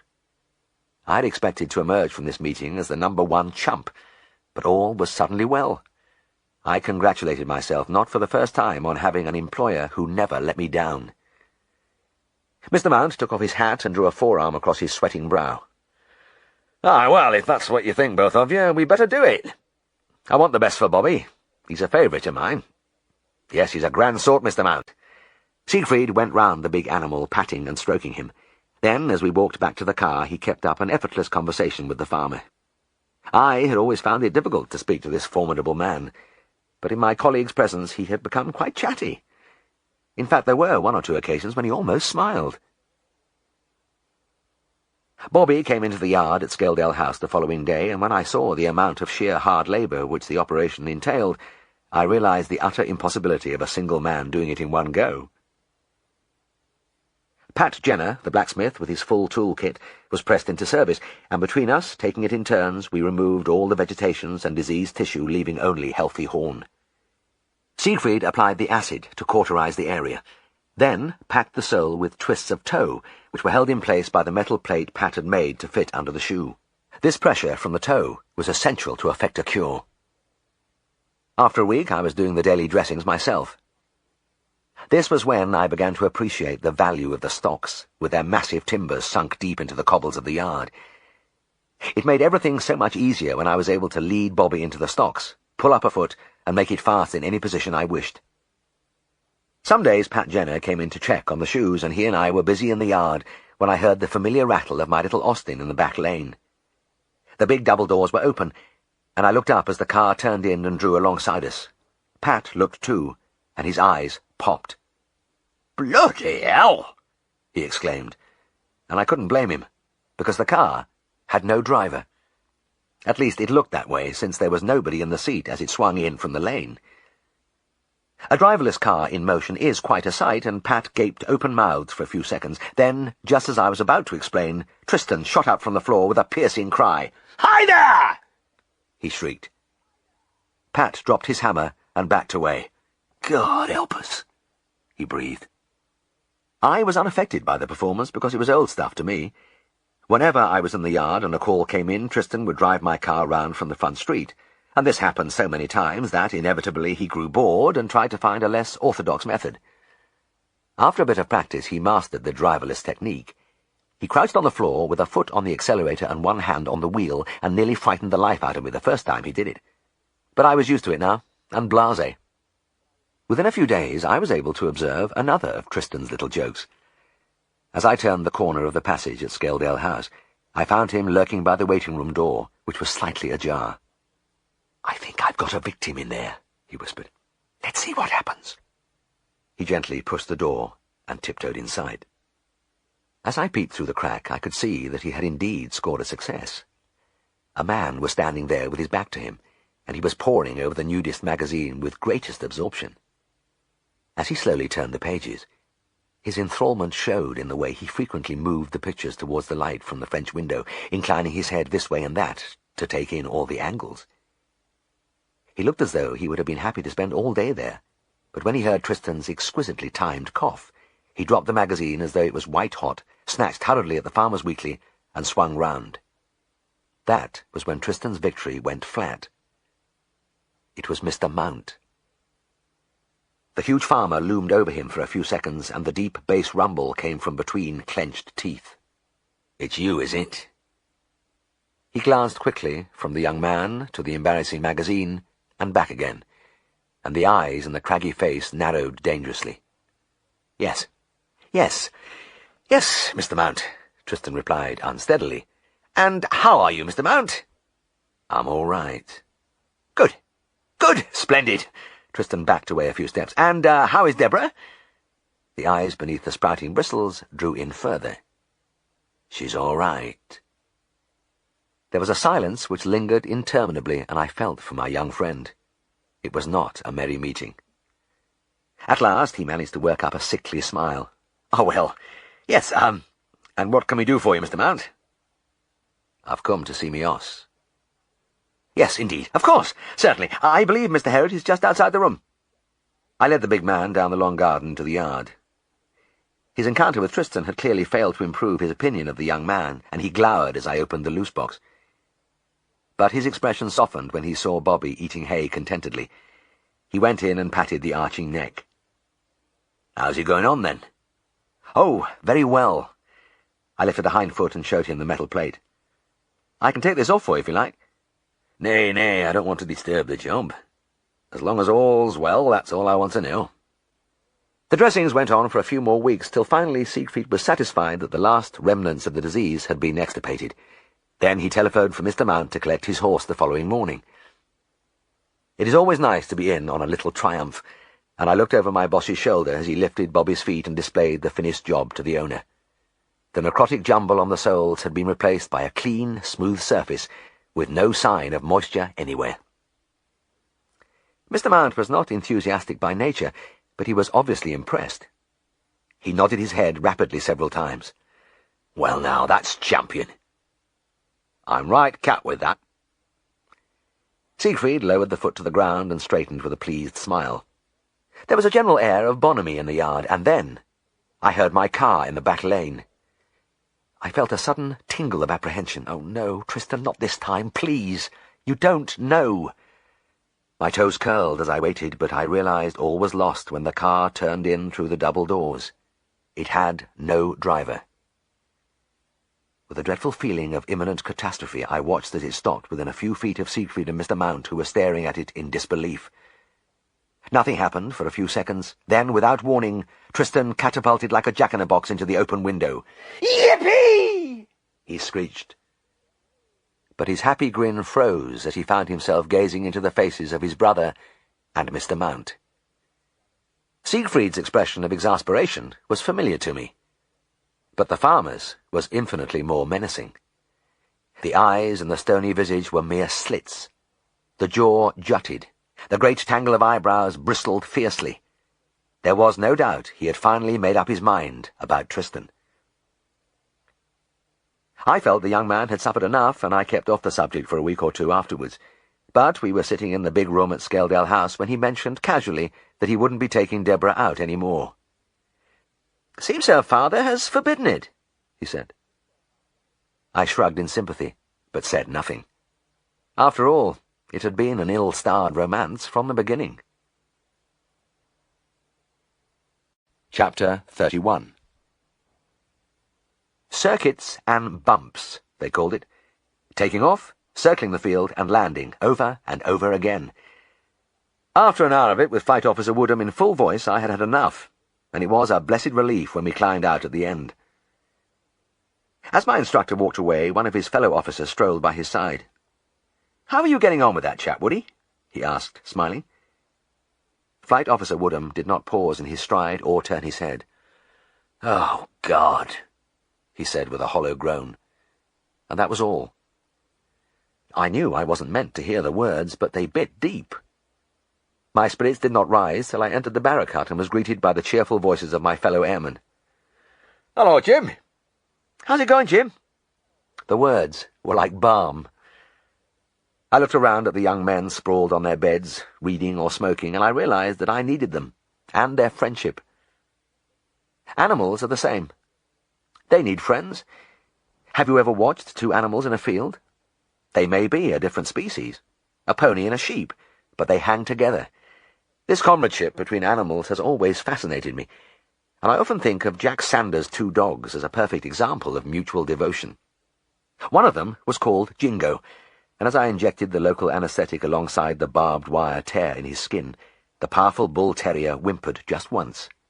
Then he decided to resign himself to his fate, and looked stolidly to the front as I depressed the plunger.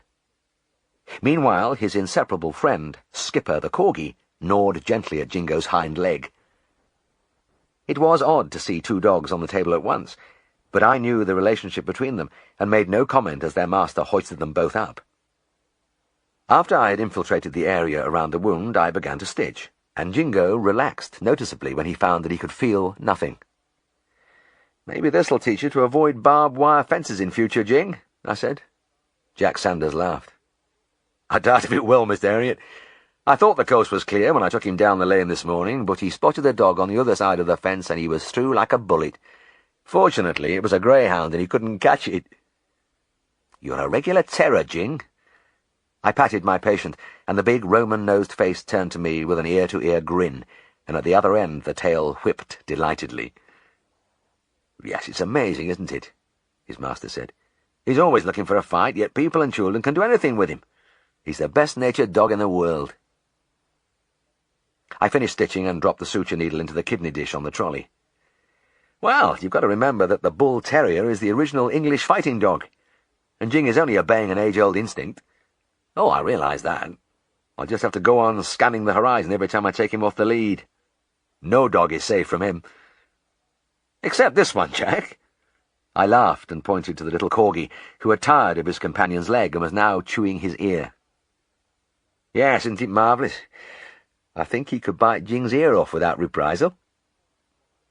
It was indeed rather wonderful. The corgi was 11 years old and beginning to show his age in stiffness of movement and impairment of sight, while the bull terrier was only 3 at the height of his strength and power. A squat, barrel-chested bundle of bone and muscle, he was a formidable animal. But when the ear-chewing became too violent, all he did was turn and gently engulf Skipper's head in his huge jaws till the little animal desisted. Those jaws could be as merciless as a steel trap, but they held the tiny head in a loving embrace. 10 days later, their master brought both dogs back to the surgery for the removal of the stitches. He looked worried as he lifted the animals onto the table. "Jingo isn't at all well, Mr. Herriot," he said. "He's been off his food for a couple of days, and he looks miserable. Could that wound make him ill if it turns septic?" "Yes, it could, of course." I looked down anxiously at the area of the flank where I had stitched, and my fingers explored the long scar. "But there's not the slightest sign of infection here. No swelling, no pain. He's healed beautifully." I stepped back and looked at the bull terrier. He was strangely disconsolate, tail tucked down, eyes gazing ahead with total lack of interest. Not even the busy nibbling of his friend at one of his paws relieved his apathy. Clearly Skipper didn't like being ignored in this fashion. He transferred his operations to the front end and started on the big dog's ear. As his efforts still went unnoticed, he began to chew and tug harder, dragging the massive head down to one side. But as far as Jingo was concerned, he might as well not have been there.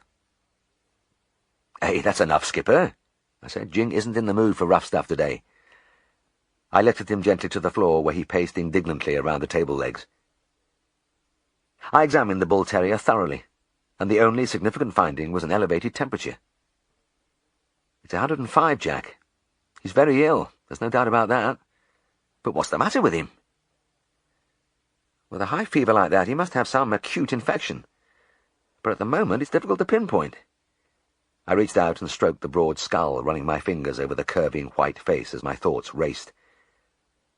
For an instant the tail twitched between his hocks and the friendly eyes rolled round to me and then to his master. It was that movement of the eyes which seized my whole attention. I quickly raised the upper lid. The conjunctiva appeared to be a normal pink, but in the smooth white sclera I could discern the faintest tinge of yellow. "He's got jaundice," I said. "Have you noticed anything peculiar about his urine?" Jack Sanders nodded. "Yes, now you mention it. I saw him cock his leg in the garden, and his water looked a bit dark. Those are bile pigments." I gently squeezed the abdomen, and the dog winced slightly. "Yes, he's definitely tender in there." "Jaundice?"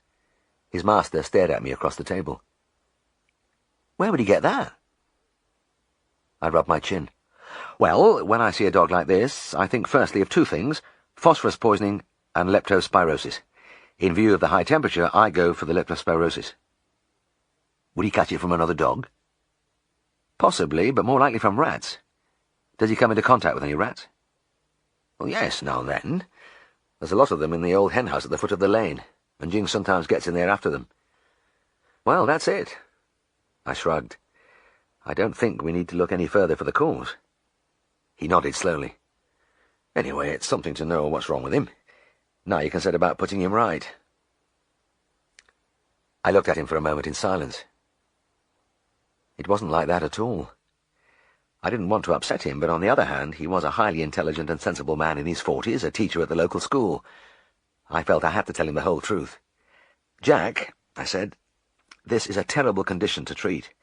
If there's one thing I hate to see, it's a jaundiced dog." You mean it's serious? I'm afraid so. In fact, the mortality rate is very high. I felt for him when I saw the sudden pain and concern in his face, but a warning now was better than a shock later, because I knew that Jingo could be dead within a few days. Even now, 30 years later, I quail when I see that yellowish discoloration in a dog's eyes. Penicillin and other antibiotics have some effect against the causal organism of leptospirosis, but the disease is still very often fatal. I see. He was collecting his thoughts. But surely you can do something. Oh, yes, of course, I said briskly. I'm going to give him a big shot of anti-leptospiral serum, and some medicine to administer by the mouth. It isn't completely hopeless. I injected the serum in the knowledge that it didn't have much effect at this stage, but I had nothing else to offer. I gave Skipper a shot, too, with the happier feeling that it would protect him against the infection. One thing more, Jack, I added. This disease also affects humans, so please take all hygienic precautions when handling Jingo, all right? He nodded and lifted the bull terrier from the table. The big dog, as most of my patients do, tried to hurry away from the disturbing white coat and antiseptic atmosphere of the surgery. As he trotted along the passage, his master turned to me eagerly. Look at that. He doesn't seem too bad, does he? I didn't say anything. I hoped with all my heart that he was right, but I was fighting off the conviction that this nice animal was doomed. At any rate, I would soon know. I knew, in fact, next day. Jack Sanders was on the phone before 9 o'clock in the morning. Jing's not so good, he said, but the tremor in his voice belied the lightness of his words. Oh, I experienced the familiar drooping of the spirits. What is he doing? Nothing, I'm afraid. Won't eat a thing, lying around just lifeless, and every now and then he vomits. It was what I expected, but I still felt like kicking the desk by my side. Very well, I'll be right round. There were no tail wags from Jing today. He was crouched before the fire, gazing listlessly into the coals. The yellow in his eyes had deepened to a rich orange, and his temperature had soared. I repeated the serum injection, but the big dog did not heed the entry of the needle. Before I left, I ran my hand over the smooth, white body, and Skipper, as ever, kept burrowing in on his friend. But Jingo's thoughts were elsewhere, sunk in his inner misery. I visited him daily, and on the 4th day I found him stretched out almost comatose on his side. The conjunctiva, sclera, and the mucous membranes of the mouth were a dirty chocolate colour. Is he suffering? Jack Sanders asked. I hesitated for a moment. I honestly don't think he's in pain. Sickness, nausea, yes, but I'd say that's all. Well, I'd like to keep on trying, he said. I don't want to put him down, even though you think it's hopeless. You do, don't you? I made a non-committal gesture. I was watching Skipper, who seemed bewildered. He had given up his worrying tactics and was sniffing round his friend in a puzzled manner. Only once did he pull very gently at the unresponsive ear. I went through the motions with the feeling of helplessness and left with the unpleasant intuition that I would never see Jingo alive again. And even though I was waiting for it, Jack Sanders' phone call next morning was a bad start to the day. Jing died during the night, Mr. Herriot. I thought I'd better let you know.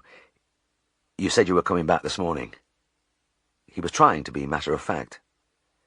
I'm sorry, Jack, I said. I did rather expect— Yes, I know. And thank you for what you did. It made it worse when people were nice at these times. The Sanders were a childless couple and devoted to their animals. I knew how he was feeling. I stood there with the receiver in my hand. Anyway, Jack, you've still got Skipper. It sounded a bit lame, but it did help to have the comfort of one remaining dog, even though he was old. That's right, he replied. We're very thankful for Skipper. I went on with my work. Patients died sometimes, and once it was over, it was almost a relief, especially when I knew in Jingo's case that the end was inevitable. But this thing wasn't over. Less than a week later, Jack Sanders was on the phone again. It's Skipper, he said. He seems to be going the same way as Jing. A cold hand took hold of my stomach and twisted it. But, he can't be. I gave him the protective injection. Well, I don't know, but he's hanging around miserably and hardly eats a thing. He seems to be going down fast. I ran out and jumped into my car. and as I drove to the edge of the town where the Sanders lived, my heart thudded and panicky thoughts jostled around in my mind. How could he have got the infection? I had little faith in the serum as a cure, but as a prevention I felt it was safe.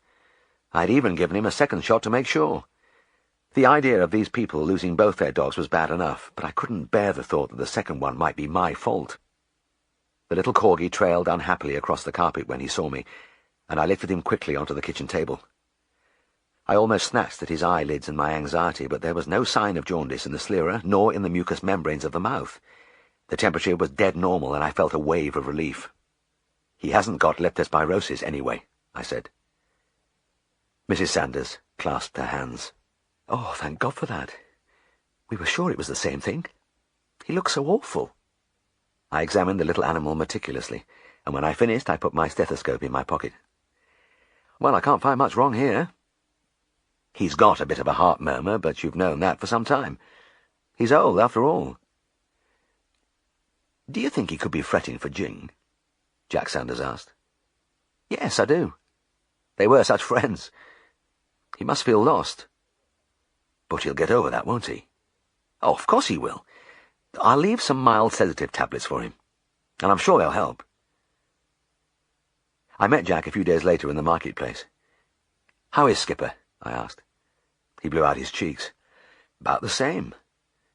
Maybe a bit worse. The trouble is, he eats practically nothing. He's getting very thin." I didn't see what else I could do, but on the following day I looked in at the Sanders as I was passing. I was shocked at the little corgi's appearance. Despite his age, he had been so cocky and full of bounce, and when Jing was alive he had been indisputably the boss dog. But now he was utterly deflated. He looked at me with lackluster eyes as I came in, then crept stiffly to his basket where he curled himself as though wishing to shut out the world. I examined him again. The heart murmur seemed a little more pronounced, but there was nothing else except that he looked old and decrepit and done. "You know, I'm beginning to wonder if he really is fretting," I said. "It could be just his age catching up on him. After all, he'll be 12 in the spring, won't he?" Mrs. Sanders nodded. "That's right. Then you think this could be the end?" "It's possible." I knew what she was thinking. A couple of weeks ago, 2 healthy dogs rolling around and playing in this house, and now there could soon be none. "But isn't there anything else you can do?" "Well, I can give him a course of digitalis for his heart, and perhaps you would bring in a sample of his urine. I want to see how his kidneys are functioning." I tested the urine. There was a little albumin, but no more than you would expect in a dog of his age. I ruled out nephritis as a cause. As the days passed, I tried other things.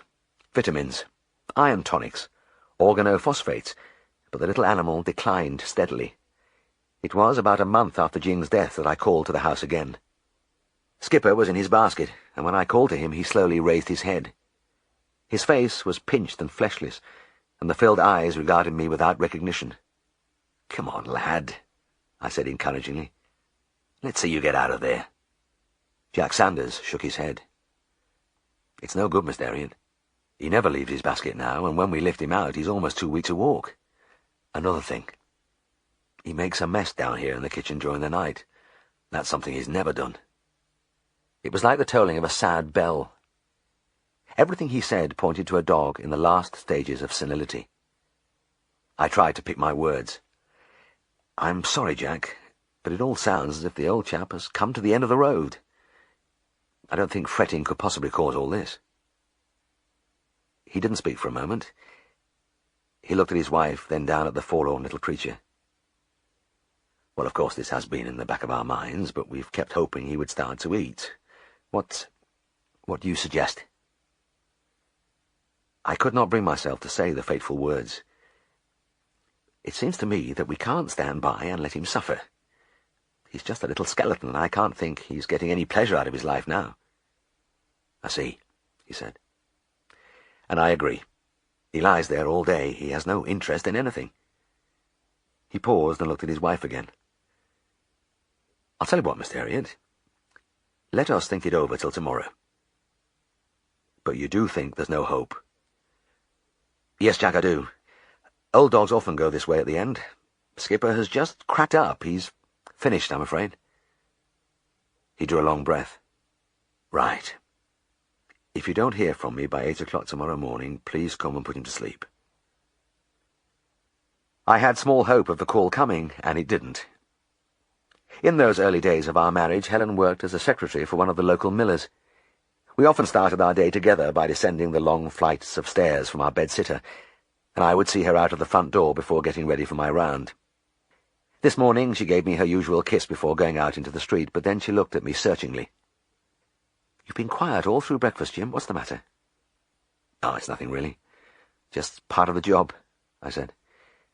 But when she kept her steady gaze on me, I told her quickly about the Sanders. She touched my arm. "It's such a shame, Jim, but you can't let your sad cases depress you. You'd never survive." "Oh, I know that. But I'm a softy, that's my trouble. Sometimes I think I should never have been a vet." "You're wrong there," she said. "I couldn't imagine you as anything else. You'll do what you have to do, and you'll do it the right way." She kissed me again, turned, and ran down the steps. It was mid-morning before I drew up outside the Sanders home. I opened the car boot and took out the syringe and the bottle of concentrated anesthetic, which would give the old dog a peaceful and painless end. The first thing I saw when I went into the kitchen was a fat, white puppy waddling across the floor.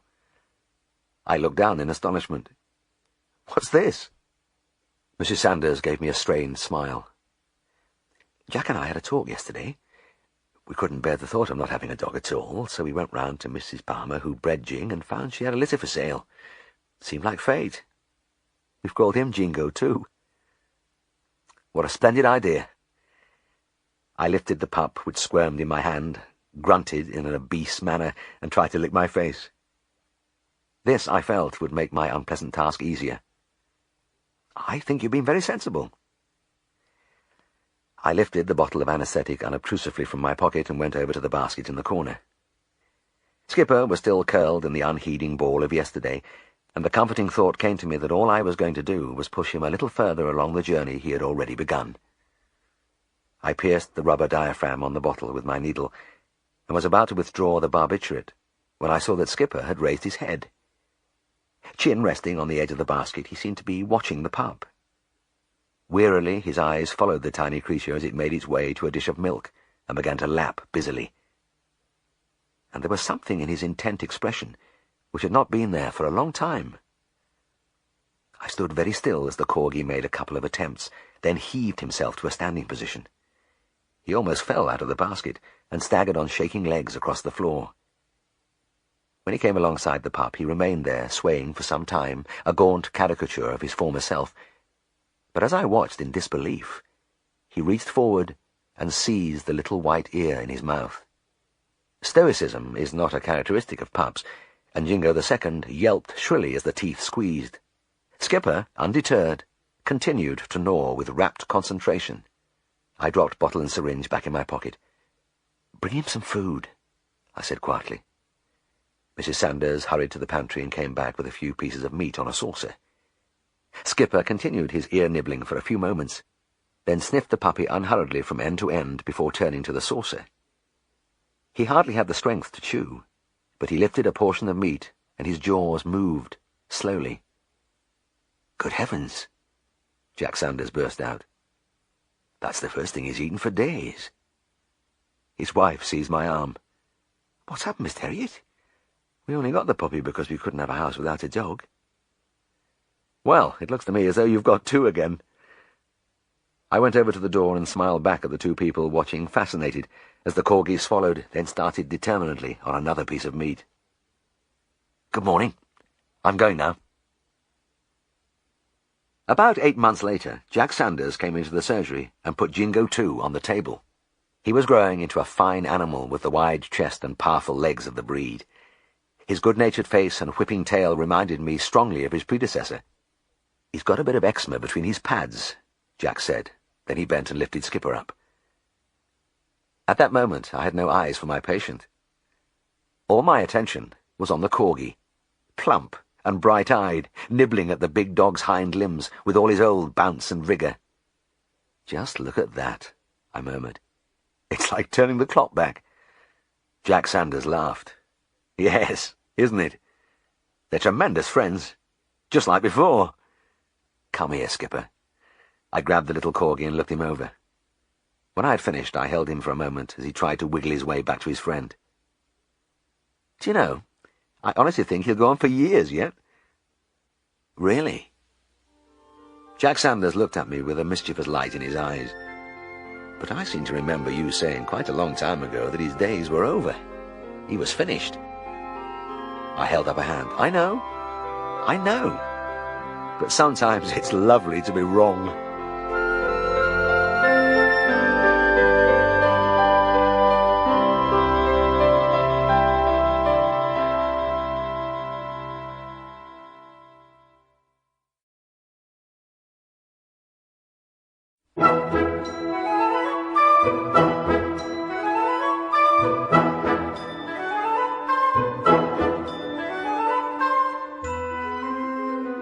Chapter 32. Today, said Fight Officer Woodham, we're going to try a few new things.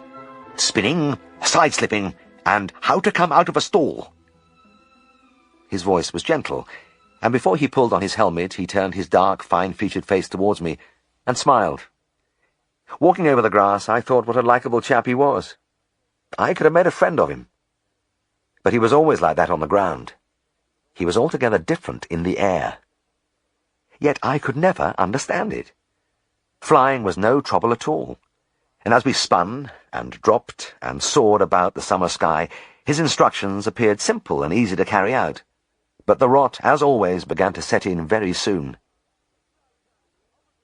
Didn't I tell you, opposite rudder and stick to side-slip? He bawled over the intercom. Yes, sir, was all I replied, instead of the more appropriate, That's just what I'm doing, you stupid bugger, which I might have used in civil life. The goggled eyes bulged in the mirror. Well, why the bloody hell aren't you doing it? His voice rose to a wild shriek. Sorry, sir. Well, take her up. All try again. And for God's sake, keep your wits about you. It was the same with the spins and stalls. I hadn't the slightest difficulty in pulling out of them, but at times I thought my instructor was going out of his mind. Berserk cries rang in my ears. Full opposite rudder and centralize the stick! Centralize it! Can't you hear me? Oh, God! God! And of course the panic gradually crept in and I began to crack. One moment I could see the railway station in front of me whirling around in crazy circles, then there was nothing but the empty heavens, and within seconds fields and trees would start to rush at me. Everything kept changing bewilderingly except the enraged eyes in the mirror and the exasperated yells. Centralize it, you bloody fool! Keep your eye on that cloud! Watch your artificial horizon! Don't you know what the altimeter's for? I told you to keep at 1,000 feet, but it's like talking to a bloody wall! After a while, a kind of numbness took over, and the words rang meaninglessly in my head, one sentence seeming to contradict another. Desperately, I tried to sort out the volleys of advice, but the whole thing began to slip from my grasp. I had felt like this somewhere before. There was a familiar ring about this jumble in my brain. Then it came back to me. It was like being back at the bird whistles. The trouble with the bird whistles was that they all spoke at once. Mr. Birtwistle invariably discussed his livestock, his wife concentrated on family matters, and Len, their massive 18-year-old son, talked of nothing but football. I was examining Nellie, the big white cow that always stood opposite the doorway in the grey stone byre. She had been lame for over a week, and I didn't like the look of her. "Lift her foot, will you, Len?" I said. It was wonderful to have a muscular giant to hoist the hind limb instead of going through the tedious business of hauling it up with a rope over a beam. With the cloven hoof cradled in the great hands, I could see that my fears were realized. The space between the cleats was clear, but there was a significant swelling around the interphalangeal joint. I looked up from my stooping position. "Can you see that, Mr. Birtwistle? The infection is spreading upwards." "Aye, aye." The farmer thrust a finger against the tumefied area, and Nellie flinched. "It's going up her leg on that side, right enough. I thought it was now but a bitty foul, and I've been putting—" By God, Len interjected. The lads had a good win against Ellaby on Saturday. Johnny Nudd got another couple of goals in putting that caustic lotion between her cleats. Mr. Birtwistle didn't appear to have heard his son, but he was always like that. Done it regular, night and morning, and I'll tell you the best way to do it. Get a hen feather, and I wouldn't be surprised if he scores a few more this Saturday, continued Len unheedingly. It's a right Bobby Dazzler when you just dip it in lotion and push the feather in between cleats. It works like gets that ball on his right foot, he just whacks 'em in. I raised a hand. Wait a minute. You must realize this cow hasn't got foul. She has suppurative arthritis in this little joint just at the coronet here.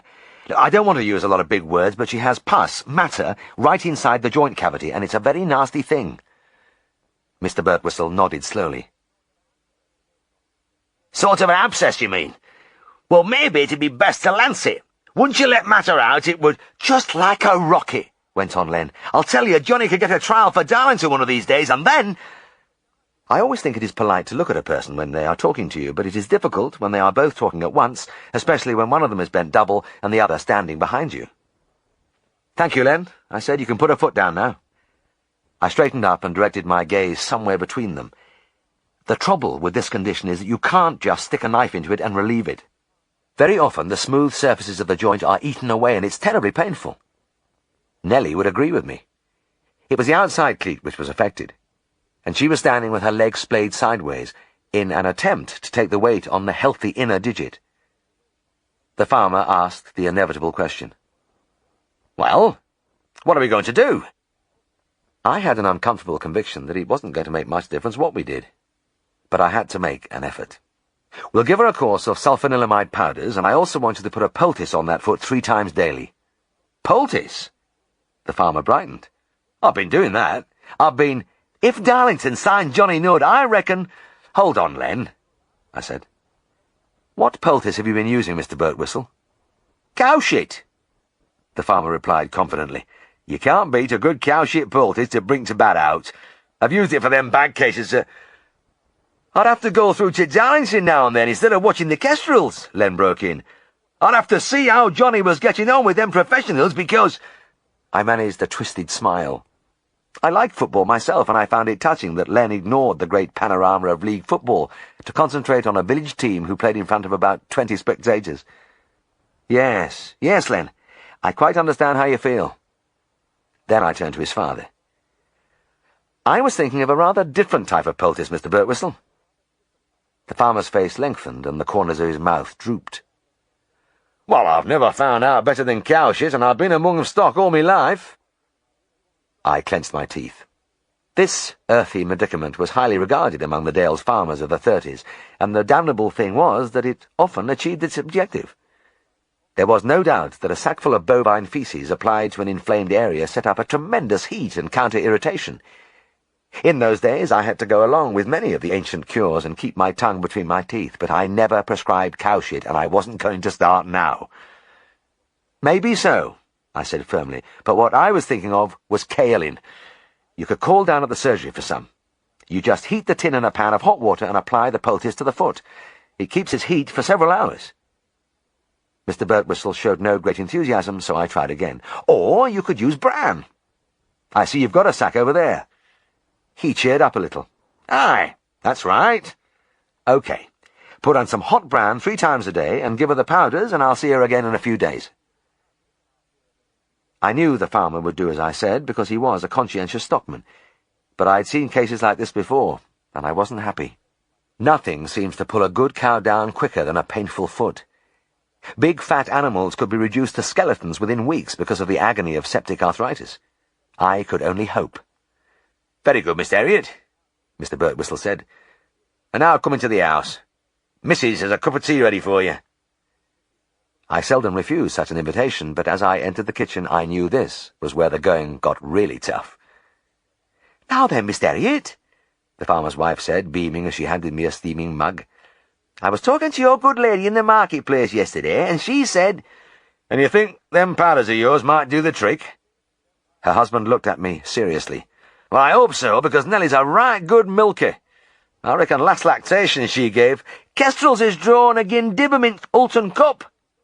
Len chimed in. It'll be some game. Last time, Mrs. Birtwistle continued without drawing breath. You were nicely settled in at the top of Skeldale House. It must be right pleasant up there with a lovely view and 5 gallons when she first calved, and she kept it up for... They nearly kicked us off pitch. But by God, I tell you, Will, you can see right over Darrowby. But it wouldn't do for a fat body like me. I was saying to your missus that you have to be young and slim to live up there. All them stairs and... I took a long draught from my cup. It gave me a chance to focus my eyes and attention on just one thing as the conversation crackled unceasingly around me. I invariably found it wearing to try to listen to all 3 Birtwhistles in full cry, and, of course, it was impossible to look at them all simultaneously and adjust my expression to their different remarks. The thing that amazed me was that none of them ever became angry at the others butting in. Nobody ever said, "I'm speaking, do you mind?" or "Don't interrupt," or "For Pete's sake, shut up!" They lived together in perfect harmony, with all of them talking at once, and none paying the slightest heed to what the other was saying. When I saw the cow during the following week, she was worse. Mr. Birtwistle had followed my instructions faithfully, but Nellie could scarcely hobble as he brought her in from the field. Len was there to lift the foot, and I gloomily surveyed the increased swelling. It ran right round the coronet from the heel to the interdigital cleft in front, and the slightest touch from my finger caused the big cow to jerk her leg in pain. I didn't say much because I knew what was in store for Nellie, and I knew, too, that Mr. Birtwistle wasn't going to like it when I told him. When I visited again at the end of the week, I had only to look at the farmer's face to realize that everything had turned out as I feared. For once, he was on his own, and he led me silently to the byre. Nellie was on 3 legs now, not daring even to bring the infected foot into momentary contact with the cobbled flooring. And worse, she was in an advanced state of emaciation. The sleek, healthy animal of 2 weeks ago reduced to little more than bone and hide. "I doubt she's had it," Mr. Birtwistle muttered. Cows' hind feet are difficult to lift, but today I didn't need any help because Nellie had stopped caring. I examined the swollen digit. It was now vast, a great ugly club of tissue with a trickle of pus discharging down the wall. "I see it's bust there." The farmer poked a finger at the ragged opening. "But it hasn't given her no relief." "Well, I wouldn't expect it to," I said. "Remember I told you the trouble is all inside the joint." "Well, these things happen," he replied. "I might as well telephone for Malik. She's hardly given a drop of milk, poor old lass. She's nowt but a screw now." I always had to wait for the threat of the knacker man's humane killer before I said what I had to say now. Right from the start, this had been a case for surgery, but it would have been a waste of time to suggest it at the beginning. Amputation of the bovine digit has always filled farmers with horror, and even now I knew I would have trouble convincing Mr. Birtwistle. "There's no need to slaughter her," I said. "There's another way of curing this." "Another way? We've tried hard enough, surely." I bent and lifted the foot again. "Look at this." I seized the inner cleat and moved it freely around. "This side is perfectly healthy. There's nothing wrong with it. It will bear Nellie's full weight." "Ah, but what about t'other horrible thing?" "I could remove it." "You mean cut it off?" "Yes." He shook his head vigorously. Nay, I'm not having that. She's suffered enough. Far better send for Jeff Mallock and get job over." Here it was again. Farmers are anything but shrinking violets, but there was something about this business which appalled them. "But, Mr. Birtwistle," I said, "don't you see, the pain is immediately relieved. The pressure is off and all the weight rests on the good side." "I said no, Mr. Herriot, and I mean no. You've done your best, and I thank you, but I'm not having her foot cut off, and that's all about it." He turned and began to walk away. I looked after him helplessly. One thing I hate to do is talk a man into an operation on one of his beasts, for the simple reason that if anything goes wrong, I get the blame. But as I was just about certain that an hour's work could restore this good cow to her former state, I couldn't let it go at this. I trotted from the byre. The farmer was already halfway across the yard on his way to the phone. I panted up to him as he reached the farmhouse door. "Mr. Birtwistle, listen to me for a minute. I never said anything about cutting off her foot, just one cleat." "Well, that's half a foot, isn't it?" He looked down at his boots. but it's how much for me. But she wouldn't know a thing, I pleaded. She'd be under a general anaesthetic, and I'm nearly sure it would be a success. Mr. Herriot, I just don't fancy it. I don't like the idea. And if it did work, it would be like having a crippled cow walking about. Not at all. She would grow a little stump of horn there, and I'd like to bet you'd never notice a thing. He gave me a long, sideways look, and I could see he was weakening. Look, Mr. Birtwistle, I said, pressing home the attack. Within a month, Nellie could be a fat cow again, giving 5 gallons of milk a day. This was silly talk, not to be recommended to any veterinary surgeon, but I was seized by a kind of madness. I couldn't bear the thought of that cow being cut up for dog food when I was convinced I could put it right. And there was another thing. I was already savouring the pleasure, childish perhaps, of instantly relieving an animal's pain, of bringing off a spectacular cure. There aren't many operations in the field of bovine surgery where you can do this, but digit amputation is one of them. Something of my fervour must have been communicated to the farmer, because he looked at me steadily for a few moments, then shrugged. "When do you want to do it?" he asked. "Tomorrow."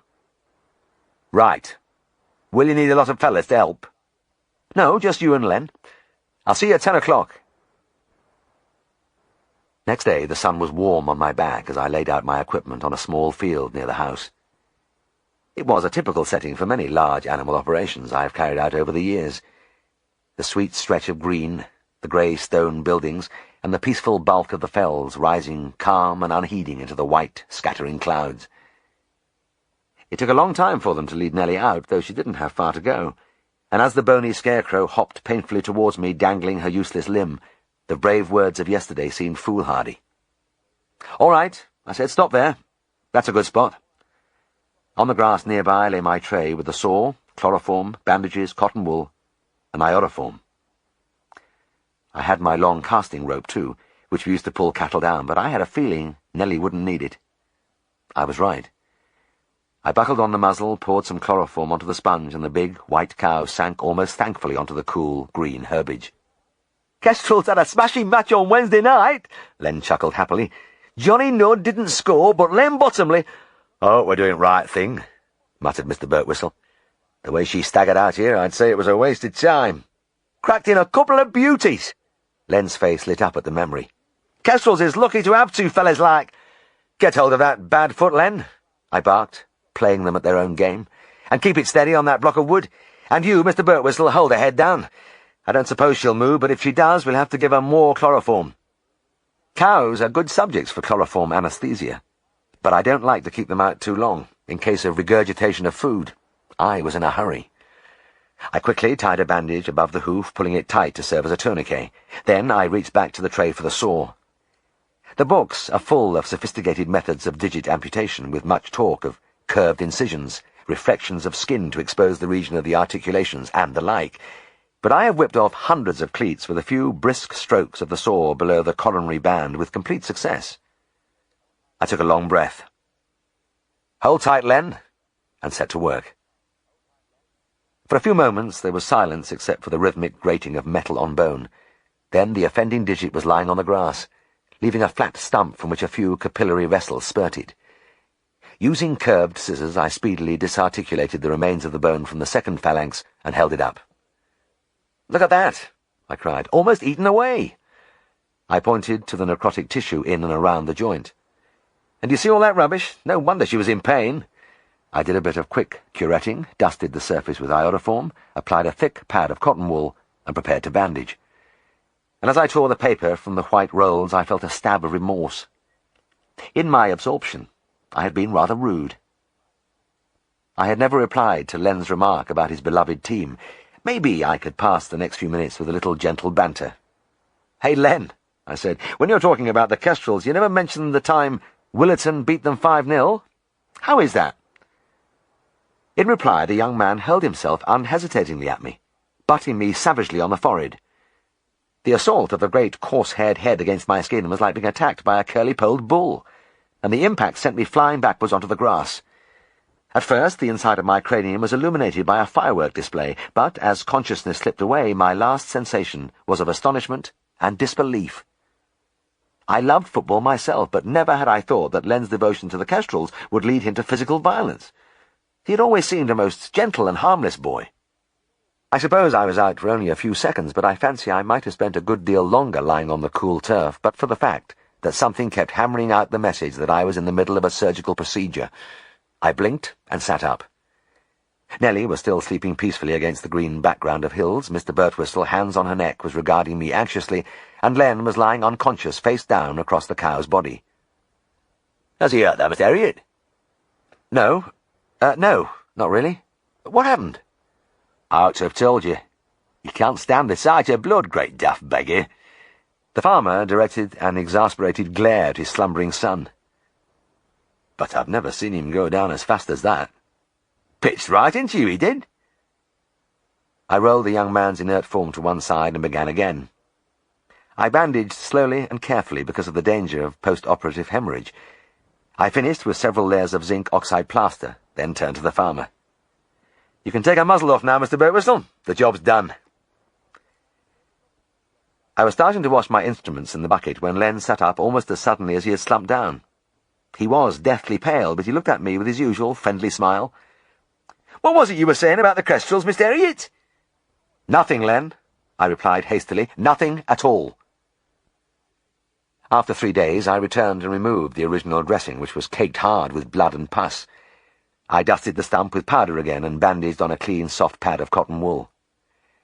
"She'll feel a lot more comfortable now," I said. And indeed, Nellie was already looking vastly happier. She was taking some weight on the affected foot, rather gingerly, as though she couldn't believe that terrible thing had gone from her life. As she walked away, I crossed my fingers. The only thing that can ruin these operations is if the infection spreads to the other side. The inevitable result then is immediate slaughter and terrible disappointment. But it never happened to Nellie. When I took off the second dressing, she was almost sound, and I didn't see her again until about 5 weeks after the operation. I had finished injecting one of Mr. Birtwistle's pigs when I asked casually, "And how's Nellie?" "Come and have a look at her," the farmer replied. "She's just in that field at side of road." We walked together over the grass to where the white cow was standing among her companions, head down, munching busily. And she must have done a lot of that since I saw her, because she was fat again. "Get on, lass." The farmer gently nudged her rump with his thumb, and she ambled forward a few paces before setting to work on another patch of grass.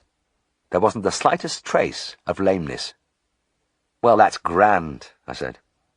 "And is she milking well, too?" "Aye, back to 5 gallons. He pulled a much-dented tobacco tin from his pocket, unscrewed the lid, and produced an ancient watch. "It's 10 o'clock, your man. Len'll have gone into house for his tea and allowance. Will you come in and have a cup?" I squared my shoulders and followed him inside, and the barrage began immediately. "Summat right funny happened on Saturday," Len said with a roar of laughter. "Walter Gimmett was refereeing, and he gave penalties against Kestrels. So what did the lads do? Isn't it sad about old Mr. Brent?" Mrs. Birtwistle put her head on one side and looked at me piteously. "We buried him on Saturday, and—" "You know, Mr. Herriot," her husband put in, "I thought you were pulling my leg when you said Nellie would be giving 5 gallons again. I never—" "Dump the beggar in a horse-trough. He won't give no more penalties against Kestrels. You should have seen. It would have been his 90th birthday today, poor old man. He was well liked in village, and there was a big congregation. Parson said—" "Expected out like that? I thought she might maybe put on a bit of flesh so we could get her off for beef. I'm right grateful to—" At that moment, fingers clenched tensely round my cap, I happened to catch sight of my reflection in a cracked mirror above the kitchen sink. It was a frightening experience, because I was staring glassily into space with my features contorted almost out of recognition. There was something of an idiot smile as I acknowledged the humour of Walter in the horse-trough, a touch of sorrow at Mr. Brent's demise, and I swear a suggestion of gratification at the successful outcome of Nellie's operation. And since I was also trying to look in 3 directions at once, I had to give myself full marks for effort. But, as I say, I found it a little unnerving, and excused myself soon afterwards. The men were still busy with Mrs. Birtwistle's apple pie and scones, and the conversation was raging unabated when I left. The closure of the door behind me brought a sudden peace. The feeling of tranquillity stayed with me as I got into my car and drove out of the yard and onto the narrow country road. It persisted as I stopped the car after less than 100 yards and wound down the window to have a look at my patient. Nellie was lying down now. She had eaten her fill and was resting comfortably on her chest as she chewed her cud. To a doctor of farm animals, there is nothing more reassuring than that slow, lateral grinding. It means contentment and health. She gazed at me across the stone wall, and the placid eyes in the white face added to the restfulness of the scene, accentuating the silence after the babel of voices in the farmhouse. Nellie couldn't talk, but those calmly moving jaws told all I wanted to know. Chapter 33. To me, there are few things more appealing than a dog begging. This one was tied to a lamppost outside a shop in Windsor.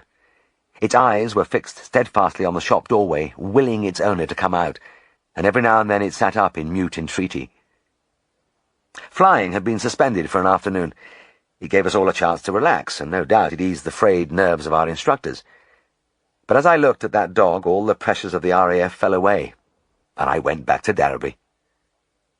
It was when Siegfried and I were making one of our market day sorties that we noticed the little dog among the stalls. When things were quiet in the surgery, we often used to walk together across the cobbles and have a word with the farmers gathered around the doorway of the Drovers' Arms. Sometimes we collected a few outstanding bills or drummed up a bit of work for the forthcoming week. And if nothing like that happened, we still enjoyed the fresh air. The thing that made us notice the dog was that he was sitting up begging in front of the biscuit stall. "Look at that little chap," Siegfried says. "I wonder where he's sprung from." As he spoke, the stall-holder threw a biscuit, which the dog devoured eagerly, but when the man came round and stretched out a hand, the little animal trotted away. He stopped, however, at another stall which sold produce, eggs, cheese, butter, cakes, and scones. Without hesitation, he sat up again in the begging position, rock steady, paws dangling, head pointing expectantly. I nudged Siegfried. "There he goes again." My colleague nodded. "Yes. He's an engaging little thing, isn't he? What breed would you call him?" "A cross, I'd say. He's like a little brown sheepdog, but there's a touch of something else, maybe terrier." It wasn't long before he was munching a bun, and this time we walked over to him. And as we drew near, I spoke gently. "Here, boy," I said, squatting down a yard away. "Come on, let's have a look at you." He faced me, and for a moment 2 friendly brown eyes gazed at me from a singularly attractive little face. The fringed tail waved in response to my words, but as I inched nearer, he turned and ambled unhurriedly among the market-day crowd till he was lost to sight. I didn't want to make a thing out of the encounter, because I could never quite divine Siegfried's attitude to the small animals. He was eminently wrapped up in his horsework and often seemed amused at the way I'd rushed around after dogs and cats. At that time, in fact, Siegfried was strongly opposed to the whole idea of keeping animals as pets. He was quite vociferous on the subject, said it was utterly foolish, despite the fact that 5 assorted dogs travelled everywhere with him in his car. Now, 35 years later, he is just as strongly in favour of keeping pets, though he now carries only 1 dog in his car. So, as I say, it was difficult to assess his reactions in this field, and I refrained from following the little animal. I was standing there when a young policeman came up to me. "I've been watching that little dog begging among the stalls all morning," he said. "But like you, I haven't been able to get near him." "Yes, it's strange. He's obviously friendly, yet he's afraid. I wonder who owns him." "I reckon he's a stray, Mr. Herriot. I'm interested in dogs myself, and I fancy I know just about all of them round here. But this one's a stranger to me." I nodded. "I bet you're right. So anything could have happened to him. He could have been ill-treated by somebody and run away, or he could have been dumped from a car." "Yes," he replied. "There's some lovely people around. It beats me how anybody can leave a helpless animal to fend for itself like that. I've had a few goes at catching him myself, but it's no good." The memory stayed with me for the rest of the day, and even when I lay in bed that night, I was unable to dispel the disturbing image of the little brown creature wandering in a strange world, sitting up, asking for help in the only way he knew. I was still a bachelor at that time, and on the Friday night of the same week, Siegfried and I were arraying ourselves in evening dress in preparation for the hunt ball at East Hurdsley, about 10 miles away. It was a tortuous business, because those were the days of starched shirt fronts and stiff high collars, and I kept hearing explosions of colourful language from Siegfried's room as he wrestled with his studs. I was in an even worse plight, because I had outgrown my suit, and even when I had managed to secure the strangling collar, I had to fight my way into the dinner jacket, which nipped me cruelly under the arms. I had just managed to don the complete outfit and was trying out a few careful breaths when the phone rang. It was the same young policeman I had been speaking to earlier in the week. "We've got that dog round here, Mr. Herriot. You know, the one that was begging in the marketplace." "Oh, yes. Somebody's managed to catch him, then?" There was a pause. "No, not really. One of our men found him lying by the roadside about a mile out of town and he brought him in. He's been in an accident." I told Siegfried. He looked at his watch. "Always happens, doesn't it, James? Just when we're ready to go out. It's 9 o'clock now, and we should be on our way." He thought for a moment. "Anyway, slip round there and have a look, and I'll wait for you. It would be better if we could go to this affair together." As I drove round to the police station, I hoped fervently that there wouldn't be much to do. This hunt ball meant a lot to my boss, because it would be a gathering of the horse-loving fraternity of the district, and he would have a wonderful time just chatting and drinking with so many kindred spirits, even though he hardly danced at all. Also, he maintained it was good for business to meet the clients socially. The kennels were at the bottom of a yard behind the station, and the policeman led me down and opened one of the doors. The little dog was lying very still under the single electric bulb, and when I bent and stroked the brown coat, his tail stirred briefly among the straw of his bed. "He can still manage a wag, anyway," I said. The policeman nodded. "Aye, there's no doubt he's a good-natured little thing." I tried to examine him as much as possible without touching. I didn't want to hurt him, and there was no saying what the extent of his injuries might be. But even at a glance, certain things were obvious. He had multiple lacerations, one hind leg was crooked in the unmistakable posture of a fracture, and there was blood on his lips. This could be from damaged teeth, and I gently raised the head with a view to looking into his mouth. He was lying on his right side, and as the head came round, it was as though somebody had struck me in the face. The right eye had been violently dislodged from its socket, and it sprouted like some hideous growth from above the cheekbone, a great glistening orb with the eyelids tucked behind the white expanse of sclera. I seemed to squat there for a long time, stunned by the obscenity, and as the seconds dragged by, I looked into the little dog's face, and he looked back at me, trustingly from one soft brown eye, glaring meaninglessly from the grotesque ball on the other side. The policeman's voice broke my thoughts. "He's a mess, isn't he?" "Yes. Yes, must have been struck by some vehicle. Maybe dragged along by the look of all those wounds." "What do you think, Mr. Herriot?" I knew what he meant. It was the sensible thing to ease this lost, unwanted creature from the world. He was grievously hurt, and he didn't seem to belong to anybody. A quick overdose of anesthetic. His troubles would be over, and I'd be on my way to the dance. But the policeman didn't say anything of the sort. Maybe, like me, he was looking into the soft depths of that one trusting eye. I stood up quickly. "Can I use your phone?" At the other end of the line, Siegfried's voice crackled with impatience. "Hell, James, it's 9:30. If we're going to this thing, we've got to go now. We might as well not bother. A stray dog, badly injured, he doesn't sound such a great problem." "I know, Siegfried. I'm sorry to hold you up, but I can't make up my mind. I wish you'd come round and tell me what you think." There was a silence, then a long sigh. "All right, James. See you in 5 minutes." He created a slight stir as he entered the station. Even in his casual working clothes, Siegfried always managed to look distinguished. But as he swept into the station newly bathed and shaved, a camel coat thrown over the sparkling white shirt and black tie, there was something ducal about him. He drew respectful glances from the men sitting around. Then my young policeman stepped forward. "This way, sir," he said, and we went back to the kennels. Siegfried was silent as he crouched over the dog, looking him over as I had done without touching him. Then he carefully raised the head, and the monstrous eye glared. "My God," he said softly, and at the sound of his voice, the long fringed tail moved along the ground. For a few seconds he stayed very still, looking fixedly at the dog's face, while in the silence the whisking tail rustled the straw. Then he straightened up. "Let's get him round there," he murmured. In the surgery, we anaesthetized the little animal, and as he lay unconscious on the table, we were able to examine him thoroughly. After a few minutes, Siegfried stuffed his stethoscope into the pocket of his white coat and leant both hands on the table. Luxated eyeball, fractured femur, umpteen deep lacerations, broken claws. There's enough here to keep us going till midnight, James. I didn't say anything. My boss pulled the knot from his black tie and undid the front stud. He peeled off the stiff collar and hung it on the crossbar of the surgery lamp. "By God, that's better," he muttered, and began to lay out suture materials. I looked at him across the table. "How about the hunt ball?" "Oh, bugger the hunt ball," Siegfried said. "Let's get busy."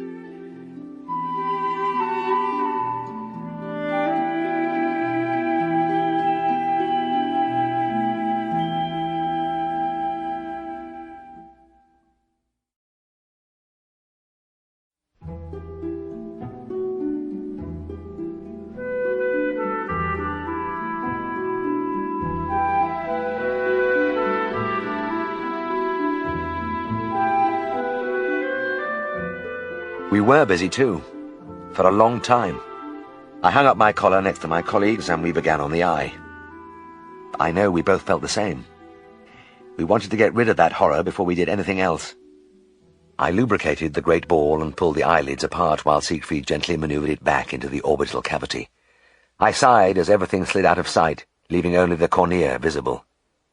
Siegfried chuckled with satisfaction. "Looks like an eye again, doesn't it?" He seized the ophthalmoscope and peered into the depths. And there's no major damage. Could be as good as new again, but we'll just stitch the lids together to protect it for a few days. The broken ends of the fractured tibia were badly displaced, and we had to struggle to bring them into apposition before applying the plaster of Paris. But at last we finished, and started on the long job of stitching the many cuts and lacerations. We worked separately for this, and for a long time it was quiet in the operating room except for the snip of scissors as we clipped the brown hair away from the wounds. I knew, and Siegfried knew, that we were almost certainly working without payment, but the most disturbing thought was that after all our efforts we might still have to put him down. He was still in the care of the police, and if nobody claimed him within 10 days it meant euthanasia. And if his late owners were really interested in his fate, why hadn't they tried to contact the police before now? By the time we had completed our work and washed the instruments, it was after midnight. Siegfried dropped the last suture needle into its tray and looked at the sleeping animal. "I think he's beginning to come round," he said. "Let's take him through to the fire and we can have a drink while he recovers." We stretchered the dog through to the sitting room on a blanket and laid him on the rug before the brightly burning coals. My colleague reached a long arm up to the glass-fronted cabinet above the mantelpiece and pulled down the whiskey bottle and 2 glasses. Drinks in hand, collarless, still in shirt-sleeves, with our starched white fronts and braided evening trousers to remind us of the lost dance, we lay back in our chairs on either side of the fireplace, and between us our patient stretched peacefully. He was a happier sight now. One eye was closed by the protecting stitches, and his hind leg projected stiffly in its white cast, but he was tidy, cleaned up, cared for. He looked as though he belonged to somebody. But then there was a great big doubt about that. It was nearly 1 o'clock in the morning, and we were getting well down the bottle when the shaggy brown head began to move. Siegfried leant forward and touched one of the ears, and immediately the tail flapped against the rug, and a pink tongue lazily licked his fingers. "What an absolutely grand little dog," he murmured. But his voice had a distant quality. I knew he was worried too. I took the stitches out of the eyelids 2 days after, and was delighted to find a normal eye underneath. The young policeman was as pleased as I was. "Look at that," he exclaimed. "You'd never know anything had happened there." "Yes, it's done wonderfully well. All the swelling and inflammation has gone." I hesitated for a moment. "Has anybody inquired about him?" He shook his head. "Nothing yet. But there's another 8 days to go, and we're taking good care of him here." I visited the police station several times, and the little animal greeted me with undisguised joy, all his fear gone, standing upright against my legs on his plastered limb, his tail swishing. But all the time my sense of foreboding increased, and on the 10th day I made my way, almost with dread, to the police kennels. I had heard nothing. My course of action seemed inevitable.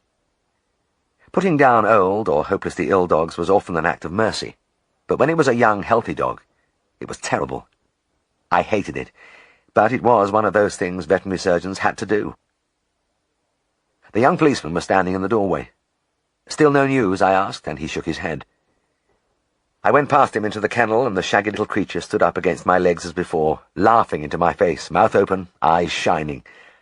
I turned away quickly. I'd have to do this right now, or I'd never do it. "Mr. Herriot?" The policeman put his hand on my arm. "I think I'll take him." "You?" I stared at him. "Aye, that's right. We've got a lot of stray dogs in here, and though I feel sorry for them, you can't give them all a home, can you?" "No, you can't," I said. "I have the same problem." He nodded slowly. "But somehow this one's different, and it seems to me he's just come at the right time. I have 2 little girls, and they've been at me for a bit to get him a dog.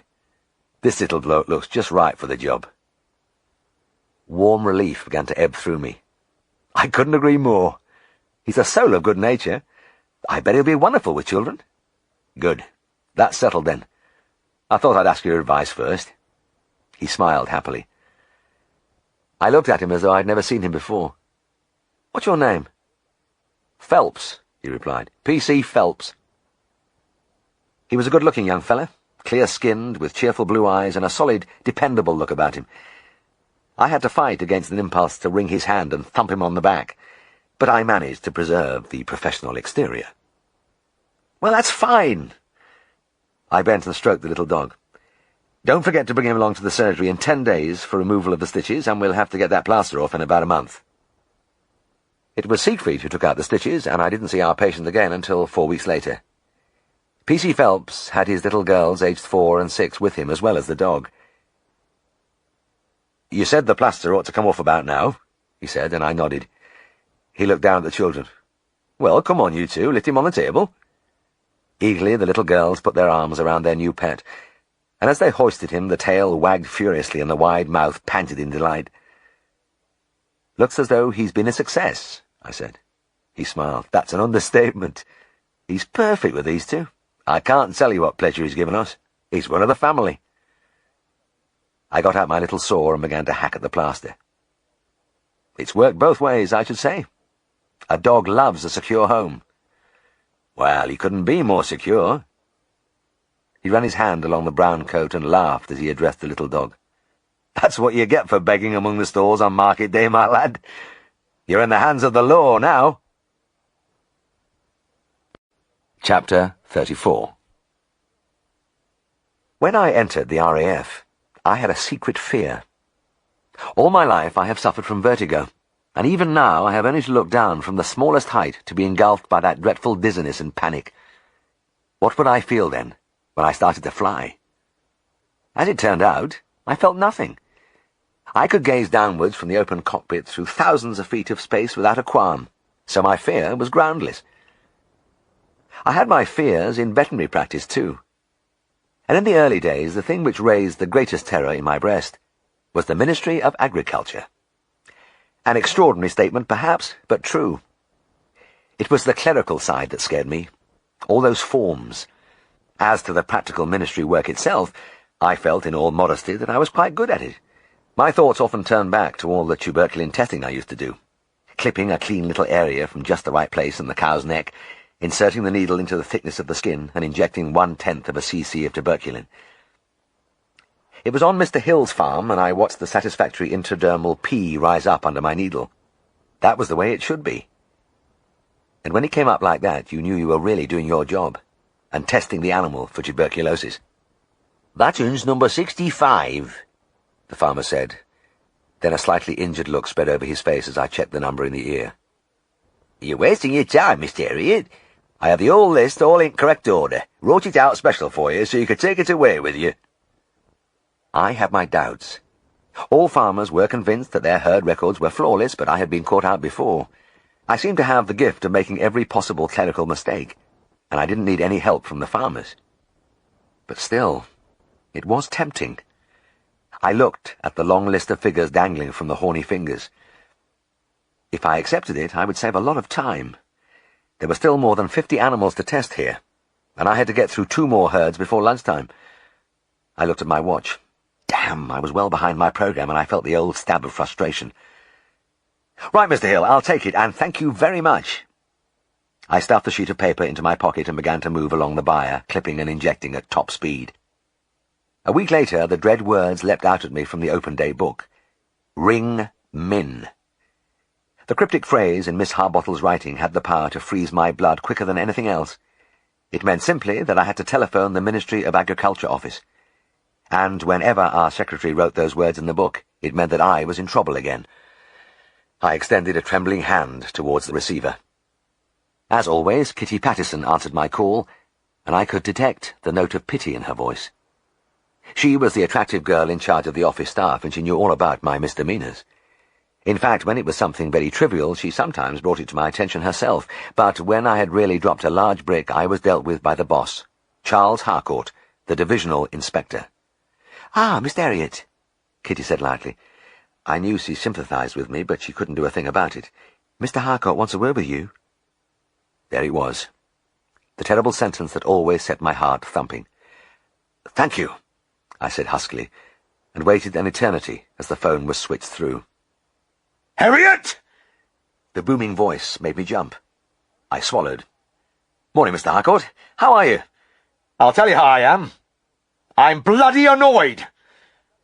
I could imagine vividly the handsome, high-coloured, choleric face flushing deeper, the greenish eyes glaring. In fact, I'm hopping bloody mad. "Oh." It's no use saying oh. That's what you said the last time when you tested that cow of Franklin's that had been dead for 2 years. That was very clever. I don't know how you managed it. Now, I've been going over your test at Hills of High View, and there are 2 cows here that you've tested, numbers 74 and 103. Now, our records show that he sold both of them at Broughton Auction Mart 6 months ago. So you performed another miracle. "I'm sorry." Please don't be sorry. It's bloody marvellous how you do it. I have all the figures here. Skin measurements, the lot. I see you found they were both thin-skinned animals, even though they were about 15 miles away at the time. Clever stuff. Well, all right, Herriot, I'll dispense with the comedy. I'm going to tell you once more, for the last time, and I hope you're listening. He paused, and I could almost see the big shoulders bunching as he barked into the telephone. Look in the bloody ears in future. I broke into a rapid gabble. "I will indeed, Mr. Harcourt. I assure you that from now on—" All right, but there's something else. "Something else?" Yes, I'm not finished yet. The voice took on a great weariness. Can I ask you to cast your mind back to that cow you took under the TB order from Wilson of Low Parks? I dug my nails into my palm. We were heading for deep waters. "Yes, I remember it." Well now, Herriot, lad, do you remember a little chat we had about the forms? Charles was trying to be patient, because he was a decent man, but it was costing him dearly. Didn't anything I told you sink in? "Well, yes, of course." "Then why didn't you send me a receipt for slaughter?" "Receipt for—" "Didn't I?" "No, you didn't," he said, "and honestly I can't understand it. I went over it with you step by step last time when you forgot to forward a copy of the valuation agreement." "Oh, dear. I really am sorry." A deep sigh came from the other end. "And there's nothing to it." He paused. "Tell you what we'll do. Let's go over the procedure once more, shall we?" "Yes, by all means." "Very well," he said. "First of all, when you find an infected animal, you serve B205DT Form A, which is the notice requiring detention and isolation of the animal. Next," and I could hear the slap of finger on palm as he enumerated his points. "Next, there is B207DT Form C, notice of intended slaughter. Then B208DT Form D, post-mortem certificate. Then B196DT, veterinary inspector's report. Then B209DT, valuation agreement, and in cases where the owner objects, there is B213DT, appointment of valuer. Then we have a B212DT, Notice to owner of time and place of slaughter, followed by B227DT, receipt for animal for slaughter, and finally B230DT, notice requiring cleansing and disinfection. Damn it, a child could understand that. It's perfectly simple, isn't it? Yes. Yes. Certainly. Absolutely. It wasn't simple to me, but I didn't mention the fact. He had calmed down nicely, and I didn't want to inflame him again. "Well, thank you, Mr. Harcourt," I said. I'll see it doesn't happen again." I put down the receiver with the feeling that things could have turned out a lot worse, but for all that my nerves didn't stop jangling for some time. The trouble was that the ministry work was desperately important to general practitioners. In fact, in those precarious days it was the main rent-payer. This business of the tuberculosis order. When a veterinary surgeon came upon a cow with open TB, it was his duty to see that the animal was slaughtered immediately because its milk could be a danger to the public. Well, that sounds easy. But unfortunately the law insisted that the demise of each unhappy creature be commemorated by a confetti-like shower of the doom-laden forms. It wasn't just that there were so many of these forms, but they had to be sent to an amazing variety of people. Sometimes I used to think that there were very few people in England who didn't get one. Apart from Charles Harcourt, other recipients included the farmer concerned, the police, the head office of the ministry, the knacker man, the local authority. I nearly always managed to forget one of them. I used to have nightmares about standing in the middle of the marketplace, throwing the forms around me at the passers-by and laughing hysterically. Looking back, I can hardly believe that for all this wear and tear on the nervous system, the payment was 1 guinea, plus 10 and sixpence for the post-mortem. It was a mere 2 days after my interview with the divisional inspector that I had to take another cow under the TB order. When I came to fill in the forms, I sat at the surgery desk in a dither of apprehension, going over them again and again, laying them out side by side and enclosing them one by one in their various envelopes. This time there must be no mistake. I took them over to the post myself and uttered a silent prayer as I dropped them into the box. Charles would have them the following morning, and I would soon know if I had done it again. When 2 days passed without incident, I felt I was safe. But midway through the third morning, I dropped in at the surgery and read the message in letters of fire. Ring Min. Kitty Patterson sounded strained. She didn't even try to appear casual. "Oh, yes, Mr. Herriot," she said hurriedly. "Mr. Harcourt asked me to call you. I'm putting you through now." My heart almost stopped as I waited for the familiar bellow. But when the quiet voice came on the line, it frightened me even more. "Good morning, Herriot." Charles was curt and impersonal. "I'd like to discuss that last cow you took under the order." "Oh, yes," I croaked. "But not over the telephone. I want to see you here in the office." "In the office?" "Yes. Right away, if you can." I put down the phone and went out to the car with my knees knocking. Charles Harcourt was really upset this time. There was a kind of restrained fury in his words, and this business of going to the office, that was reserved for serious transgressions. 20 minutes later, my footsteps echoed in the corridors of the ministry building. Marching stiffly like a condemned man, I passed the windows where I could see the typists at work. Then I read, "Divisional Inspector" on the door at the end. I took one long, shuddering breath, then knocked. "Come in." The voice was still quiet and controlled. Charles looked up unsmilingly from his desk as I entered. He motioned me to a chair and directed a cold stare at me. "Herriot," he said unemotionally, "you're really on the carpet this time." Charles had been a major in the Punjabi Rifles, and he was very much the Indian Army officer at this moment. A fine-looking man, clear-skinned and ruddy, with massive cheekbones above a powerful jaw. Looking at the dangerously glinting eyes, it struck me that only a fool would trifle with somebody like him. And I had a nasty feeling that I had been trifling. Dry-mouthed, I waited. "You know, Herriot," he went on, "after our last telephone conversation about TB forms, I thought you might give me a little peace." "Peace? Yes, it was silly of me, I know, but when I took all that time to go over the procedure with you, I actually thought you were listening." I was. You were? Oh, good. He gave me a mirthless smile. Then I suppose it was even more foolish of me to expect you to act upon my instructions. In my innocence, I thought you cared about what I was telling you. Mr. Harcourt, believe me, I do care. Then why? He bawled without warning, bringing his great hand flailing down on the desk with a crash that made pens and inkwells dance. Why the bloody hell do you keep making a balls of it? I resisted a strong impulse to run away. I don't quite understand. You don't! He kept up his pounding on the desk. Well, I'll tell you. One of my veterinary officers was on that farm and he found that you hadn't served a notice of cleansing and disinfection. Is that so? Yes, it bloody well is so.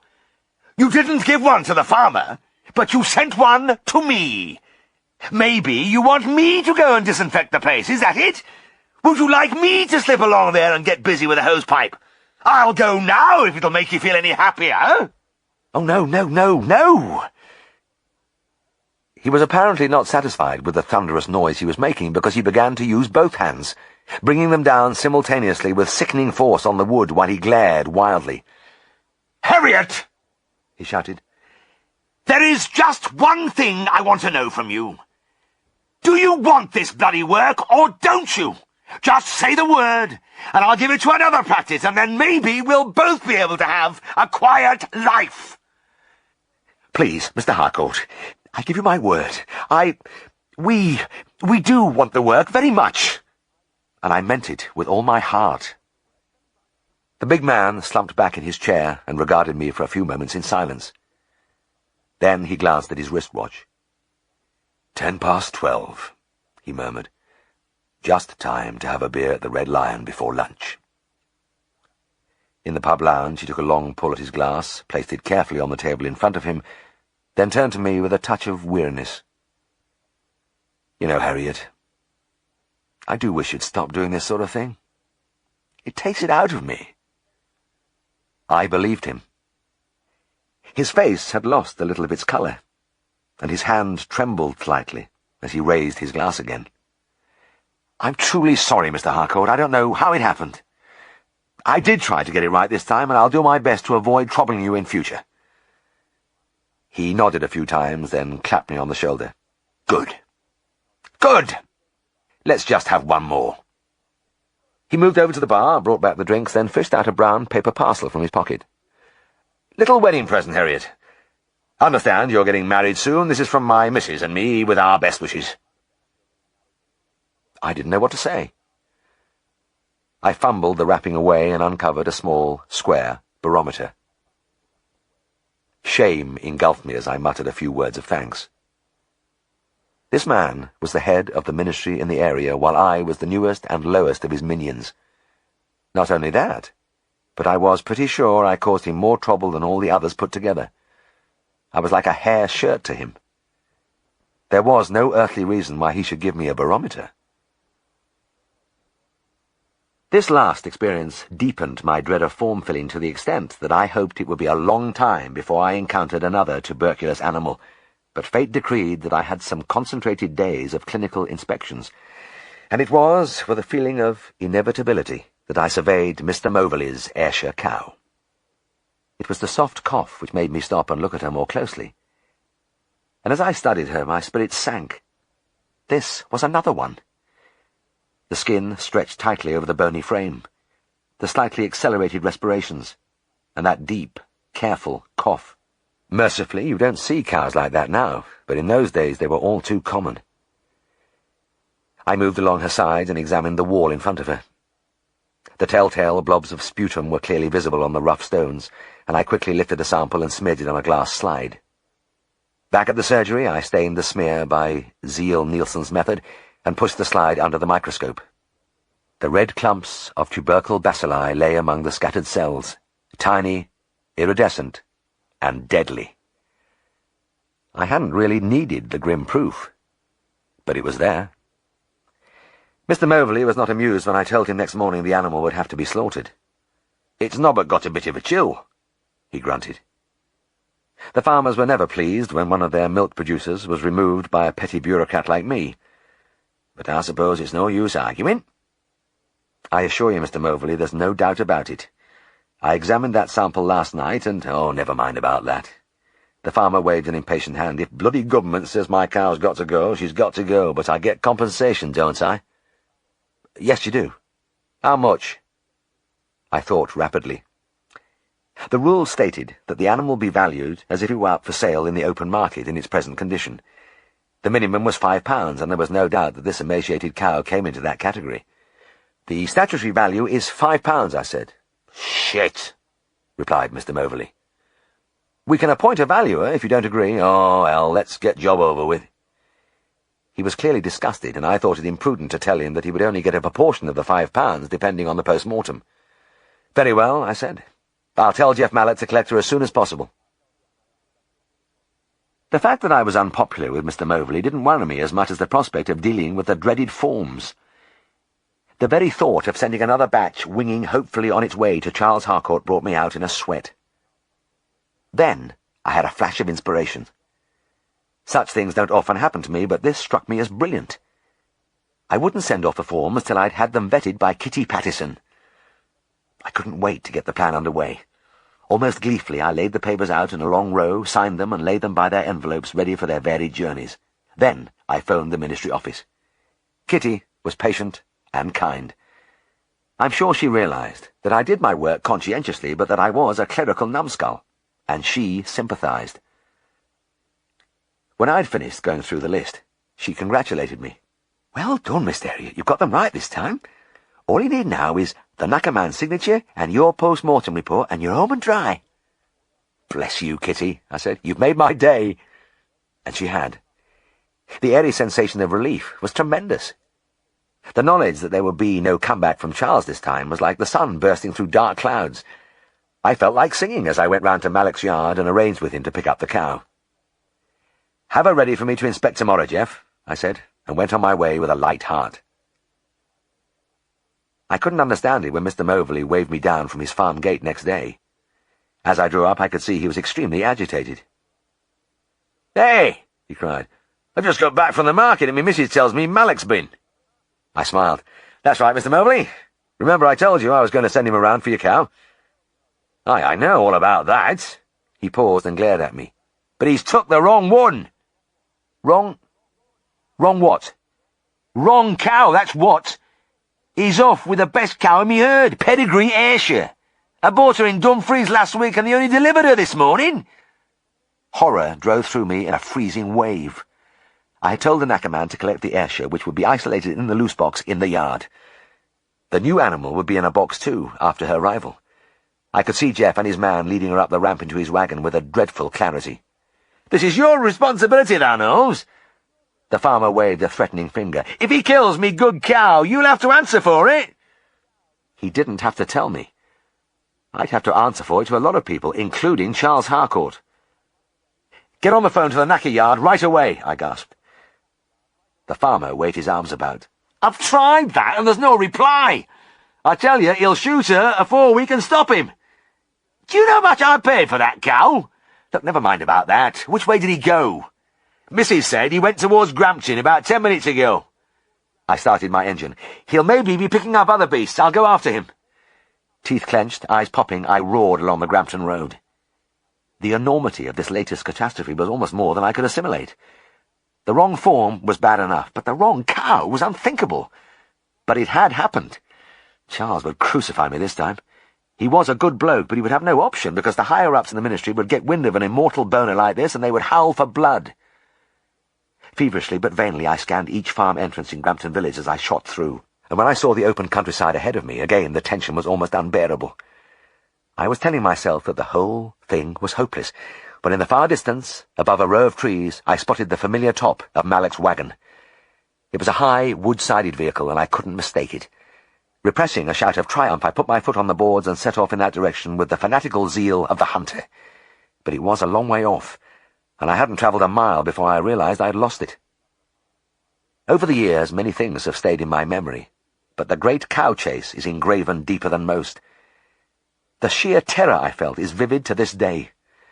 I kept sighting the wagon among the maze of lanes and side roads, but by the time I had cut across country, my quarry had disappeared behind a hillside or dipped into one of the many hollows in the wide vista.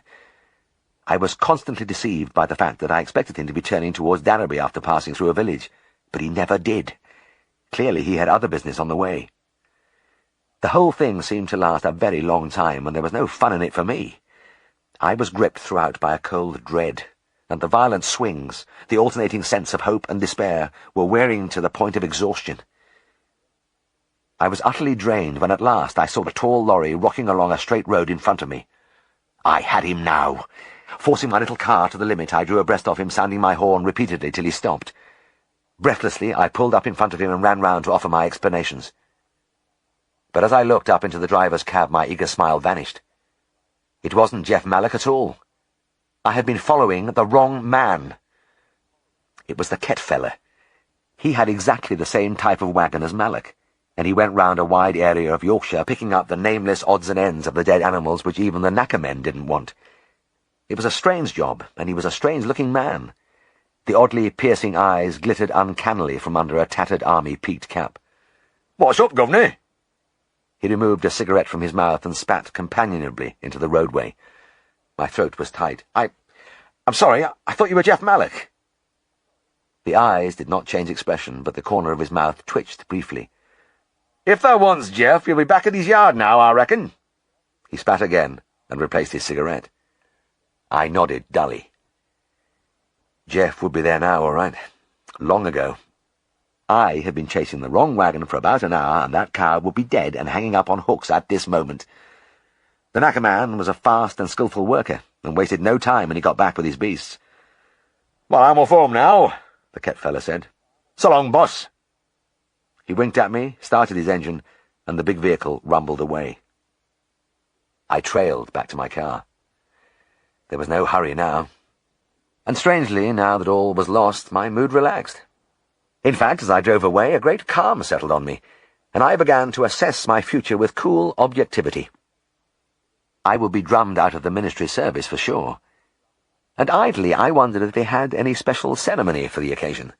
Perhaps a ritual stripping of the panel certificates, or something of the sort. I tried to put away the thought that more than the ministry would be interested in my latest exploit. How about the Royal College? Did they strike you off for something like this?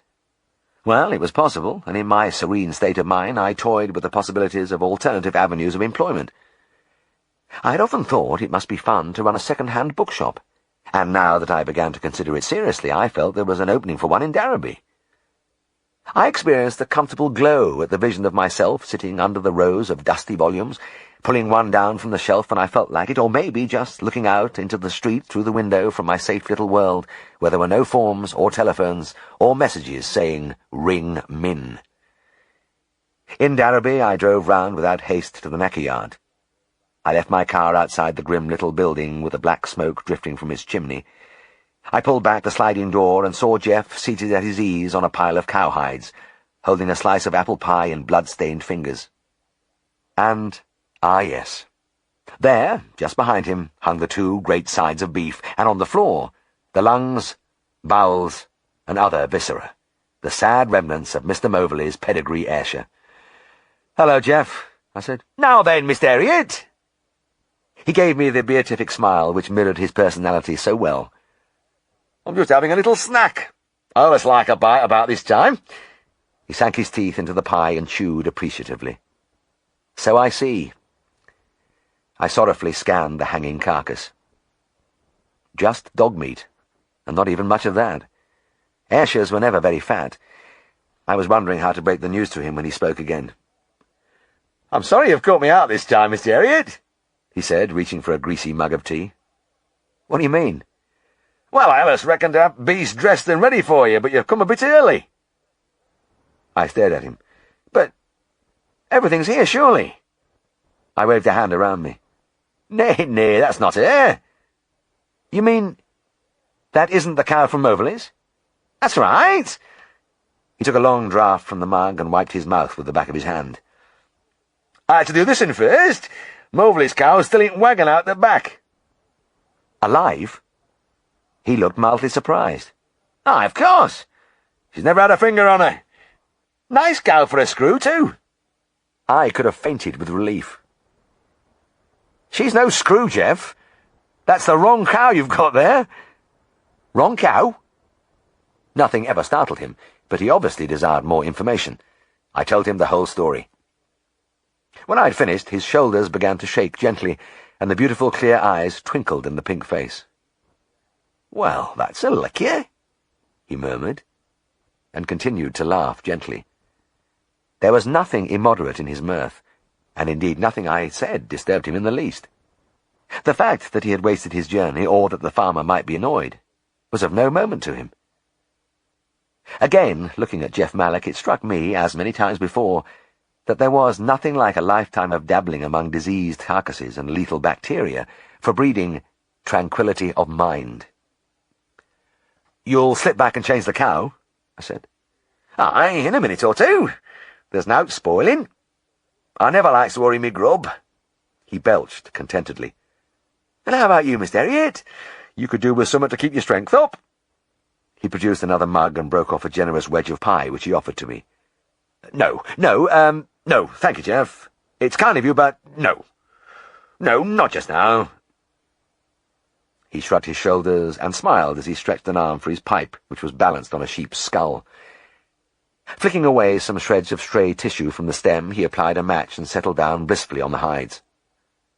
"I'll see you later, then," he said. "Come round tonight and everything will be ready for you." He closed his eyes, and again his shoulders quivered. "I'd better get the right one this time." It must be more than 20 years since I took a cow under the TB order, because the clinical cases so rarely exist now.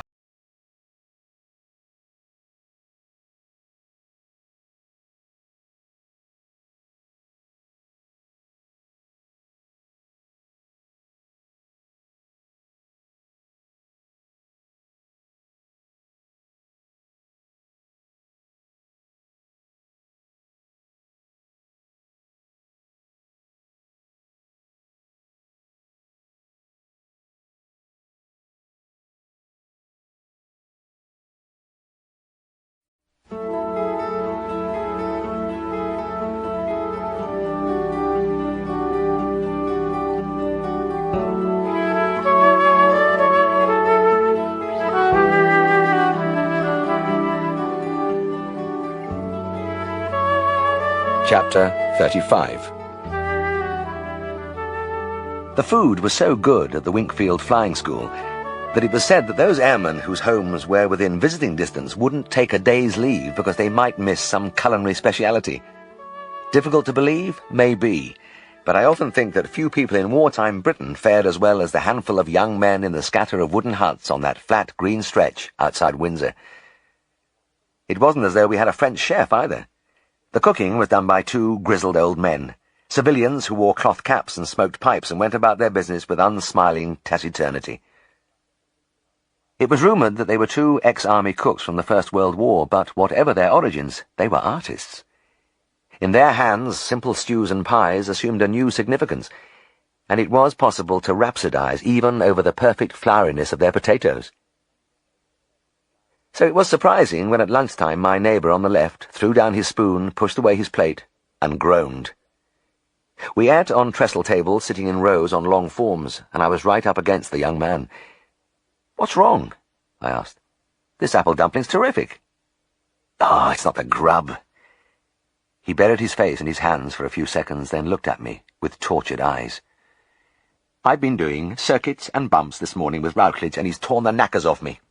All the time. It never stopped." Suddenly my own meal lost some of its flavour. I knew just what he meant. Flight Officer Woodham did the same to me.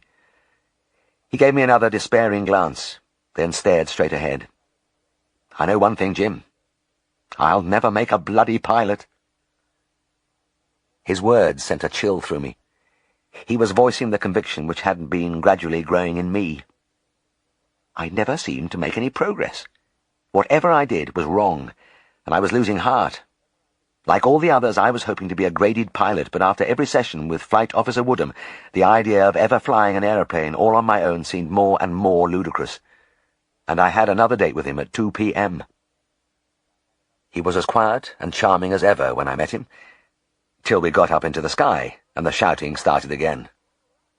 "Relax, for heaven's sake, relax!" Or, "What's your height?" "Where the hell do you think you're going?" Or, "Didn't I tell you to centralize the stick? Are you bloody deaf or something?" And finally, after the first circuit, when we juddered to a halt on the grass, "That was an absolutely bloody ropey landing. Take off again." On the second circuit, he fell strangely silent. And though I should have felt relieved, I found something ominous in the unaccustomed peace. It could only mean one thing. He had finally given me up as a bad job. When we landed, he told me to switch off the engine and climbed out of the rear cockpit. I was about to unbuckle my straps and follow him when he signalled me to remain in my seat. "Stay where you are," he said. "You can take her up now." I stared down at him through my goggles. "What?" "I said, take her up." "You mean, on my own? What, go solo?" "Yes, of course. Come and see me in the flight hut after you've landed and taxied in." He turned and walked away over the green. He didn't look back. After a few minutes, a fitter came over to where I sat trembling in my seat. He spat on the turf, then looked at me with deep distaste. "Look, mate," he said, "that's a good aircraft you've got there." I nodded agreement. "Well, I don't want it. Well, smashed up. Okay." "Okay." He gave me a final, disgusted glance, then went round to the propeller. Panic-stricken though I was, I did not forget the cockpit drill which had been dinned into me so often. I never thought I'd have to use it in earnest, but now I automatically tested the controls: rudder, ailerons, and elevator. Fuel on, switch off, throttle closed, then switch on, throttle slightly open. "Contact!" I cried. The fitter swung the propeller, and the engine roared. I pushed the throttle full open, and the tiger moth began to bump its way over the grass. As we gathered speed, I eased the stick forward to lift the tail. Then, as I pulled it back again, the bumping stopped, and we climbed smoothly into the air with a long dining hut at the end of the airfield flashing away beneath. I was gripped by exhilaration and triumph. The impossible had happened. I was up here on my own, flying, really flying, at last. I had been so certain of failure that the feeling of relief was overpowering. In fact, it intoxicated me, so that for a long time I just sailed along, grinning foolishly to myself. When I finally came to my senses, I looked down happily over the side. It must be time to turn now. But as I stared downwards, cold reality began to roll over me in a gathering flood. I couldn't recognize a thing in the great hazy tapestry beneath me, and everything seemed smaller than usual. Dry-mouthed, I looked at the altimeter. I was well over 2,000 feet. And suddenly it came to me that Flight Officer Woodham's shouts had not been meaningless.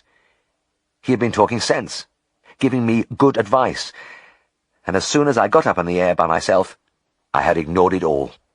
I hadn't lined myself up on a cloud, I hadn't watched my artificial horizon. I hadn't kept an eye on the altimeter. And I was lost. It was a terrible feeling, this sense of utter isolation as I desperately scanned the great checkered landscape for a familiar object. What did you do in a case like this? Soar around southern England till I found some farmer's field big enough to land in, then make my own abject way back to Wingfield? But that way I was going to look the complete fool, and also I'd stand an excellent chance of smashing up this fitter's beloved aeroplane, and maybe myself. It seemed to me that one way or another I was going to make a name for myself. Funny things had happened to some of the other lads. Many had been airsick and vomited in the cockpit. One had gone through a hedge. Another, on his first solo, had circled the airfield again and again. 7 times he had gone round, trying to find the courage to land while his instructor sweated blood and cursed on the ground. But nobody had really got lost like me. Nobody had flown off into the blue and returned on foot without his aeroplane. My visions of my immediate fate were reaching horrific proportions, and my heart was hammering uncontrollably when far away on my left I spotted the dear, familiar bulk of the big stand on Ascot Racecourse. almost weeping with joy, I turned towards it, and within minutes I was banking above its roof as I had done so often. And there, far below, and approaching with uncomfortable speed, was the belt of trees which fringed the airfield, and beyond, the windsock blowing over the wide green. But I was still far too high. I could never drop down there in time to hit that landing strip. I would have to go round again. The ignominy of it went deep. They would all be watching on the ground, and some would have a good laugh at the sight of Herriot overshooting the field by several hundred feet and cruising off again into the clouds. But what was I thinking about? There was a way of losing height rapidly, and, bless you, Flight Officer Woodham, I knew how to do it. Opposite, rudder and stick. He had told me 100 times how to side-slip, and I did it now as hard as I could, sending the little machine slewing like an airborne crab down, down towards those trees. And by golly, it worked. The green copse rushed up at me, and before I knew I was almost skimming the branches. I straightened up and headed for a long stretch of grass. At 50 feet, I rounded out, then checked the stick gradually back till just above the ground, when I slammed it into my abdomen. The undercarriage made contact with the earth with hardly a tremor, and I worked the rudder bar to keep straight until I came to a halt. Then I taxied in, climbed from the cockpit, and walked over to the flight hut. Flight Officer Woodham was sitting at a table, cup in hand, and he looked up as I entered. He had got out of his flying suit and was wearing a battle-dress jacket with the wings we all dreamt about, and the ribbon of the DFC. "Ah, Herriot, I'm just having some coffee. Will you join me?" "Thank you, sir." I sat down, and he pushed the cup towards me. "I saw your landing," he said. "Delightful. Quite delightful." "Thank you, sir." "And that side-slip?" One corner of his mouth twitched upwards. "Very good indeed. Really masterly." He reached for the coffee pot and went on. "You've done awfully well, Herriot. Solo after 9 hours' instruction, eh? Splendid. But then I never had the slightest doubt about you at any time." He poised the pot over my cup. "How'd you like your coffee? Black or white?" Chapter 36. I was only the third man in our flight of 50 to go solo, and it was a matter of particular pride to me because so many of my comrades were 18- and 19-year-olds. They didn't say so, but I often had the impression that they felt that an elderly gentleman like me in my 20s with a wife and baby had no right to be there, training for aircrew. In the nicest possible way, they thought I was past it. Of course, in many ways they had a point. The pull I had from home was probably stronger than theirs. When our sergeant handed out the letters on the daily parade, I used to secrete mine away till I had a few minutes of solitude to read about how fast little Jimmy was growing, how much he weighed, the unmistakable signs of outstanding intelligence, even genius, which Helen could already discern in him. I was missing his babyhood, and it saddened me. It is still something I deeply regret, because it comes only once, and is gone so quickly. But I still have the bundles of letters which his proud mother wrote to keep me in touch with every fascinating stage, and when I read them now it is almost as though I had been there to see it all. At the time, those letters pulled me back almost painfully to the comforts of home. But, on the other hand, there were occasions when life in Darrowby hadn't been all that comfortable. I think it was the early morning calls in the winter that were the worst. It was a fairly common experience to be walking sleepy-eyed into a cow byre at 6 a.m. for a calving, but at Mr. Blackburn's farm there was a difference.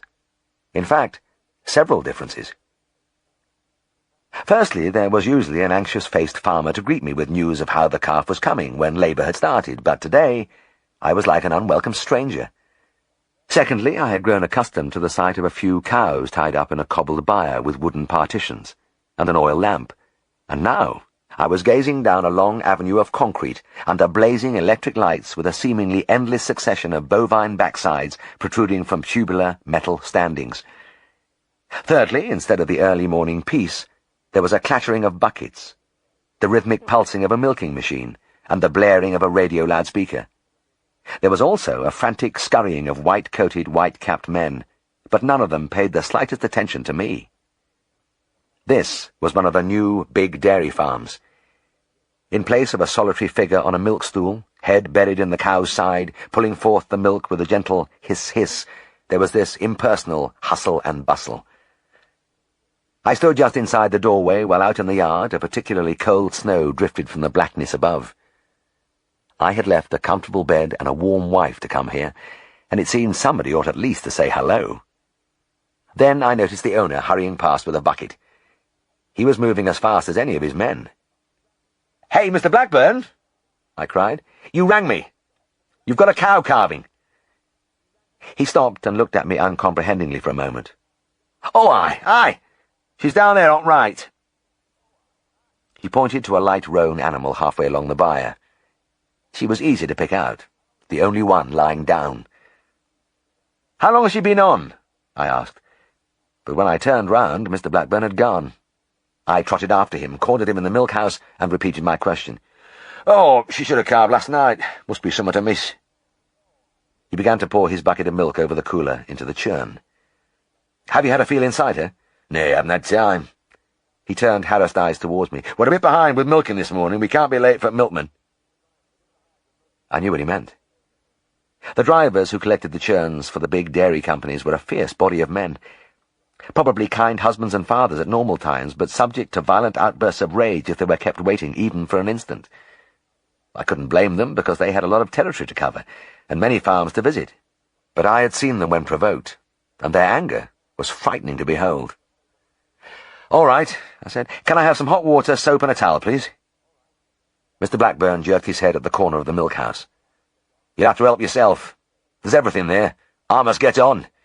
He went off again at a brisk walk. Clearly he was more in fear of the milkman than he was of me. I filled a bucket, found a piece of soap, and threw a towel over my shoulder. When I reached my patient, I looked in vain for some signs of a name. So many of the cows of those days had their names printed above their stalls, but there were no Marigolds, Alices, or Snowdrops here. Just numbers. Before taking off my jacket, I looked casually in the ear where the tattoo mark stood out plainly against the creamy white surface. She was number 87. I was in more trouble when I stripped off my shirt. In a modern bar like this, there were no nails jutting from the walls to serve as hangers. I had to roll my clothes into a ball and carry them through to the milk-house. There I found a sack which I tied round my middle with a length of binder twine. Still ignored by everybody, I returned, soaked my arm, and inserted it into the cow. I had to go a long way in to reach the calf, which was strange considering the birth should have taken place last night. It was the top of the little creature's head I touched first. The nose was tucked downwards instead of thrusting its way along the vagina towards the outside world, and the legs were similarly coiled under the body. And I noticed something else. The entry of my arm did not provoke any answering strain from the cow, nor did she try to rise to her feet. There was something else troubling number 87.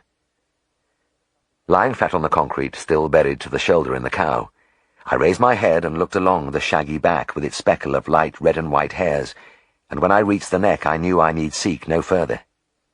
The lateral kink was very obvious. Number 87, slumped on her chest, was gazing wearily and without interest at the wall in front of her, but there was that funny little bend in her neck that told me everything. I got up, washed and dried my arm, and looked for Mr. Blackburn. I found him bending by the side of a fat brown animal, pulling the cups from her teats. I tapped him on the shoulder. "She's got milk fever," I said. "Oh, aye," he replied. Then he hoisted the bucket, brushed past me, and made off down the byre. I kept pace with him. "That's why she can't strain. Her uterus has lost its tone. She'll never calve till she gets some calcium." "Right." He still didn't look at me. "You'll give her some, then?" "Yes," I said to his retreating back. The snow still swirled in the outer darkness, and I toyed with the idea of getting dressed. But I'd only have to strip again, so I decided to make a dash for it. With the car boot open, it seemed to take a long time to fish out the bottles and flutter valve, with the flakes settling thickly on my naked flesh. Back in the bar, I looked round for a spare man to help me, but there was no lessening of the feverish activity. I would have to roll this cow onto her side and inject into her milk vein without assistance. It all depended on how comatose she was. And she must have been pretty far gone, because when I braced my feet against the tubular steel and pushed both hands against her shoulder, she flopped over without resistance. To keep her there, I lay on top of her as I pushed in the needle and ran the calcium into the vein. One snag was that my sprawling position took me right underneath the neighbouring cow on the right, a skittish sort of animal who didn't welcome the rubber-booted legs tangling with her hind feet. She expressed her disapproval by treading painfully on my ankles and giving me a few smart kicks on the thigh, but I dared not move because the calcium was flowing in beautifully. When the bottle was empty, I kneed my patient back onto her chest and ran another bottle of calcium, magnesium, and phosphorus under her skin. By the time I had finished and rubbed away the subcutaneous fluid, number 87 was looking decidedly happier. I didn't hurry over cleaning and putting away my injection outfit and re-soaping my arms, because I knew that every minute would bring back strength to my patient. The lightning response to intravenous calcium has always afforded me a simple pleasure, and when I pushed my arm in again, the difference was remarkable. The previously flaccid uterus gripped at my hand, and as the cow went into a long, expulsive effort, she turned her head, looked back at me, and opened her mouth in a muffled bellow. It was not a sound of pain, but rather as though she was saying, "I'm back in business now." "All right, my lass," I replied. "I'll stay with you till it's all over." At other times I might have been a little chary of being overheard conversing with a cow, but with the clamour of buckets and the non-stop blasting of the radio, there was no chance of that happening. I knew that I had to guide the calf back into the correct position, and that would take time. But I had a strange sense of oneness with this animal, because neither of us seemed to be of the slightest importance in the present setting. As I lay there face down on the concrete, which grew harder all the time, and with the milkers stumbling over my prostrate form, I felt very much alone. There was just myself and number 87 for it. Another thing I missed was the sense of occasion. There was a compensation in many arduous carving and the feeling of a little drama being enacted. The worried farmer, attentive stockman, the danger of losing the calf or even the mother. It was a gripping play, and there was no doubt the vet was the leading man. He may even be the villain, but he was number one. And here I was now, a scrabbling nonentity with hardly a mention in the cast. It was the shape of things to come. And yet, the job was still there. I lifted the calf's lower jaw, and as the cow gave a heave, I eased it over the brim of the pelvis. Then I groped for the tiny legs and straightened them as another expulsive effort pushed the little creature towards me. He was definitely on his way now. I didn't rush things, just lay there and let the cow get on with it. My worst moment was when one of the men came to put the milking machine on the temperamental animal on my right. As he tried to step beside her, she swung round, cocked her tail, and sent a jet of feces cascading over my back. The man pushed her back into place, slipped on the teat cups, then lifted the hose, which was lying ready for swilling down the byre. A moment later I felt the icy flow of water playing from my shoulders to my hips, then the application of a spare udder cloth as the helpful fellow cleaned me off. "Thanks very much," I gasped, and I was really grateful. It was the only attention I had received all morning. Within half an hour the feet appeared at the vulva, followed by a wet nose whose nostrils twitched reassuringly. But they were big feet. This would be a bull calf, and his final entry into the world could be a tight squeeze. I got into a sitting position and gripped a slippery cloven hoof in each hand. Leaning back, feet against the dung channel, I addressed number 87 again. "Come on, old lass. A couple of good shoves and we're there." She responded with a mighty inflation of the abdomen, and the calf surged towards me as I pulled, giving me a glimpse of a broad forehead and a pair of slightly puzzled eyes. For a moment I thought the ears were going to slip through, but then the cow relaxed, and the head disappeared back inside. "Once more, girl," I pleaded, and this time it seemed that she had decided to stop playing around and get the job over with. She gave a prolonged strain which sent head and shoulders through, and as I hauled away I had only that momentary panic I always feel that the hips might jam in the pelvis. But this one didn't stick, and came sliding beautifully onto my lap. Puffing slightly, I got to my feet and parted the hind legs. Sure enough, the little scrotum was there. He was a fine bull calf. I pulled some hay from the rack and dried him off, and within minutes he was sitting up, sniffing and snorting, looking around him with interest. He wasn't the only interested party. His mother, craning round in her neck chain, gazed fascinatedly at the new arrival before releasing a deafening bellow. I seized the front feet again and pulled the calf up to the front of the stall, where the cow, after a brief examination, began to lick him from head to tail. Then, as I watched, entranced, she suddenly rose to her feet so that she could reach some of the little creature's more inaccessible corners. I smiled to myself. So, that was that. She had got over the milk fever and had a nice live calf, too. All was well with number 87. Mr. Blackburn came up and stood by my side, and I realized that the noise in the byre had subsided. The milking was finished. The farmer took off his white hat and wiped away the sweat from his brow. "By God, that was a rush. We were short-handed this morning, and I was sure we were going to miss that milk fella. He's a terror. Won't wait a minute. And I've had to chase after him in a tractor with the churns afore now." As he finished speaking, a hen leapt with a squawk from the rack. Mr. Blackburn reached forward and lifted a warm, new-laid egg out of the hay. He inspected it for a moment, then turned to me. "Have you had your breakfast?" "No, of course not." "Well, tell your missus to put this in the frying pan," he said, handing me the egg. "Oh, thank you very much, Mr. Blackburn. I'll enjoy that." He nodded and continued to stand there, gazing at the cow and calf. Dairy farming is one of the hardest ways of making a living, and this pre-dawn turmoil was an everyday occurrence in his life. But I knew he was pleased with my efforts because he faced me suddenly, and his weathered features broke into a delighted grin. Without warning, he gave me a friendly thump on the chest. "Good old Jim," he said, and walked away. I dressed, got into the car, and placed my egg with the utmost care on the dash. Then I eased myself gingerly onto the seat, because that hosing had sent a pint or two of dirty water down into my underpants, and sitting down was intensely uncomfortable.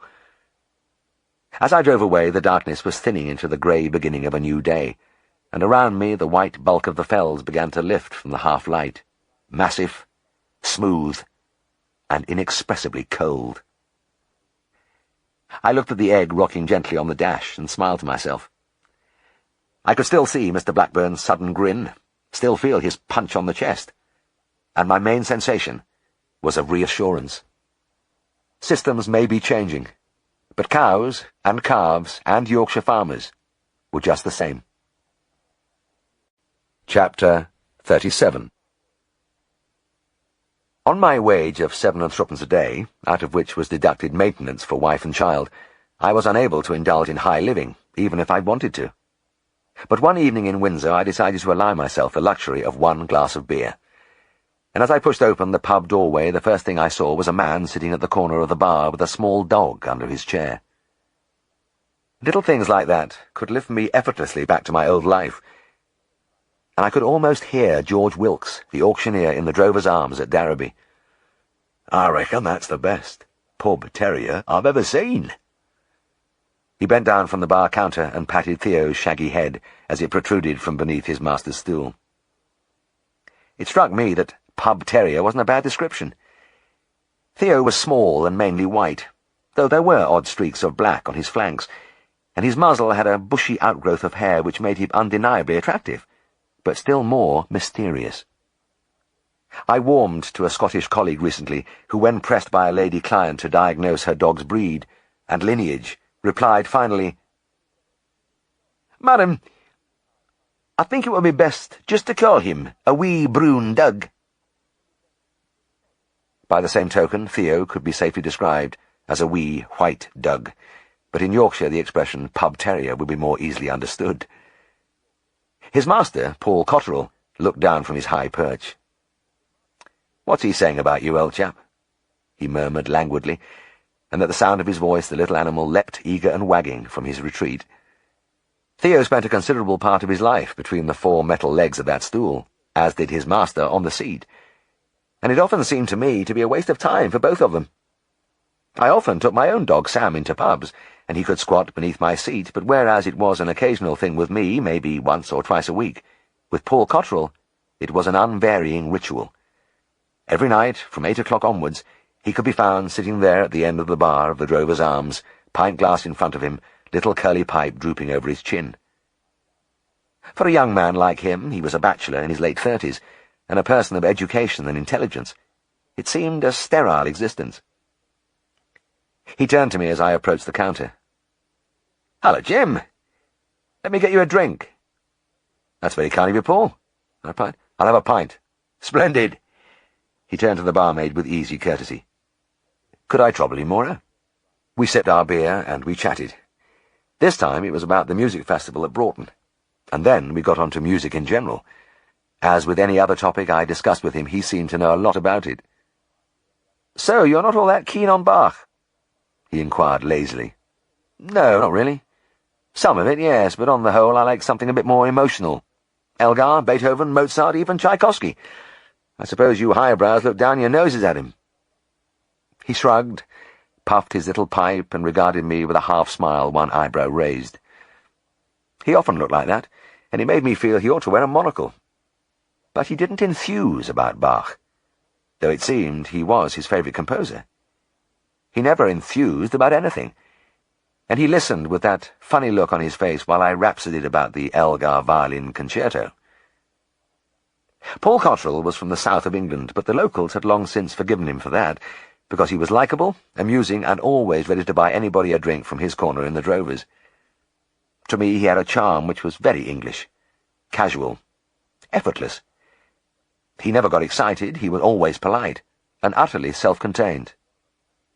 "While you're here, Jim," he said, "I wonder if you'd have a look at Theo's foot." "Of course." It is one of a vet's occupational hazards that wherever he goes socially, it is taken for granted that there is nothing he would rather do than dole out advice or listen to symptoms. "Let's have him up." "Here, boy, come on." Paul patted his knee, and the little dog jumped up and sat there, eyes sparkling with pleasure. And I thought, as I always did, that Theo should be in pictures. He was the perfect film dog with that extraordinary fuzzy laugh face. People paid good money to see dogs like him in cinemas all over the world. "All right, Theo," I said, scooping him from his master's knee. "What's the trouble?" Paul indicated the right forefoot with the stem of his pipe. "It's that one. He's been going a bit lame off and on for the last few days." "I see." I rolled the little animal on his back and then laughed. "Oh, he's only got a broken claw. There's a little bit hanging off here. He must have caught it on a stone. Hang on a minute." I delved into my pocket for the scissors which always dwelt there. A quick snip, and the job was done. "Is that all?" asked Paul. "Yes, that's it." One eyebrow went up mockingly as he looked at Theo. "So that's what you were making all the fuss about, eh? Silly old trout." He snapped his fingers. "Back you go." The little dog obediently leapt to the carpet and disappeared into his sanctuary beneath the stool. And at that moment I had a flash of intuition about Paul, about his charm which I had often admired and envied. He didn't really care. He was fond of his dog, of course. He took him everywhere with him, exercised him regularly by the river, but there was none of the anxiety, the almost desperate concern which I had so often seen in the eyes of my clients when I dealt with even the most trivial of their ailments. They cared too much, as I have always done with my own animals. And of course he was right. It was an easier and more comfortable way to live. Caring made you vulnerable, while Paul cruised along impregnable. That attractive casualness, the nonchalant good manners, the imperturbability, they all had their roots in the fact that nothing touched him very deeply. And despite my snap diagnosis of his character, I still envied him. I have always been blown around too easily by my emotions. It must be lovely to be like Paul. And the more I thought about it, the more I realized how everything fitted in. He had never cared enough to get married. Even Bach, with his mathematical music, was part of the pattern. I think that major operation deserves another pint, Jim. He smiled his lopsided smile. "Unless you demand a higher fee." I laughed. I would always like him. We are all different, and we have to act as we are made, but as I started my second glass, I thought again of his carefree life. He had a good job in the government offices in Broughton, no domestic responsibilities, and every night he sat on that same stool drinking beer with his dog underneath. He hadn't a worry in the world. Anyway, he was part of the Derby scene, part of something I liked, And since I have always hated change, it was in a sense reassuring to know that no matter what night you went into the drovers, you would find Paul Cottrell in the corner and Theo's shaggy muzzle peeping from below. I felt like that one night when I dropped in near closing time. "Do you think he's got worms?" The question was typically offhand. "I don't know, Paul. Why do you ask?" He drew on his pipe. "Oh, I just thought he looked a bit thin lately. Come up, Theo." The little dog, perched on his master's knee, looked as chirpy as ever, and when I reached over and lifted him, he licked my hand. But his ribs did feel rather prominent. Yes," I said. "Maybe he has lost a bit of weight. Have you noticed him passing any worms?" "I haven't, actually." "Not even little bits? Whitish segments sticking round his rear?" "No, Jim." He shook his head and smiled. "But I haven't looked all that closely, old boy." "Okay," I said, "let's worm him just in case. I'll bring in some tablets tomorrow night. You'll be here?" The eyebrow went up. "I think that's highly probable." Theo duly got his worm tablets, and after that there was a space of several weeks when I was too busy to visit the drovers. When I finally did get in, it was a Saturday night, and the athletic club dance was in full spate. A rhythmic beat drifted from the ballroom, the little bar was packed, and the domino players were under pressure, squashed into a corner by the crush of dinner jackets and backless dresses. In the noise and heat I struggled towards the bar, thinking that the place was unrecognizable. But there was one feature unchanged: Paul Cottrell on his stool at the far end of the counter. I squeezed in next to him and saw he was wearing his usual tweed jacket. "Not dancing, Paul?" He half closed his eyes, shook his head slowly, and smiled at me over his bent little pipe. "Not for me, old boy," he murmured. "Too much like work." I glanced down and saw that something else hadn't changed. Theo was there too, keeping his nose well clear of the milling feet. I ordered 2 beers, and we tried to converse, but it was difficult to shout above the babel. Arms kept poking between us towards the counter. Red faces pushed into ours and shouted greetings. Most of the time we just looked around us. Then Paul leant close and spoke into my ear. "I gave Theo those pills, but he's still getting thinner." "Really?" I shouted back. "That's unusual." "Yes.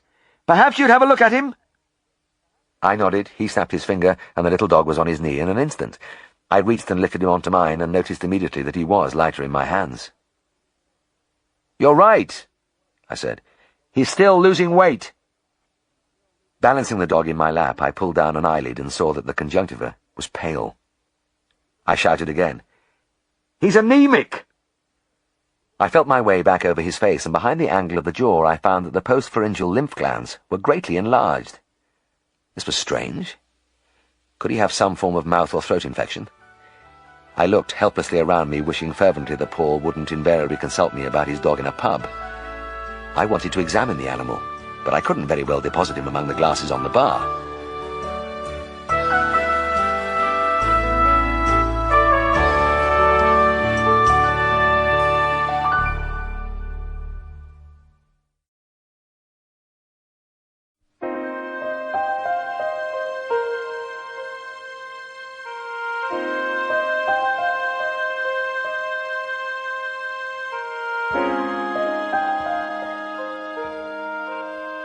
I was trying to get a better grip with a view to looking down his throat when my hand slipped behind his foreleg, and my heart gave a sudden thump as I encountered the axillary gland.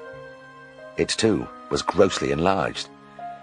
I whipped my fingers back into his groin, and there was the inguinal gland, prominent as an egg. The prescapula was the same, and as I groped feverishly I realized that every superficial lymph gland was several times its normal size. Hodgkin's disease. For a few moments I was oblivious of the shouting and laughter, the muffled blare of music. Then I looked at Paul, who was regarding me calmly as he puffed his pipe. How could I tell him in these surroundings? He would ask me what Hodgkin's disease was, and I would have to explain that it was a cancer of the lymphatic system, and that his dog was surely going to die. As my thoughts raced, I stroked the shaggy head, and Theo's comic whiskered face turned towards me. People jostled past. Hands reached out and bore gins and whiskies and beers past my face. A fat man threw his arm round my neck. I leant across. "Paul," I said. "Yes, Jim." "Will you—" Will you bring Theo round to the surgery tomorrow morning? It's 10 o'clock on a Sunday. Mentally, the eyebrow twitched upwards. Then he nodded. Right, old boy. I didn't bother to finish my drink. I began to push my way towards the door, and as the crush closed around me, I glanced back. The little dog's tail was just disappearing under the stool. Next day, I had one of those early waking mornings when I started tossing around at 6 o'clock and finished by staring at the ceiling. Even after I had got my feet on the ground and brought Helen a cup of tea, the waiting was interminable until the moment arrived which I had been dreading, when I faced Paul across the surgery table with Theo standing between us. I told him straight away. I couldn't think of an easy way to lead up to it. His expression did not change, but he took his pipe out of his mouth and looked steadily at me, then at the dog and back again at me. "Oh," he said at last. "I see."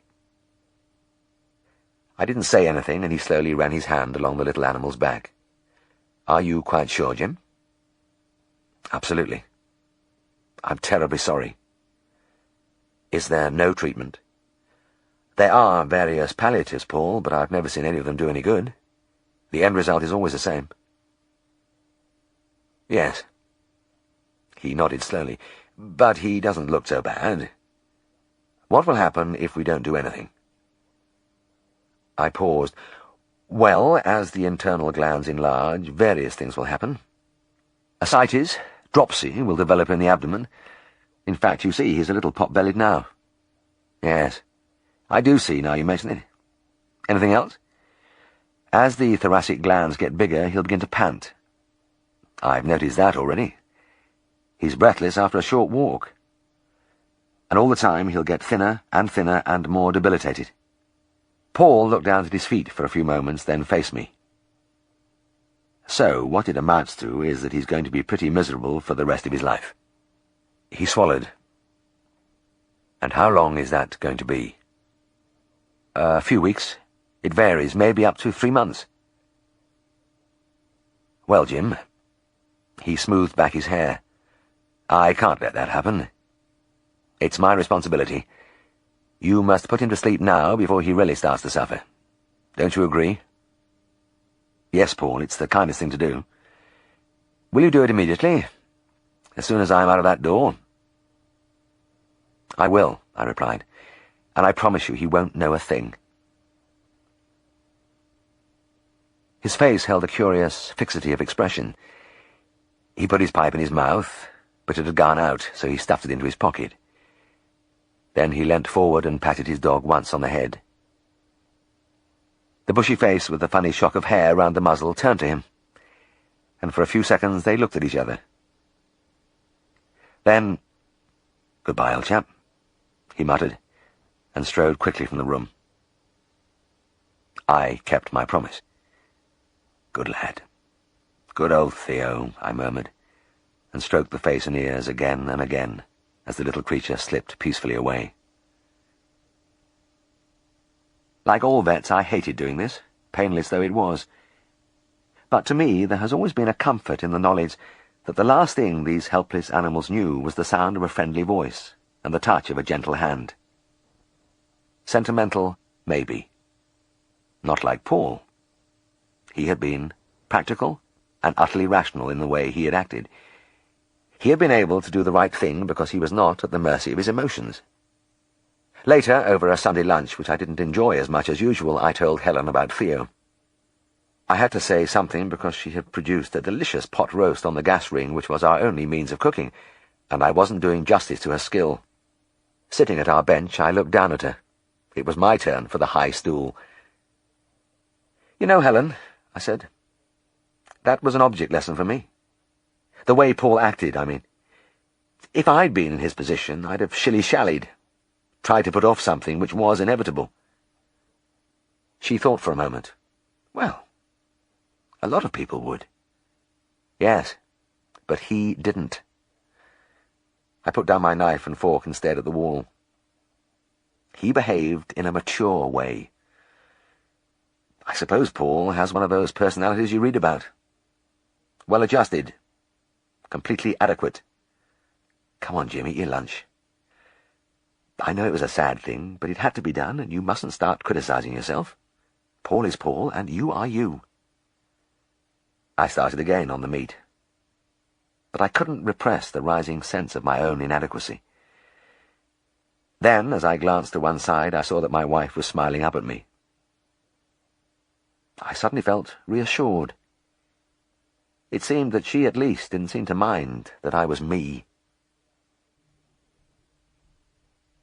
That was on the Sunday, and on Tuesday morning I was handing out some wart lotion to Mr. Sangster, who kept a few dairy cows down by the station.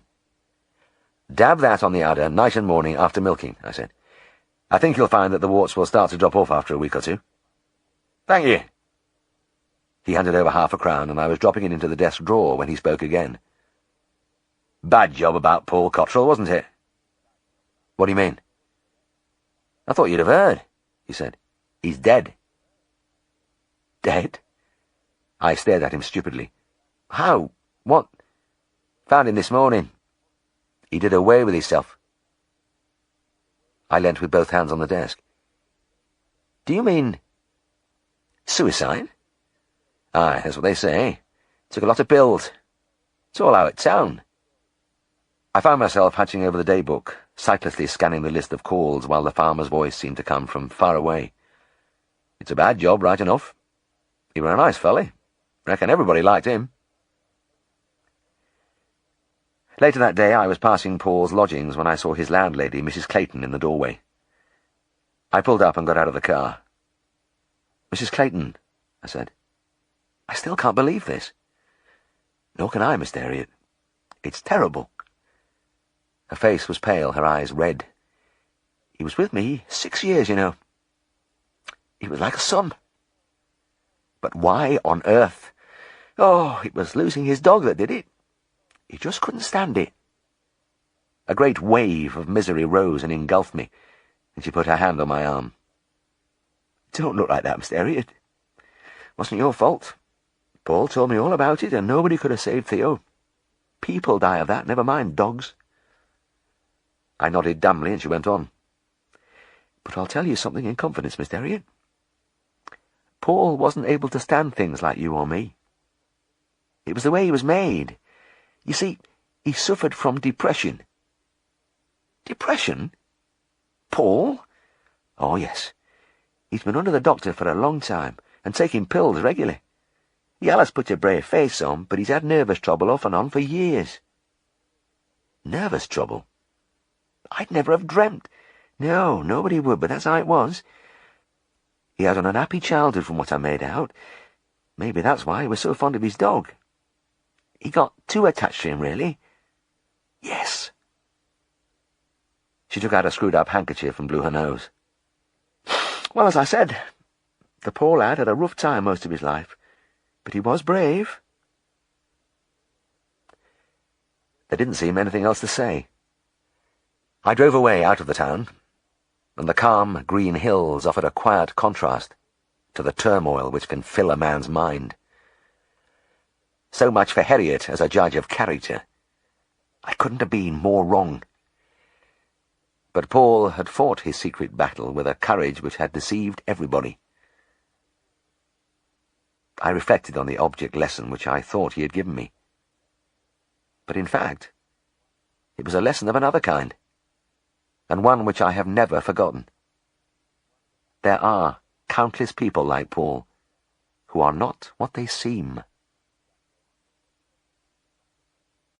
Chapter 38. The shock of Paul Cottrell's death stayed with me for a long time, and in fact I know I have never quite got over it, because even now, when the company in the bar of the drovers has changed, and I am one of the few old faces left from 35 years ago, I can still see the jaunty figure on the corner stool, and the bushy face peeping from beneath. It was the kind of experience I didn't want repeated in my lifetime. Yet, uncannily, I ran into the same sort of thing almost immediately afterwards. It couldn't have been more than a week after Paul's funeral that Andrew Vine brought his fox terrier to the surgery. I put the little dog on the table and examined each of his eyes carefully in turn. "I'm afraid he's getting worse," I said. Without warning, the man slumped across the table and buried his face in his hands. I put my hand on his shoulder. "What is it, Andrew? What on earth's the matter?" At first he did not answer, but stayed there, huddled grotesquely by the side of the dog as great sobs shook his body. When he spoke at last, it was into his hands, and his voice was hoarse and desperate. "I can't stand it. If Digger goes blind, I'll kill myself." I looked down at the bowed head in horrified disbelief. It couldn't be happening again, not so soon after Paul. And yet there were similarities. Andrew was another bachelor in his 30s, and the terrier was his constant companion. He lived in lodgings and appeared to have no worries, though he was a shy, diffident man with a fragile look about his tall, stooping frame and pallid face. He had first consulted me about Digger several months ago. "I call him that because he's dug large holes in the garden ever since his puppy days," he said with a half-smile, looking at me almost apprehensively from large, dark eyes. I laughed. "I hope you haven't brought him to me to cure that, because I've never read anything in the books about it." No, it's about something else. His eyes. And he's had that trouble since he was a pup, too." "Really? Tell me." "Well, when I first got him, he had sort of mattery eyes, but the breeder said that he'd probably just got some irritant in them, and he would soon clear up. And in fact it did. But he's never been quite right. He always seems to have a little discomfort in his eyes." "How do you mean?" "He rubs the side of his face along the carpet, and he blinks in bright light." "I see."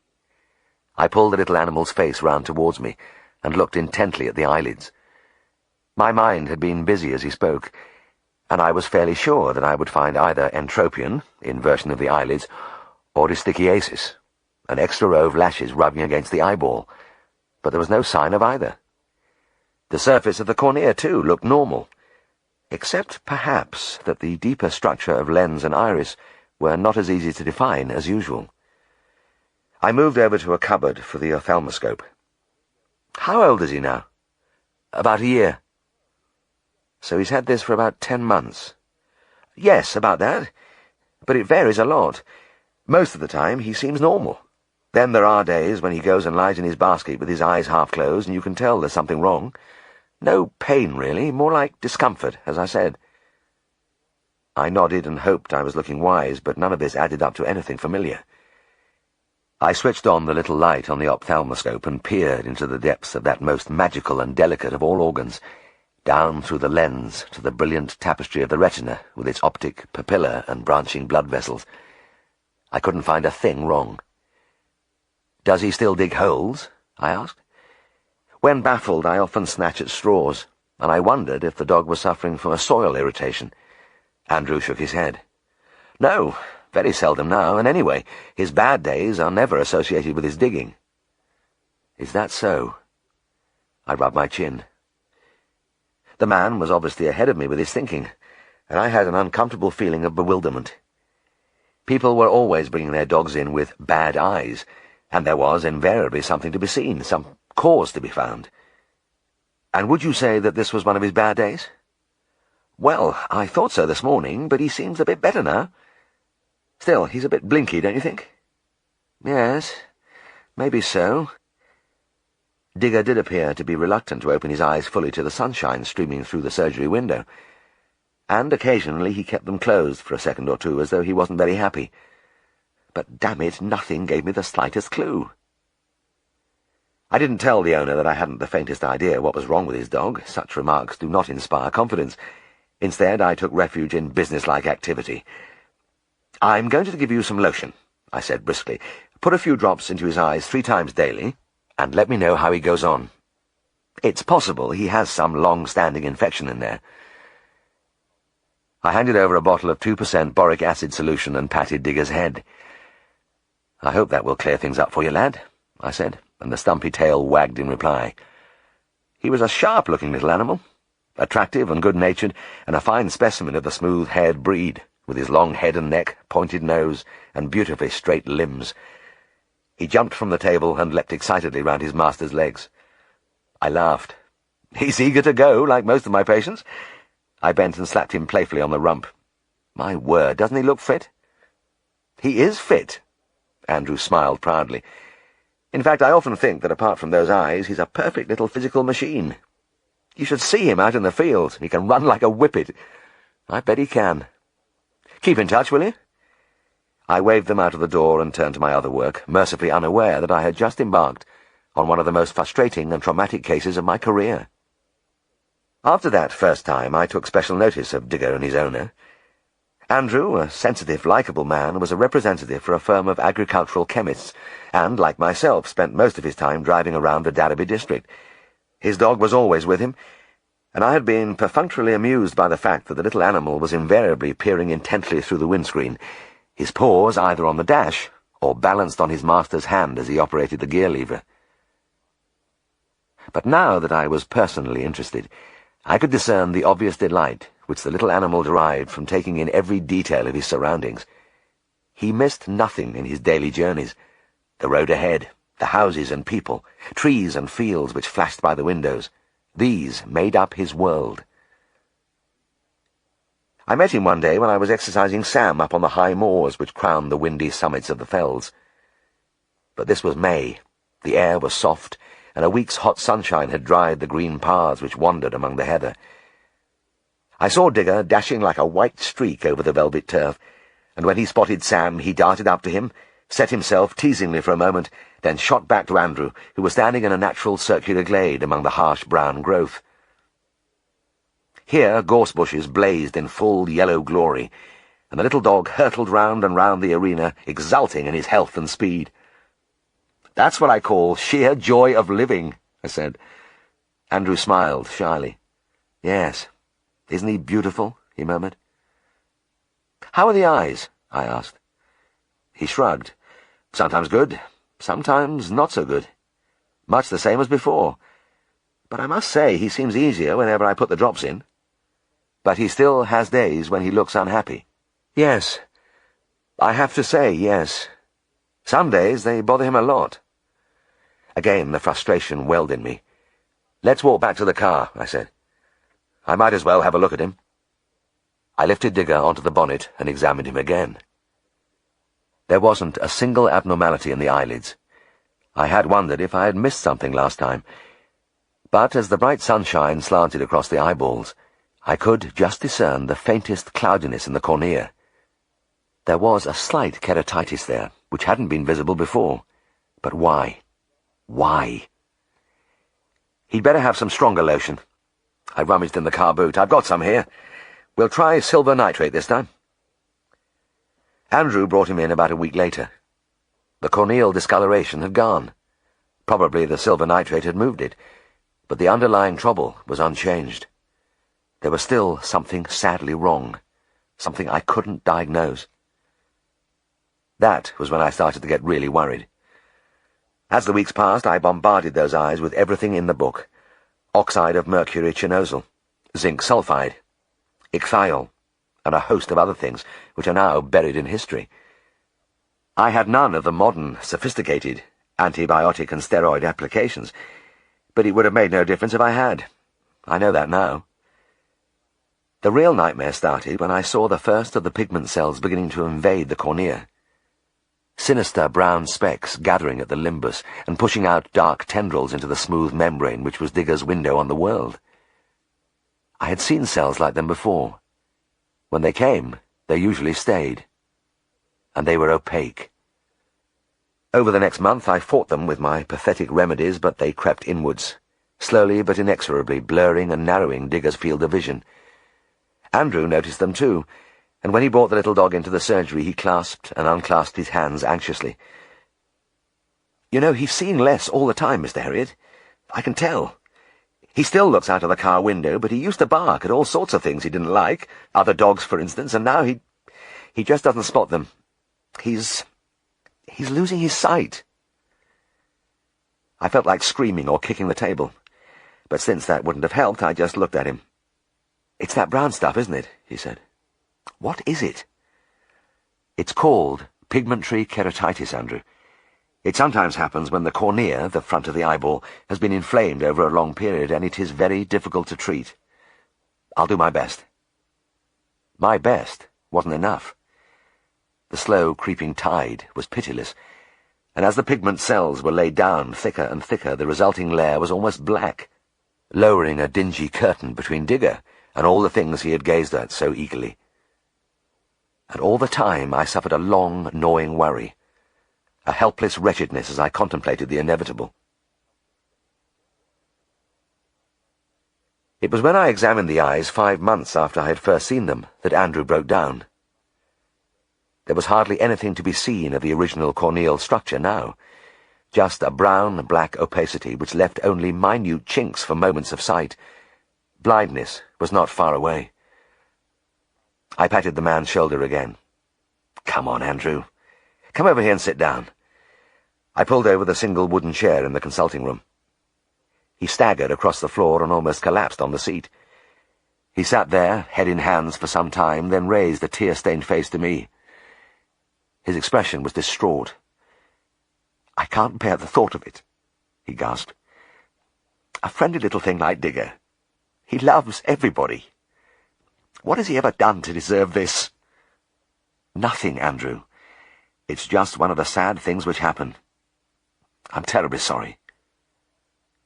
He rolled his head from side to side. "Oh, God! But it's worse for him. You've seen him in the car. He's so interested in everything. Life wouldn't be worth living for him if he lost his sight. And I don't want to live any more either." "You mustn't talk like that, Andrew," I said. "That's going too far." I hesitated. "Please don't be offended, but you ought to see your doctor." "Oh, I'm always at the doctor," he replied dully. "I'm full of pills right now. He tells me I have a depression." The words were like a mournful knell. Coming so soon after Paul, it sent a wave of panic through me. "How long have you been like this?" "Oh, weeks. I seem to be getting worse." "Have you ever had it before?" "No, never." He wrung his hands and looked at the floor. "The doctor says that if I keep on taking the pills, I'll get over it, but I'm reaching the end of my tether now." "But the doctor is right, Andrew. You've got to stick it, and you'll be as good as new." "I don't believe it," he muttered. "Every day lasts a year. I never enjoy anything, and every morning when I wake up I dread having to face the world again." I didn't know what to say or how to help. "Can I get you a glass of water?" "No. No, thanks." He turned his deathly pale face up to me again, and the dark eyes held a terrible blankness. "What's the use of going on? I know I'm going to be miserable for the rest of my life." I am no psychiatrist, but I knew better than to tell somebody in Andrew's condition to snap out of it. And I had a flash of intuition. "All right," I said, "be miserable for the rest of your life. But while you're about it, you've got to look after this dog." "Look after him? What can I do? He's going blind. There's nothing anybody can do for him now." "You're wrong, Andrew. This is where you start doing things for him. He's going to be lost without your help." "How do you mean?" "Well, you know all those walks you take him. You've got to get him used to the same tracks and paths so that he can trot along on familiar ground without fear. Keep him clear of holes and ditches." He screwed up his face. "Yes, but he won't enjoy the walks any more." "He will," I said. "You'll be surprised." "Oh, but—" "And that nice big lawn at the back of your house where he runs. You'll have to be on the lookout all the time in case there are things left lying around on the grass that he might bump into. And the eye drops. You say they make him more comfortable. Who's going to put 'em in if you don't?"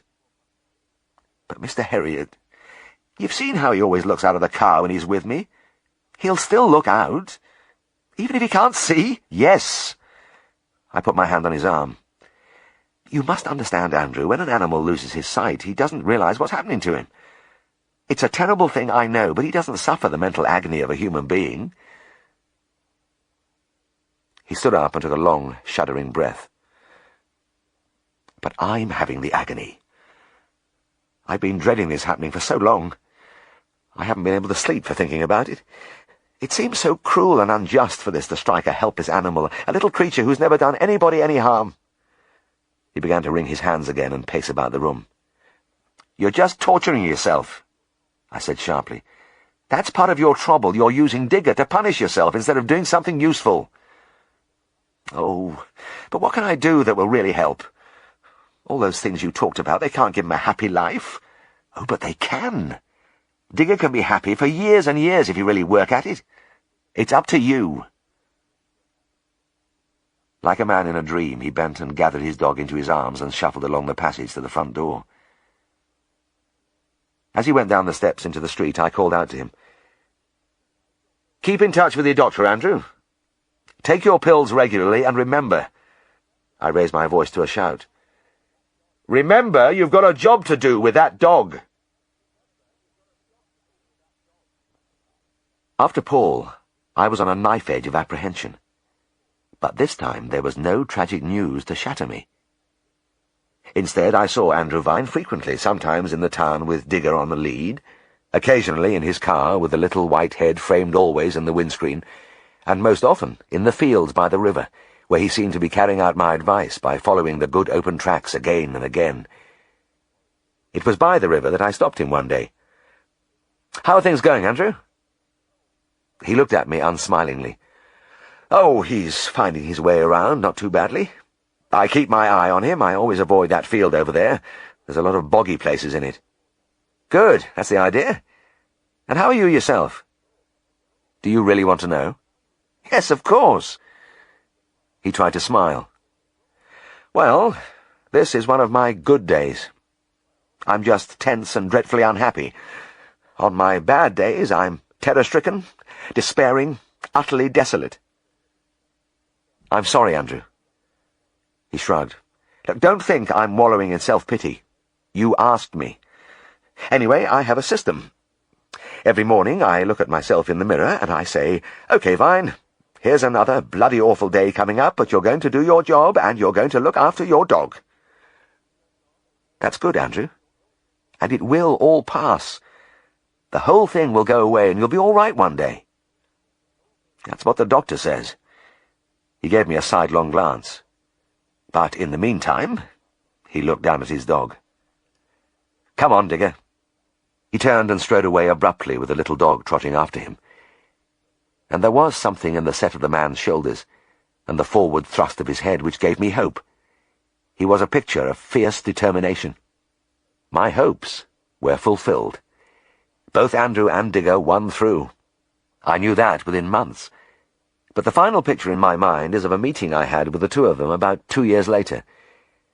It was on the flat tableland above Darrowby, where I had first seen Digger hurtling joyously among the gorse bushes. He wasn't doing so badly now, running freely over the smooth green turf, sniffing among the herbage, cocking a leg now and then with deep contentment against the dry stone wall which ran along the hillside. Andrew laughed when he saw me. He had put on weight and looked a different person. "Digger knows every inch of this walk," he said. "I think it's just about his favourite spot. You can see how he's enjoying himself." I nodded. "He certainly looks a happy little dog. Yes, he's happy, all right. He has a good life, and honestly, I often forget that he can't see." He paused. "You were right that day in your surgery. You said this would happen." "Well, that's great, Andrew," I said. "And you're happy too, aren't you?" "I am, Mr. Herriot. Thank God I am." A shadow crossed his face. "When I think how it was then, I can't believe my luck. It was like being in a dark valley, and bit by bit I've climbed out into the sunshine." "I can see that. You're as good as new now." He smiled. "I'm better than that. Better than I was before. That terrible experience did me good. Remember you said I was torturing myself? I realized I'd spent all my days doing that. I used to take every little mishap of life and beat myself over the head with it." "You don't have to tell me, Andrew," I said ruefully. "I've always been pretty good at that myself." "Well, yes, I suppose a lot of us are, but I became an expert, and see where it got me. It helped so much to have Digger to look after." His face lit up and he pointed over the grass. "Just look at that." The little dog had been inspecting an ancient fence, a few rotting planks which were probably part of an old sheepfold, and as we watched, he leapt effortlessly between the spars to the other side. "Marvellous!" I said delightedly. "You'd think there was nothing wrong with him." Andrew turned to me. "Mr. Herriot, when I see a thing like that, it makes me wonder. Can a blind dog do such a thing? Do you think there's a chance he can see just a little?" I hesitated. "Maybe he can see a bit through that pigment, but it can't be much. A flicker of light and shade, perhaps. I really don't know. But in any case, he's become so clever in his familiar surroundings that it doesn't make much difference." "Yes." "Yes." He smiled philosophically. "Anyway, we must be on our way. Come on, Digger." He snapped his fingers and set off along a track, which pushed a vivid green finger through the heather, pointing clean and unbroken to the sunny skyline.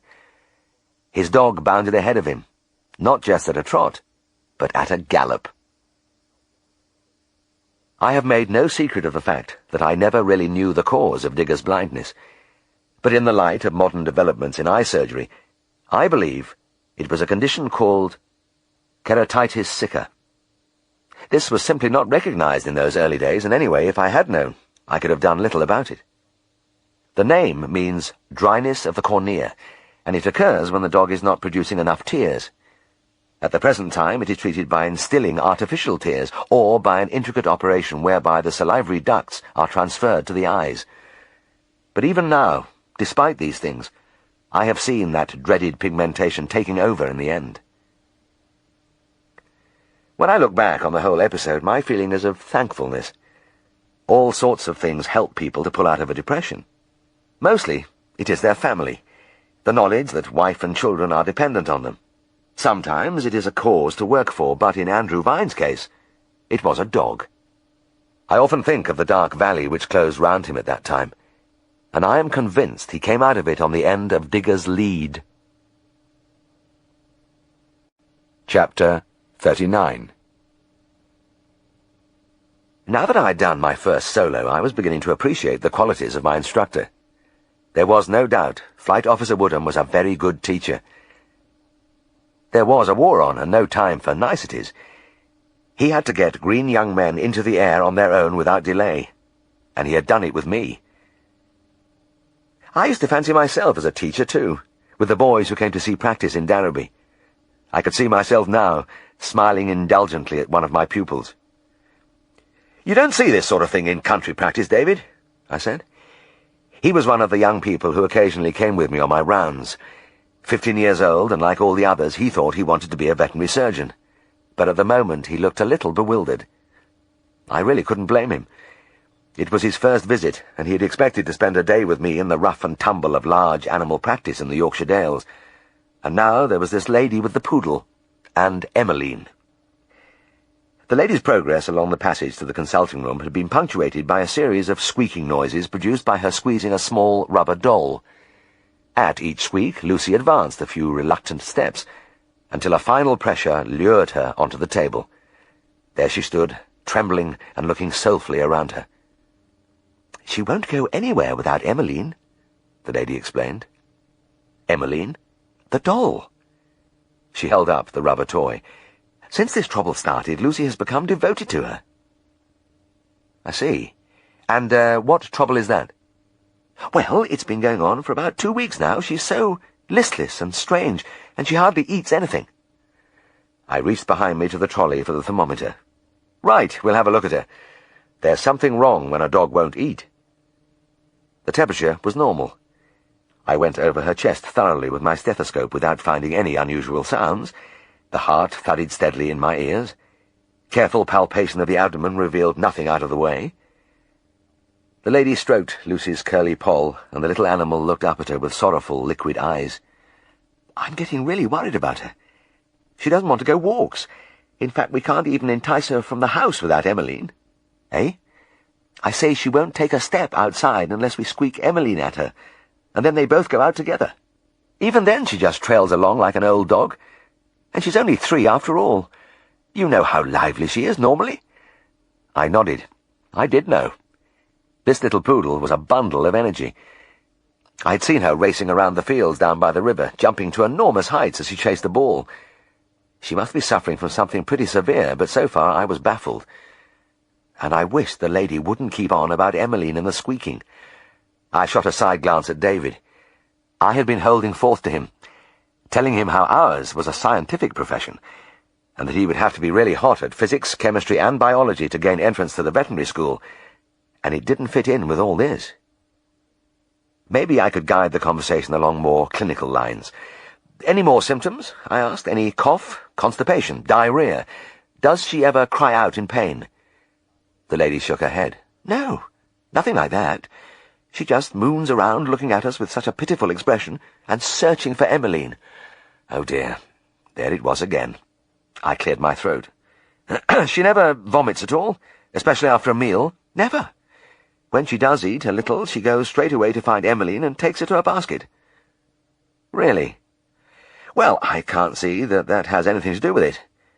Are you sure she isn't lame at times?" The lady didn't seem to be listening. "And when she gets Emmeline into her basket, she sort of circles around, scratching the blanket as though she was making a bed for the little thing." I gritted my teeth. Would she never stop? Then a light flashed in the darkness. "Wait a minute," I said. "Did you say making a bed?" "Yes. She scratches round for ages, then puts Emmeline down." "Ah, yes." The next question would settle it. "When was she last in season?" The little lady tapped a finger against her cheek. "Let me see, it was in the middle of May. That would be about 9 weeks ago." There wasn't a mystery any more. "Roll her over, please," I said. With Lucy stretched on her back, her eyes regarding the surgery ceiling with deep emotion, I ran my fingers over the mammary glands. They were turgid and swollen. I gently squeezed one of the teats and a bead of milk appeared. "She's got false pregnancy," I said. "What on earth is that?" The lady looked at me, round-eyed. "Oh, it's quite common in bitches. They get the idea they are going to have pups, and around the end of the gestation period they start this business. Making a bed for the pups is typical, but some of them actually swell in the abdomen. They do all sorts of peculiar things." "My goodness! How extraordinary!" The lady began to laugh. "Lucy, you silly little thing, worrying us over nothing." She looked at me across the table. "How long is she going to be like this?" I turned on the hot tap and began to wash my hands. "Not for long. I'll give you some tablets for her. If she's not much better in a week, come back for more, but you needn't worry. Even if it takes a little longer, she'll be her old self in the end."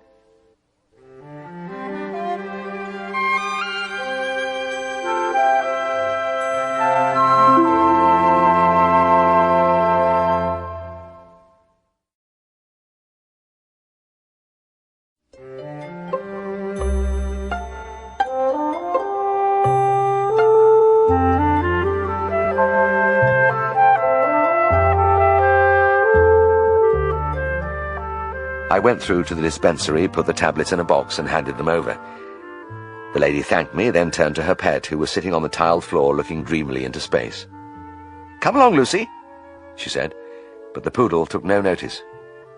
"Lucy, do you hear me? We're going now." She began to walk briskly along the passage, but the little animal merely put her head on one side and appeared to be hearkening to inward music. After a minute, her mistress reappeared and regarded her with some exasperation. "Oh, really, you are naughty. I suppose there's only one way." She opened her handbag and produced the rubber toy. "Squeak, squeak," went Emmeline, and the poodle raised her eyes with misty adoration. "Squeak, squeak. Squeak, squeak." The sound retreated along the passage, and Lucy followed, entranced, until she disappeared round the corner. I turned to David with an apologetic grin.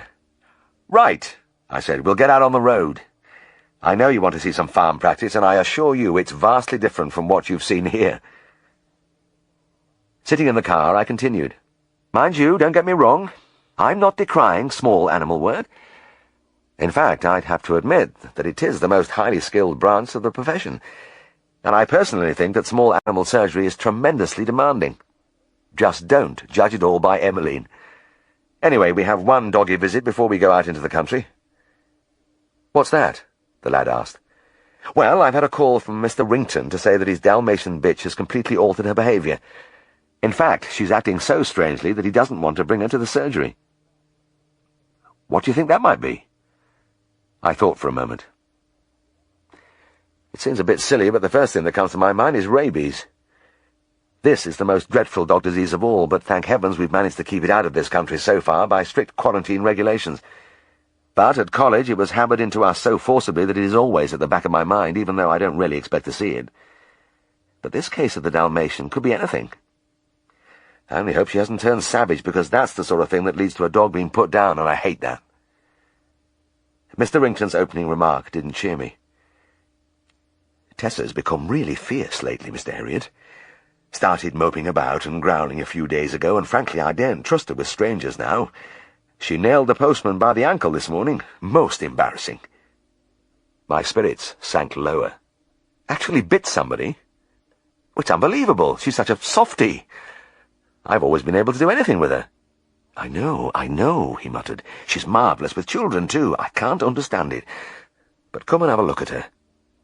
The Dalmatian was sitting in a corner of the lounge, and she glanced up sulkily as we entered. She was a favourite patient, and I approached her confidently. "Hello, Tessa," I said, and held out my hand. I usually had a tail-lashing, tongue-lolling welcome from this animal, but today she froze into complete immobility, and her lips withdrew silently from her teeth. It wasn't an ordinary snarl. It was as though the upper lip was operated by strings, and there was something unnerving about it. "What's the matter, old girl?" I inquired, and again the gleaming incisors were soundlessly exposed. And as I stared uncomprehendingly, I could see that the eyes were glaring at me with blazing, primitive hatred. Tessa was unrecognizable. "Mr. Herriot," her owner looked at me apprehensively, "I don't think I'd go any nearer if I were you." I withdrew a pace. "Yes, I'm inclined to agree with you. I don't think she'd cooperate if I tried to examine her, but never mind. Tell me about her." "Well, there's nothing really more to tell," Mr. Rington said helplessly. "She's just different, like this." "Appetite good?" "Yes, fine. Eats everything in front of her." "No unusual symptoms at all?" "None, apart from the altered temperament. The family can handle her, but quite frankly I think she'd bite any stranger who came too near." I ran my finger through my hair. "Any change in family circumstances? New baby? Different domestic help? Unusual people coming to the house?" "No, nothing like that. There's been no change. I ask because animals sometimes act like this out of jealousy or disapproval." "Sorry." Mr. Rington shrugged his shoulders. "Everything is just as it's always been. Only this morning my wife was wondering if Tessa was still cross with us because we kept her indoors for 3 weeks while she was in season. But that was a long time ago. About 2 months ago." I whipped round and faced. 2 months? "Yes, about that." "Surely not again." I gestured to the owner. "Would you please lift her up so that she's standing on her hind legs?" "Like this?" He put his arm around the Dalmatian's chest and hoisted her till she was in the upright position with her abdomen facing me. And it was as if I knew beforehand, because I felt not the slightest surprise when I saw the twin row of engorged teats. It was unnecessary, but I leant forward, grasped the little nipple, and sent her white jets spurting. "She's bulging with milk," I said. "Milk?" "Yes. She's got false pregnancy. This is one of the more unusual side effects, but I'll give you some tablets and she'll soon be the docile Tessa again." As we got back into the car, I had a good idea what the schoolboy was thinking. He would be wondering where the chemistry, physics, and biology came in. "Sorry about that, David," I said. "I've been telling you all about the constant variety of a vet's life, and the first 2 cases you see are the same condition. But we're going out to the farms now, and as I said, you'll find it very different. I mean, those 2 cases were really psychological things. You don't get that in country practice. It's a bit rough, but it's real and down to earth." As we drove into the farmyard, I saw the farmer carrying a bag of meal over the cobbles. I got out of the car with David. "You've got a pig ill, Mr. Fisher." "Aye, a big sow. She's in here." He led the way into a pen and pointed to a huge white pig lying on her side. "She's been off it for a few days," he said. "Hardly eats out, just picks at her food, and she just lays there all the time. I don't think she's got strength to get to her feet." My thermometer had been in the pig's rectum as he spoke, and I fished it out and read the temperature. It was 102.2, dead normal. I auscultated the chest and palpated the abdomen with growing puzzlement. Nothing wrong. I looked over at the trough nearby. It was filled to the brim with fresh meal and water, untouched, and pigs do love their food. I nudged her thigh with my fist. "Come on, lass, get up!" And I followed it with a brisk slap across the rump. A healthy pig would have leapt to her feet, but the sow never moved. I tried not to scratch my head. There was something very funny here. "Has she ever been ill before, Mr. Fisher?" "Nay, never ailed a thing, and she's allus been a real lively pig, too. I can't reckon it up." Nor could I. "What beats me," I said, "is that she doesn't look like a sick animal. She's not trembling or anxious. She's lying there as if she hadn't a care in the world." "Aye, you're right, Mr. Herriot. She's as happy as Larry, but she'll neither move nor eat. It's a rum 'un, isn't it?" It was very rum indeed. I squatted on my heels, watching the big sow. She reached forward and pushed gently with her snout at the straw bedding around her head. Sick pigs never did that. It was a gesture of well-being, and those little grunts which issued from deep in her chest.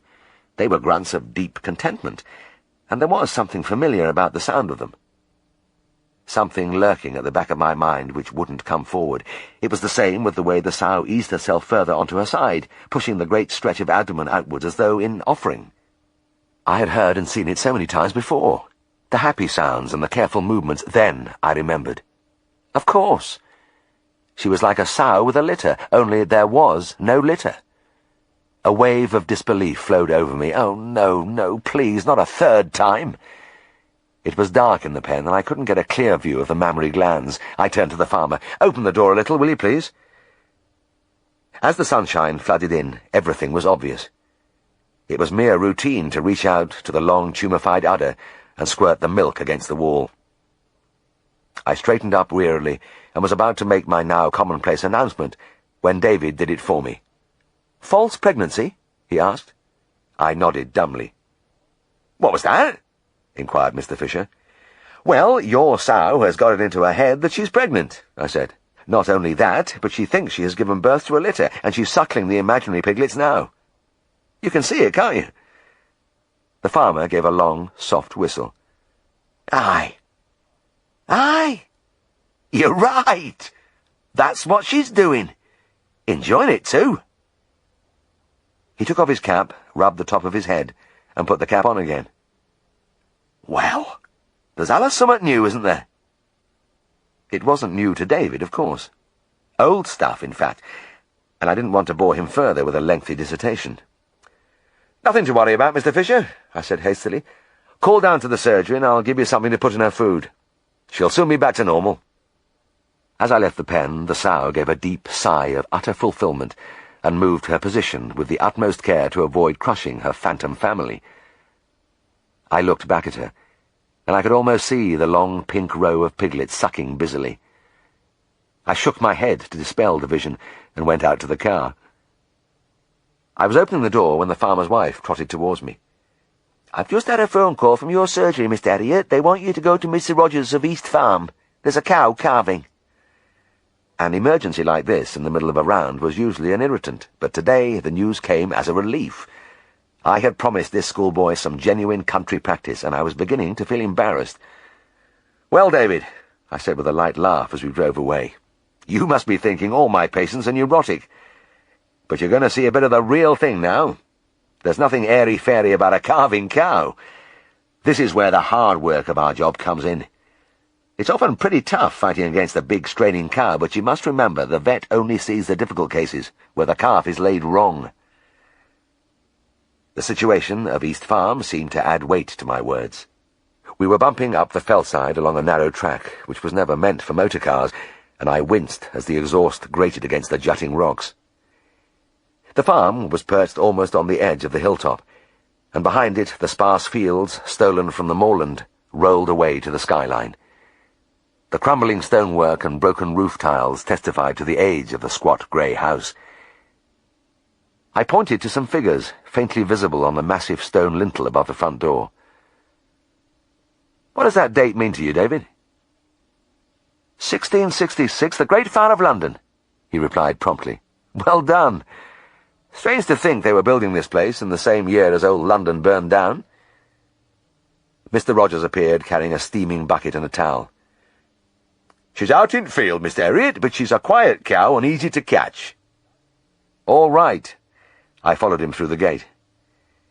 It was another little annoyance when the farmer didn't have the cow inside for me, but again I felt that if David wanted to be a vet, he ought to know that a lot of our work was carried out in the open, often in the cold and rain. Even now, on this July morning, a cool breeze whipped round my chest and back as I pulled off my shirt. It was never very warm in the high country of the Dales, but I felt at home here. With the cow standing patiently as the farmer held her halter, the bucket perched among the tufts of wiry grass, and only a few stunted, wind-bent trees breaking the harsh sweep of green, it seemed that at last this boy was seeing me in my proper place. I soaped my arms to the shoulders. "Hold the tail, will you, David? This is where I find out what kind of job it's going to be." As I slipped my hand into the cow, it struck me that it would be no bad thing if it was a hard calving. If the lad saw me losing a bit of sweat, it would give him a truer picture of the life in front of him. "Sometimes these jobs take an hour or more," I said, "but you have the reward of delivering a new living creature. Seeing a calf wriggling on the ground at the end of it is the biggest thrill in practice." I reached forward, my mind alive with the possibilities. Posterior? Head back? Breech? But as I groped through the open cervix into the uterus, I felt a growing astonishment. There was nothing there. I withdrew my arm and leant for a moment on the hairy rump. The day's events were taking on a dreamlike quality. Then I looked up at the farmer. "There's no calf in this cow, Mr. Rogers."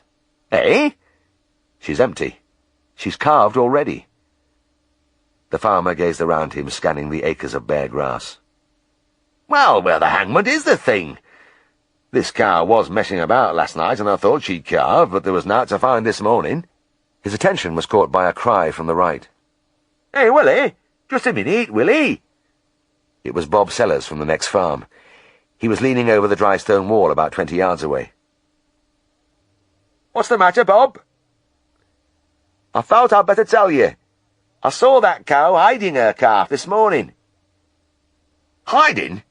What you on about?" "I'm not joking nor jesting, Willie.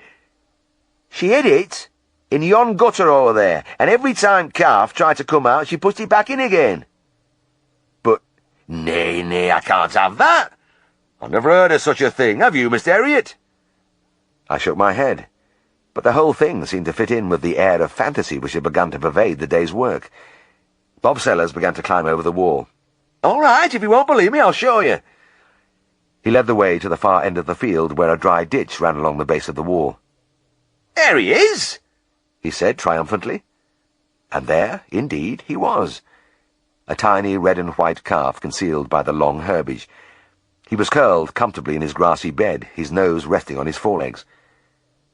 When the little creature saw his mother, he staggered to his feet and clambered shakily up the side of the ditch. But no sooner had he gained the level of the field than the big cow, released now from her halter, lowered her head and gently nudged him back in again. Bob waved his arm. "There you are! She's hiding it, isn't she?" Mr. Rogers said nothing, and I merely shrugged my shoulders, but twice more the calf managed to scramble from the ditch, and twice more his mother returned him firmly with her head. "Well, it takes a bit of believing," the farmer murmured, half to himself. "She's had 5 calves afore this, and we've taken them straight away from her, as we always do. Maybe she just wants to keep this one for herself. I dunno. His voice trailed away. Later, as we rattled down the stony track, David turned to me. "Do you think that cow really hid her calf? So that she could keep it for herself?" I stared helplessly through the glass of the windscreen. "Well, anybody would tell you it's impossible, but you saw what happened. I'm like Mr. Rogers. I just don't know." I paused as the car dipped into a deep rut and sent us bobbing about. "But you see some funny things in our job."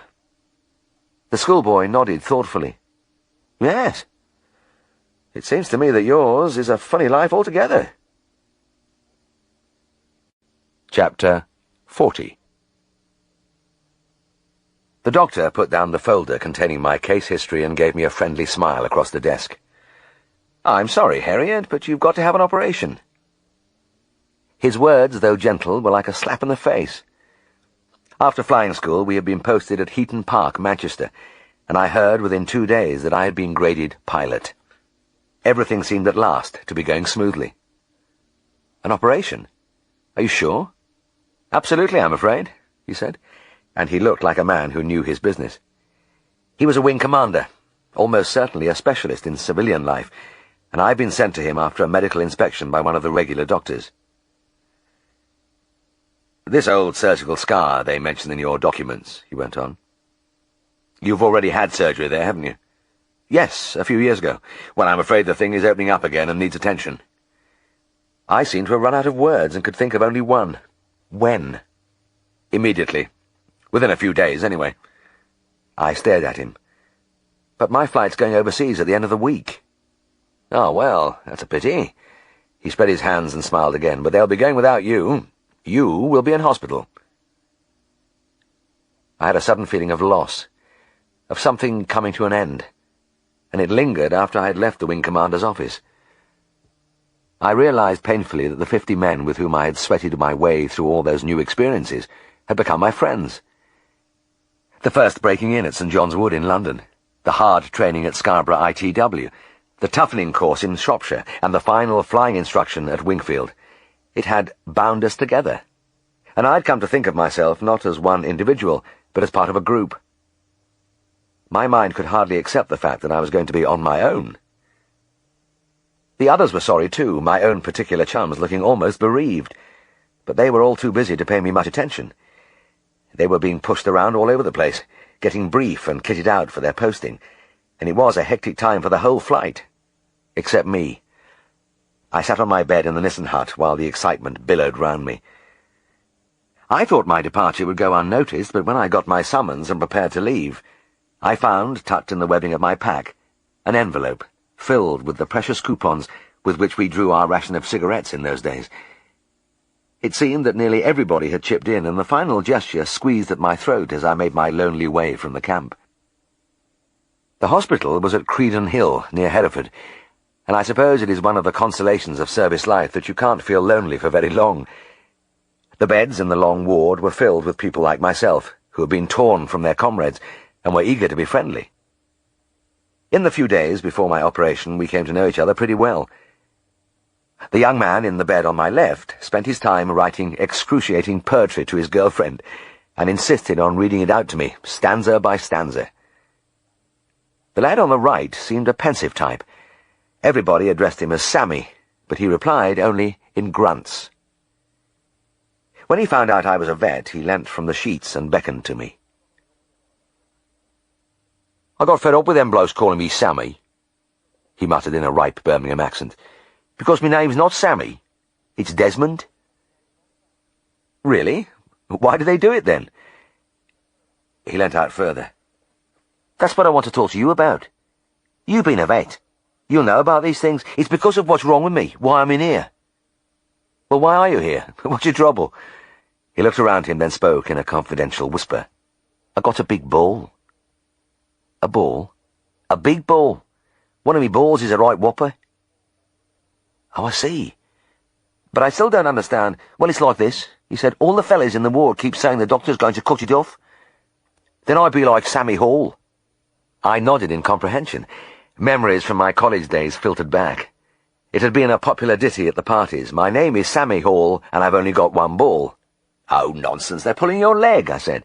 "An enlarged testicle can be all sorts of things. Can you remember what the doctor called it?" He screwed up his face. "Oh, it's a funny name. Like, Vorry or Varry something. Do you mean very cockily?" "That's it!" He threw up an arm. "That's the word!" "Well, you can stop worrying," I said. "It's quite a simple little operation, trifling, in fact." "You mean they won't cut me ball off?" "Definitely not. Just remove a few surplus blood vessels, that's all. No trouble." He fell back on the pillow and gazed ecstatically at the ceiling. "Thanks, mate," he breathed. "You've done me a world of good. I'm getting done tomorrow, and I've been dreading it." He was like a different person all that day, laughing and joking with everybody. And next morning, when the nurse came to give him his pre-med injection, he turned to me with a last appeal in his eyes. "You wouldn't kid me, mate, would you? They're not going to—" I held up a hand. "I assure you, Sammy, Desmond, You have nothing to worry about. I give you my word. Again the beatific smile crept over his face, and it stayed there until the blood wagon, the operating room trolley, pushed by a male orderly, came to collect him. The blood wagon was very busy each morning, and it was customary to raise a cheer as each man was wheeled out. Most of the victims responded with a sleepy wave before the swing doors closed behind them, but when I saw Desmond grinning cheerfully and giving the thumbs-up sign, I felt I had really done something. Next morning, it was my turn. I had my injection at around 8 o'clock, and by the time the trolley appeared, I was pleasantly woozy. They removed my pyjamas and arrayed me in a sort of nightgown with laces at the neck and pulled thick woolen socks over my feet. As the orderly wheeled me away, the inmates of the ward broke into a ragged chorus of encouragement, and I managed the ritual flourish of an arm as I left. It was a cheerless journey along white-tiled corridors until the trolley pushed its way into the anaesthetics room. As I entered, the doors at the far end parted as a doctor came towards me bearing a loaded syringe. I had a chilling glimpse of the operating theatre beyond, with the lights beating on the long table and the masked surgeons waiting. The doctor pushed up my sleeve and swabbed my forearm with surgical spirit. I decided I'd seen enough and closed my eyes, but an exclamation from above me made me open them. "Good God, it's Jim Herriot!" I looked up at the man with the syringe. It was Teddy McQueen. He had been in my class at school, and I hadn't seen him since the day I left. My throat was dry after the injection, but I felt I had to say something. "Hello, Teddy," I croaked. His eyes were wide. "What the hell are you doing here?" "What the hell do you think?" I rasped crossly. "I'm going in there for an operation." "Oh, I know that. I'm the anaesthetist here. But I remember you telling me at school that you were going to be a vet." "That's right, I am a vet." "You are?" His face was a picture of amazement. "But what the devil is a vet doing in the RAF?" It was a good question. "Nothing very much, Teddy," I replied. He began to laugh. Obviously he found the whole situation intriguing. "Well, Jim, I can't get over this." He leant over me and giggled uncontrollably. "Imagine our meeting here after all these years. I think it's an absolute hoot." His whole body began to shake, and he had to dab away the tears from his eyes. Lying there on the blood wagon in my nightie and woolly socks, I didn't find it all that funny, and my numbed brain was searching for a withering riposte when a voice barked from the theatre. "What's keeping you, McQueen? We can't wait all morning." Teddy stopped laughing. "Sorry, Jim," he said, "but your presence is requested within." He pushed the needle into my vein, and my last memory as I drifted away was of his lingering, amused smile. I spent 3 weeks at Credenhill, and towards the end of that time those of us who were almost fully recovered were allowed out to visit the nearby town of Hereford. This was embarrassing because we were all clad in the regulation suit of hospital blue with white shirt and red tie, and it was obvious from the respectful glances we received that people thought we had been wounded in action. When a veteran of the First World War came up to me and asked, "Where did you get your packet, mate?" I stopped going altogether.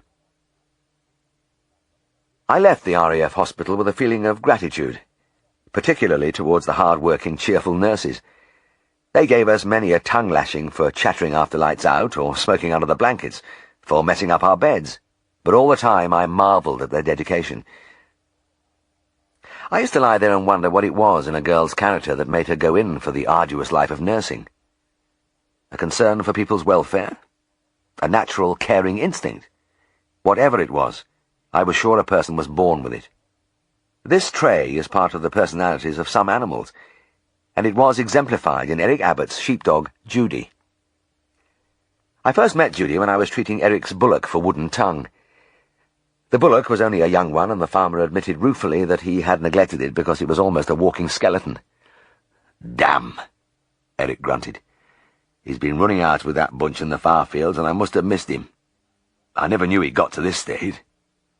When actinobacillosis affects the tongue, it should be treated right at the start, when the first symptoms of salivation and swelling beneath the jaw appear.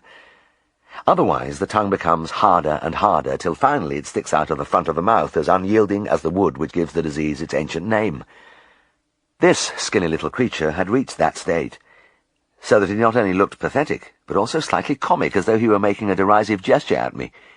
But with a tongue like that, he just couldn't eat and was literally starving to death. He lay quietly as though he didn't care. "There's one thing, Eric," I said. "Giving him an intravenous injection won't be any problem. He hasn't the strength to resist." The great new treatment at that time was sodium iodide into the vein, modern and spectacular. Before that, the farmers used to paint the tongue with tincture of iodine, a tedious procedure which sometimes worked and sometimes didn't. The sodium iodide was a magical improvement and showed results within a few days. I inserted the needle into the jugular and tipped up the bottle of clear fluid. 2 drams of the iodide I used to use, in 8 ounces of distilled water, and it didn't take long to flow in. In fact, the bottle was nearly empty before I noticed Judy.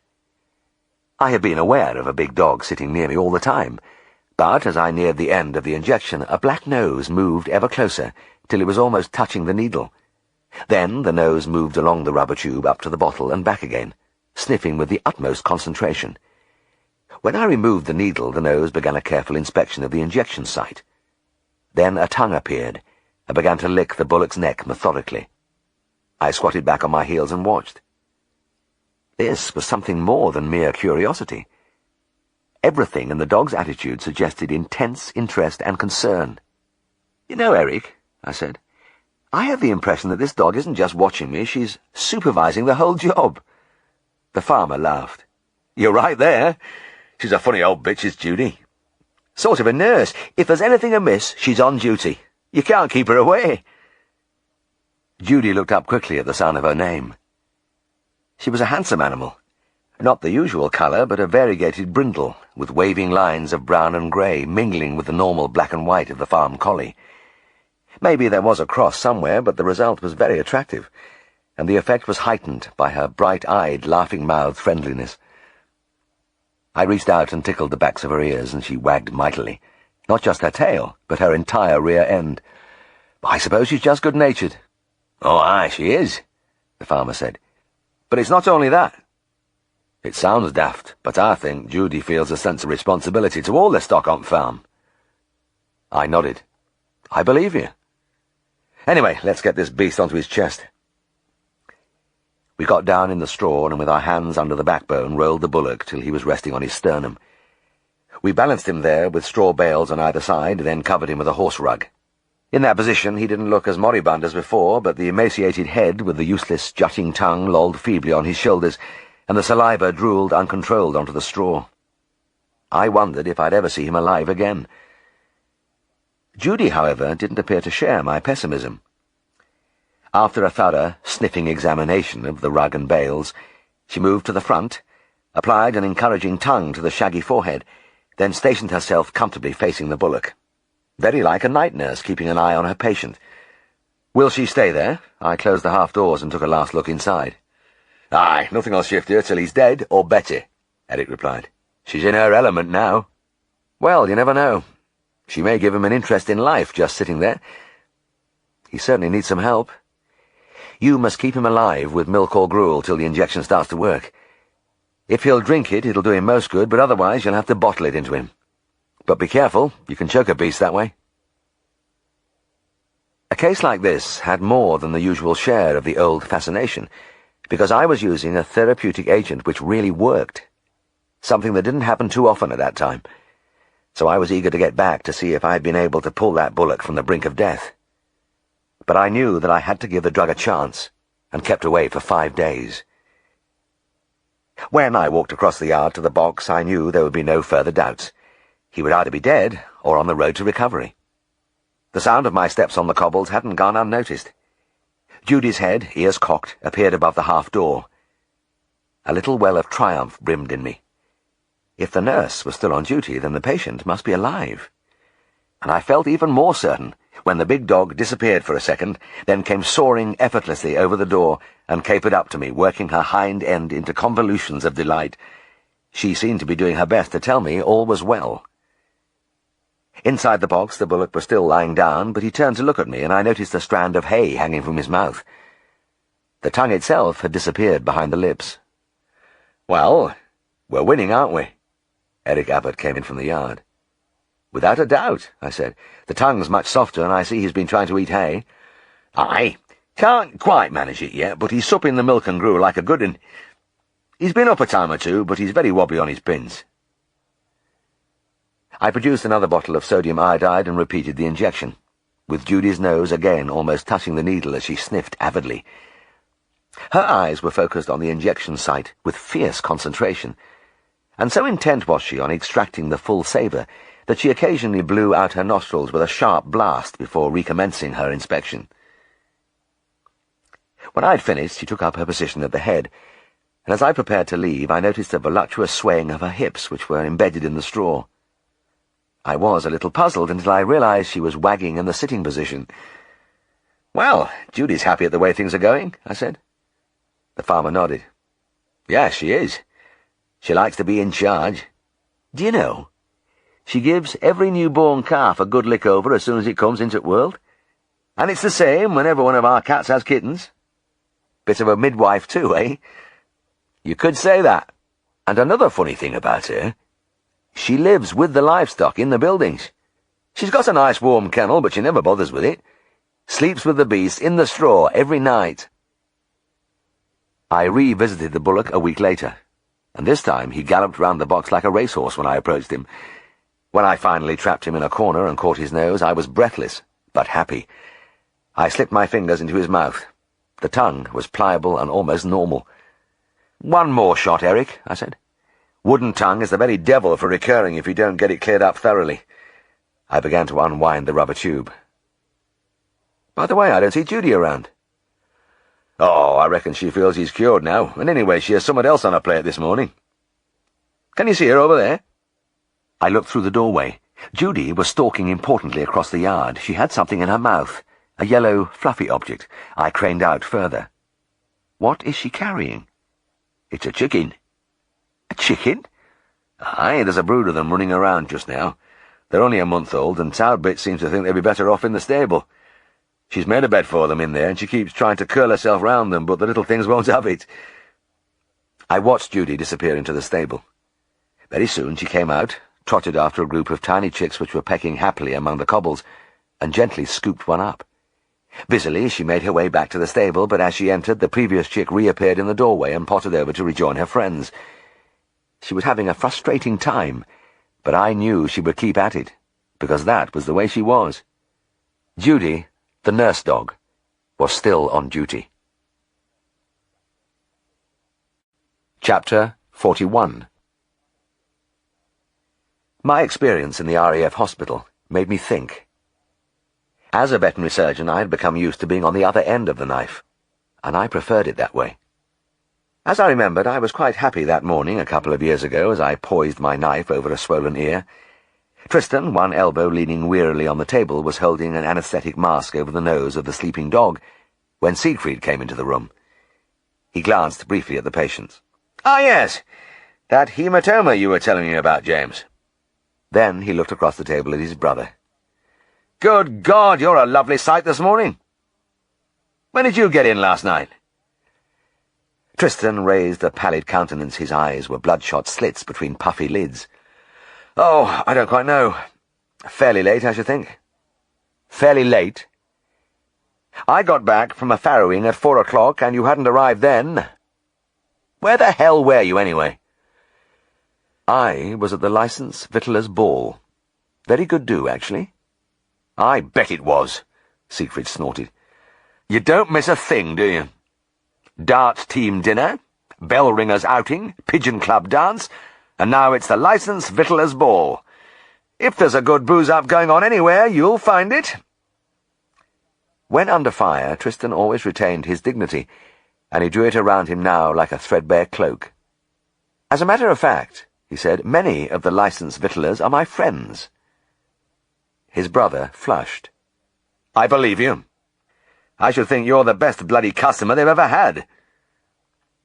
Tristan made no reply, but began to make a careful check of the flow of oxygen into the ether bottle. "And another thing," Siegfried continued. "I keep seeing you slinking around with about a dozen different women.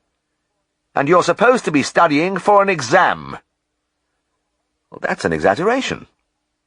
The young man gave him a pained look. "I admit I enjoy a little female company now and then. Just like yourself. Tristan believed in attack as the best form of defence, and it was a telling blow, because there was a constant stream of attractive girls laying siege to Siegfried at Skeldale House. But the elder brother was only temporarily halted.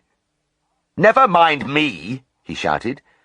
"I've passed all my exams. I'm talking about you. Didn't I see you with that new barmaid from the Drovers the other night? You dodged rapidly into a shop doorway, but I'm bloody sure it was you." Tristan cleared his throat. "It quite possibly was. I have recently become friendly with Lydia. She's a very nice girl." "I'm not saying she isn't. What I am saying is that I want to see you indoors at night with your books instead of boozing and chasing women. Is that clear?" "Quite." The young man inclined his head gracefully and turned down the knob on the anaesthetic machine. His brother regarded him balefully for a few moments, breathing deeply. These remonstrations always took it out of him. Then he turned away quickly and left.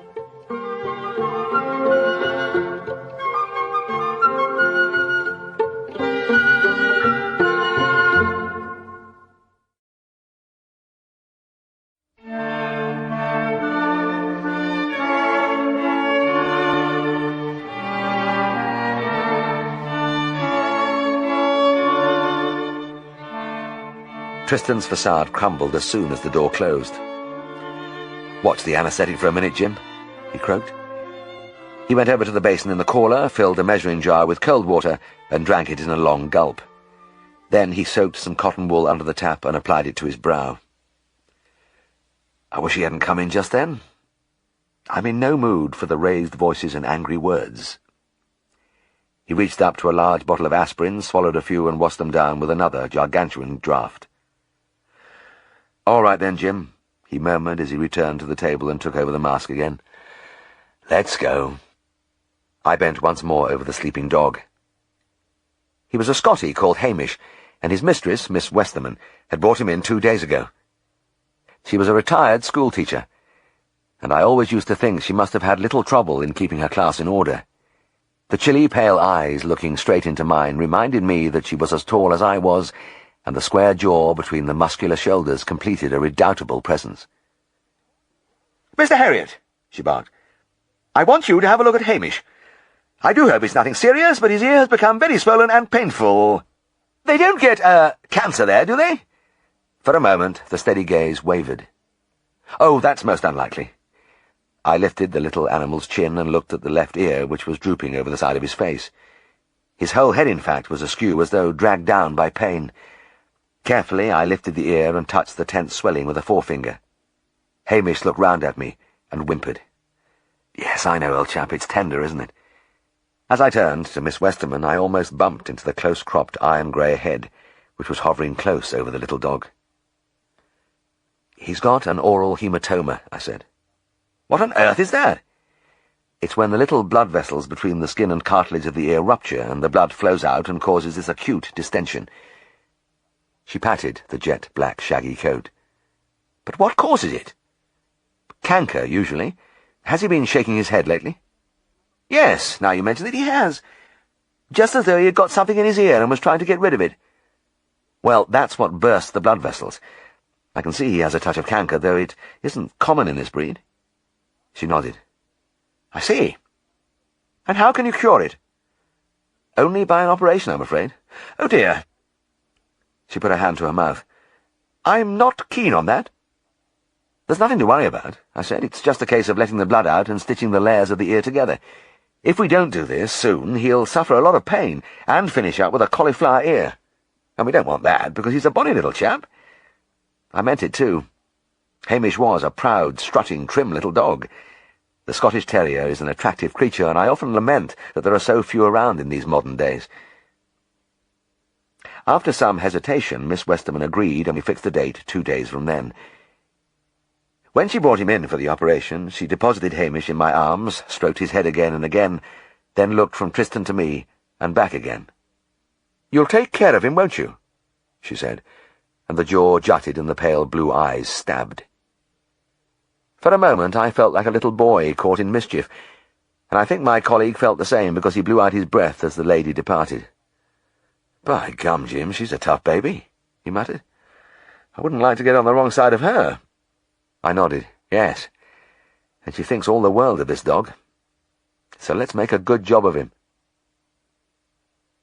After Siegfried's departure, I lifted the ear, which was now a turgid cone, and made an incision along the inner skin.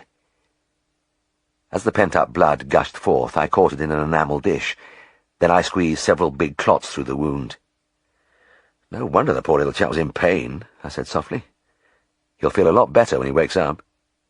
I filled the cavity between skin and cartilage with sulfanilamide, then began to stitch the layers together using a row of buttons. You had to do something like this, or the thing filled up again within a few days. When I first began to operate on oral hematoma, I used to pack the interior with gauze, then bandage the ear to the head. The owners often made little granny hats to try to keep the bandage in place, but a frisky dog usually had it off very soon. The buttons were a far better idea, and kept the layers in close contact, lessening the chance of distortion. By lunchtime, Hamish had come round from the anaesthetic, and though still slightly dopey, he already seemed to be relieved that his bulging ear had been deflated. Miss Westerman had gone away for the day and was due to pick him up in the evening. The little dog, curled in his basket, waited philosophically. At tea-time, Siegfried glanced across the table at his brother.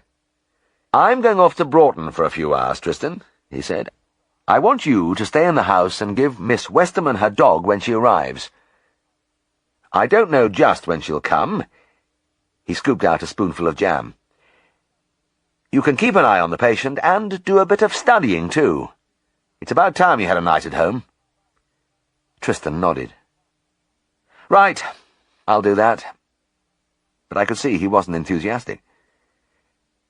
When Siegfried had driven away, Tristan rubbed his chin and gazed reflectively through the French windows into the darkening garden. "This is distinctly awkward, Jim." "Why?" "Well, Lydia has tonight off, and I promised to see her." He whistled a few bars under his breath. "It seems a pity to waste the opportunity just when things are building up nicely. I've got a strong feeling that girl fancies me. In fact, she's nearly eating out of my hand." I looked at him wonderingly. "My God, I thought you'd want a bit of peace and quiet, and an early bed after last night." "Not me," he said. "I'm raring to go again." And indeed he looked fresh and fit, eyes sparkling, roses back in his cheeks. "Look, Jim," he went on, "I don't suppose you could stick around with this dog?" I shrugged. "Sorry, Tris, I'm going back to see that cow of Ted Binns, right at the top of the dale. I'll be away for nearly 2 hours. For a few moments he was silent, then he raised a finger. "I think I have the solution. It's quite simple. In fact, it's perfect. I'll bring Lydia in here." "What? Into the house?" "Yes, into this very room. I can put Hamish in his basket by the fire, and Lydia and I can occupy the sofa." "Marvellous. What could be nicer on a cold winter's night? Cheap, too. But, Tris, how about Siegfried's lecture this morning? What if he comes home early and catches the two of you here?" Tristan lit a woodbine and blew out an expansive cloud. "Not a chance. You worry about such tiny things, Jim. He's always late when he goes to Broughton. There's no problem at all." "Well, please yourself," I said, "but I think you're asking for trouble. Anyway, shouldn't you be doing a bit of bacteriology? The exams are getting close." He smiled seraphically through the smoke. "Oh, I'll have a quick read through it all in good time." I couldn't argue with him there. I always had to go over a thing about 6 times before it finally sank in, but with his brain, the quick read would no doubt suffice. I went out on my call. I got back about 8 o'clock, and as I opened the front door, my mind was far from Tristan. Ted Binns' cow wasn't responding to my treatment, and I was beginning to wonder if I was on the right track. When in doubt, I liked to look the subject up, and the books were on the shelves in the sitting room. I hurried along the passage and threw open the door. For a moment I stood there bewildered, trying to reorientate my thoughts. The sofa was drawn close to the bright fire, the atmosphere was heavy with cigarette smoke and the scent of perfume, but there was nobody to be seen. The most striking feature was the long curtain over the French window. It was wafting slowly downwards, as though some object had just hurtled through it at great speed. I trotted over the carpet and peered out into the dark garden. From somewhere in the gloom I heard a scuffling noise, a thud, and a muffled cry. Then there was a pitter-patter, followed by a shrill yelping. I stood for some time listening. Then, as my eyes grew accustomed to the darkness, I walked down the long path under the high brick wall to the yard at the foot. The yard door was open, as were the big double doors into the back lane, but there was no sign of life. Slowly I retraced my steps to the warm oblong of light at the foot of the tall old house. I was about to close the French window when I heard a stealthy movement and an urgent whisper. "Is that you, Jim?" "Tris, where the hell have you sprung from?" The young man tiptoed past me into the room and looked around him anxiously. "It was you, then, not Siegfried?" "Yes, I've just come in." He flopped on the sofa and sank his head in his hands. "Oh, damn. I was just lying here a few minutes ago with Lydia in my arms, at peace with the world. Everything was wonderful. Then I heard the front door open." "But you knew I was coming back?" "Yes, and I'd given you a shout, but for some reason I thought, God help us, it's Siegfried." It sounded like his step in the passage. "Then what happened?" He churned his hair around with his fingers. "Oh, I panicked. I was whispering lovely things into Lydia's ear, then the next second I grabbed her, threw her off the couch and out of the French window." "I heard a thud." "Yes, that was Lydia falling into the rockery. And then some sort of high-pitched cries." He sighed and closed his eyes. "That was Lydia in the rose bushes. She doesn't know the geography of the place, poor lass." "Gosh, Tris," I said, "I'm really sorry. I shouldn't have burst in on you like that. I was thinking of something else." He rose wearily and put a hand on my shoulder. "It's not your fault, Jim. Not your fault. You did warn me." He reached for his cigarettes. "I don't know how I'm going to face that girl again. I just chucked her out into the lane and told her to beat it home with all speed. She must think I'm stone balmy." He gave a hollow groan. I tried to be cheerful. "Oh, you'll get round her again. You'll have a laugh about it later." But he wasn't listening. His eyes, wide with horror, were staring past me. Slowly he raised a trembling finger and pointed towards the fireplace. His mouth worked for a few seconds before he spoke. "Christ, Jim! It's gone!" he gasped. For a moment I thought the shock had deranged him. "Gone? What's gone?" "The bloody dog! He was there when I dashed outside, right there!" I looked down into the empty basket and a cold hand clutched at me. Oh no, he must have got out through the open window. We're in trouble. We rushed into the garden and searched in vain. We went back for torches and searched once more, prowling around the yard and back lane, shouting the little dog's name with diminishing hope. After 10 minutes we trailed back into the brightly lit room and stared at each other. Tristan was the first to voice our thoughts. "What do we tell Miss Westerman when she calls?" I shook my head. My mind fled from the thought of informing that lady that we had lost her dog.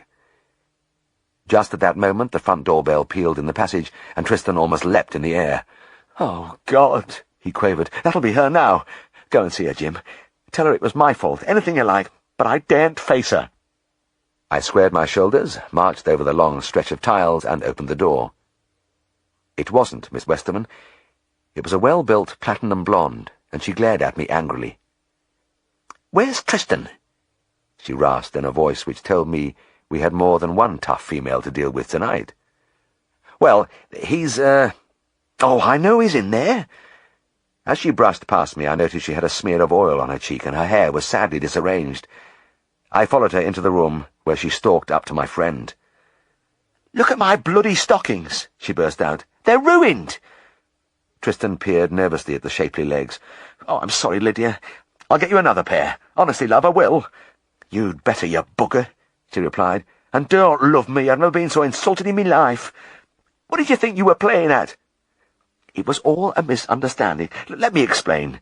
Tristan advanced on her with a brave attempt at a winning smile, but she backed away. "Keep your distance," she said frigidly. "I've had enough of you for one night." She swept out, and Tristan leant his head against the mantelpiece. "The end of our lovely friendship, Jim." Then he shook himself. "But we've got to find that dog. Come on." I set off in one direction, and he went in the other. It was a moonless night of impenetrable darkness, and we were looking for a jet-black dog.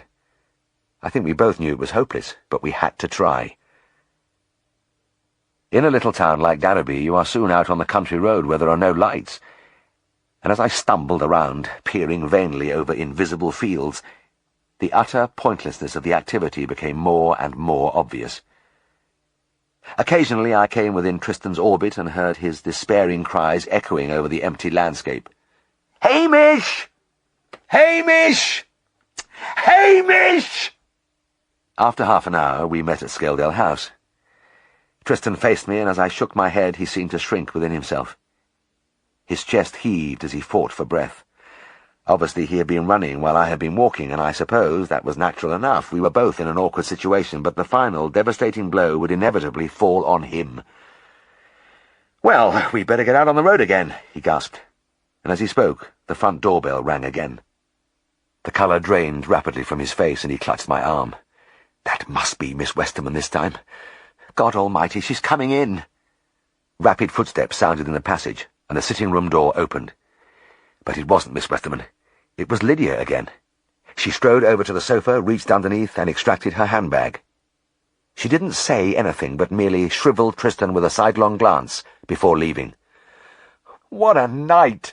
he moaned, putting a hand to his forehead. "I can't stand much more of this." Over the next hour we made innumerable sorties, but we couldn't find Hamish, and nobody else seemed to have seen him. I came in to find Tristan collapsed in an armchair. His mouth hung open, and he showed every sign of advanced exhaustion. I shook my head, and he shook his. Then I heard the telephone. I lifted the receiver, listened for a minute, and turned to the young man. "I've got to go out, Tristan. Mr. Drew's old pony has colic again." He reached out a hand from the depth of his chair. "You're not going to leave me, Jim?" "Sorry, I must. But I won't be long. It's only a mile away." "But what if Miss Westerman comes?" I shrugged. "You'll just have to apologize. Hamish is bound to turn up, maybe in the morning." "You make it sound easy." He ran a hand inside his collar. "And another thing. How about Siegfried? What if he arrives and asks about the dog? What do I tell him?" "Oh, I shouldn't worry about that," I replied airily.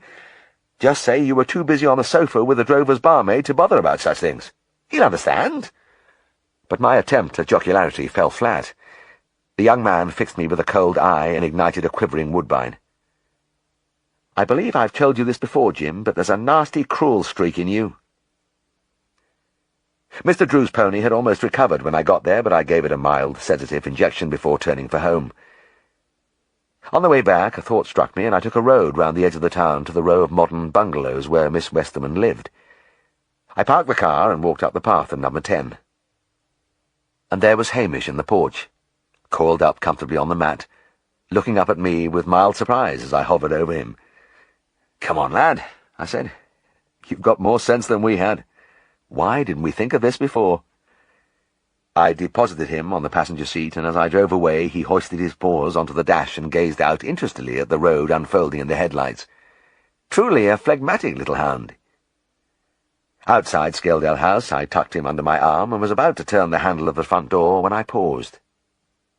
Tristan had notched up a long succession of successful pranks against me, fake telephone calls, the ghost in my bedroom, and many others, and, in fact, good friends as we were, he never neglected a chance to take the mickey out of me. In this situation, with the positions reversed, he would be merciless. I put my finger on the bell and leant on it for several long seconds. For some time there was neither sound nor movement from within, and I pictured the cowering figure mustering his courage before marching to his doom. Then the light came on in the passage, and as I peered expectantly through the glass, a nose appeared round the far corner, followed very gingerly by a wary eye. By degrees the full face inched into view, and when Tristan recognized my grinning countenance, he unleashed a cry of rage and bounded along the passage with upraised fist. I really think that in his distraught state he would have attacked me, but the sight of Hamish banished all else. He grabbed the hairy creature and began to fondle him. "Good little dog! Good little dog!" he crooned as he trotted through to the sitting-room. "What a beautiful thing you are!"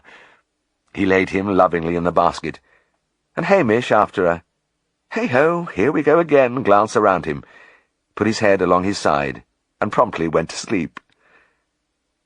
Tristan fell limply into the armchair and gazed at me with glazed eyes.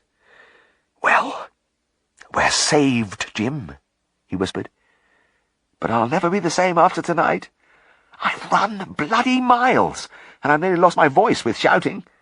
I tell you, I'm about knackered." I too was vastly relieved, and the nearness of catastrophe was brought home to us when Miss Westerman arrived within 10 minutes. "Oh, my darling!" she cried as Hamish leapt at her, mouth open, short tail wagging furiously. "I've been so worried about you all day." She looked tentatively at the ear with its rows of buttons. "Oh, it looks a lot better without that horrid swelling, and what a neat job you have made. Thank you, Mr. Herriot, and thank you too, young man." Tristan, who had staggered to his feet, bowed slightly as I showed the lady out. "Bring him back in 6 weeks to have the stitches out," I called to her as she left. Then I rushed back into the room. "Siegfried's just pulled up outside. You better look as if you've been working."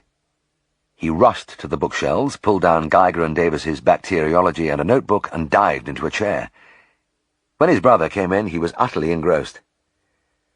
Siegfried moved over to the fire and warmed his hands. He looked pink and mellow. "I've just been speaking to Miss Westerman," he said. "She's really pleased. Well done, both of you." "Thank you," I said, but Tristan was too busy to reply, scanning the pages anxiously and scribbling repeatedly in the notebook. Siegfried walked behind the young man's chair and looked down at the open volume. "Ah, yes. Clostridium septique," he murmured, smiling indulgently.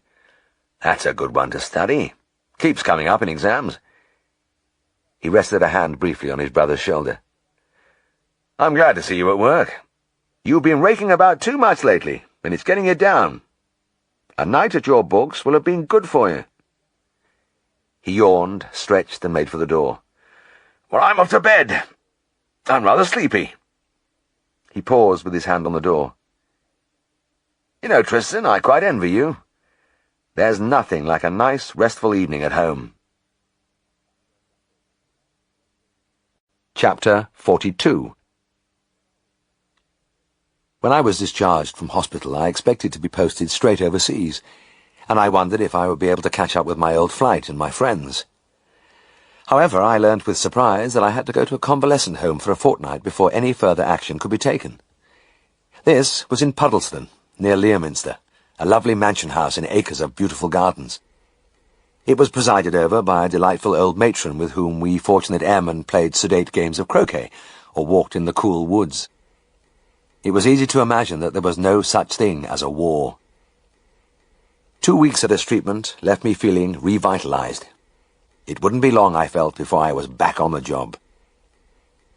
From Puddlestone it was back to Manchester, and Heaton Park again, and this time it was strange to think that in all the great sprawl of huts and the crowding thousands of men in blue, there wasn't a soul who knew me.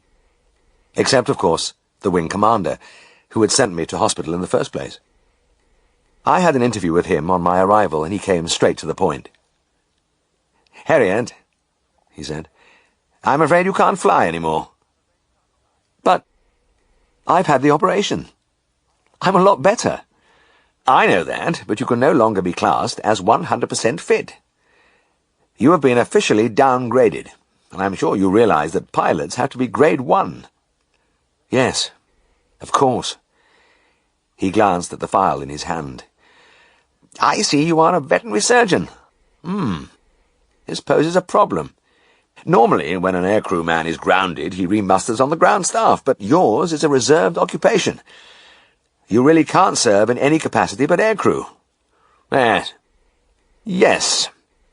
We'll have to see." It was all very impersonal and businesslike. Those few words coming from a man like him left no room for argument. And they obliterated at a stroke every picture I had ever had of my future in the RAF.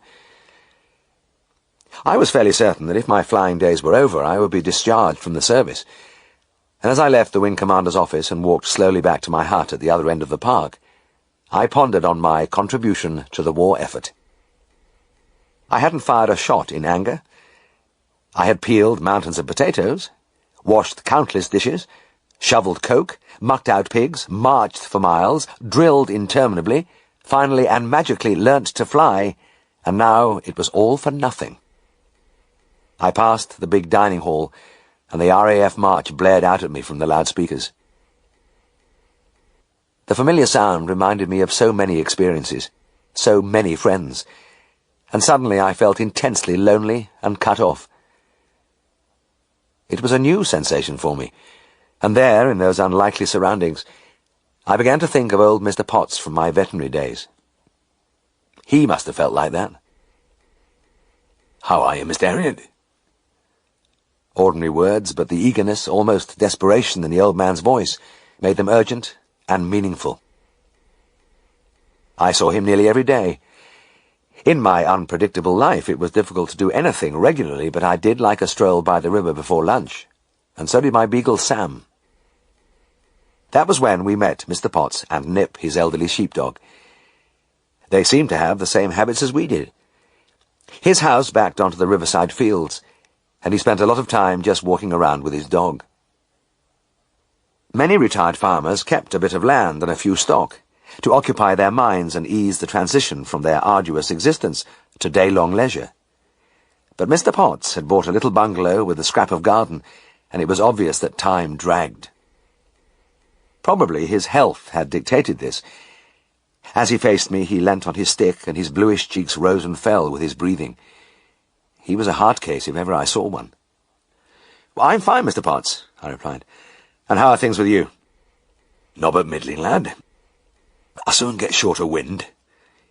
He coughed a couple of times, then asked the inevitable question. "And what have you been doing this morning?" That was when his eyes grew intent and wide. He really wanted to know. I thought for a moment. Well now, let's see. I always tried to give him a detailed answer because I knew it meant a lot to him and brought back the life he missed so much. "I've done a couple of cleansings, seen a lame bullock, treated 2 cows with mastitis and another with milk fever." He nodded eagerly at every word. "By God," he exclaimed, "it's a beggar, that milk fever. When I were a lad, good cows used to die like flies with it. Allus good milkers after their 3rd or 4th calf. Couldn't get to their feet, and we used to dose them with all sorts. But they died, every one of them." "Yes," I said, "it must have been heartbreaking in those days." "But then," he smiled delightedly, digging a forefinger into my chest, "then we started blowing up their udders with a bicycle pump. And you know, they jumped up and walked away. Like magic it were." His eyes sparkled at the memory.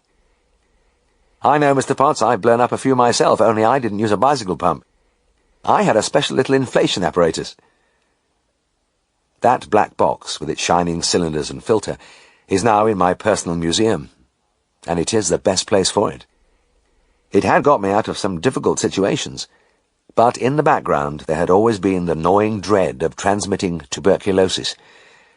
I had heard of it happening, and was glad that calcium borogluconate had arrived. As we spoke, Sam and Nip played on the grass beside us. I watched as the beagle frisked around the old animal while Nip pawed at him stiff-jointedly, his tail waving with pleasure. You could see that he enjoyed these meetings as much as his master, and for a brief time the years fell away from him as he rolled on his back with Sam astride him, nibbling gently at his chest. I walked with the old farmer as far as the little wooden bridge. Then I had to turn for home. I watched the 2 of them pottering slowly over the narrow strip of timber to the other side of the river. Sam and I had our work pressing, but they had nothing else to do. I used to see Mr. Potts at other times, too, wandering aimlessly among the stalls on market days, or standing on the fringe of the group of farmers who always gathered in front of the Drovers' Arms to meet cattle dealers, cow-feed merchants, or just to talk business among themselves. Or I saw him at the auction mart, leaning on his stick, listening to the rapid-fire chanting of the auctioneer, watching listlessly as the beasts were bought and sold. And all the time I knew there was an emptiness in him, because there were none of his cattle in the stalls, none of his sheep in the long rows of pens. He was out of it all, old and done. I saw him the day before he died. It was in the usual place, and I was standing at the river's edge watching a heron rising from a rush-lined island and flapping lazily away over the fields.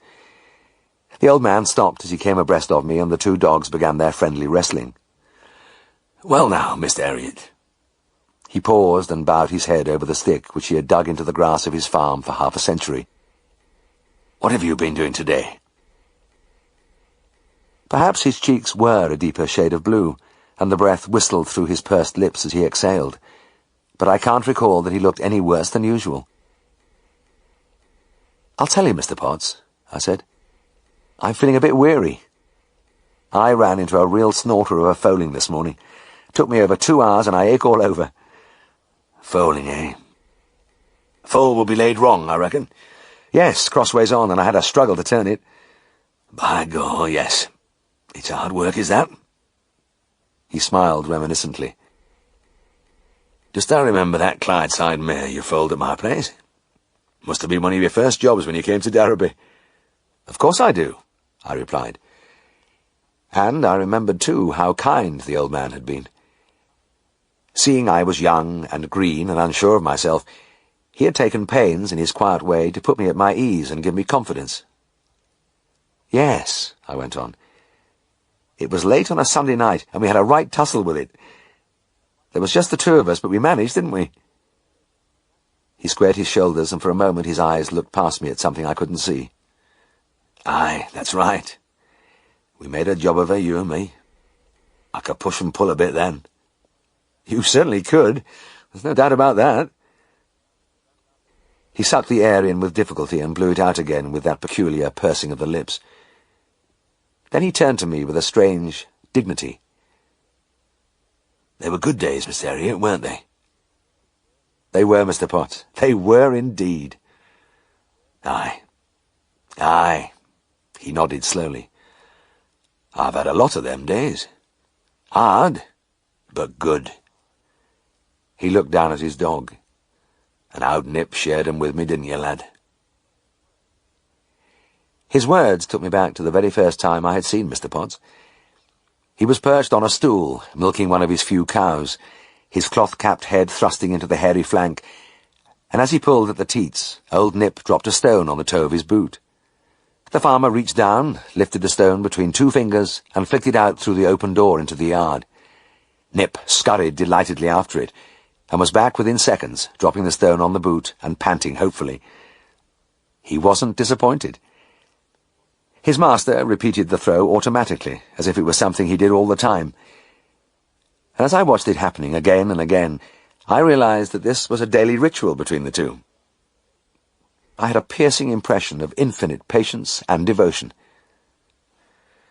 "Right then, Mr. Herriot, we'll be off," Mr. Potts said, jerking me back to the present. "Come on, Nip." He waved his stick, and I watched him till a low-hanging willow branch hid man and dog from my sight. That was the last time I saw him. Next day, the man at the petrol pumps mumbled casually, "See old Mr. Potts got his time in, eh?" And that was it. There was no excitement, and only a handful of his old friends turned up at the funeral. For me, it was a stab of sorrow. Another familiar face gone. And I should miss him as my busy life went on.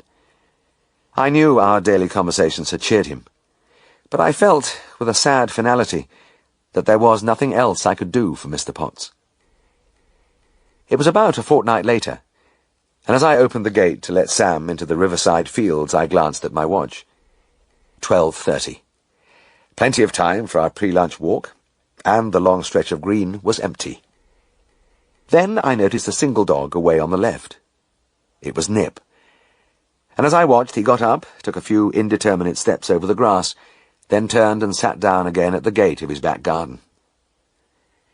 Instead of taking my usual route, I cut along behind the houses till I reached the old dog. He had been looking around him aimlessly, but when we came up to him, he seemed to come to life, sniffing Sam over and wagging his tail at me. On the other side of the gate, Mrs. Potts was doing a bit of weeding, bending painfully as she plied her trowel. "How are you, Mrs. Potts?" I asked. With an effort, she straightened up. "Oh, not too bad, thank you, Mr. Herriot." She came over and leant on the gate. "I see you're looking a towed dog. My word, he's missing his master." I didn't say anything, and she went on. "He's eating all right, and I give him plenty of good food, but what I can't do is take him for walks."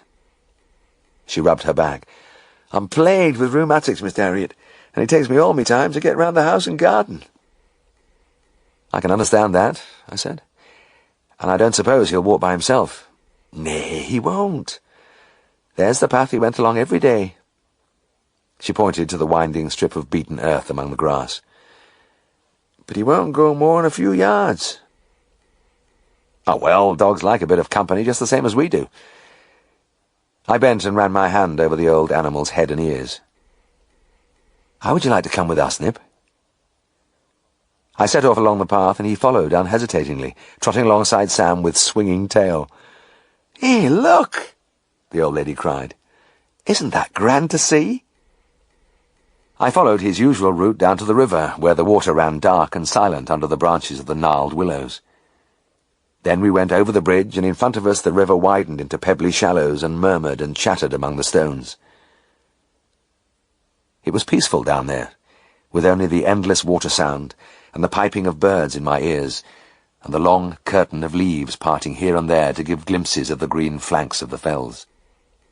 I watched the two dogs frisking ahead of me, and the decision came to me quite naturally. I would do this regularly. From that day I altered my route and went along behind the houses first. Nip was happy again. Sam loved the whole idea. And for me there was a strange comfort in the knowledge that there was still something I could do for Mr. Potts. Chapter 43. I looked around me at the heap of boots, the piled mounds of shirts, the rows of empty shelves and pigeonholes. I was employed in the stores at Heaton Park, living proof that the RAF was finding me something of a problem. The big war machine was rumbling along pretty smoothly by this time, turning out pilots, navigators, air gunners in a steady stream, and slotting them into different jobs if they failed to make the grade.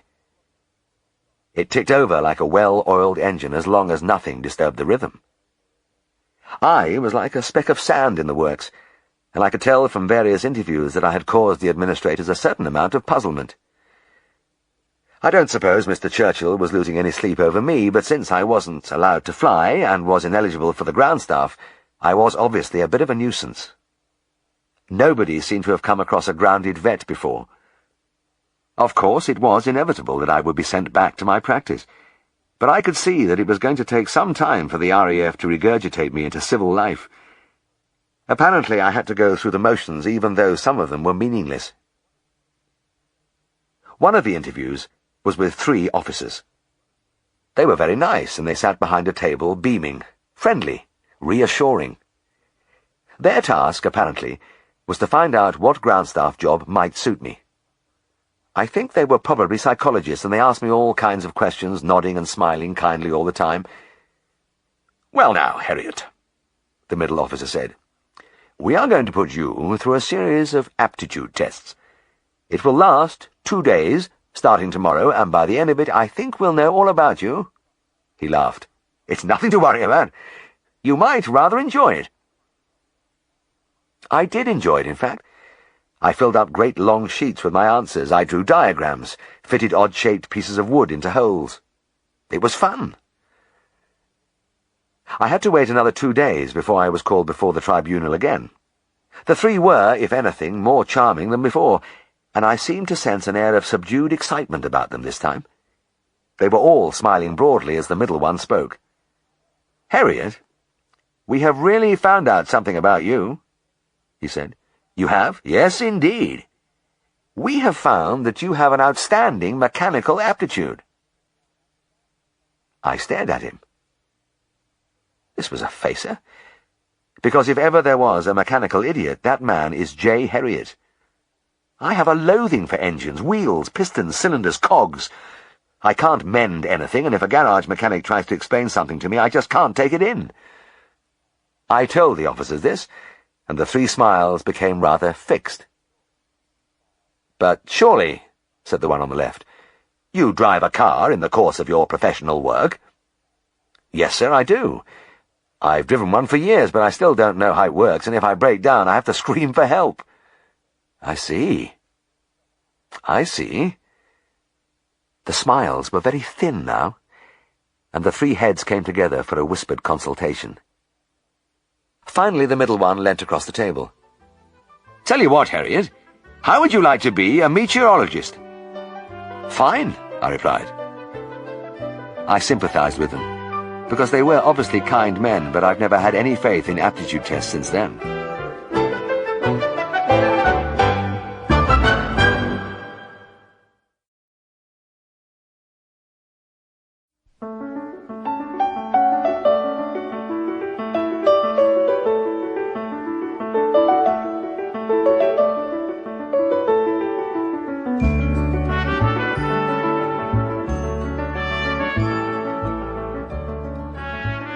Of course, there was never the slightest chance of my becoming a meteorologist, and I suppose that's how I landed in the stores. It was one of the bizarre periods of my life, mercifully brief, but vivid. They had told me to report to Corporal Weeks at the store's hut, and I made my way through the maze of roads of a Heaton Park populated by strangers. Corporal Weeks was fat, and he gave me a quick look over with crafty eyes. "Herriot, eh? Well, you can make yourself useful round here. Not much to do, really. This ain't the main stores. We deal mainly with laundry and boot repairs." As he spoke, a fair-haired young man came in. "AC2 Morgan, Corporal," he said. "Come for me boots. They've been resoled." Wiggs jerked his head, and I had my first sight of the boot mountain. "They're in there. They'll be labelled." The young man looked surprised, but he came round behind the counter and began to delve among the hundreds of identical black objects. It took him nearly an hour to find his own pair, during which the corporal puffed at cigarettes with a total lack of interest. When the boots were finally unearthed, he wordlessly ticked off the name on a long list. "This is the sort of thing you'll be doing," he said to me. "Nothing to it." He wasn't exaggerating. There was nothing to life in those stores. It took me only a day or two to realize the sweet existence Weeks had carved out for himself. Store bashing is an honorable trade, but not the way he did it. The innumerable compartments, niches and alcoves around the big hut were all marked with letters or numbers, and there is no doubt the incoming boots and shirts should have been tucked away in order for easy recovery. But that would have involved work, and the corporal was clearly averse to that. When the boots came in, they were tipped out in the middle of the floor, and the string-tied packages of laundry were stacked, shirts uppermost, where they formed a blue tumulus reaching almost to the roof. After 3 days, I could stand it no longer. "Look," I said, "it would pass the time if I had something to do. Do you mind if I start putting all this stuff on the shelves? It would be a lot easier to hand out." Weeks continued to study his magazine. He was a big reader, and at first I thought he hadn't heard me. Then he tongued his cigarette to the corner of his mouth and glanced at me through the smoke. "Now just get this through your head, mate," he drawled. "If I want any thing doing, I'll tell you. I'm the boss in here, and I give the orders, all right?" He resumed his perusal of the magazine. I subsided in my chair. Clearly I had offended my overseer, and I would have to leave things as they were. But overseer is a misnomer for Weeks, because on the following day, after a final brainwashing that the procedure must remain unchanged, he disappeared, and except for a few minutes each morning, he left me on my own. I had nothing to do but sit there behind the wooden counter, ticking off the comings and goings of the boots and shirts, and I had the feeling that I was only one of many displaced persons who had fallen under his thrall. I found it acutely embarrassing to watch the lads scrabbling for their belongings, and the strongest impression left with me was of the infinite tolerance of the British race. Since I was in charge, they thought I was responsible for the whole system. But despite the fact that I was of lowly rank, nobody attacked me physically. Most of them muttered and grumbled as they searched, and one large chap came over to the counter and said, "You should be filing away these boots in their proper order instead of sitting there on your arse, you lazy sod." But he didn't punch me on the nose, and I marvelled at it. But still, the knowledge that great numbers of decent young men shared his opinion was uncomfortable, and I found I was developing a permanently ingratiating smile. The only time I came very near to being lynched was when a mob suddenly appeared one afternoon. An unexpected leave pass had been granted, and there were hundreds of men milling around on the tarmac and grass outside the stores. They wanted their laundry, and quick, because they had trains to catch. For a moment, panic seized me. I couldn't let them all inside to fight for their shirts. Then inspiration came. I grabbed an armful of the flat packets from the table and shouted the name on the label. "Walters!" And from somewhere among the surging heads an eager voice replied, "Here!" I located the source, held the packet between thumb and finger, and with a backhanded flick sent it skimming over the crowd. "Riley! Here! MacDonald! Here! Gibson! Here!" I was getting quite skillful at it, propelling the blue oblongs unerringly towards their owners, but it was a slow method of distribution. Also, there were occasional disasters when the strings broke in mid-air, sending a shower of collars on the upturned faces. Sometimes the shirts themselves burst free from their wrappings and plunged to earth. It wasn't long before the voices had turned from eager to angry. As my projectiles planed and glided, volleys of abuse came back at me. "You've made me miss my train, you useless bugger!" "Bloody skiver, you want locking up!" Much of it was in stronger language, which I would rather not record here. But I have a particularly vivid memory of one young man scraping up his laundry from the dusty ground and approaching me with rapid strides. He pushed his face to within inches of mine. Despite the rage which disfigured it, I could see it was a gentle, good-natured face. He looked a well-bred lad, the type who didn't even swear, but as he stared into my eyes, his lips trembled and his cheeks twitched. "This is he stammered, "this is a bastard system." He spat the words out and strode away. I agreed entirely with him, of course, but continued to hurl the packets doggedly while somewhere in the back of my mind a little voice kept inquiring how James Herriot, member of the Royal College of Veterinary Surgeons and trainee pilot, had ever got into this. After half an hour there was no appreciable diminution in the size of the multitude, and I began to be aware of an increasing restlessness among the medley of waiting faces. Suddenly there was a concerted movement, and the packed mass of men surged at me in a great wave. I shrank back, clutching an armful of shirts, quite certain that this was when they rushed me and beat me up, but my fears were groundless. All they wanted was a speedier delivery, and about a dozen of them swept past me behind the counter and began to follow my example. Whereas there had been only a single missile winging over their heads, the sky was now dark with the flying objects. Mid-air collisions were frequent, collars sprayed, handkerchiefs fluttered, underpants parachuted gracefully, but after an unbearably long period of chaos, the last airman had picked up his scattered laundry, given me a disgusted glance, and departed. I was left in the hut with the sad knowledge that my prestige was very low, and the equally sad conviction that the RAF still did not know what to do with me. Chapter 44. Occasionally my period in limbo was relieved when I was allowed out of camp into the city of Manchester, and I suppose it was the fact that I was a new-fangled parent that made me look at the various prams in the street. Mostly the prams were pushed by women, but now and then I saw a man doing the job. I suppose it isn't unusual to see a man pushing a pram in a town, but on a lonely moorland road the sight merits a second glance, especially when the pram contains a large dog. That was what I saw in the hills above Darrowby one morning, and I slowed down as I drove past. I had noticed the strange combination before, on several occasions over the last few weeks, and it was clear that man and dog had recently moved into the district. As the car drew abreast of him, the man turned, smiled, and raised his hand. It was a smile of rare sweetness in a very brown face. A 40-year-old face, I thought, above a brown neck which bore neither collar nor tie, and a faded, striped shirt lying open over a bare chest, despite the coldness of the day. I couldn't help wondering who or what he was. The outfit of scuffed suede golf jacket, corduroy trousers, and mighty sturdy boots didn't give much clue.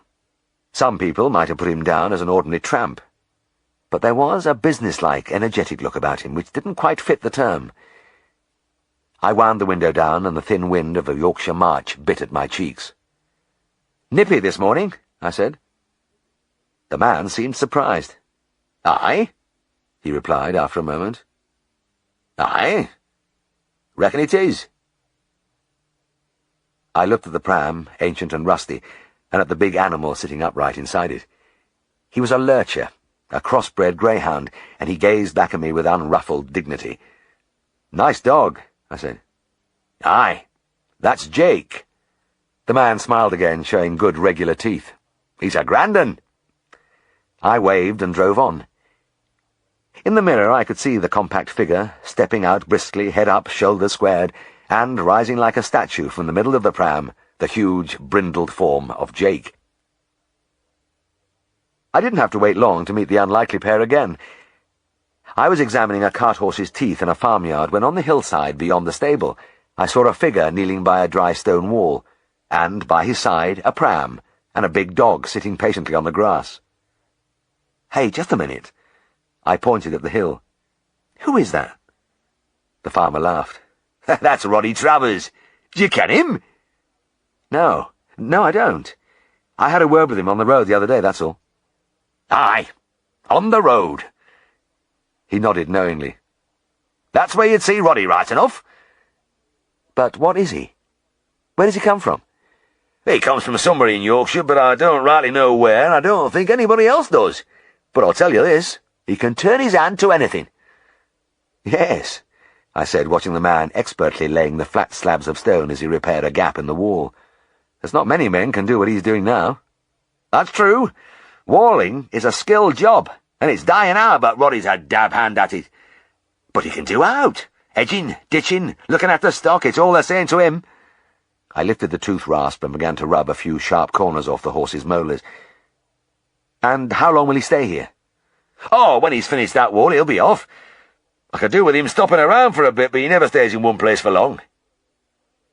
"But hasn't he got a home anywhere?" Nay, the farmer laughed again. "Roddy's got nowt. All he has in the world is in that there pram."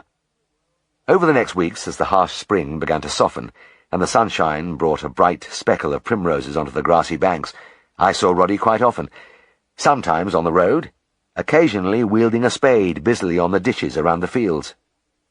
Jake was always there, either loping by his side or watching him at work.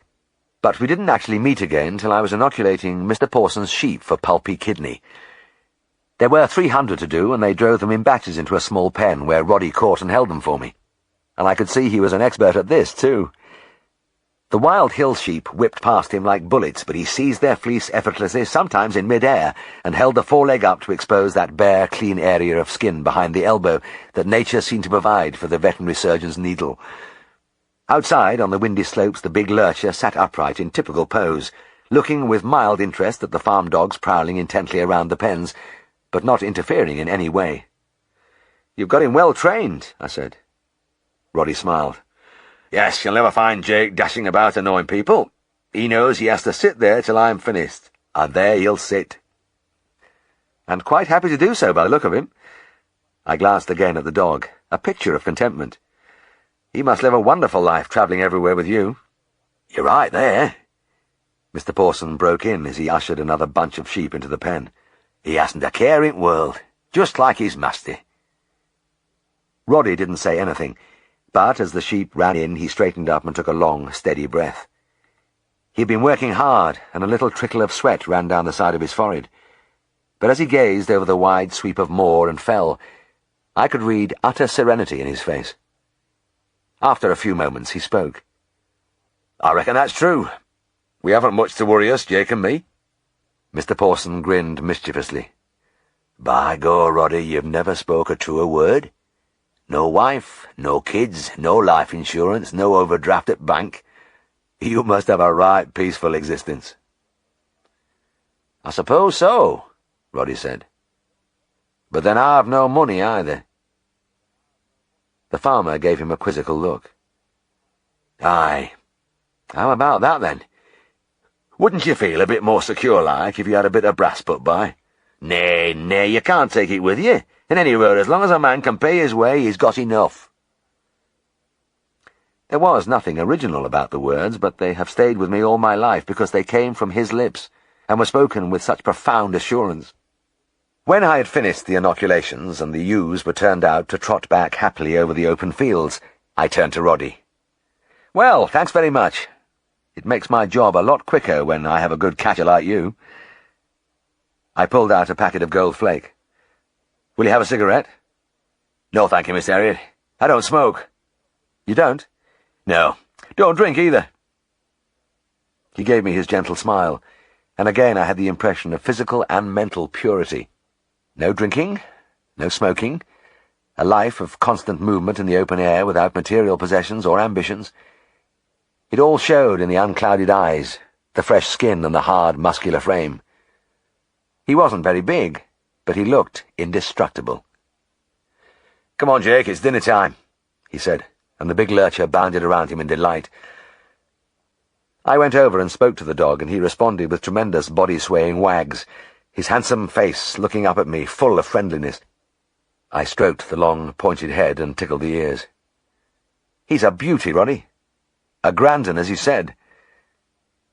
I walked to the house to wash my hands, and before I went inside I glanced back at the two of them. They were sitting in the shelter of a wall, and Roddy was laying out a thermos flask and a parcel of food while Jake watched eagerly. The hard, bright sunshine beat on them as the wind whistled over the top of the wall. They looked supremely comfortable and at peace.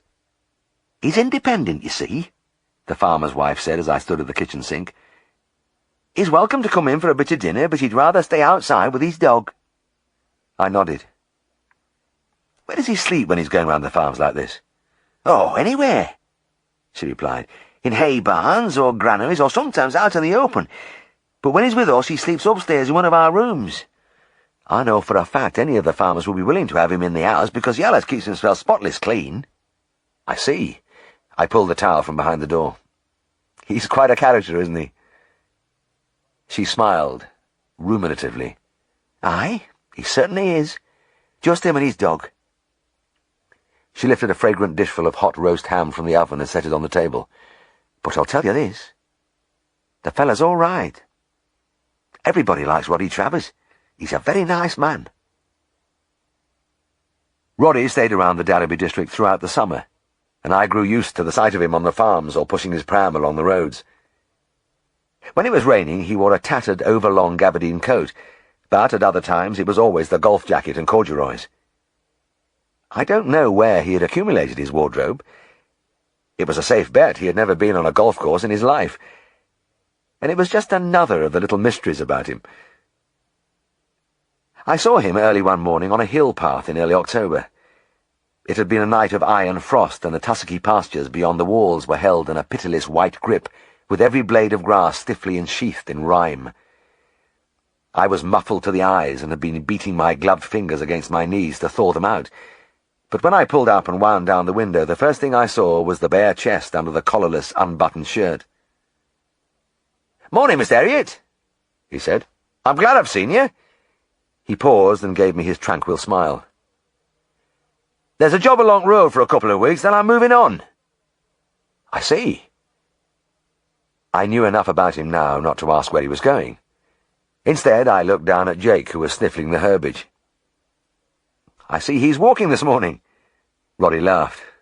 "Yeah, sometimes he likes to walk, sometimes he likes to ride. He pleases himself." "Right, Roddy," I said. "No doubt we'll meet again. All the best to you." He waved and set off jauntily over the ice-bound road, and I felt that a little vein of richness had gone from my life. But I was wrong. That same evening, about 8 o'clock, the doorbell rang. I answered it and found Roddy on the front doorstep. Behind him, just visible in the frosty darkness, stood the ubiquitous pram. "I want you to look at me dog, Mr. Herriot," he said. "Why? What's the trouble?" "I don't rightly know. He's having sort of fainting fits." "Fainting fits? That doesn't sound like Jake. Where is he, anyway?" He pointed behind him. "In pram, under cover." "All right." I threw the door wide open. "Bring him in." Roddy adroitly manhandled the rusty old vehicle up the steps and pushed it, squeaking and rattling, along the passage to the consulting room.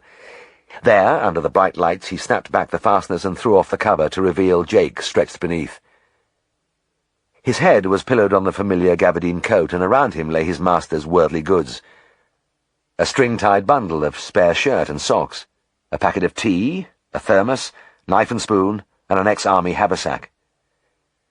The big dog looked up at me with terrified eyes, and as I patted him I could feel his whole frame quivering. "Let him lie there a minute, Roddy," I said, "and tell me exactly what you've seen." He rubbed his palms together, and his fingers trembled. Well, it only started this afternoon. He was right as rain, larking about on the grass. Then he went into a sort of fit. How do you mean? Just kind of seized up and toppled over on his side. He lay there for a bit, gasping and slavering. I tell you, I thought he was a goner. His eyes widened, and a corner of his mouth twitched at the memory. How long did that last? Not but a few seconds. Then he got up, and you'd say there was nothing wrong with him. But he did it again. Aye, time and time again. Drove me near daft. But in between he was normal. Normal, Mr. Herriot. It sounded ominously like the onset of epilepsy. How old is he? I asked. 5, gone last February. Ah, well, it was a bit old for that. I reached for a stethoscope and auscultated the heart. I listened intently, but heard only the racing beat of a frightened animal. There was no abnormality. My thermometer showed no rise in temperature. Let's have him on the table, Roddy. You take the back end. The big animal was limp in our arms as we hoisted him onto the smooth surface. But after lying there for a moment, he looked timidly around him, then sat up with a slow and careful movement. As we watched, he reached out and licked his master's face while his tail flickered between his legs. "Look at that," the man exclaimed. "He's all right again. You'd think he didn't ail a thing." And indeed, Jake was recovering his confidence rapidly. He peered tentatively at the floor a few times, then suddenly jumped down, trotted to his master, and put his paws against his chest. I looked at the dog standing there, tail wagging furiously. Well, that's a relief anyway. I didn't like the look of him just then, but whatever's been troubling him seems to have righted itself. My happy flow was cut off. I stared at the lurcher. His forelegs were on the floor again, and his mouth was gaping as he fought for breath. Frantically, he gasped and wrenched as he blundered across the floor, collided with the pram wheels, and fell on his side. What the hell? Quick, get him up again. I grabbed the animal round the middle, and we lifted him back onto the table. I watched in disbelief as the huge form lay there. There was no fight for breath now. He wasn't breathing at all. He was unconscious. I pushed my fingers inside his thigh and felt the pulse. It was still going, rapid and feeble, but yet he didn't breathe. He could die any moment, and I stood there helpless, all my scientific training useless. Finally, my frustration burst from me, and I struck the dog on the ribs with the flat of my hand. "Jake!" I yelled. "Jake, what's the matter with you?" As though in reply, the lurcher immediately started to take great wheezing breaths. His eyelids twitched back to consciousness, and he began to look about him. But he was still mortally afraid, and he lay prone as I gently stroked his head. There was a long silence while the animal's terror slowly subsided. Then he sat up on the table and regarded us placidly. "There you are," Roddy said softly. "Same thing again. I can't reckon it up, and I thought I knew something about dogs." I didn't say anything. I couldn't reckon it up either, and I was supposed to be a veterinary surgeon. I spoke at last. "Roddy, that wasn't a fit. He was choking. Something was interfering with his airflow." I took my hand torch from my breast pocket. "I'm going to have a look at his throat." I pushed Jake's jaws apart, depressing his tongue with a forefinger, and shone the light into the depths. He was the kind of good-natured dog who offered no resistance as I prodded around, but despite my floodlit view of the pharynx, I could find nothing wrong. I'd been hoping desperately to come across a bit of bone stuck there somewhere, but I ranged feverishly over pink tongue, healthy tonsils, and gleaming molars without success. Everything looked perfect. I was tilting his head a little further when I felt him stiffen and heard Roddy's cry. "He's going again!" And he was, too. I stared in horror as the brindled body slid away from me and lay prostrate once more on the table, and again the mouth strained wide and froth bubbled round the lips. As before, the breathing had stopped and the rib-cage was motionless. As the seconds ticked away, I beat on the chest with my hand, but it didn't work this time. I pulled the lower eyelid down from the staring orb. The conjunctiva was blue. Jake hadn't long to live. The tragedy of the thing bore down on me. This wasn't just a dog. He was this man's family, and I was watching him die. It was at that moment that I heard the faint sound. It was a strangled cough which barely stirred the dog's lips. "Damn it!" I shouted. "He is choking!" There must be something down there. Again I seized the head and pushed my torch into the mouth, and I shall always be thankful that at that very instant the dog coughed again, opening the cartilages of the larynx and giving me a glimpse of the cause of all the trouble. There, beyond the drooping epiglottis, I saw for a fleeting moment a smooth, round object no bigger than a pea. "I think it's a pebble," I gasped. "Right inside his larynx." "You mean in his Adam's apple?" "That's right, and it's acting like a ball valve, blocking his windpipe every now and then." I shook the dog's head. "You see, look, I've dislodged it for the moment. He's coming round again." Once more Jake was reviving and breathing steadily. Roddy ran his hand over the head, along the back and down the great muscles of the hind limbs. But it'll happen again, won't it?" I nodded. "I'm afraid so." "And one of these times it isn't going to shift, and that'll be the end of him." He had gone very pale. "That's about it, Roddy. I'll have to get that pebble out." "But how?" "Cut into the larynx. And right now, it's the only way." "All right." He swallowed. "Let's get on. I don't think I could stand it if he went down again." I knew what he meant. My knees had begun to shake, and I had a strong conviction that if Jake collapsed once more, then so would I. I seized a pair of scissors and clipped away the hair from the ventral surface of the larynx. I dared not use a general anaesthetic, and infiltrated the area with local before swabbing with antiseptic. Mercifully, there was a freshly boiled set of instruments lying in the sterilizer, and I lifted out the tray and set it on the trolley by the side of the table. "Hold his head steady," I said hoarsely, and gripped a scalpel. I cut down through skin, fascia, and the thin layers of the sternohyoid and the omohyoid muscles, till the ventral surface of the larynx was revealed. This was something I'd never done to a live dog before, but desperation abolished any hesitancy, and it took me only another few seconds to incise the thin membrane and peer into the interior. And there it was. A pebble right enough, grey and glistening and tiny, but big enough to kill.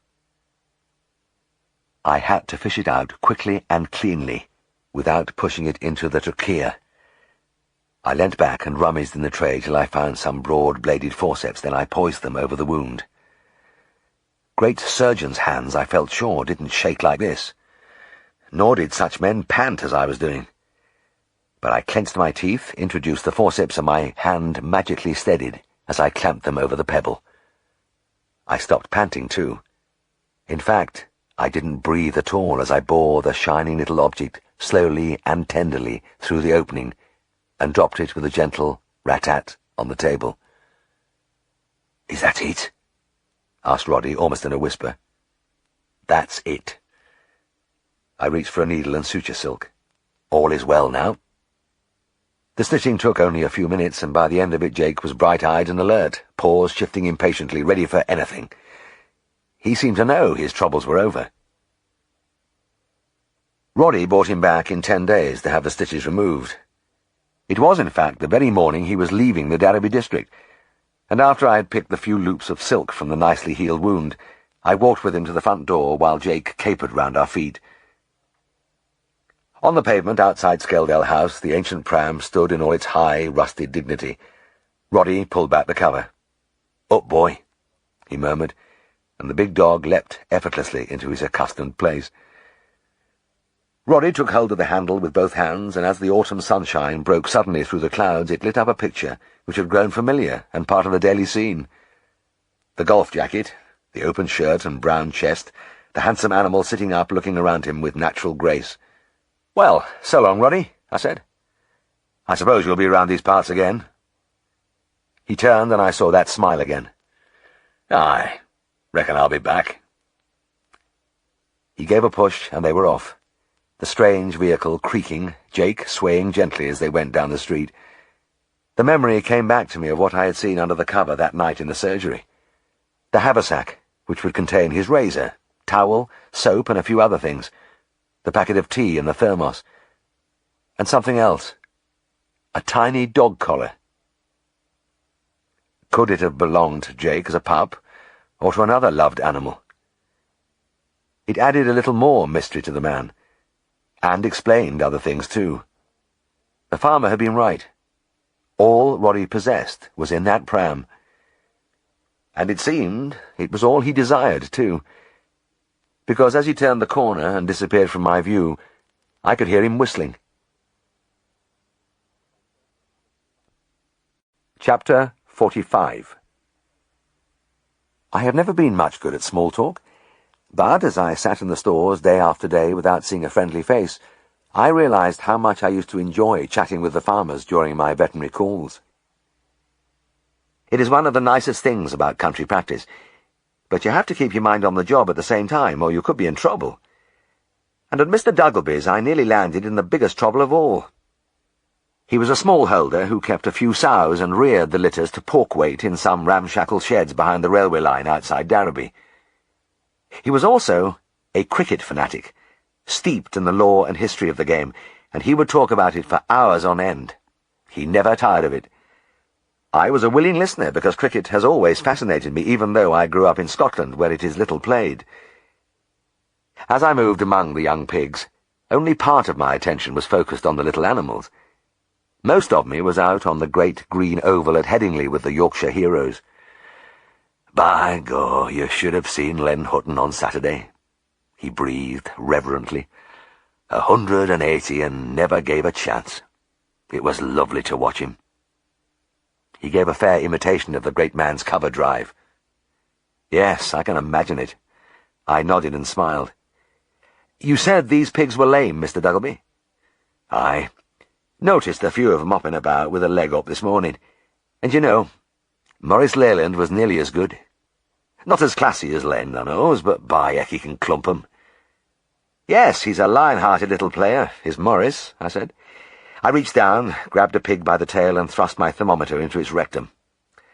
Remember him and Eddie Painter in the test match against Australia? He gave a dreamy smile. Remember it? By God, that's something I'll never forget. What a day that was. I withdrew the thermometer. This little chap's got a temperature of 105. Must be some infection somewhere, maybe a touch of joint ill. I felt my way along the small pink limbs. And yet it's funny. The joints aren't swollen. I reckon Bill Bose'll skittle Somerset out when they start their innings today. This wicket's to his liking. Yes, he's a great bowler, isn't he? I said. I love watching a good fast bowler. I suppose you'll have seen them all. Larwood, Voce, Gio Allen, and the rest. Aye, that I have. I could go on all day about those men. I caught another of the lame pigs and examined it. This is rather strange, Mr. Duggleby. About half the pigs in this pen seem to be lame, but there's nothing to see. Aye, well, happen it's like you said. Joint ill. You can give 'em a jab for that, can't you? And while you're doing it, I'll tell you of the time I saw Wilfred Rhodes take 8 wickets in an afternoon. I filled a syringe. Right, we'd better give them all a shot. Have you got a marking pencil there? The farmer nodded and lifted one of the little animals, which promptly unleashed a protesting scream. There was never anybody like our Wilfred, he shouted above the noise. It was about 2:30, and the wicket had had a shower of rain on it when Skipper threw him the ball. I smiled and raised my syringe. It passed the time so pleasantly listening to these reminiscences. Well content, I was about to plunge the needle into the pink thigh when one of the pigs began to nibble at the heel of my Wellington. I looked down at a ring of the little creatures all looking up at me, alarmed by the shrill screeches of their friend. My mind was still with Wilfred Rhodes when I noticed what looked like a small white knob on one of the up-tilted snouts. And there was another on that one, and that one. I had been unable to see their faces until now because they had been trying to run away from me, but a warning bell clanged suddenly in my head. I reached down and seized a pig, and as I squeezed the swelling on the snout, a cold wind blew through me, scattering the gentle vision of cricket and sunshine and green grass. It wasn't a knob. It was a vesicle, a delicate blister which ruptured easily on pressure. I could feel my arm shaking as I turned the piglet up and began to examine the tiny cloven feet. There were more vesicles there, flatter and more diffuse, but telling the same dread story. Dry-mouthed, I lifted 2 other pigs. They were just the same. As I turned to the farmer, I felt bowed down by a crushing weight of pity, almost of guilt. He was still smiling eagerly, anxious to get on with his tale, and I was about to give him the worst news a veterinary surgeon can give a stockman. "Mr. Duggleby," I said, "I'm afraid I'll have to telephone the Ministry of Agriculture." "The Ministry? What for?" "To tell them that I have a case of suspected foot-and-mouth disease." "Foot and mouth? Never." "Yes, I'm terribly sorry." "Are you sure?" "It's not up to me to be definite about it, Mr. Duggleby. One of the ministry officers will have to do that. I must phone them right away." It was an unlikely place to find a telephone, but Mr. Duggleby ran a little coal delivery round on the side. I was quickly through to the ministry, and I spoke to Neville Craggs, one of the full-time officers. He groaned. "Sounds awfully like it, Jim. Anyway, stay put till I see you." In the farm kitchen, Mr. Duggleby looked at me inquiringly. "What now?" "You'll just have to put up with me for a bit," I said. "I can't leave till I get the verdict." He was silent for a moment. "What happens if it's what you think?" "I'm afraid your pigs will have to be slaughtered." "Every one of them?" "That is the law. I'm sorry, but you'll get compensation." He scratched his head. "But they can get better. Why do you have to kill 'em all?" "You're quite right," I shrugged. "Many animals do recover, but foot-and-mouth is fiercely infectious. While you were treating them, it would have spread to neighbouring farms, then all over the country." "Aye, but look at the expense. Slaughtering must cost thousands of pounds." "I agree, but it would cost a lot more the other way. Apart from the animals that die, just think of the loss of milk, loss of flesh in cows, pigs and sheep. It would come to millions every year. It's lucky Britain is an island." "Reckon you'll be right." He felt for his pipe. "And you're pretty sure I've got it?" "Yes." "Ah, well," he murmured, "these things happen." The old Yorkshire words. I had heard them so often under circumstances which would make most city folk, including myself, beat their heads against the wall. Mr. Duggleby's small holdings would soon be a silent place of death, but he just chewed his pipe and said, "These things happen."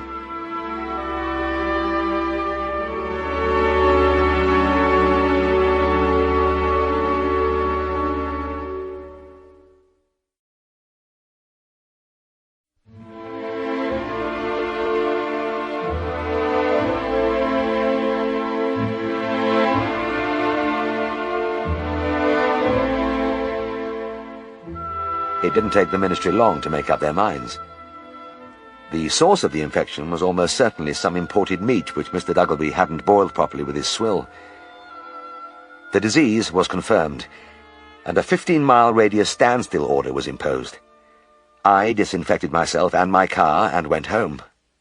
I undressed, my clothes were taken away for fumigation, and I climbed into a hot antiseptic bath. Lying there in the steam, I pondered on what might have been. If I had failed to spot the disease, I would have gone merrily on my way, spreading destruction and havoc. I always washed my boots before leaving a farm, but how about those little pigs nibbling around the hem of my long coat? How about my syringe, even my thermometer? My next call was to have been to Terence Bailey's pedigree herd of dairy shorthorns. 200 peerless cows, a strain built up over generations. Foreigners came from all over the world to buy them, and I could have been the cause of their annihilation. And then there was Mr. Duggleby himself. I could picture him rattling around the farms in his coal wagon. He would have done his bit of spreading too, and, like as not, he would have taken a few store pigs to the auction mart this week, sending the deadly contagion all over Yorkshire and beyond. It was easy to see how a major outbreak could have started. A disaster of national importance costing millions. If I hadn't been sweating already, I would have started now at the very thought of it. I would have joined the unhappy band of practitioners who had missed foot and mouth. I knew of some of these people, and my heart bled for them. It could happen so easily. Busy men trying to examine kicking, struggling animals in dark buildings with perhaps part of their mind on the list of calls ahead. And the other hazards. The total unexpectedness. The atypical cases. Various distractions. My distraction had been cricket, and it had nearly caused my downfall. But I had escaped, and, huddling lower in the hot water, I said a silent prayer of thanks. Later, with a complete change of clothes and instruments, I continued on my rounds, and as I stood in Tenants Bailey's long byre, I realized my luck again. The long rows of beautiful animals, meticulously groomed, firm high udders pushing between their hocks, delicate heads, fine legs deep in straw. They were a picture of bovine perfection, and quite irreplaceable. Once foot and mouth is confirmed in a district, there is a tense period of waiting. Farmers, veterinary surgeons, and most of all, ministry officials are on the rack, wondering if there has been any dissemination before diagnosis, bracing themselves against the telephone message which could herald the raging spread which they dreaded, and which would tear their lives apart. To the city dwellers, a big foot-and-mouth outbreak is something remote which they read about in the newspapers. To the country folk, it means the transformation of the quiet farms and fields into charnel houses and funeral pyres. It means heartbreak and ruin. We waited in Darrowby, and as the days passed and no frightening news of lame or salivating animals came over the wires, it seemed that the Duggleby episode was what we hoped, an isolated case caused by a few shreds of imported meat. I almost bathed in disinfectant on every farm, sloshing a strong solution of Lysol over my boots and protective clothing so that my car reeked of the stuff, and I caused wrinkled noses when I entered a shop, the post office, the bank. After nearly 2 weeks, I had begun to feel reasonably safe, but when I had a call from the famous Bailey farm, I felt a twinge of apprehension. It was Terence Bailey himself. "Will you come and see one of me cows, Mr. Herriot? She's got blisters on one of her teats." "Blisters?" My heart went bump. "Is she slavering? Is she lame?" Nay, she just has these nasty blisters. Seems to have fluid in 'em." I was breathless as I put down the receiver. One nasty blister would be enough. It sometimes started like that in cows. I almost ran out to my car, and on the journey my mind beat about like a trapped bird. Bailey's was the farm I had visited straight from Duggleby's. Could I possibly have carried it there? But the change of clothes, the bath, the fresh thermometer, and instruments. What more could I do? How about my car wheels? Well, I had disinfected them too. I couldn't possibly be blamed, but... It was Mr. Bailey's wife who met me. "I noticed this cow when I was milking this morning, Mr. Herriot." The herd was still hand-milked, and in the hard-working family tradition Mrs. Bailey did her stint night and morning with her husband and the farm men. "As soon as I got hold of the teats, I could see the cow was uneasy," she continued. "Then I saw there were a lot of little blisters, and one big one. I managed to milk her, and most of the little blisters burst, but the big one's still there." I bent and peered anxiously at the udder. It was, as she said, lots of small ruptured vesicles and one large one, intact and fluctuating. It was all horribly evocative, and without speaking I moved along, grasped the cow's nose, and pulled her head round. I prized the mouth open and stared desperately at lips, cheek, and dental pad. I think I would have fainted if I'd found anything in there, but it was all clean and normal. I lifted each forefoot in turn and scrubbed out the clefts with soap and water. Nothing. I tied a rope round the hind leg, threw it over a beam, and with the help of one of the men, pulled the foot up. More scrubbing and searching without success, then the same with the other hind foot. When I finished, I was perspiring, but no further forward. I took the temperature and found it slightly elevated, then I walked up and down the byre. "Is there any trouble among these other cows?" I asked. Mrs. Bailey shook her head. "No, there's just this one." She was a good-looking woman in her 30s, with the red, roughened complexion of the outdoor worker. "What do you think it is?" I didn't dare tell her. I had a cow with vesicles on the teats right in the middle of a district under foot-and-mouth restrictions. I just couldn't take a chance. I had to bring the ministry in. Even then, I was unable to speak the dread words. All I could say was, "Can I use your phone, please?" She looked surprised, but smiled quickly. "Yes, of course. Come into the house." As I walked down the byre, I looked again at the beautiful cows, and then beyond, at the fold yard where I could see the young heifers and the tiny calves in their pens, all of them carrying the Bailey blood, which had been produced and perfected by generations of careful breeding and selection. but a humane killer is no respecter of such things, and if my fears were realized, a quick series of bang-bangs would wipe out all this in an hour or two. We went into the farm kitchen, and Mrs. Bailey pointed to the door at the far end. "The phone's through there in the front room," she said. I kicked off my Wellingtons and was padding across the floor in my stocking feet when I almost fell over Giles, the lusty 1-year-old baby of the family, as he waddled across my path. I bent to ease him out of the way, and he looked up at me with an enormous, cheesy grin. His mother laughed. "Just look at him, full of the devil, and he's had such a painful arm since his smallpox vaccination." "Poor lad," I said absently, patting his head as I opened the door, my mind already busy with the uncomfortable conversation ahead. I had taken a few strides over the carpet beyond, when I halted abruptly. I turned and looked back into the kitchen. "Did you say smallpox vaccination?" "Yes. All our other children had been done when they were his age, but they never reacted like this. I've had to change his dressing every day." "You changed his dressing? And you milked that cow?" "Yes, that's right." A great light beamed suddenly, spilling sunshine into my dark, troubled world. I returned to the kitchen and closed the door behind me. Mrs. Bailey looked at me for a moment in silence, then she spoke, hesitantly. "Aren't you going to use the phone?" No, I replied. "I've changed my mind." "I see." She raised her eyebrows and seemed at a loss for words. Then she smiled and lifted the kettle. "Well, maybe you'll have a cup of tea, then?" "Thank you. That would be lovely." I sank happily on to one of the hard wooden chairs. Mrs. Bailey put the kettle on and turned to me. "By the way, you never told me. What's wrong with that cow?" "Oh, yes, of course, I'm sorry," I said airily, as though I'd just forgotten to mention it. "She's got cowpox. In fact, you gave it to her." "I gave?" "What do you mean?" "Well, the vaccine they use for babies is made from the cowpox virus. You carried it in on your hands from the baby to the cow." I smiled, enjoying my big moment. Her mouth fell open slightly. Then she began to giggle. "Oh, dear. I don't know what my husband's going to say. I've never heard anything like that." She wiggled her fingers in front of her eyes. "And I'm always so careful, too. But I've been a bit harassed with the poor little chap's arm." "Oh, well, it isn't serious," I said. "I've got some ointment in the car, which will cure it quite quickly." I sipped my tea and watched Giles' activities. In a short time he had spread chaos throughout the kitchen, and at the moment was busily engaged in removing all the contents of a cupboard in the corner. Bent double, small bottom outthrust, he hurled pans, lids, brushes behind him with intense dedication till the cupboard was empty.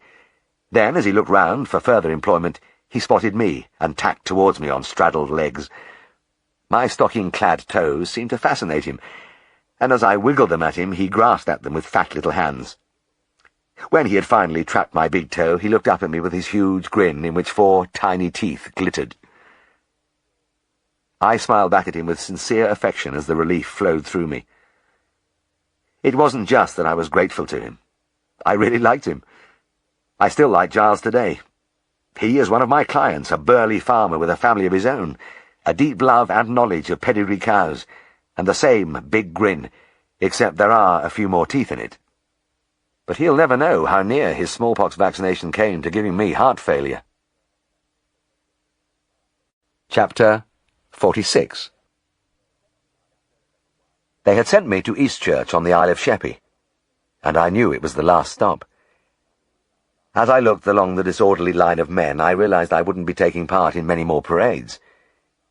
And it came to me with a pang that at the Scarborough Initial Training Wing, this would not have been classed as a parade at all. I could remember the ranks of blue outside the Grand Hotel, straight as the Grenadier Guards, and every man standing stiffly, looking neither to left nor right, our boots gleaming, buttons shining like gold, and not a movement anywhere as the flight sergeant led the officer round on morning inspection. I had moaned as loudly as anybody at the rigid discipline, the bull, the scrubbing and polishing, marching and drilling, but now that it had all gone, it seemed good and meaningful, and I missed it. Here the files of airmen lounged, chatted among themselves, and occasionally took a surreptitious drag at a cigarette as a sergeant out in front called the names from a list and gave us our leisurely instructions for the day. This particular morning he was taking a long time over it, consulting sheaves of papers and making laboured notes with a pencil. A big Irishman on my right was becoming increasingly restive, and finally he shouted testily, "For sake, Sergeant, get us off this square! My feet are killing me!" The sergeant didn't even look up. "Shut your mouth, Brady," he replied. "You'll get off the square when I say so, and not before."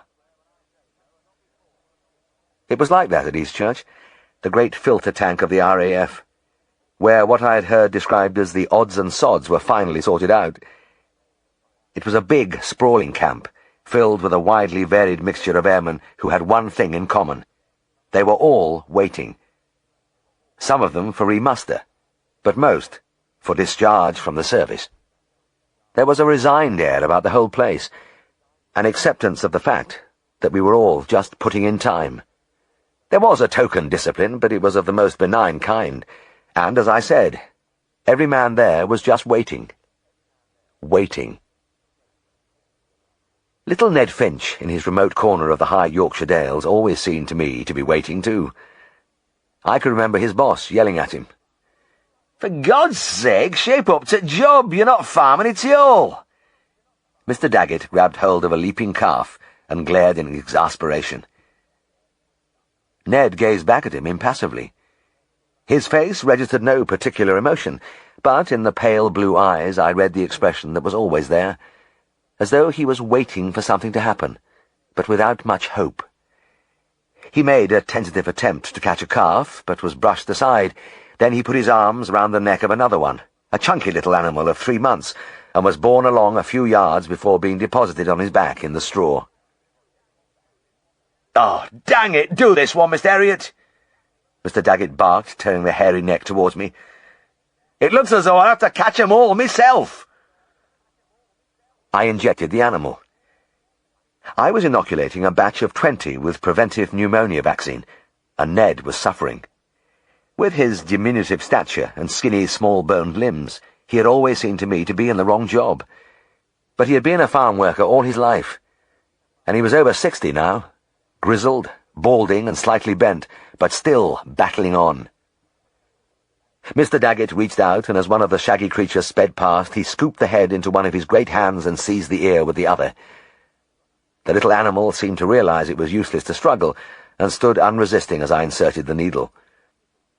At the other end, Ned put his knee against the calf's rear and listlessly pushed it against the wall.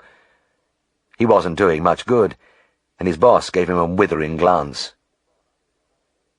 We finished the bunch with hardly any help from the little man, and as we left the pen and came out into the yard, Mr. Daggett wiped his brow.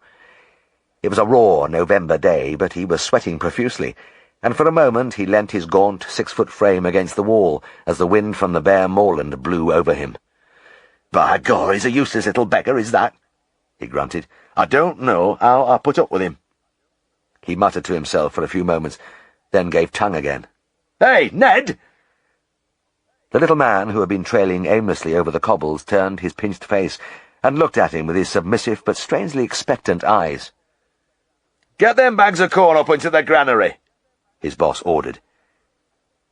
Wordlessly, Ned went over to a cart and with an effort shouldered a sack of corn. As he painfully mounted the stone steps to the granary, his frail little legs trembled and bent under the weight.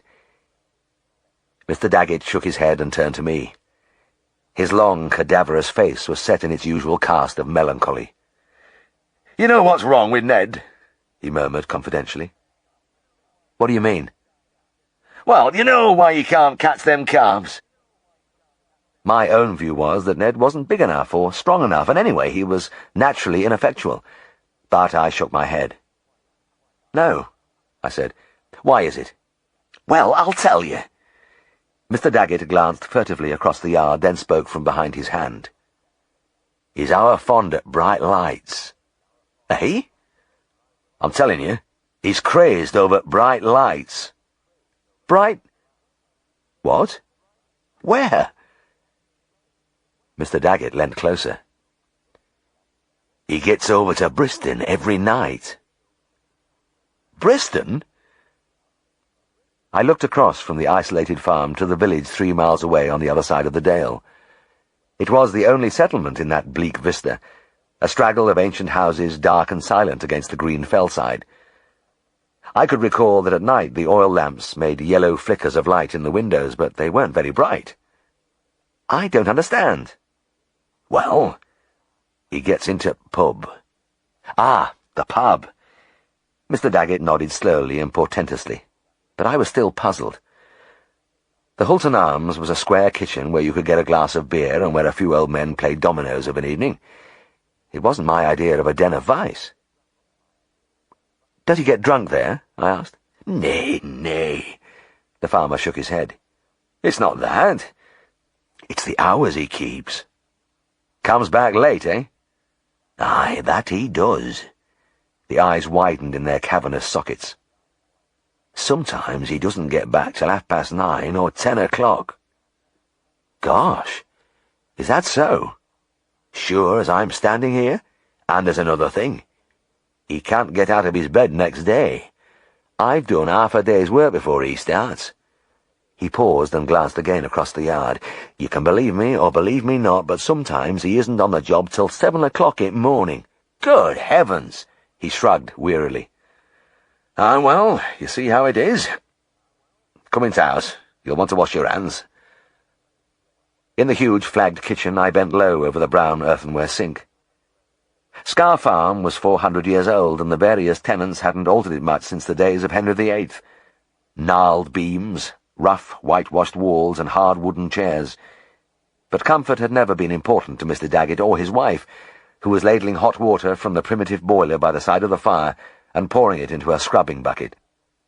She clopped around over the flags in her clogs, hair pulled back tightly from her weathered face into a bun, a coarse sacking apron tied round her waist. She had no children, but her life was one of constant activity. Indoors or outside, she worked all the time. At one end of the room, wooden steps led up through a hole in the ceiling to a loft where Ned slept.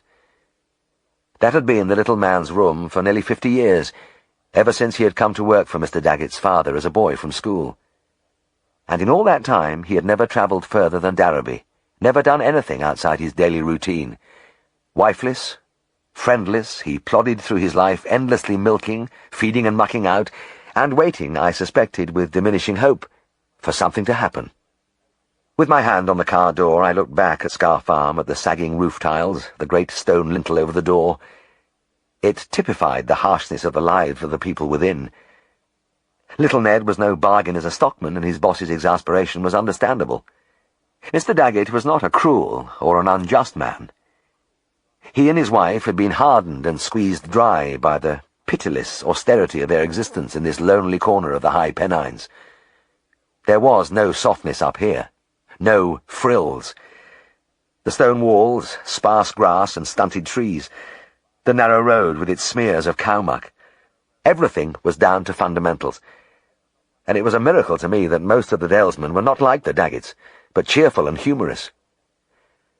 But as I drove away, the sombre beauty of the place overwhelmed me. The lowering hillsides burst magically into life, as a shaft of sunshine stabbed through the clouds, flooding the bare flanks with warm gold.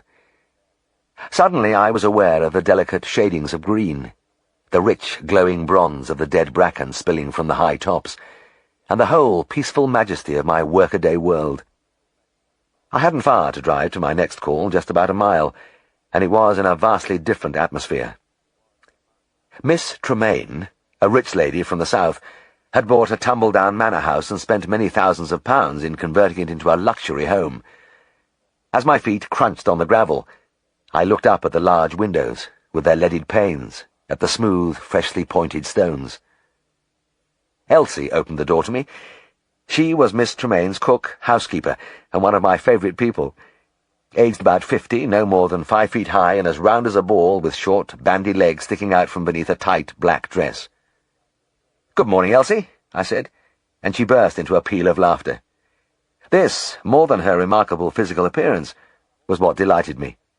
She laughed uproariously at every statement and occurrence, In fact, she laughed at the things she said herself. "Come in, Mr. Herriot," she said. "It's a bit nippy today, but I think it'll get out this afternoon." All the mirth may have seemed somewhat unnecessary, and indeed it made her rather difficult to understand, but the general effect was cheering. She led me into the drawing-room, and her mistress rose with some difficulty from her chair. Miss Tremaine was elderly and half-crippled with arthritis, but bore her affliction without fuss. "Ah, Mr. Herriot," she said, "how good of you to come." She put her head on one side and beamed at me as though I was the most delightful thing she had seen for a long time. She, too, had a bubbling, happy personality, and since she owned 3 dogs, 2 cats, and an elderly donkey, I had come to know her very well in her 6 months' residence in the Dale. My visit was to dress the donkey's overgrown hoofs, and a pair of clippers and a blacksmith's knife dangled from my right hand. "Oh, put those grisly instruments down over there," she said. "Elsie's bringing some tea. I'm sure you've time for a cup." I sank willingly into one of the brightly covered armchairs, and was looking round the comfortable room when Elsie reappeared, gliding over the carpet as though on wheels. She put the tray on the table by my side. "There's your tea," she said, and went into a paroxysm so hearty that she had to lean on the back of my chair. She had no visible neck, and the laughter caused the fat little body to shake all over. When she had recovered, she rolled back into the kitchen, and I heard her clattering about with pans.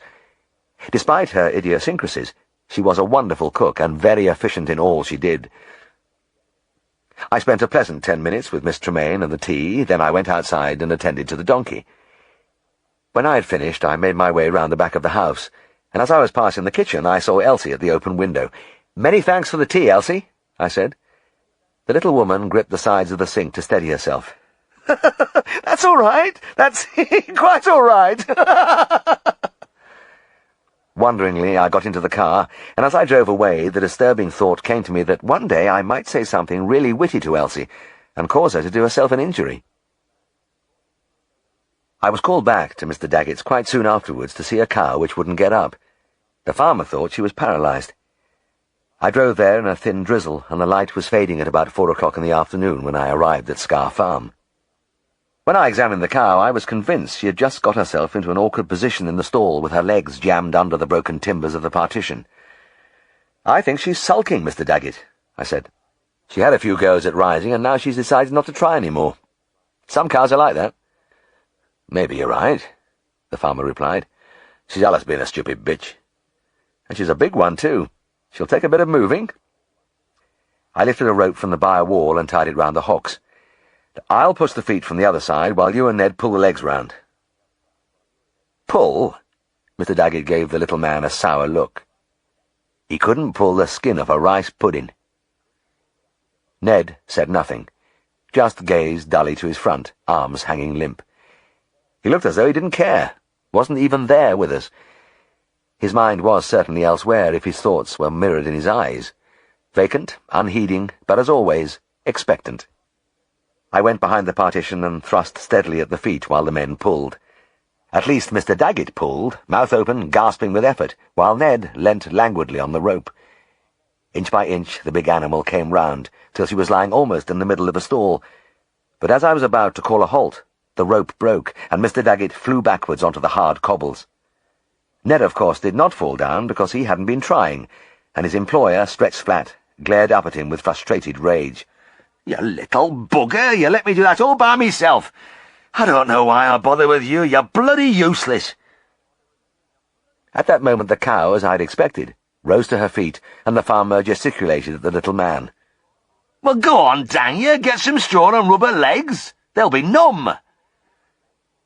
Meekly, Ned twisted some straw into a wisp and began to do a bit of massage. Mr. Daggett got up stiffly, felt gingerly along his back, then walked up beside the cow to make sure the chain hadn't tightened around her neck. He was on his way back when the big animal swung round suddenly and brought her cloven hoof down solidly on the farmer's toe. If he had been wearing heavy boots, it wouldn't have been so bad, but his feet were encased in ancient cracked Wellingtons which offered no protection. "Ow! Ow! Ow!" yelled Mr. Daggett, beating on the hairy back with his fists. "Get off, you old bitch! He heaved, pushed, and writhed, but the 10 hundredweight of beef ground down inexorably. The farmer was only released when the cow slid off his foot, and I know from experience that sliding is the worst part. Mr. Daggett hopped round on one leg, nursing the bruised extremity in his hands. "Bloody hell!" he moaned. "Oh, bloody hell!" Just then I happened to glance towards Ned, and was amazed to see the apathetic little face crinkle suddenly into a wide grin of unholy glee. I couldn't recall him even smiling before, and my astonishment must have shown in my face because his boss whipped round suddenly and stared at him. As if by magic, the sad mask slipped back into place, and he went on with his rubbing. Mr. Daggett hobbled over to the car with me, and as I was about to leave, he nudged me. "Look at him," he whispered. Ned, milk pail in hand, was bustling along the bar with unwonted energy. His employer gave a bitter smile. "It's t'only time he ever hurries. Can't wait to get out to pub." "Oh, well, you say he doesn't get drunk. There can't be any harm in it." The deep, sunk eyes held me. "Don't you believe it. He'll come to a bad end gadding about the way he does. But surely the odd glass of beer, but there's more than that to it." He glanced around him. "There's women." I laughed incredulously. "Oh, come on now, Mr. Daggett. What women?" "Over at pub," he muttered. "Them Bradley lassies." "The landlord's daughters?" "Oh, really, I can't believe—" "All right, you can say what you like. He's got his eye on 'em. I know. I've only been in that pub once, but I've seen for myself." I didn't know what to say, but in any case I had no opportunity because he turned and strode into the house. Alone in the cold darkness, I looked at the gaunt silhouette of the old farmhouse above me. In the dying light of the November day, the rain streamed down the rough stones, and the wind caught at the thin tendril of smoke from the chimney, hurling it in ragged streamers across the slate-blue pallor of the western sky. The fell hung over everything, a black, featureless bulk, oppressive and menacing. Through the kitchen window I could see the oil lamp casting its dim light over the bare table, the cheerless hearth with its tiny flicker of fire. In the shadows at the far end the steps rose into Ned's loft, and I could imagine the little figure clambering up to get changed and escape to Briston. Across the valley the single street of the village was a broken grey thread in the gloom, but in the cottage windows the lamps winked faintly. These were Ned Finch's bright lights, and I could understand how he felt. After Scar Farm, Briston would be like Monte Carlo. The image stayed in my mind so vividly that after 2 more calls that evening I decided to go a few miles out of my way as I returned homeward. I cut across the dale, and it was about 8:30 when I drove into Briston. It was difficult to find the Hulton Arms, because there was no lighted entrance, no attempt to advertise its presence, but I persevered, because I had to find out what was behind Mr. Daggett's tale of debauchery. I located it at last, just like the door of an ordinary house with a faded wooden sign hanging above it. Inside, the usual domino game was in progress. A few farmers sat chatting quietly.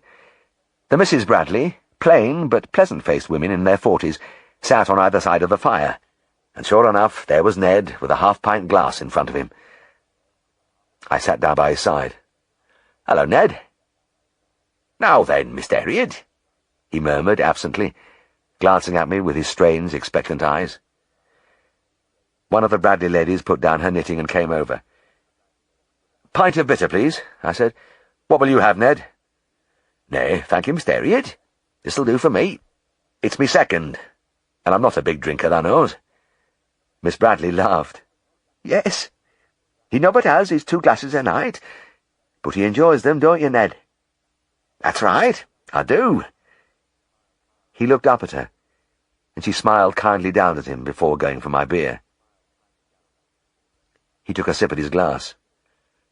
"I really come for the company, Mr. Herriot."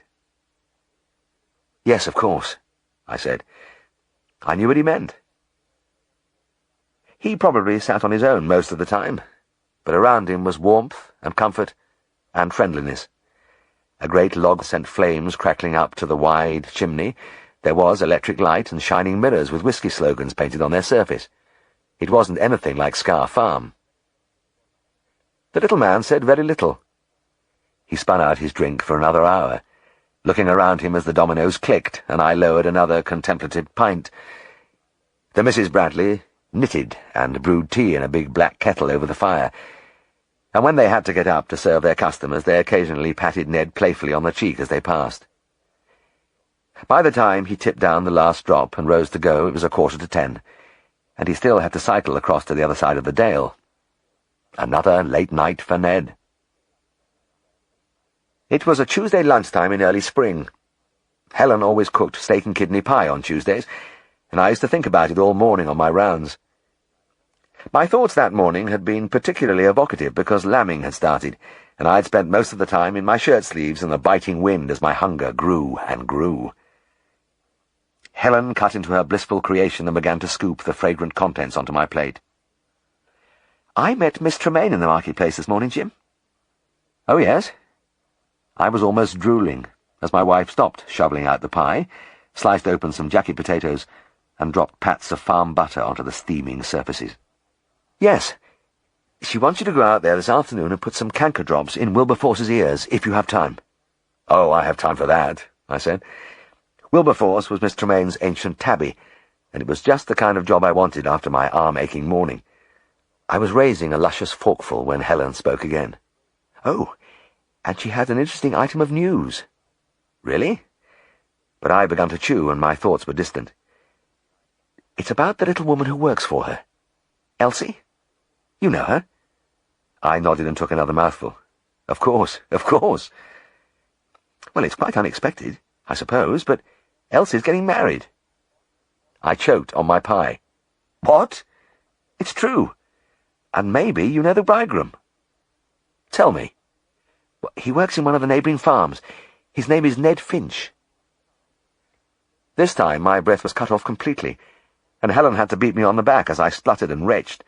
It wasn't until an occluding morsel of potato skin had shot down my nose that I was able to utter a weak croak. "Ned Finch?" "That's what she said." I finished my lunch in a dream, but by the end of it I had accepted the extraordinary fact. Helen and Miss Tremaine were two sensible people. There couldn't be any mistake, and yet, even as I drew up outside the old manor house, a feeling of unreality persisted. Elsie opened the door as usual. I looked at her for a moment. "What's this I hear, Elsie?" She started a giggle which rapidly spread over her spherical frame. I put my hand on her shoulder. "Is it true?" The giggle developed into a mighty gale of laughter, and if she hadn't been holding the handle, I'm sure she would have fallen over. "Aye, it's right enough," she gasped. "I found a man at last, and I'm going to get wed." She leant helplessly on the door. "Well, I'm pleased to hear it, Elsie. I hope you'll be very happy." She hadn't the strength to speak, but merely nodded as she lay against the door. Then she led me to the drawing room. "In you go," she chuckled. "I'll bring you some tea." Miss Tremaine rose to greet me with parted lips and shining eyes. "Oh, Mr. Herriot, have you heard?" "Yes. But how—" "It all started when I asked Mr. Daggett for some fresh eggs. He sent Ned on his bicycle with the eggs, and it was like fate." "Well, how wonderful." "Yes, and I actually saw it happen. Ned walked in that door with his basket. Elsie was clearing the table here, and Mr. Herriot—" She clasped her hands under her chin, smiled ecstatically, and her eyes rolled upwards. "Oh, Mr. Herriot, it was love at first sight." "Yes, yes, indeed." "Marvellous." "And ever since that day, Ned has been calling round, and now he comes every evening and sits with Elsie in the kitchen. Isn't it romantic?" "It certainly is." "And when did they decide to get married?" "Oh, he popped the question within a month. And I'm so happy for Elsie because Ned is such a dear little man, don't you think so?" "Yes, he is," I said. "He's a very nice chap." Elsie simpered and tittered her way in with the tea, then put her hand over her face and fled in confusion. and as Miss Tremaine began to pour, I sank into one of the armchairs and lifted Wilberforce onto my lap. The big cat purred as I instilled a few drops of lotion into his ear. He had a chronic canker condition, not very bad, but now and then it became painful and needed treatment. It was because Miss Tremaine didn't like putting the lotion in that I was pressed into service. As I turned the ear over and gently massaged the oily liquid into the depths, Wilberforce groaned softly with pleasure and rubbed his cheek against my hand. He loved this anointing of the tender area beyond his reach, and when I'd finished he curled up on my knee. I leant back and sipped my tea. At that moment, with my back and shoulders weary, and my hands red and chapped with countless washings on the open hillsides, this seemed to be veterinary practice at its best. Miss Tremaine continued, "We shall have a little reception after the wedding, and then the happy couple will take up residence here." "You mean in this house?" "Yes, of course. There's heaps of room in this big old place, and I have furnished 2 rooms for them on the east side. I'm sure they'll be very comfortable. Oh, I'm so excited about it all." She refilled my cup. "Before you go, you must let Elsie show you where they're going to live." On my way out, the little woman took me through to the far end of the house. "This," she said, "is where we'll sit of a night, and this, oh dear me, is our bedroom." She staggered around for a bit, wiped her eyes, and turned to me for my opinion. "It's really lovely, Elsie," I said. There were bright carpets, chairs with flowered covers, and a fine mahogany-ended bed. It was nothing like the loft. And as I looked at Elsie, I realized the things Ned would see in his bride. Laughter, warmth, vivacity, and, I had no doubt at all, beauty and glamour. I seemed to get round to most farms that lambing time, and in due course I landed at Mr. Daggett's. I delivered a fine pair of twins for him, but it didn't seem to cheer him at all. Lifting the towel from the grass, he handed it to me. "Well, what did I tell you about Ned, eh? Got mixed up with a woman, just like I said." He sniffed disapprovingly. "All that raking and chasing about. I knew he'd get into mischief at finish." I walked back over the sunlit fields to the farm, and as I passed the byre door, Ned came out pushing a wheelbarrow. "Good morning, Ned," I said. He glanced up at me in his vague way. "How do, Mr. Herriot?" There was something different about him, and it took me a few moments to discern what it was. His eyes had lost that expectant look which had been there for so long, and after all, that was perfectly natural. Because it had happened at last, for Ned.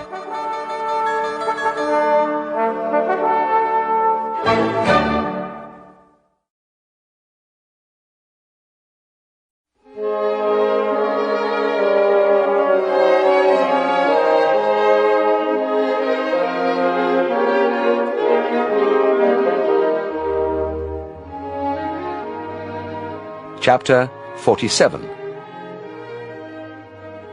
I had plenty of time on my hands at Eastchurch, plenty of time to think, and like most servicemen, I thought of home.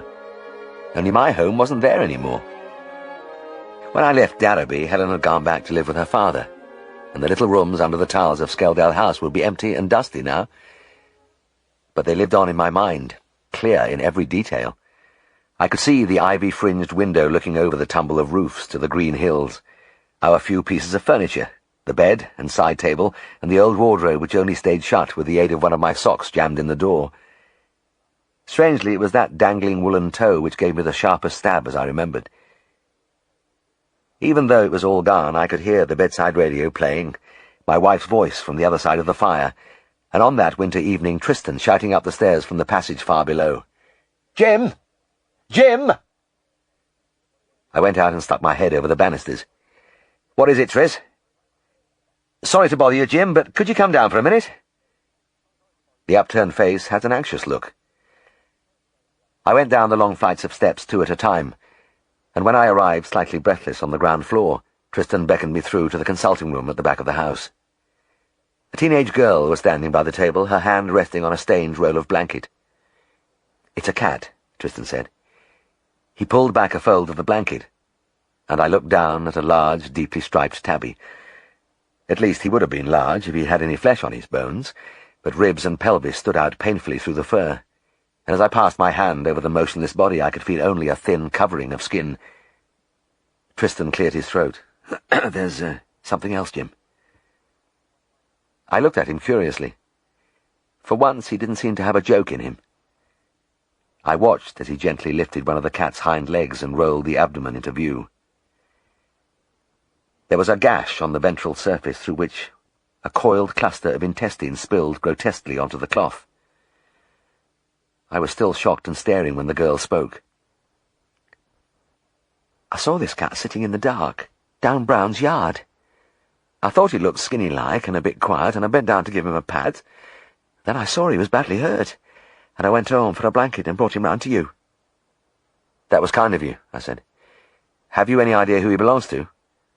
The girl shook her head. "No, he looks like a stray to me." "He does indeed." I dragged my eyes away from the terrible wound. "You're Marjorie Simpson, aren't you?" "Yes." "I know your dad well. He's our postman." "That's right." She gave a half-smile, then her lips trembled. "Well, I reckon I'd better leave him with you. You'll be going to put him out of his misery. There's nothing anybody can do about that." I shrugged and shook my head. The girl's eyes filled with tears. She stretched out her hand and touched the emaciated animal, then turned and walked quickly to the door. "Thanks again, Marjorie," I called after the retreating back. "And don't worry. We'll look after him." In the silence that followed, Tristan and I looked down at the shattered animal. Under the surgery lamp it was all too easy to see. He had almost been disemboweled, and the pile of intestines was covered in dirt and mud. "What do you think did this?" Tristan said at length. "Has he been run over?" "Maybe," I replied. "Could be anything. An attack by a big dog, or somebody could have kicked him or struck him." All things were possible with cats, because some people seem to regard them as fair game for any cruelty. Tristan nodded. "Anyway, whatever happened, he must have been on the verge of starvation. He's a skeleton. I bet he's wandered miles from home." "Ah, well," I sighed. "There's only one thing to do. Those guts are perforated in several places. It's hopeless." Tristan didn't say anything, but he whistled softly under his breath and drew the tip of his forefinger again and again across the furry cheek.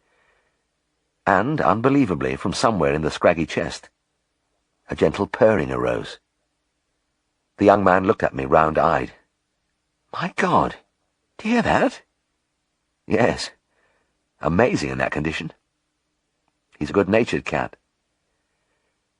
Tristan, head bowed, continued his stroking. I knew how he felt, because although he preserved a cheerfully hard-boiled attitude to our patients, he couldn't kid me about one thing. He had a soft spot for cats.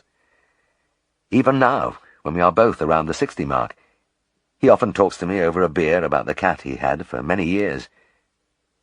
It is a typical relationship. They tease each other unmercifully, but it is based on real affection. "It's no good, Tris," I said gently. "It's got to be done." I reached for the syringe, but something in me rebelled against plunging a needle into that mutilated body.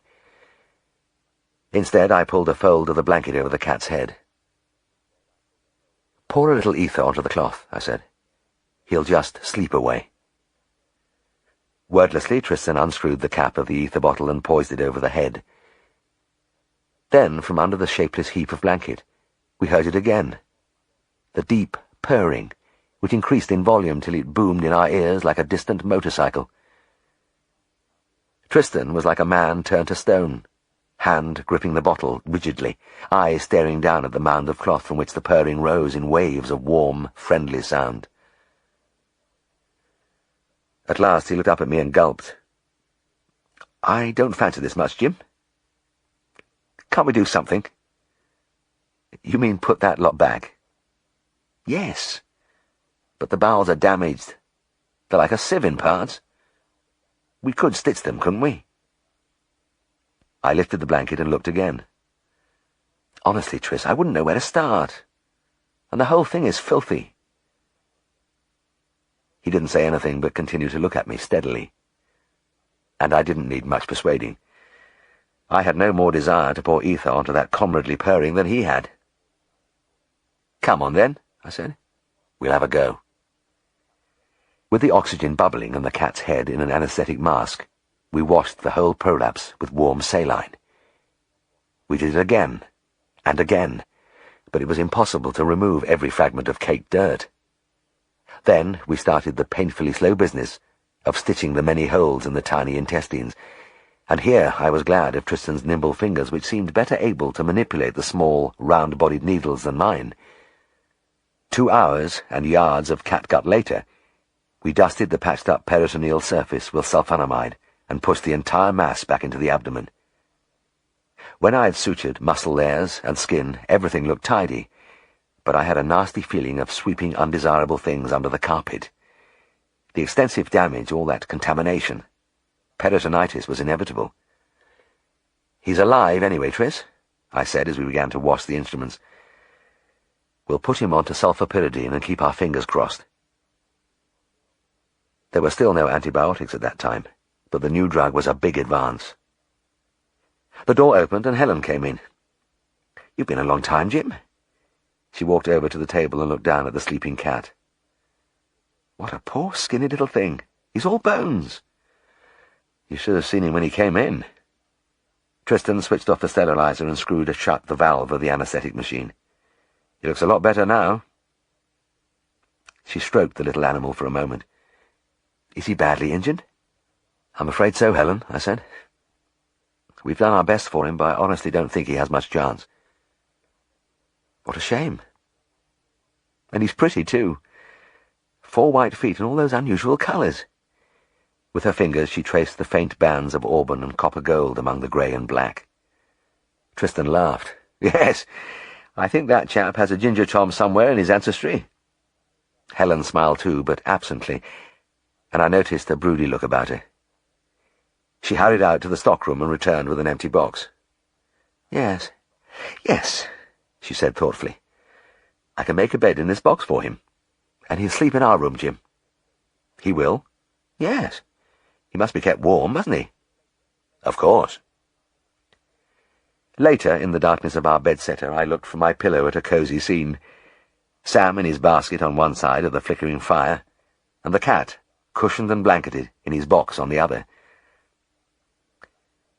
As I floated off into sleep, it was good to know that my patient was so comfortable, but I wondered if he would be alive in the morning. I knew he was alive at 7:30 a.m., because my wife was already up and talking to him. I trailed across the room in my pyjamas, and the cat and I looked at each other. I rubbed him under the chin, and he opened his mouth in a rusty meow. But he didn't try to move. "Helen," I said, "this little thing is tied together inside with catgut. He'll have to live on fluids for a week, and even then he probably won't make it. If he stays up here, you'll be spooning milk into him umpteen times a day." "Okay. Okay." She had that broody look again. It wasn't only milk she spooned into him over the next few days. Beef essence, strained broth, and a succession of sophisticated baby foods found their way down his throat at regular intervals. One lunchtime I found Helen kneeling by the box. "We shall call him Oscar," she said. "You mean we're keeping him?" "Yes. I am fond of cats, but we already had a dog in our cramped quarters, and I could see difficulties. Still, I decided to let it go." "Why Oscar?" "I don't know." Helen tipped a few drops of chop gravy onto the little red tongue and watched intently as he swallowed. "One of the things I like about women is their mystery, the unfathomable part of them, and I didn't press the matter further.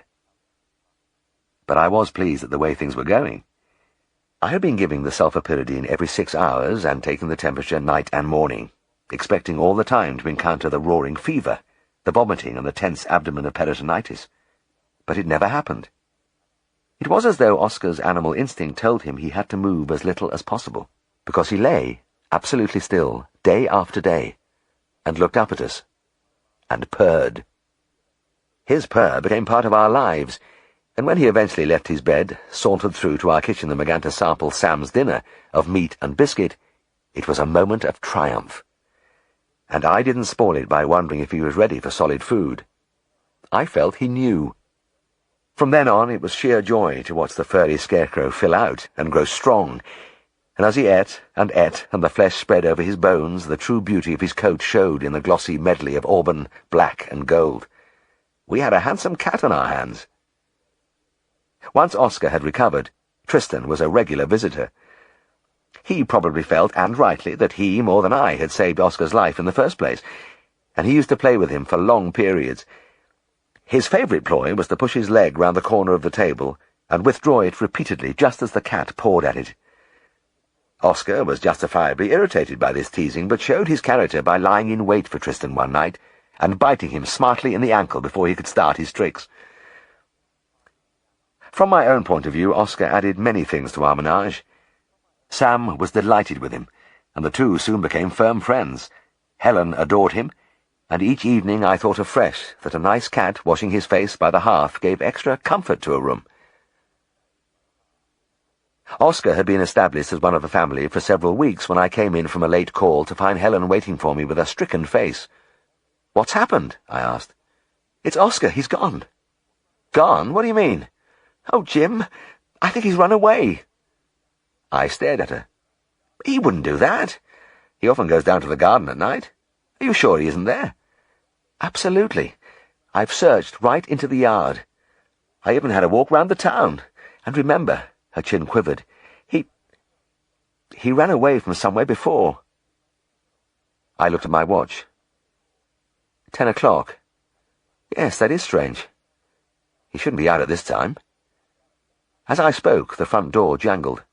I galloped down the stairs, and as I rounded the corner in the passage, I could see Mrs. Heslington, the vicar's wife, through the glass. I threw open the door. She was holding Oscar in her arms. "I believe this is your cat, Mr. Herriot," she said. "It is indeed, Mrs. Heslington." "Where did you find him?" She smiled. "Well, it was rather odd.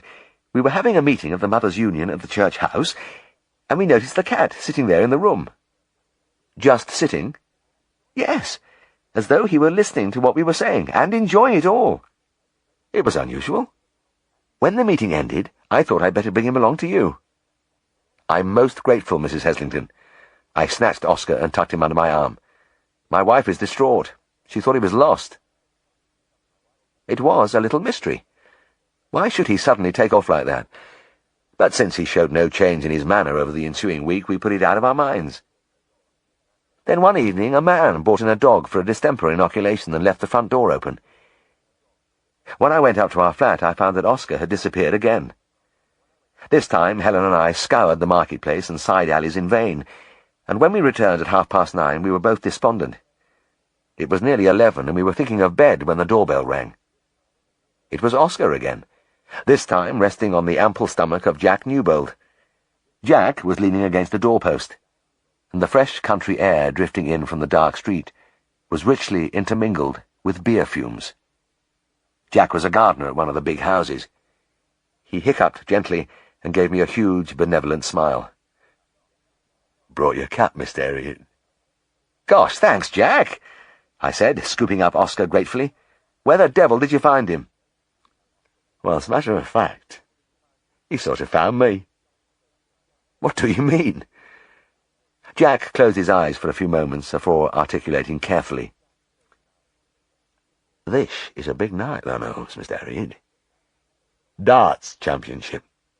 Lots of lads round at Dog and Gun. Lots and lots of 'em. Big gathering." "But our cat was there?" "Aye, he were there, all right. Sitting among lads. Spent the whole evening with us." "Just sat there, eh?" "That he did." Jack giggled reminiscently. "By God, he enjoyed himself. I gave him a drop of best bitter out of my own glass, and once or twice I thought he was going to have a go at chucking a dart. He's some cat." He laughed again. As I bore Oscar upstairs, I was deep in thought. What was going on here? These sudden desertions were upsetting Helen, and I felt they could get on my nerves in time.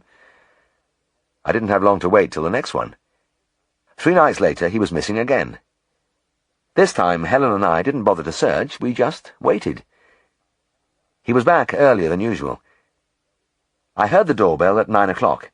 It was the elderly Miss Simpson peering through the glass. And she wasn't holding Oscar. He was prowling on the mat, waiting to come in. Miss Simpson watched with interest as the cat stalked inside and made for the stairs. "Oh, good. I'm so glad he's come home safely. I knew he was your cat, and I've been intrigued by his behaviour all evening." "Where, may I ask?" "Oh, at the Women's Institute.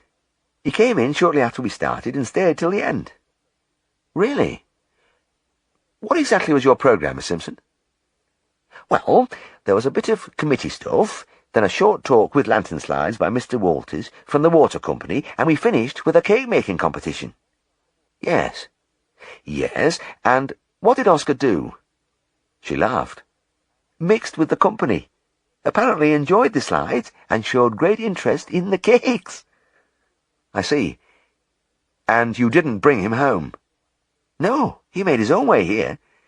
As you know, I have to pass your house, and I merely rang your bell to make sure you knew he had arrived." "I'm obliged to you, Miss Simpson. We were a little worried."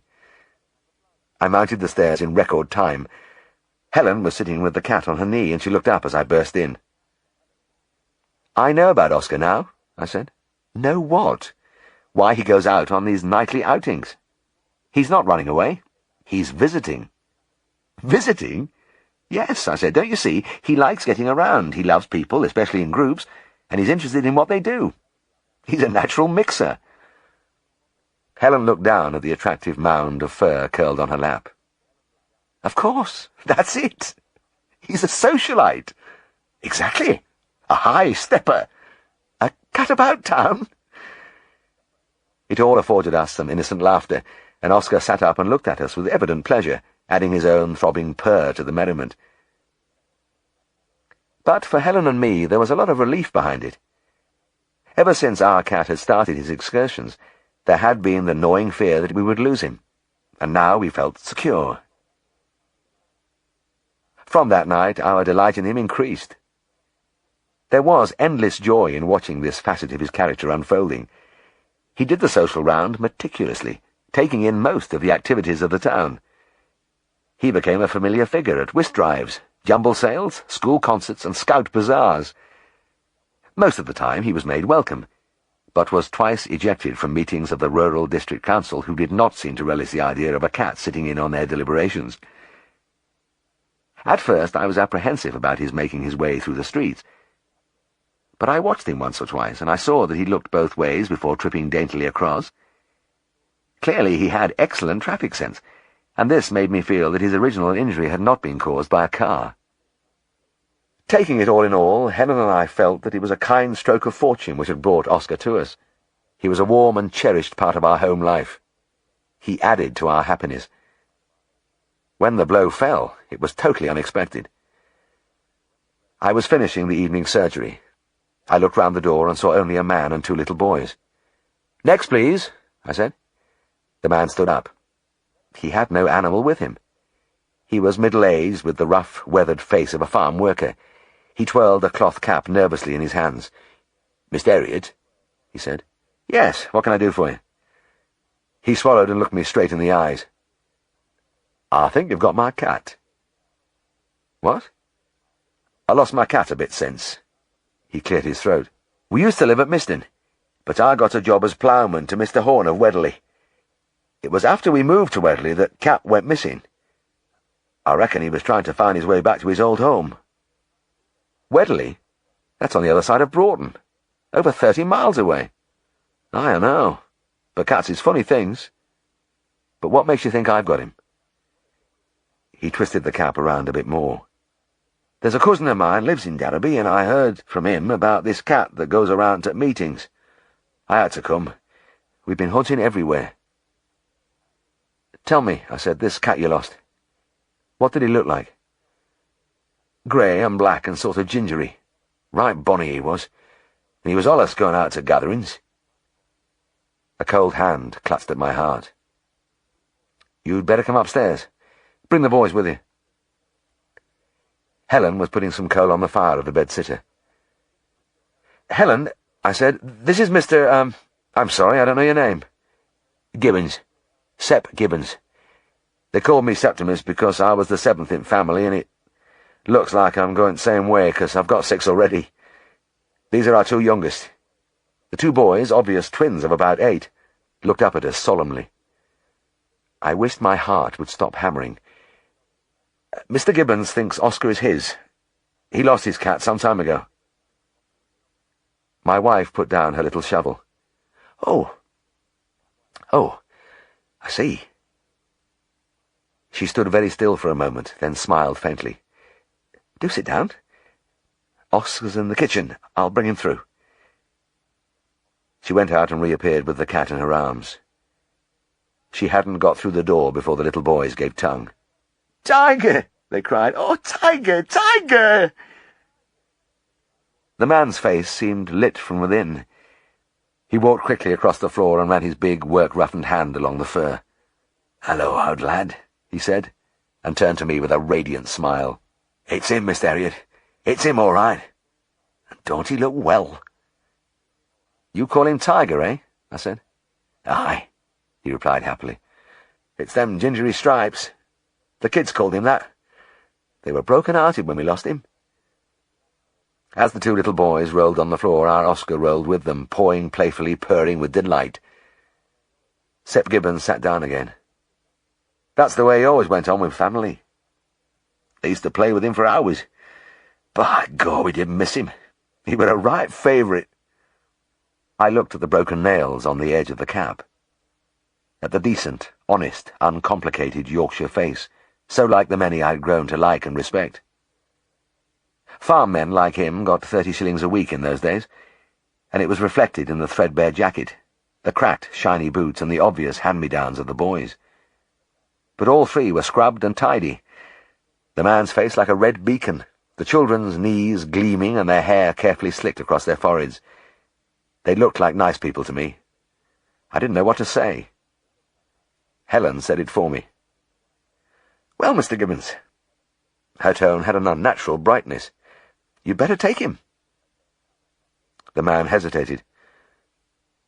"Now then, are you sure, Mrs. Herriot?" Yes, I'm sure. He was your cat first." "Aye, but some folks would say finders keepers or something like that. I didn't come here to demand him back or out at sorts." "I know you didn't, Mr. Gibbons, but you've had him all those years and you've searched for him so hard. We couldn't possibly keep him from you." He nodded quickly. "Well, that's right good of you." He paused for a moment, his face serious. Then he stooped and picked Oscar up. "We'll have to be off if we're going to catch the 8 o'clock bus." Helen reached forward, cupped the cat's head in her hands, and looked at him steadily for a few seconds. Then she patted the boys' heads. "You'll take good care of him, won't you?" "Aye, missus, thank you. We will that." The 2 small faces looked up at her and smiled. "I'll see you down the stairs, Mr. Gibbons," I said. On the descent, I tickled the furry cheeks resting on the man's shoulder and heard for the last time the rich purring. On the front doorstep, we shook hands and they set off down the street. As they rounded the corner of Trengate, they stopped and waved. And I waved back at the man, the 2 children, and the cat's head looking back at me over the shoulder. It was my habit at that time in my life to mount the stairs 2 or 3 at a time, but on this occasion I trailed upwards like an old man, slightly breathless, throat tight, eyes prickling. I cursed myself for a sentimental fool, but as I reached our door I found a flash of consolation. Helen had taken it remarkably well. She had nursed that cat and grown deeply attached to him, and I'd have thought an unforeseen calamity like this would have upset her terribly. But no. She had behaved calmly and rationally. You never knew with women, but I was thankful. It was up to me to do as well. I adjusted my features into the semblance of a cheerful smile and marched into the room. Helen had pulled the chair close to the table and was slumped face down against the wood. One arm cradled her head while the other was stretched out in front of her, as her body shook with an utterly abandoned weeping. I had never seen her like this, and I was appalled. I tried to say something comforting, but nothing stemmed the flow of racking sobs. Feeling helpless and inadequate, I could only sit close to her and stroke the back of her head. Maybe I could have said something if I hadn't felt just about as bad myself. You get over these things in time. After all, we told ourselves, it wasn't as though Oscar had died or got lost again. He had gone to a good family who would look after him. In fact, he had really gone home. And, of course, we still had our much-loved Sam, although he didn't help in the early stages by sniffing disconsolately where Oscar's bed used to lie, then collapsing on the rug with a long, lugubrious sigh. There was one other thing, too.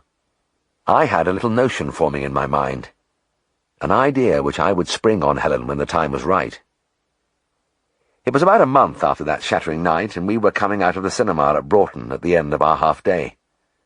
I looked at my watch. "Only 8 o'clock," I said. "How about going to see Oscar?" Helen looked at me in surprise. "You mean drive on to Wedderley?" "Yes, it's only about 5 miles. A smile crept slowly across her face. "That would be lovely. But do you think they would mind? The Gibbons? No, I'm sure they wouldn't. Let's go."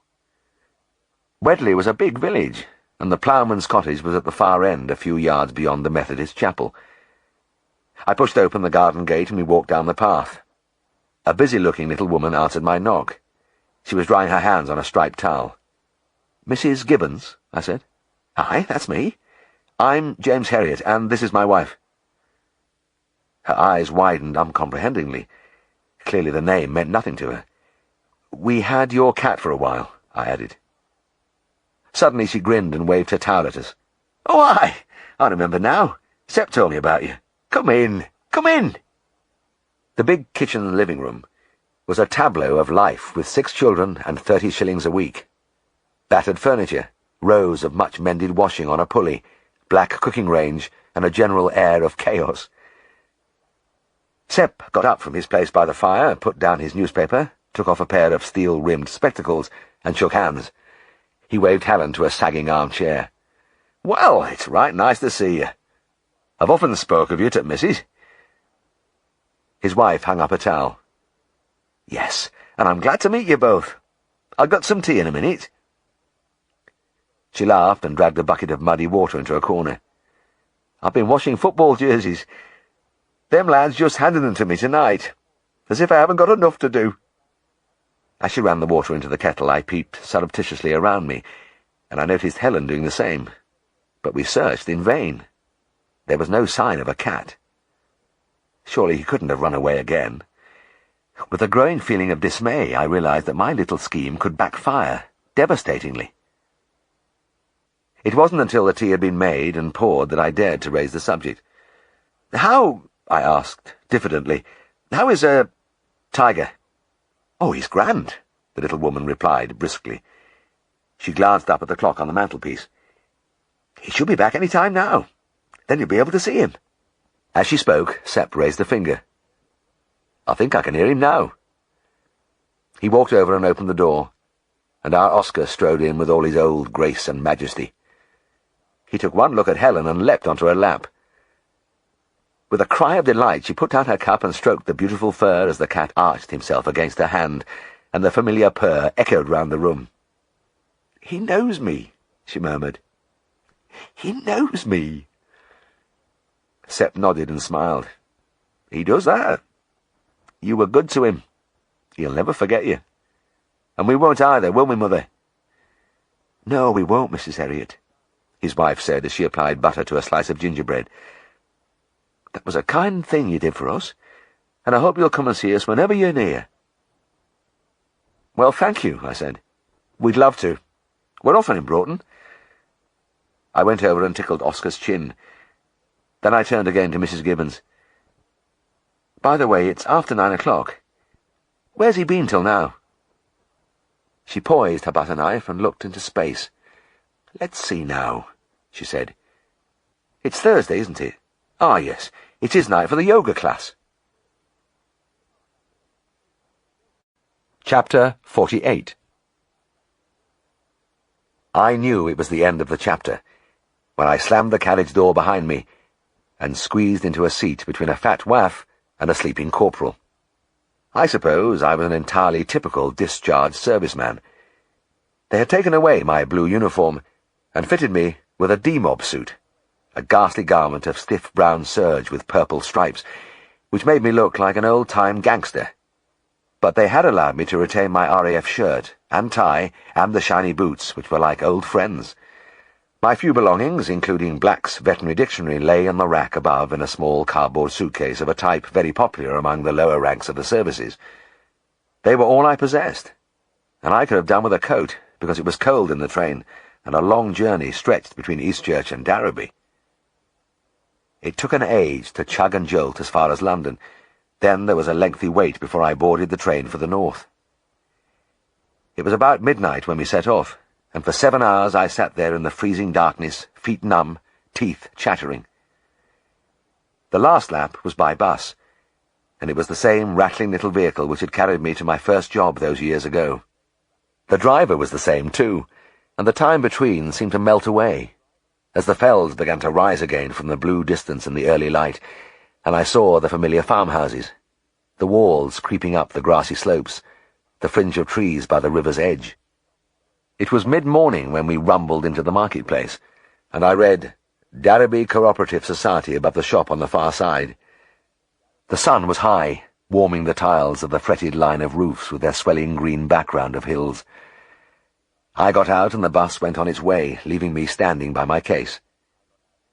It was just the same as before. The sweet air, the silence, and the cobbled square deserted except for the old men sitting around the clock tower. One of them looked up at me. "Now then, Mr. Herriot," he said quietly, as though he had seen me only yesterday. Before me, Trengate curved away till it disappeared round the grocer's shop on the corner.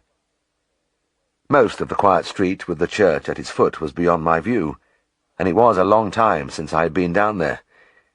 But with my eyes closed I could see Skeldale House, with the ivy climbing over the old brick walls to the little rooms under the eaves.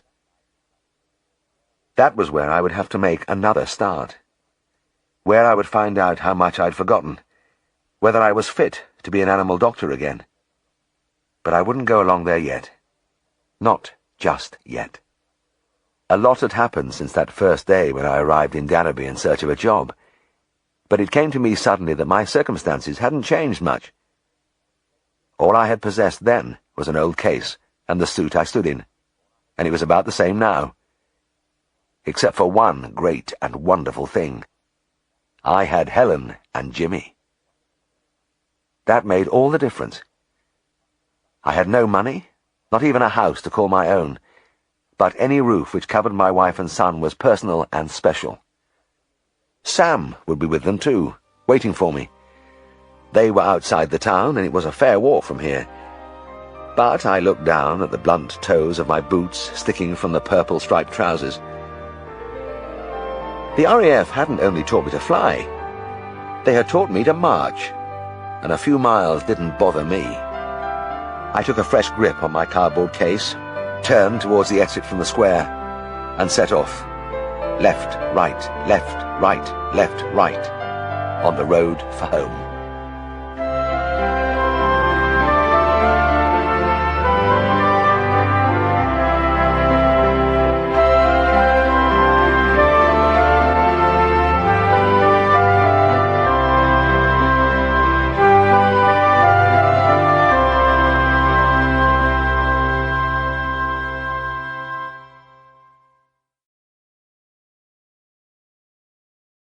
Audible hopes you have enjoyed this program.